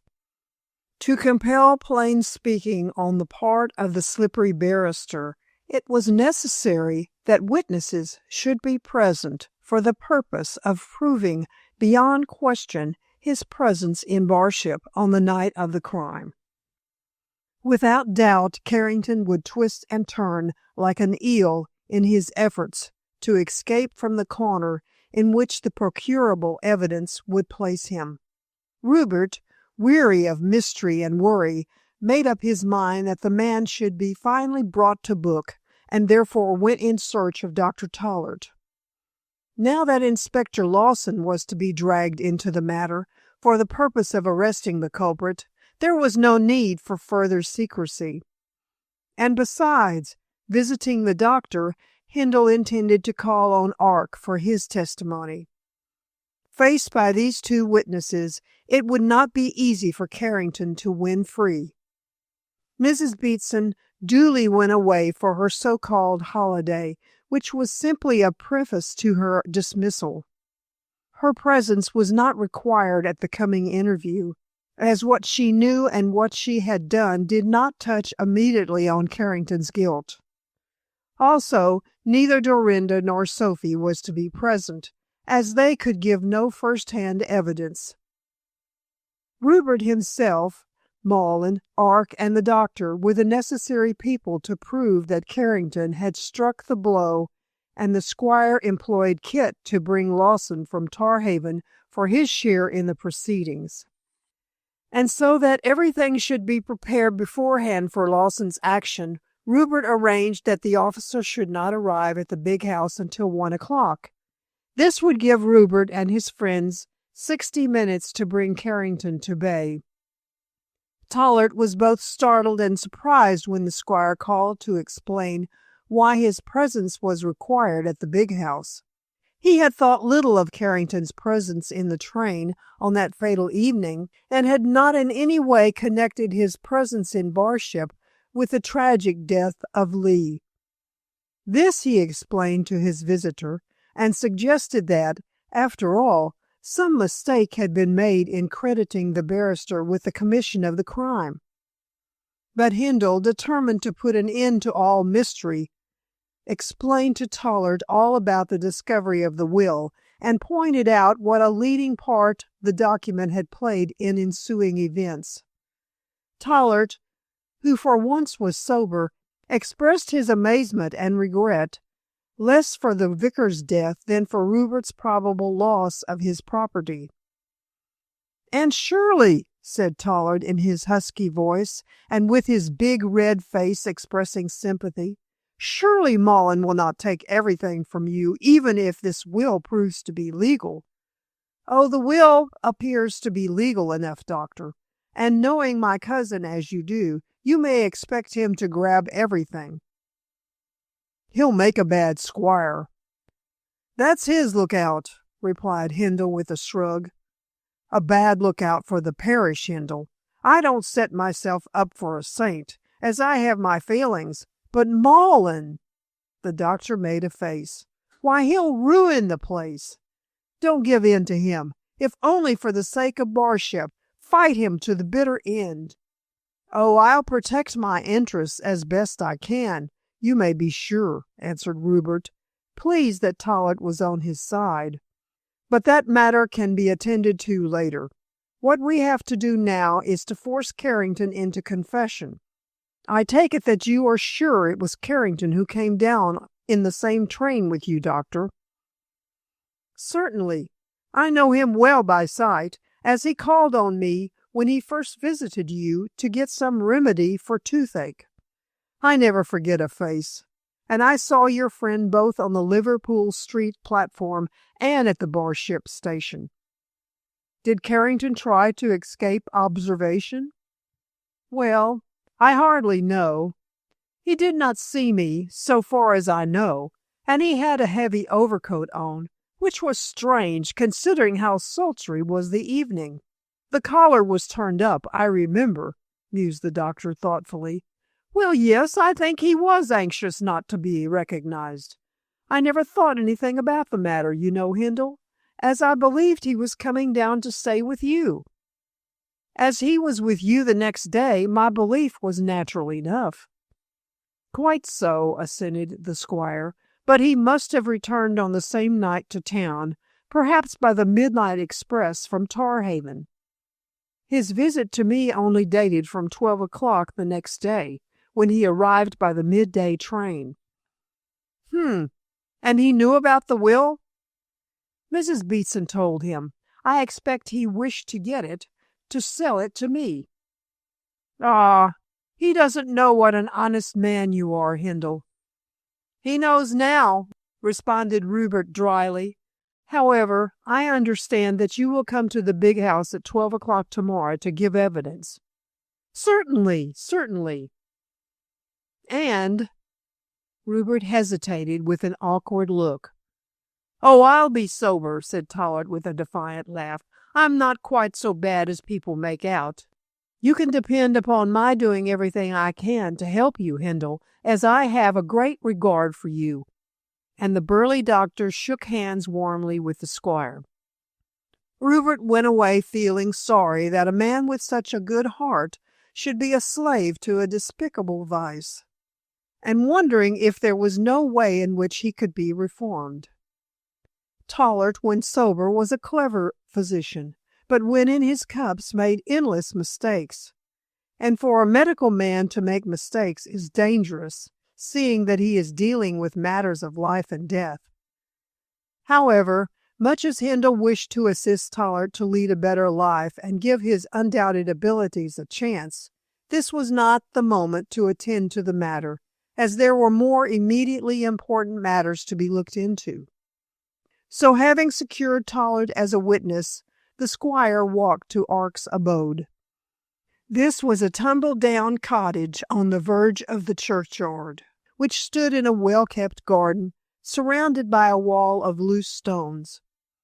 Here lived the old sexton and his grandson in tolerable comfort. The neat looks of the garden were due to Tobias Ark, for his grandfather took no interest in such things. Tobias himself was a lean, dark-faced man, taciturn and rather melancholy, perhaps by reason of his funeral employment.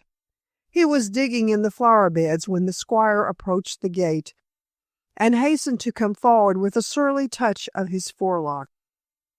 In answer to Rupert's inquiry, he admitted that his grandfather was in the cottage, and said he would send him out to hear what the squire had to say. Handel did not mind waiting at the gate, as he had no wish to enter Ark's stuffy abode. "Whoa! It be the squire," piped Titus when his grandson went in and he came out, like the little old man and woman in the weather gauge. "And what be you here for, squire? There bain't be no funerals, surely." "No, Titus, no. I have come to ask you about what you said to Miss Mullen." "Ah!" Ark looked tremendously cunning, and his face wrinkled up like that of a monkey gloating over a nut. "And what might that be, squire?" "You told her that you saw Mr. Carrington near the vicarage on the night that Mr. Lee died." "Mr. Lee bain't dead, I tell you, squire." Yes, Titus, we know all about that," replied Rupert soothingly, for he was well aware of the fixed idea which dominated the old man. "But you saw Mr. Carrington about the house?"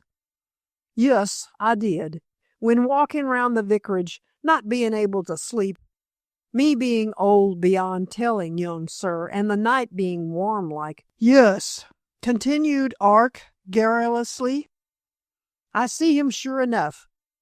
He come down the road in the moonlight dressed as if it were winter and went into the vicarage gardens.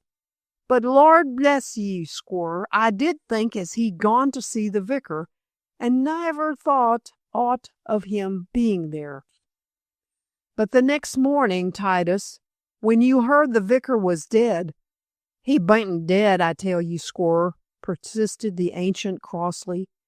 Evidently it was useless to try and beat sense into the old creature's head, so Rupert argued no further. Ark could evidently swear to Carrington's presence in the vicinity of the vicarage on the night in question, and that was the main point.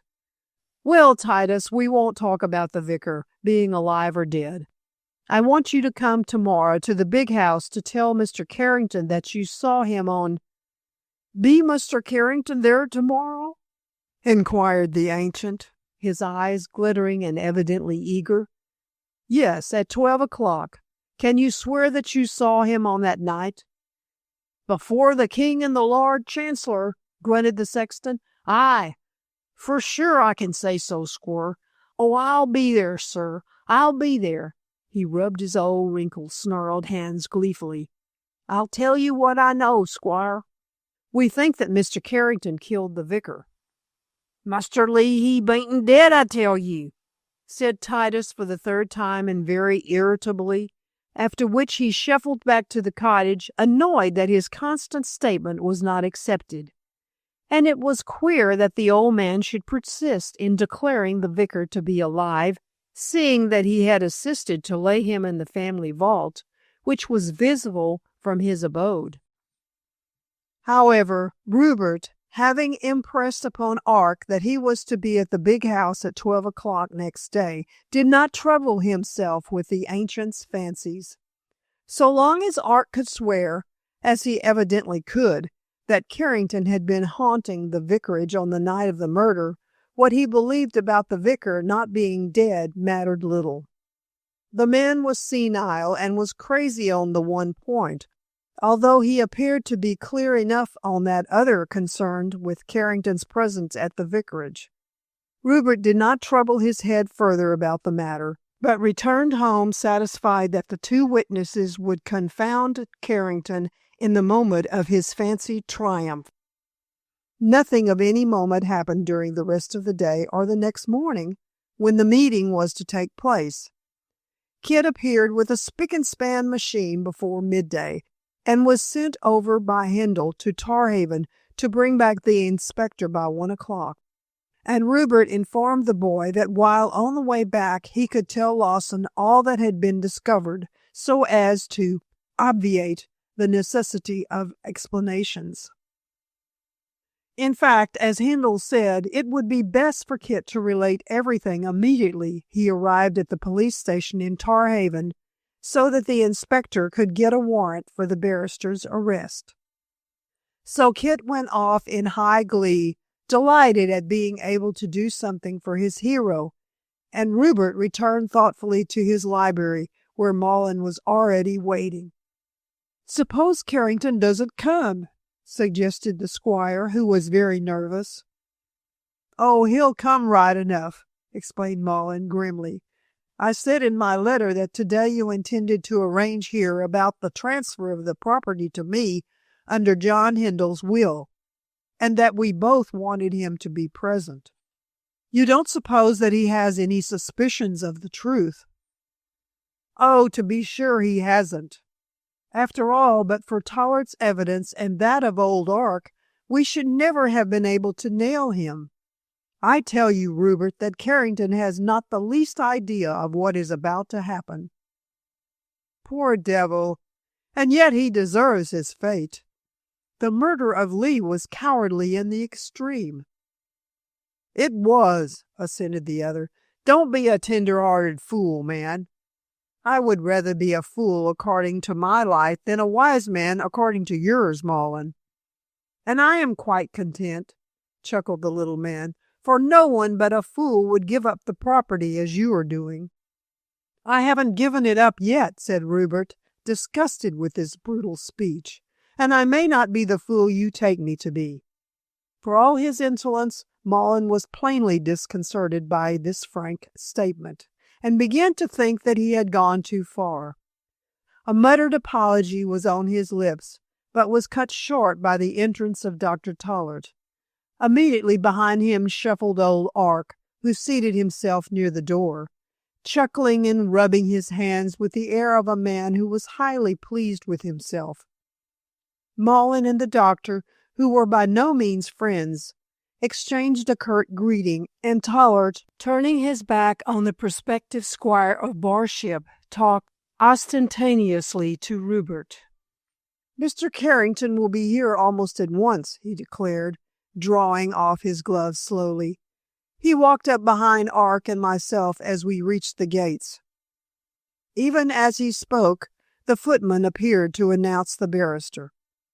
Carrington, evidently considering himself master of the situation, walked in with a victorious air. He looked smart and alert, being quite in his best form, in a well-cut suit of blue serge with a straw hat and brown shoes. He had apparently arrayed himself in his best to receive the money he expected. Of course, he did not anticipate that the 5,000 would be handed to him at once. But when things were arranged between Hindle and Mullen as to the possession of the property, then Carrington intended to get a promise in writing of his share of the plunder. Not for one moment did he think that anything was wrong, and he even offered his hand to Rupert with an insolent air of pity. "Every dog has his day, Hindle," he said maliciously. "This is mine." "Don't be too sure," replied Rupert, rejecting the proffered hand. "There is many a slip between cup and lip, remember." "You are full of wisdom," sneered Carrington. "Well, you will need it all to earn money when you are a pauper." Hindle stepped forward until he towered over the smaller man and spoke slowly. "Don't tempt me to give you the thrashing which I let you off with the other day, Carrington," he muttered. "Let us get to business, and rid me of your presence as soon as possible." "Oh, I am ready to go into business as soon as you like," retorted the barrister, still triumphant. "But why is Dr. Tollard here?" "I am here," said Tollard gruffly, "to state to your face that you were in Barship on the night when Lee was murdered." Carrington started, and in spite of his self-command, winced at the plain speech. His swarthy face grew slightly pale, but he still maintained his air of bravado. "Well, then, I am not here to talk about Lee's murder," he said viciously, "but to see about this transfer of the Hindle estates to my friend Mr. Mullen." "Don't call me your friend," growled Mullen ferociously. "You are no friend of mine. All you want is to get money out of me." "Take care," said Carrington, glancing at the others. "Remember what I know." "And what do you know?" demanded Mullen coolly. "Something you would not like anyone else to hear."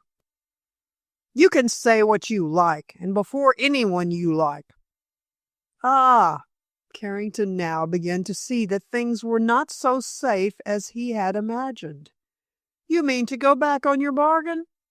"I never made any bargain, you beast, and what is more, I don't intend to make any. Yonder is Dr. Tollard, who can swear that you came down to Barship on the night Lee was murdered, and yonder is Titus Ark, who saw you enter the vicarage grounds." "They are both liars," cried Carrington, taken off his guard. "I bain't a liar," said Ark, rising, and tottered toward the barrister. "And were I a younger man, I'd make ye pay for saying so." He shook a snarled fist in Carrington's face. "I did see you round about the vicarage. I swear to it, if needs be, before judge and jury. I bain't afeard." "And you will be required to swear before judge and jury," said Hindle in a cold, measured tone, "when Carrington is in the dock." "In the dock?" Carrington stepped back, trying to command his nerves, for he now began to understand the full extent of his peril. "And on what charge?" "You killed Lee," growled Mullen savagely. "Yes, you did, so don't deny it, you criminal, and you dare to accuse me." "I do accuse you," said Carrington, driven to bay and becoming fierce out of sheer desperation. "It was you who killed Lee to get that will. I accuse you in the presence of these witnesses." "Pshaw!" said Rupert contemptuously. "What is the use of your talking, Carrington? The game's up. We have got you down here to have you arrested." "You can't arrest me," said the barrister with an air of bravado. "I shall go at once to Tarhaven and give information against Mullen." Rupert got between the barrister and the door, toward which he was retreating swiftly. "Stop where you are," he commanded. "There will be no need for you to go to Tarhaven. In an hour Inspector Lawson will be here, and then, if you dare, you can lay an information against Mullen." "Oh!" Carrington winced and grew very white. "This is a trap." "It is," said Mullen with malignant satisfaction. "And I have lured you into it. You accuse me, do you? Ha! We'll see what you'll say when the handcuffs are on your wrists." "Hindle!" Carrington turned to his former friend with a cry, half of rage and half of fear. "Will you stand by and hear this said of me?" "Why should I interfere?" said Hindle stolidly. "You are only reaping as you have sown. To get money you were prepared to accuse me, as you have accused Mullen, and all the time you are the criminal, as we now know." "I am not," shouted the miserable man, trembling. "You can't prove that I did the deed." "I can prove that you came down to Barship on that night," said Tollard. "And who will take the word of a drunkard?" Tollard rushed at the barrister and would have struck him, but that Rupert pushed his big body between the two. "Don't lose your temper, Tollard. What does it matter? Carrington will have plenty to do to clear himself without calling anyone silly names. You understand," he added, turning toward the lawyer, "that Ark and the doctor can swear to your presence in Barship on the night when Lee was killed. You knew from me about the will and came down to murder the vicar." "I did not. Even if I had wanted the will, I should not have murdered him." "Pshaw!" said Rupert again, and pushing his advantage relentlessly. "All this denial will not serve you. Perhaps you may not have intended to murder the vicar when you struck the blow. I will do you that justice. But, as Lee had a weak heart, you went too far and he died. Then you took the will and buried it under the sundial." "I didn't know where the sundial was," interpolated Carrington, shivering.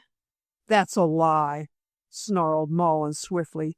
"For on the first day I met you I took you round the garden, and among other things pointed out the sundial.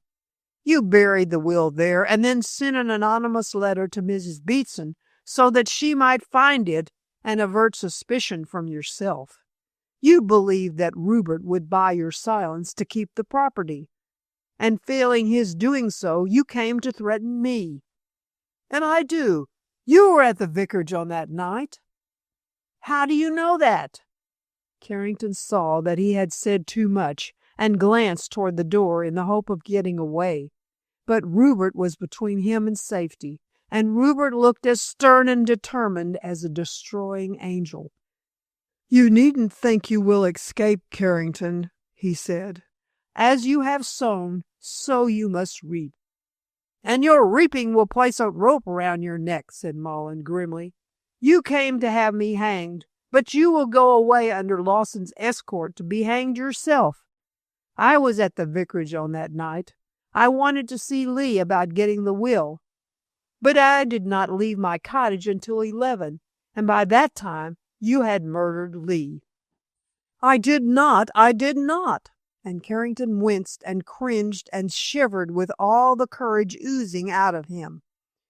"You did. It was you I struggled with in the avenue when you came out. After burying the will under the sundial, you snatched at my watch chain and got the opal in the matrix." "Yes," said Rupert, taking up the story. "And when we went to examine the hole where the will was buried, you dropped the opal when my back was turned and allowed me to find it, so that the blame might be thrown on Mullins." "It's a lie," said Carrington, folding his arms and looking dogged. "And I wonder at you defending a man who is going to rob you of your property." "I dare say you do wonder," retorted the squire acidly. "Honest behavior is always a mystery to you. No wonder you followed Mrs. Beatson and induced me to do so, Carrington. You had written that anonymous letter to her and knew that she was going to find the will. Your plot was a very clever one, but it has failed completely." "And I dare swear it has failed," said Tollard in his booming voice, "because the squire is such an honest man." By this time the perspiration was streaming down Carrington's face. He was now in danger of his life, and knew it only too well. Yet the man was brave enough, and doggedly refused to admit what was said, in spite of the overwhelming evidence. Rupert had no cause to love his treacherous friend, and regretted that he was obliged to have him arrested, yet could not help admiring the persistent way in which the man fought for his liberty and life. "Who accuses me of being in Barsham on that night?" he demanded, raising his head. "A drunkard doctor and a senile sexton. Those are nice witnesses. They have been bribed by Mullins to save his own skin." "I don't waste money in unnecessary bribes," snapped Mullins. "And I don't take money for performing my duty," said the doctor, frowning. "I have one great fault which everyone knows of. I may be a drunkard, but I am not a murderer," he finished scathingly. "I am not a murderer," persisted Carrington, fighting desperately and gaining courage now that he found himself with his back to the wall. "I never came down to Barsham on that night. I can prove that I was in London." "You will have every opportunity of clearing yourself at the trial," said Rupert, glancing at his watch. "Lawson will be here soon with a warrant for your arrest." "No, no, no!" The cry was forced from the barrister against his will. "It is impossible for Lawson to arrest me. I never saw Lee on that night." Titus Ark rose in a creaky manner from his chair and shambled toward the miserable man. "I do say as you did see him," he croaked. "And so does Tollard," snapped Mullins. "That is, he can say you were in Barsham on that night." Hark, Hindle, I believe Lawson has arrived. Rupert hurried to the window and saw a vehicle pass round the corner toward the front door. It's a trap and not a motor, he said, puzzled. Who can it be, I wonder? I know, said Titus, shuffling toward the door. I know one as can say you saw Mr. Lee on that night, and he disappeared. More lies, said Carrington, wiping his face. Oh, I'll make you all pay dearly for this day's work, and he wiped his face while he set his teeth to battle to the end. There was a shuffling noise in the hall, and Rupert stepped toward the door. He opened it, and then fell back with a cry of amazement. Supported by Titus and his grandson, Simon Lee staggered into the room. I said he warn't dead, chuckled the ancient. Now didn't I, squire? Chapter 20. A Weird Story. The unexpected appearance of a man who was supposed, and with every reason, to be dead and buried was so startling that for a few moments no one could speak. Had it been night time, those present might well have been excused had they taken the newcomer for a ghost. But a ghost would scarcely reveal itself in broad daylight, supported by two flesh-and-blood mortals. Amazing as it seemed, the one person who was placed in the convenient armchair by his guides was actually the Reverend Simon Lee. His head was bandaged, his face was bloodless, and he appeared to be listless and exhausted. Never was there such a dramatic entrance or such an uncanny situation. Lee! Gasped Rupert, hardly able to pronounce the name. Yes, replied the parson, faintly smiling. I am alive, you see. I said he warn't dead, chuckled Ark again, and rubbed his horny hands with comfortable glee, while his grandson Tobias stood mute and grim behind the man who had returned from the other world. Carrington, equally startled, was the first to recover himself entirely. He saw in the reappearance of the clergyman a chance of escape from his dangerous position. You accuse me of murdering Lee, and Lee is alive, he said, regaining swiftly his native impudence. What do you say now, Hindle? Rupert turned his eyes from the vicar to Tollard, whose big face was purple with astonishment. What do you say, doctor? He asked feebly. It's a dream, muttered Tollard, rubbing his eyes. He must be dead. I examined the body. I saw him buried. I gave the certificate of death. I'm sorry to disappoint you, Tollard, murmured Lee with a weak attempt at a smile. But you see, I am still alive. Tobias? The grim man knew what was asked for, and producing a flask of generous proportions, administered a stiff dose of brandy to his patient. The ardent spirit made Lee cough, but brought the blood to his cheek, and a more lively light into his dim eyes. Also, when he opened his mouth, he spoke with a stronger voice. Yes, I am alive. I was buried by mistake. It's impossible, I tell you, cried the doctor, still struggling with his astonishment. You were as dead as a doornail. So you thought, Tollard, but you were not the first medical man who has mistaken catalepsy for death. Catalepsy? I have been subject to it all my life, but I never told anyone about it, not even you, Tollard. Only Titus knew, and that was why he was what was called my shadow down in the village. I always dreaded being buried alive. Yet you were, said Rupert, staring with all his might at the resuscitated man and wondering if he was asleep or awake. Titus wasn't much good, after all, in spite of his watchfulness.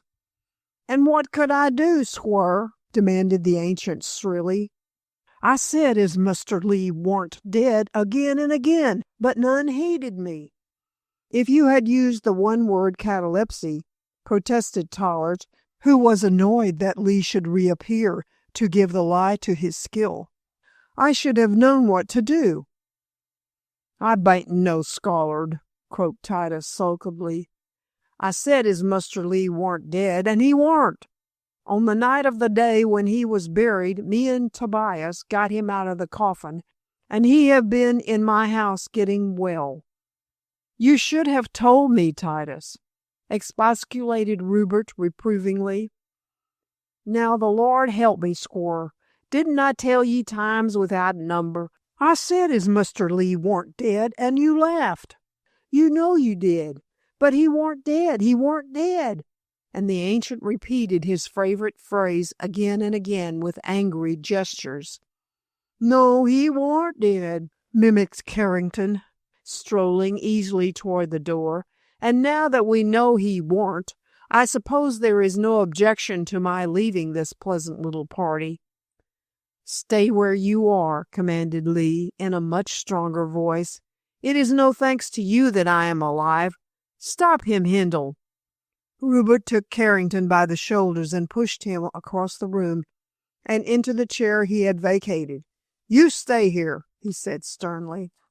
Oh, I'll stay if you wish me to, replied Carrington, making a virtue of necessity and shrugging his shoulders contemptuously.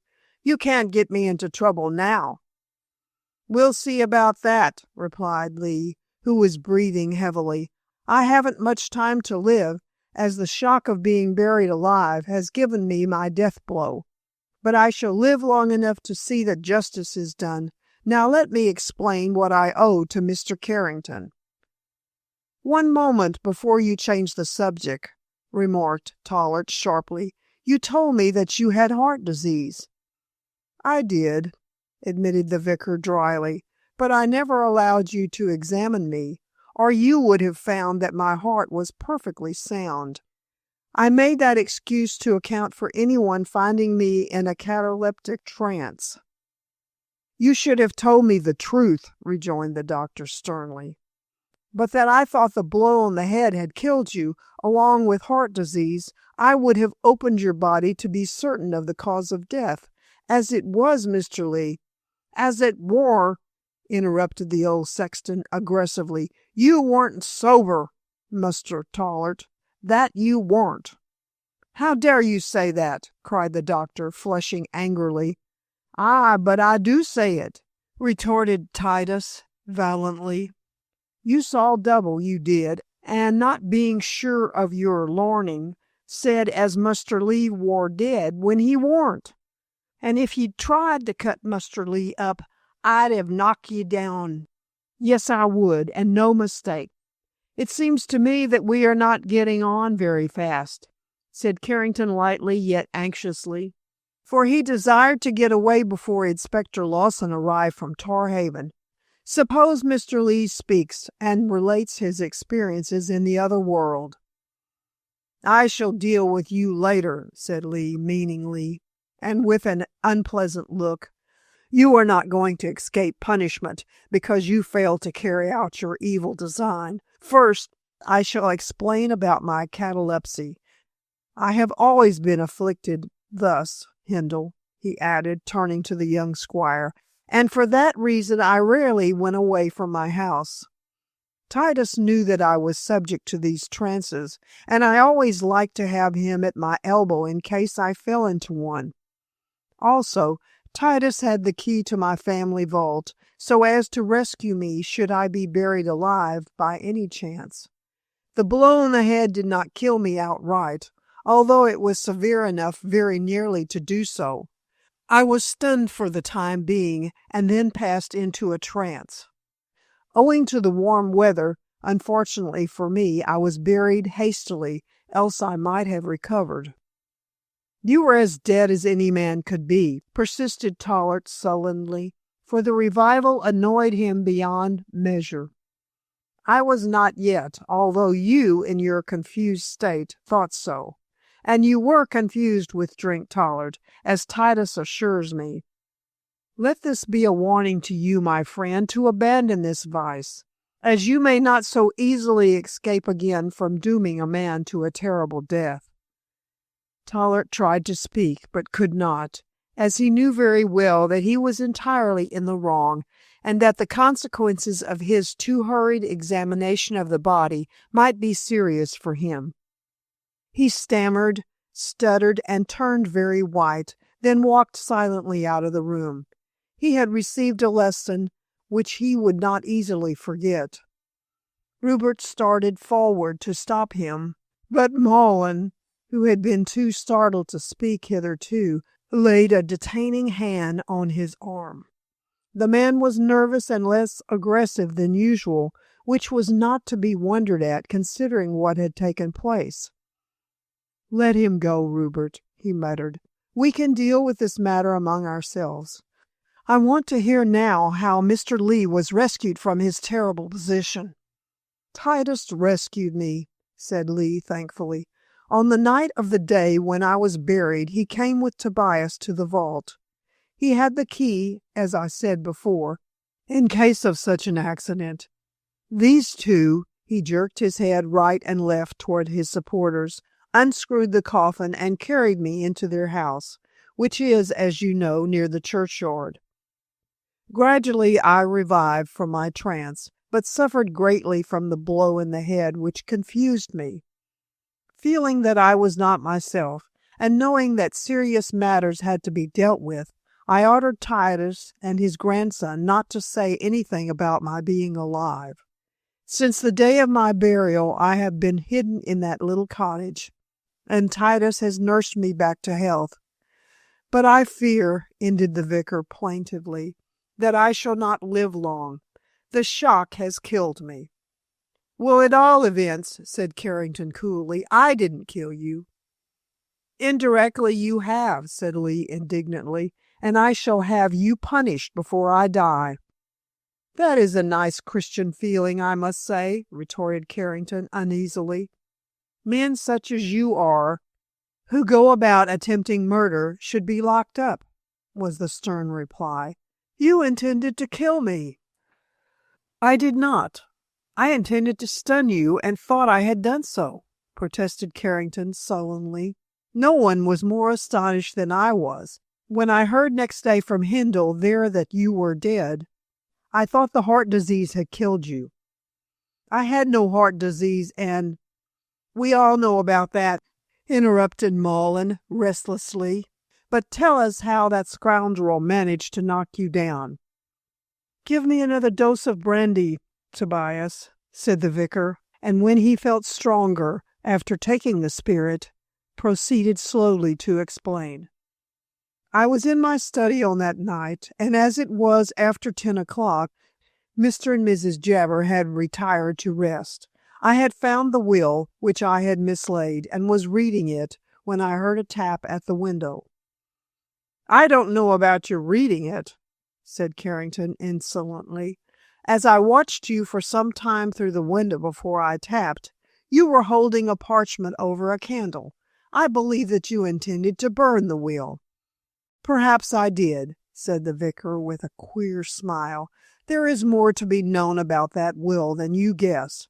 At all events, when I heard your tapping on the glass, I blew out the candle and put down the will.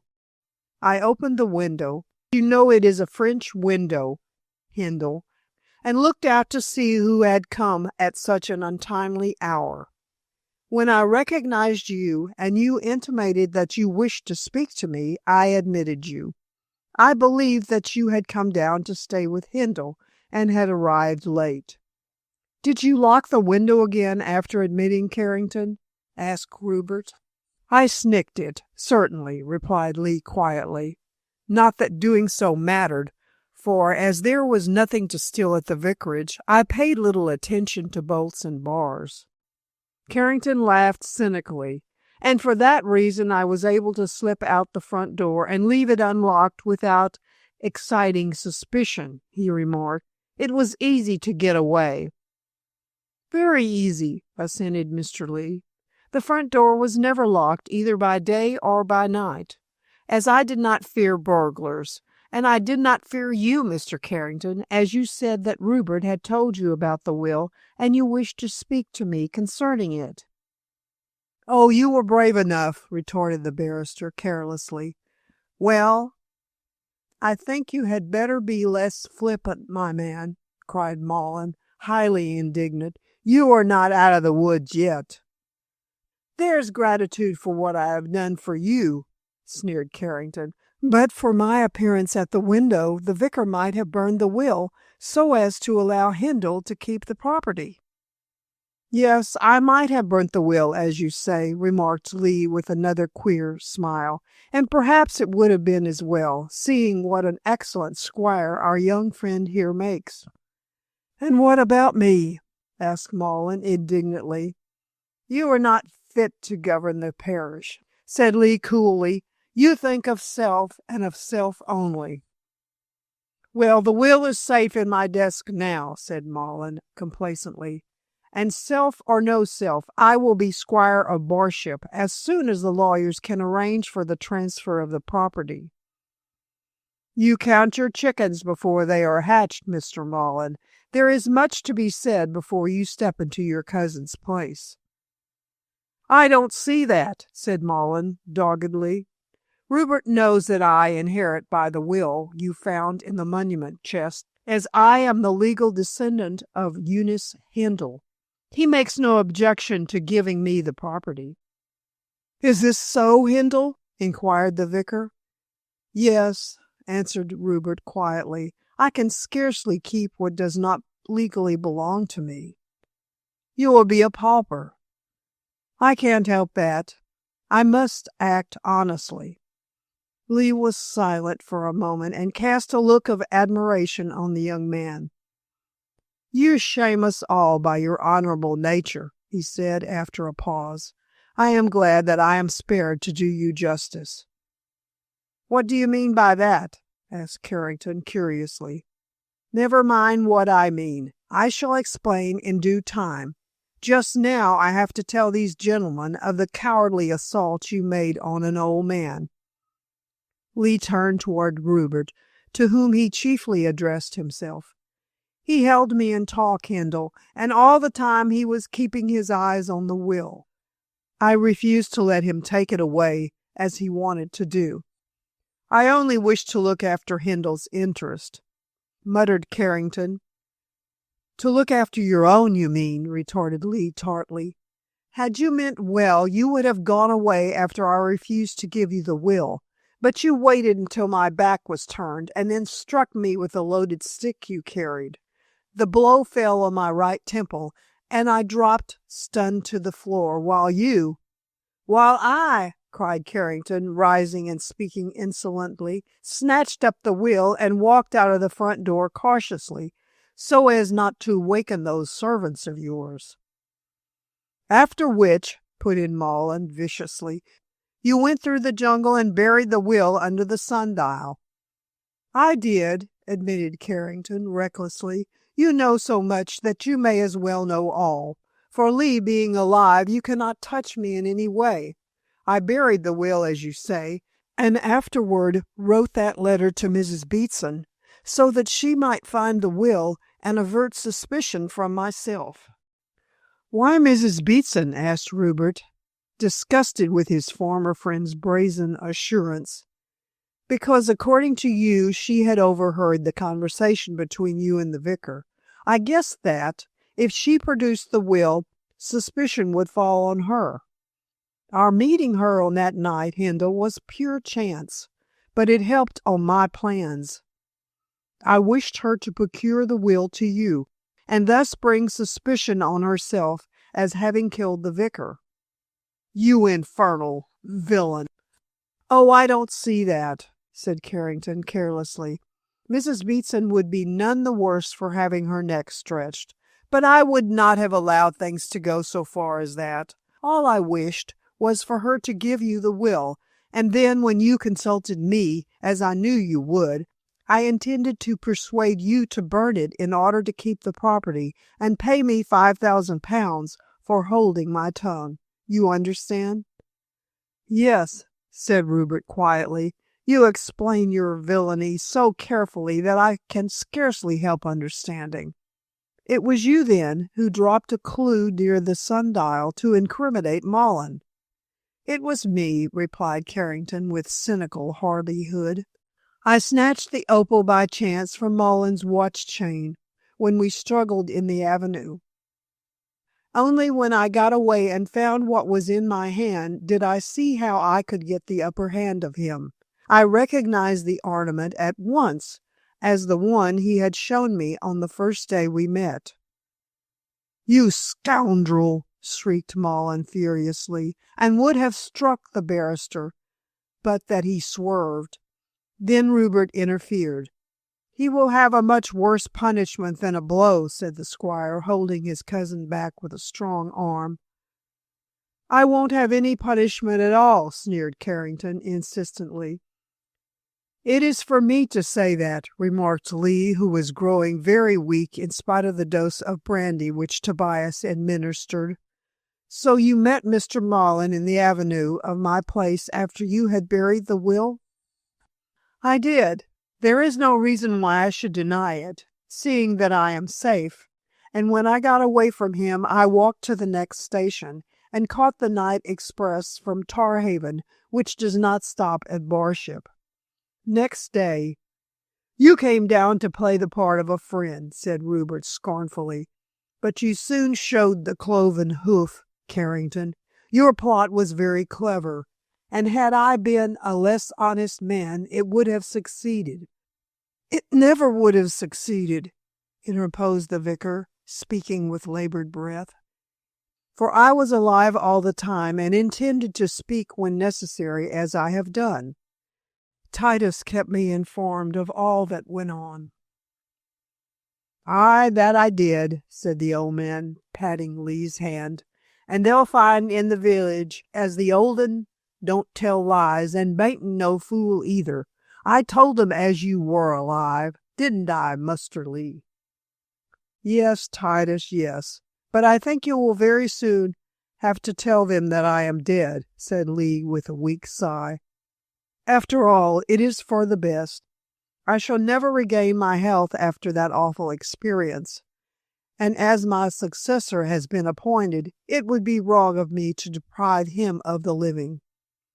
"Don't trouble about that, Lee," remarked Rupert, bending over him. "You shall stay here and be nursed back into health again. I'll see that you are all right for the future." "You are a good man, Hindle, but if you knew—" He stopped abruptly and drew away his hand which the squire had taken. "But that I can speak of another time. Meanwhile, we must finish dealing with this gentleman."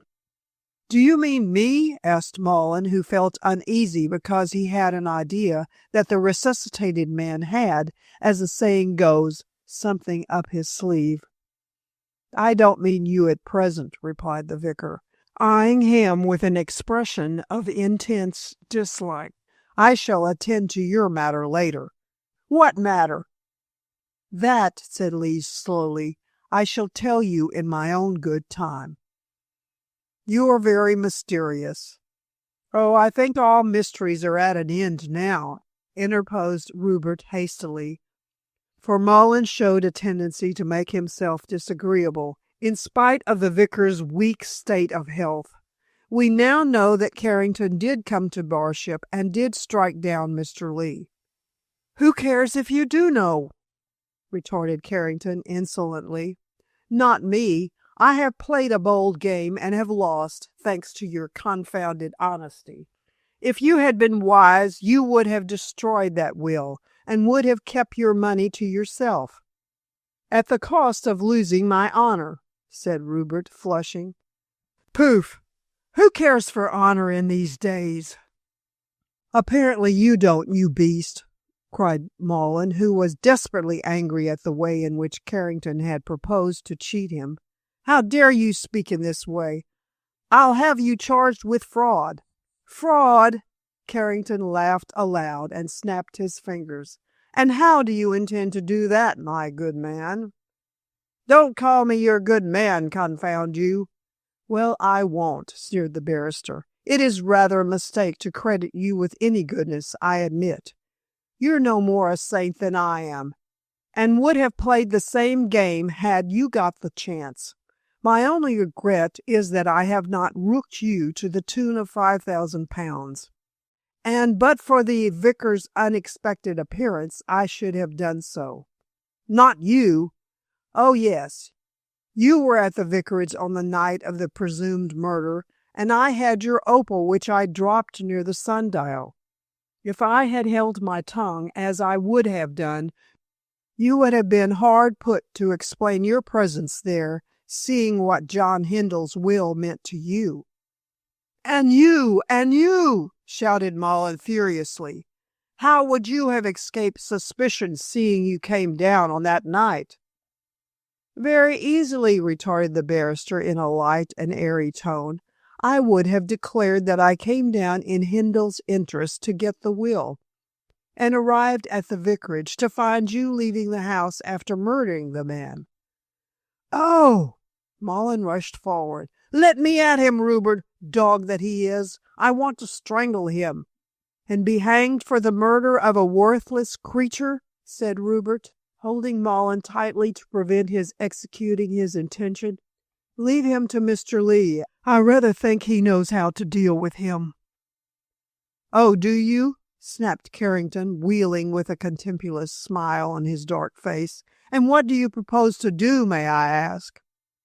I propose, said the vicar whom he addressed, to have you arrested for a murderous assault on me. As a lawyer, Mr. Carrington, you probably know how many years you will get for a contemplated crime. Carrington drew pale and looked nervous. I never intended to kill you, he muttered sullenly, and, as you are alive and well— I am alive, certainly, but scarcely well, said the vicar faintly. All the same, it is no thanks to you that I am not dead. You assaulted me and you robbed me, so you shall suffer. I shan't. And Carrington made a dash for the door, only to be caught by the squire, who held on to him grimly. You shall, said Rupert stolidly. As soon as Lawson arrives, and he may be here at any minute, Lee will give you in charge for assault and robbery. Hindle, you wouldn't see me disgraced in that way, pleaded Carrington, who suddenly saw an abyss open at his feet. If I am arrested, I will be ruined. Hindle released the miserable man and stood back, rather incautiously, as it afterward proved. You would have ruined me, he said sternly, so why should you not be done by as you intended to be done by others? There's scripture authority for that, grunted old Ark, grinning toothlessly. Carrington, now at bay, looked round and saw that everyone was against him, so that there was no hope of mercy. He covered his face with his hands and staggered against the wall near the door. For a moment there was silence, for although neither Mullen nor Lee pitied the scoundrel, Rupert, having an unusually tender heart, did so. Perhaps the feeling that the man was his old schoolfellow induced him to give Carrington a chance of escape. But be this as it may, when the barrister, sobbing near the door, suddenly opened it and dashed out, Rupert made no immediate effort to stop him. Mullen did. "Stop thief! Stop liar! Stop murderer!" he vociferated and followed. Rupert was thus compelled to pursue the culprit, although he did so reluctantly. The two came to the door to see Carrington running down the avenue and dashed after him. The barrister flew like the wind and speedily outdistanced his pursuers. But he was not to escape after all, for, as he reached the open gates of the avenue, Kit's motor car, containing Lawson, swept round the corner. Running blindly, Carrington tripped and fell under the machine. The wheels passed over him, breaking his back. He was picked up stone dead. Chapter 21. A Final Surprise. At the inquest held on the body of the unfortunate Carrington, The whole story of the events connected with the will of John Hindle was related in detail. This was done by the advice of Inspector Lawson, so as to avert further trouble. As the officer wisely pointed out, it was necessary that the characters of all those implicated in the affair should be cleared once and for all. This could only be done by the truth being made public, and this course of procedure greatly recommended itself to Rupert, who was tired of underhand doings. He was of a frank nature, and the idea of hiding this and concealing that annoyed him exceedingly. He therefore made a clean breast of the matter when called upon to give evidence regarding Carrington's death, and insisted that everyone else should do the same. Consequently, the whole amazing story appeared in print and read like a romance. Mullen was inclined to hold back from giving evidence, as of course he should have communicated with the police the moment he became cognizant that a murder had been committed. But both his cousin and Lawson insisted that he should come forward to state what he knew, and, notwithstanding his reluctance, he was compelled to do so. He escaped better than he deserved, as it was seen how difficult his position had been, and the majority of people argued that the man could scarcely have been expected to incriminate himself by drawing attention to the crime at the time when he discovered it. Mrs. Beatson also contrived to elude reproof, as she cleverly stated that, when in possession of the will, she had intended to hand it over to the squire. Of course, Rupert knew that she had never meant to do this, but for the sake of Kit, he did not contradict her statement. And because of Dorinda's feelings, he was glad to think that Mullen had gotten off so lightly. The two plotters themselves were much relieved that their characters had not suffered to an appreciable extent, and retired into the grateful shade of obscurity as speedily as possible. Things had turned out better than they had expected. Carrington's conduct, of course, was condemned, since he had behaved so basely, but not so severely as it would have been had he been alive. Having met with a violent death, it was felt that he paid for his trickery, and as little as possible was said about him. Kit, of course, was exonerated with regard to the accident, as Lawson proved that the young man had sounded his horn when turning into the park. But Carrington, anxious only to escape before the inspector could take him in charge, had either not heard the warning of the horn or had not attended to it. But be this as it may, there was no doubt that he had ran on blindly, and thus had fallen under the cruel wheels of the car. Remembering Carrington's two premonitions about walking over his grave in the avenue, Rupert thought it quite uncanny that he should have met his fate on the very spot. But he only remarked on the matter to Dorinda, who was wise enough to hold her tongue. Enough had been said about Carrington and his disreputable doings in the newspapers, so there was no need to say more. Mr. Lee did not appear at the inquest, as he lay dying in a comfortable bed under the hospitable roof of the big house. But he signed a written statement detailing the events of the night when he had been struck down, and this satisfied both coroner and jury. After all procurable evidence had been sifted, a verdict of death by misadventure was brought in, and the matter ended in the only way it could end. Carrington's sole relative, a clerk in the War Office, came down to take charge of the body, but expressed little surprise at the smirched reputation of the dead man. Carrington had always been a black sheep, and his relative grimly said to Rupert that he was glad things had turned out as they had. Carrington, he observed, would sooner or later have come to prison or the gallows had he lived, being one of those unfortunate creatures who could not run straight. So that was the end of the squire's old school friend, who had chosen evil instead of good, and bad as he had been, Handel was kind-hearted enough to regret the man's miserable end. Afterward, he always tried to remember Carrington as he had been at Rugby, rather than the despicable plotter of his more mature years. With the departure of the barrister's body, in charge of his relative from Barship departed all mystery. It is now known who had struck down the vicar and why the blow had been delivered. That Lee had escaped death was not Carrington's fault, and the dead man was practically a murderer.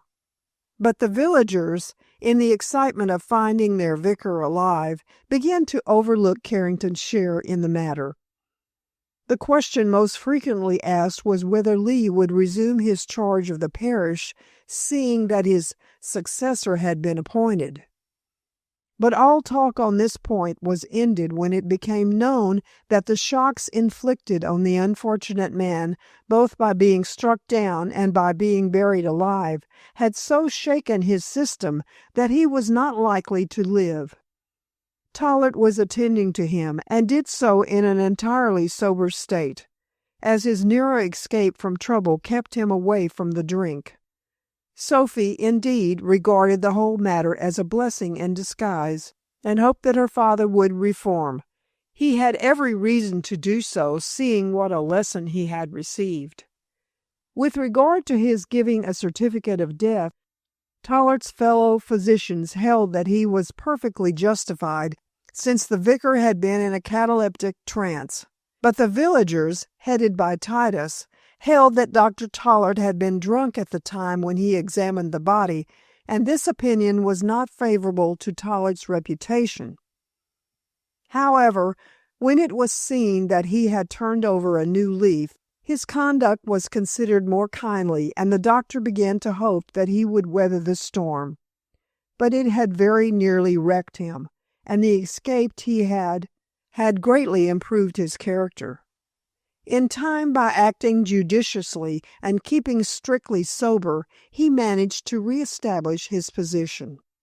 A week later, when everything in connection with the catastrophe was quite settled, Mullen made his appearance at the big house. He was more subdued than usual, as he also had learned a lesson, but there remained something of his old blustering manner when he entered the library and produced John Handel's will from his pocket. Rupert guessed that his cousin had come to demand a settlement, and braced himself to face a disagreeable future. It was not pleasant to become a pauper, but there seemed to be nothing for it but to accept the inevitable. Yet it was not so much the loss of the money which the young man regretted, as the probable loss of Dorinda as his wife.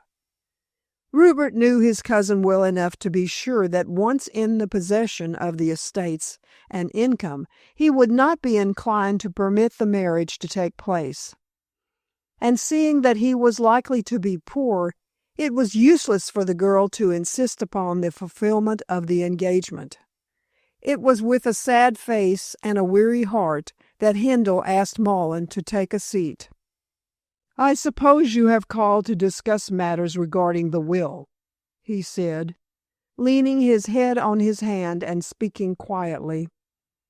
"In a way, though I don't see that there is anything to discuss," retorted Mullen, who was rapidly regaining his former bullying ways. "All you have to do is to clear out and allow me to come here." "Walk out? Bag and baggage, you mean?" "Something of that sort. I don't mind giving you £100 with which to make a new start in life. If I were you, I would go to Australia with Kit when he marries Sophie Tollard." "And what about Dorinda?" "She is not for you," said Mullen resolutely. "As the daughter of the squire of Barship, she must marry a man with a position." "Does Dorinda say so?" inquired Rupert quietly. "Dorinda," said the affectionate parent, "is as obstinate as a pig.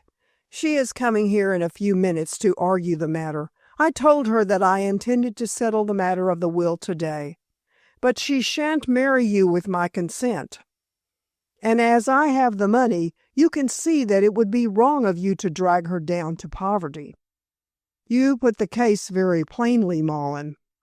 How else do you expect me to put it? Said the other, who was not in the least ashamed of the cowardly way in which he was behaving. You might have a little more consideration for my position, remarked Rupert with a shrug. What consideration did you ever show to me? Snarled Malin. Rupert looked at the little man in amazement. I have always been your good friend, he said after a pause.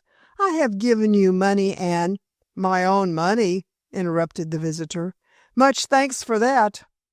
It won't do, Rupert. I won't allow you to work on my feelings. I never knew that you had any to work on. No more I have. I want justice, and justice I intend to have. Don't make such a row over the matter, said Hindle contemptuously. You shall have what you want, but you can scarcely expect me to walk out of this house this very minute. We must take the will to the lawyers and have it gone into.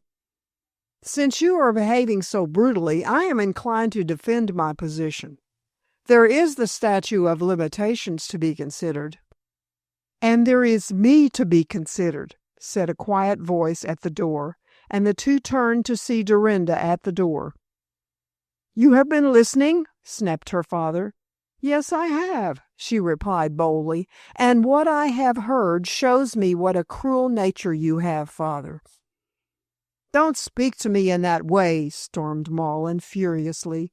Oh, yes, I shall. And Dorinda entered to place her hand on Rupert's shoulder as if to give him confidence. You have not got Rupert's money yet. But I shall get it. The will is plain enough. Before Dorinda could reply, Rupert rose to his feet and made a gesture that she should be silent. Lee has something to say about the will, Malin, he remarked, and had you not come over, I should have sent for you. Lee wishes to see you and me and Dorinda.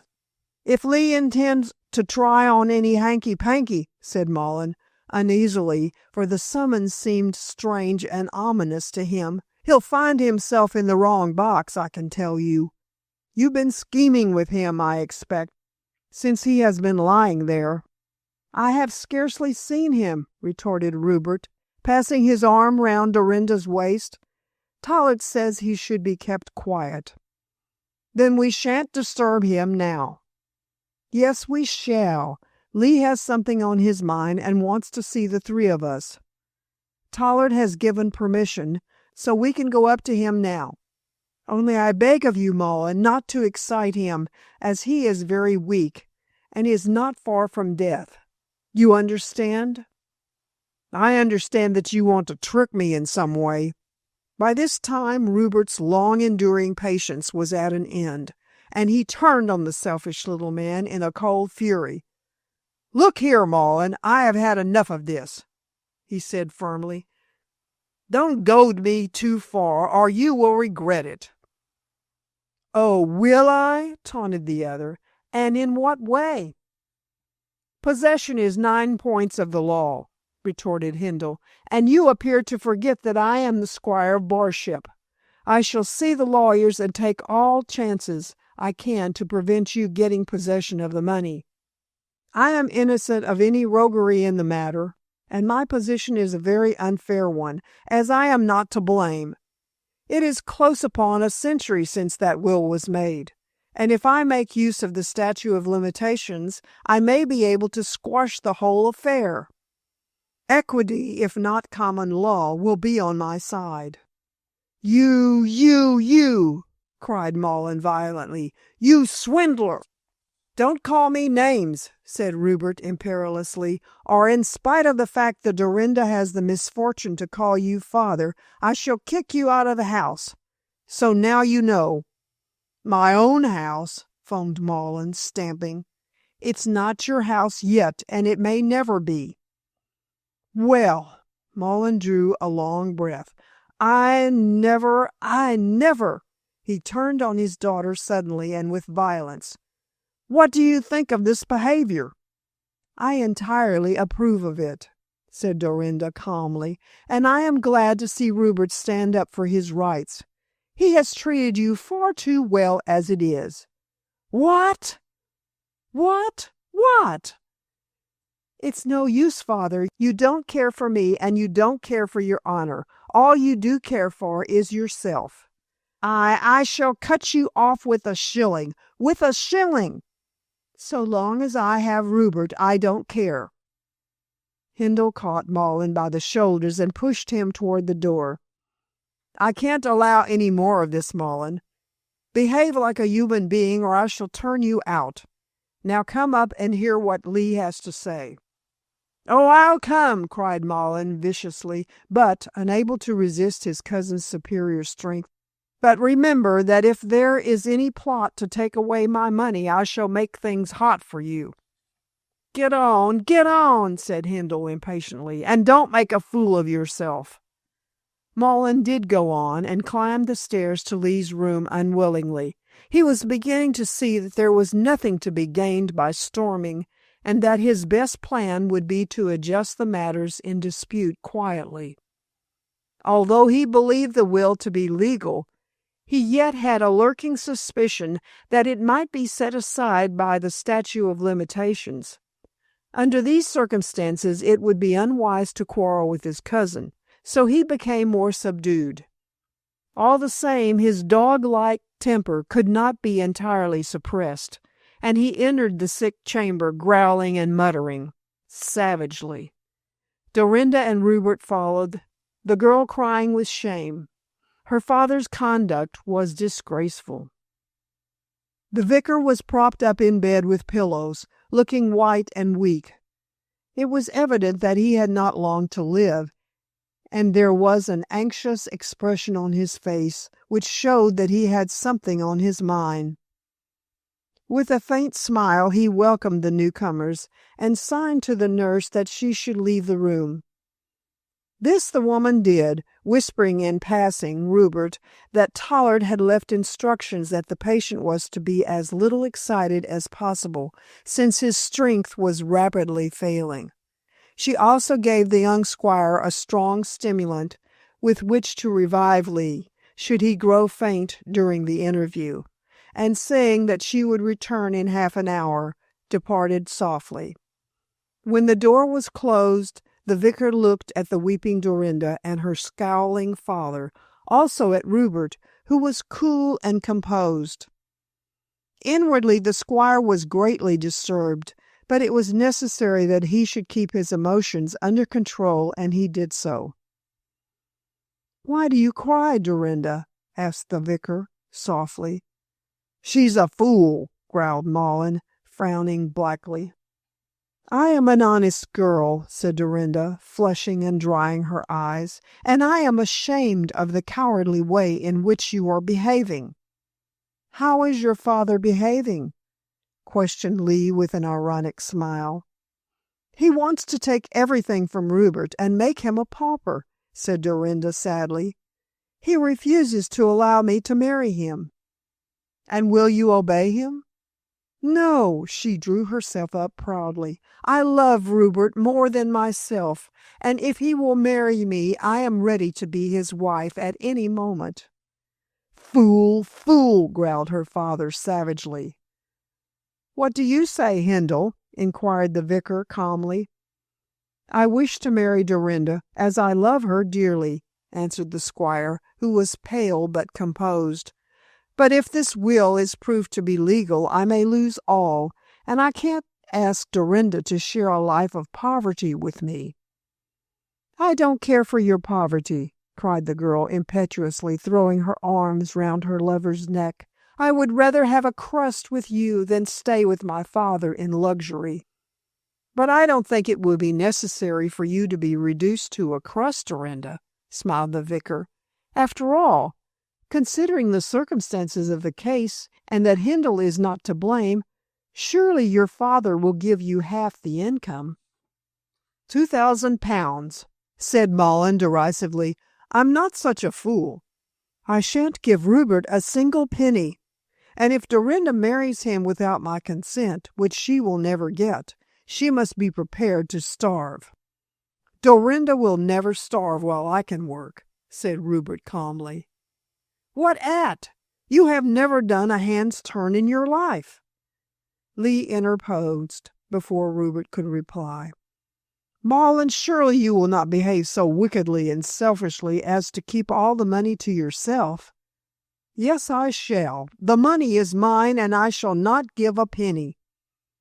You are a bad man, said Lee slowly. Pooh! What do I care for your names? Nothing. I can see that. However, I may be able to make you care. Dorinda, give me some of that tonic.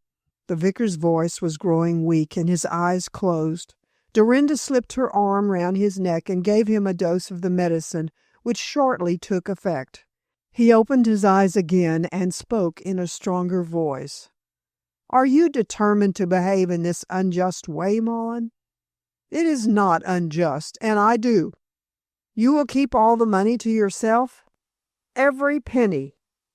And, if you can, prevent Dorinda marrying Hindle? Yes. She does so at the risk of starvation. But you may ruin 2 lives, Malin. Pooh! Don't talk rubbish, Vicar. I shall do as I like. You shall not do as you like, said Lee steadily. You are an evil and wicked man, although I am too sinful myself to say so. But I thank God that he has permitted me to live and make reparation for my wrongdoing. The vicar fumbled under his pillow and produced an envelope. Take this, Handel, and put it into your pocket. No, don't open it now. When I am dead, you can learn how deeply I have sinned. And above all, don't let Malin get hold of it. Rupert slipped the envelope into the pocket of his coat and smiled grimly, although he also looked astonished. I'll take care of that, he said with a nod. But what is the paper about? It contains a signed and witnessed confession of my sin. Your sin? Malin began to shake in his shoes, as there was something very ominous about these proceedings. Yes, I intended evil, and evil has come of my intention. But thank God I am able to nip my wrongdoing in the bud. Malin, the vicar shook a reproving forefinger at the man. I have given you every chance to behave as a Christian should, but you will not seize the opportunity. Now it is too late, and you must abide by your selfish conduct. What the devil are you talking about? Hush, Father, hush. Don't speak like that, cried Dorinda with a shiver. I shall speak as I like. What does Lee mean by his nonsense?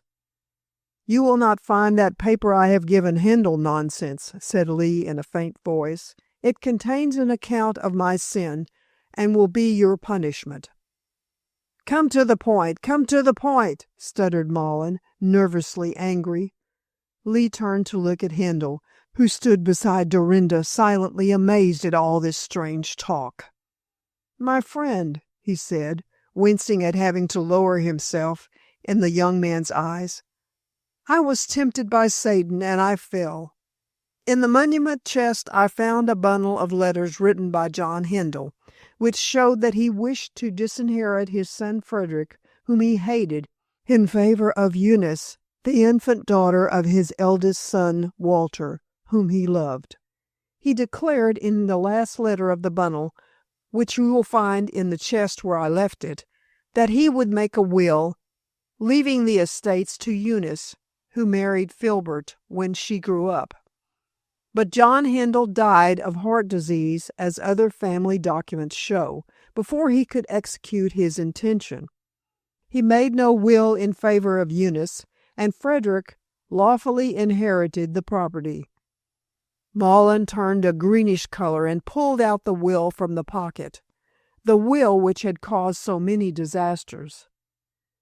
John Hindle made this? He did not, interrupted the vicar in a strong and triumphant voice. I made that will. It is forged. Forged? Rupert, Dorinda, and Malin all echoed the word. Yes, Lee went on, speaking swiftly as if fearful that his strength would not hold out to the end. I wanted money to go to Yucatan, and hoped to get it from Hindle. He was not inclined to fit out an expedition, so I hoped to force him. Satan entered into me, and taking advantage of what was in those letters of John Hindle, I prepared the will in favor of Eunice. I bought the parchment and wrote out what was wanted to give me a hold over Hindle. When Carrington saw me holding the will over the candle, I was doing so to change the color of the ink and make the parchment appear black and a little contracted. I did not give the forged will to Hindle when I spoke about it, as it was not quite ready. Next day I proposed to give it to him, and to offer to allow him to burn it on condition that he gave me enough money to go to Yucatan with an expedition. Failing Rupert, I should have gone to you, Mr. Mullen." "And you would have gone," gasped Rupert, amazed by this recital. "I would never have agreed to suppress that will had I believed it, as I did, to be genuine."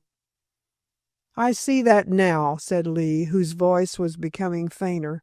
"You were too honorable for Mullen and Carrington, and you would have been too honorable for me. My forgery was vain, but God intervened and prevented me from carrying out my wicked plot. Carrington came and you know the rest. I acted wickedly, and I... He stopped and fell back on his pillows with a ghastly look on his face. "He is dying," cried Dorinda, running to the bedside. "Call the nurse." Rupert opened the door, but Mullen, looking like a fiend, rushed to the dying man and shook him roughly. "You are a liar! You are a liar!" he screamed, white with thwarted ambition. "This will is not forged. This will is—" Hindle, furious with the man's inhumanity, caught him by the shoulders and thrust him out of the room.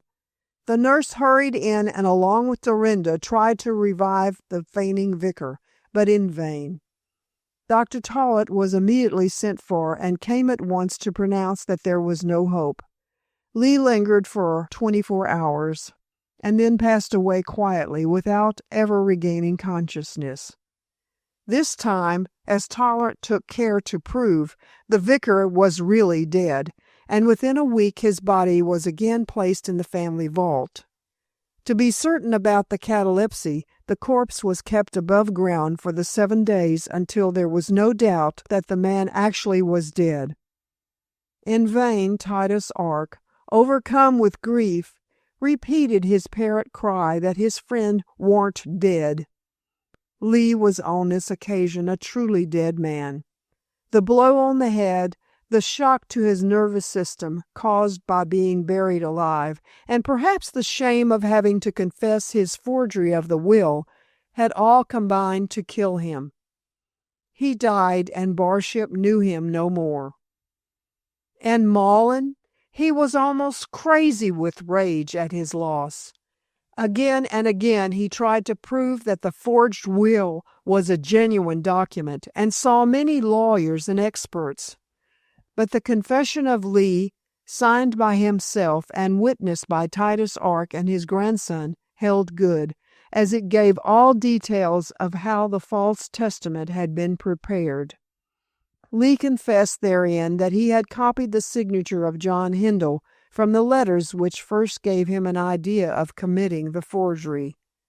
So in the end, Mullen had to accept the fact that Rupert was the true squire of Barship, and that there was not the slightest chance of his getting a single penny of the 4,000 a year he so greedily coveted. While Mullen, frenzied with baffled avarice, was moving heaven and earth to prove that he was the rightful heir, the other people who had been connected with the strange affair of the will were settling themselves in life. Mrs. Beatson obtained a situation as housekeeper to an invalid gentleman in Derbyshire, much to the relief of Kit and Miss Tollett. Hindle was so pleased with the way in which these two had assisted him at an awkward moment that he gave Kit a handsome sum of money, and along with Dorinda was present at his marriage to the doctor's daughter. Tollett himself found that, in spite of all efforts, he could not quite do away with the prejudice against him, although more or less he managed. as has been said, to re-establish his position. But perhaps conscience had something to do with his determination to go to Australia with the young couple, for he felt very uncomfortable among his patients. Sophie, who was unwilling to part from her father since he might take to drink again, suggested that he should emigrate. The doctor did so and shortly departed with Mr. and Mrs. Beatson for Melbourne, where he hoped to redeem himself entirely. And thanks to Rupert's generosity, a start at the Antipodes was made easy both for him and for the young people. As to Handel and Dorinda, they took advantage of Mollen's preoccupation with regard to the will to get married quietly in London. Dorinda was of age and did not require her father's consent. Moreover, after his shabby behavior, she felt that even though he was her father, she could never live with him again. So she became Mrs. Handel shortly after Lee was buried for the second time, and, after a short honeymoon, returned to be welcomed by one and all as the mistress of the big house. Everyone was delighted that Rupert still kept his position, and everyone knew that the will, which had caused so much trouble, had been forged. Handel would have preferred to keep Lee's confession to himself out of regard to the unfortunate vicar's memory, but Mollen's action left him no option but to make it public. The amazing story added yet another chapter to the romance of the whole queer business, and the story got into the newspapers. Mr. and Mrs. Handel were not a little troubled by reporters and interviewers and snapshot people, but in the end curiosity died away and they were left to live their own simple life, doing good and making everyone around them happy. In the end, Mollen found that his efforts to prove the will to be genuine were futile, so one day presented himself at the big house in a very dismal frame of mind. Not being able to get the property, he was secretly pleased that his daughter should have become Mrs. Handel, even without his consent, as he had hoped to use her for his own ends. With the greatest impudence, he suggested that his son-in-law should fulfill his old promise and allow him $500 a year. "Oh, no," said Rupert calmly when Mollen came for a last interview. "I don't think it's good for you to be treated with such leniency." "Nor do I," chimed in Dorinda, who found it difficult to behave amiably to her father, seeing how badly he had behaved. "What do you mean?" demanded Mollen, taken aback, for he had quite expected to get his own way. "What do you both mean?" "I don't think it is so very difficult to gather what we mean," replied Rupert coolly. "You never intended to give me a penny had you got the money, so why should I give an income to you?" "That's different." "Maybe. Anyhow, you will have to live on what you have." "I am Dorinda's father." "I don't look on you as my father," said the undutiful daughter. "You never have behaved like a father to me, and now that I have Rupert to look after me, I wish to see as little of you as possible." "And this is my child," moaned Mollen, much cast down. Dorinda laughed. "It won't do, father," she said calmly. "As Mr. Lee declared on his deathbed, you had every opportunity of acting honorably. How you have acted I leave to your conscience to say." "I won't," said Rupert sharply. "See here, Mollen, I am a kind-hearted man and wish to help everyone, but for me to give you money for your wickedness would be wrong." "What wickedness?" "If you will have it, you threatened to turn me out of this house as a pauper, and you have done your best to prove true a document which you knew to be forged. If you had triumphed, Dorinda and I would have been thrown into the street without a penny. Because you have failed, you come whimpering to me for money. You shan't have any. As you are my wife's father, I should have allowed you enough to live on had you been without an income. But as you enjoy $500 a year of your own, you can exist on that. And As people here are not very well disposed toward you, I advise you to go away." Furious at this plain speaking, Mullen turned on his daughter. "Do you hear now how I am spoken to?" he demanded, looking black. "I hear," responded Mrs. Hindle quietly, "and I am glad that you hear the truth for once in your life. I hope it will make you a better man. I think you had better take Rupert's advice and leave Barship." "Oh, I shall go. I don't want to stay in such a hole," shouted Mullen, putting on his hat violently. Then he became pathetic. "And I go to live a lonely life." "I think you will find plenty of amusement in playing with your jewels," said Dorinda quietly. "You never cared for me." Mullen, muttering something about an ungrateful child and a serpent's tooth, walked away with a drooping head. It dawned on him dimly when he shook the dust of Barship from his feet that perhaps after all, as he had not given affection, he could not expect affection. But his egotism was much too strong to permit him to understand fully that he was only reaping what he had sown. He took up his abode in London and managed to get along very comfortably on his 500 a year. But he always persisted in regarding himself as a much injured man, and stubbornly maintained that the will forged by leave was genuine. Needless to say, he never missed his daughter, as he was far too much wrapped up in himself to desire any company but his own. "Do you think we acted rightly, Rupert?" asked Dorinda in a troubled tone, when her father departed after that last interview. "Yes, dear. He is your father, certainly, but he has no right to take advantage of the relationship to behave so selfishly as he has done.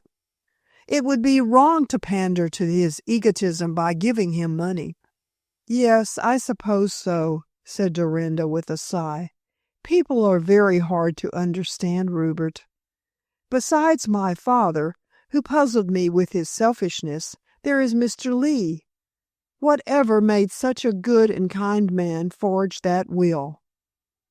Rupert shrugged his shoulders. "A sudden temptation, perhaps," he said after a pause. "But I don't pretend to explain. His act was entirely opposed to his character. If he was in a story, people would say he was inconsistent." Dorinda agreed. "Very inconsistent. Human beings are strange." "They are, dear. But you see, as we only see the outside of people, we don't know how to account for every action. The majority of people are children, and often act wrongly without thinking of the consequences. After all, evil is only ignorance. For if wrongdoers knew what they would have to pay for behaving wickedly, they would not sin. Now, darling, don't think anything more about the matter. Let us enjoy the peace which has come to us after the storm. There is no more to be said about the past, and no more to be done. We are happy, and try to make others happy. What more do you want?"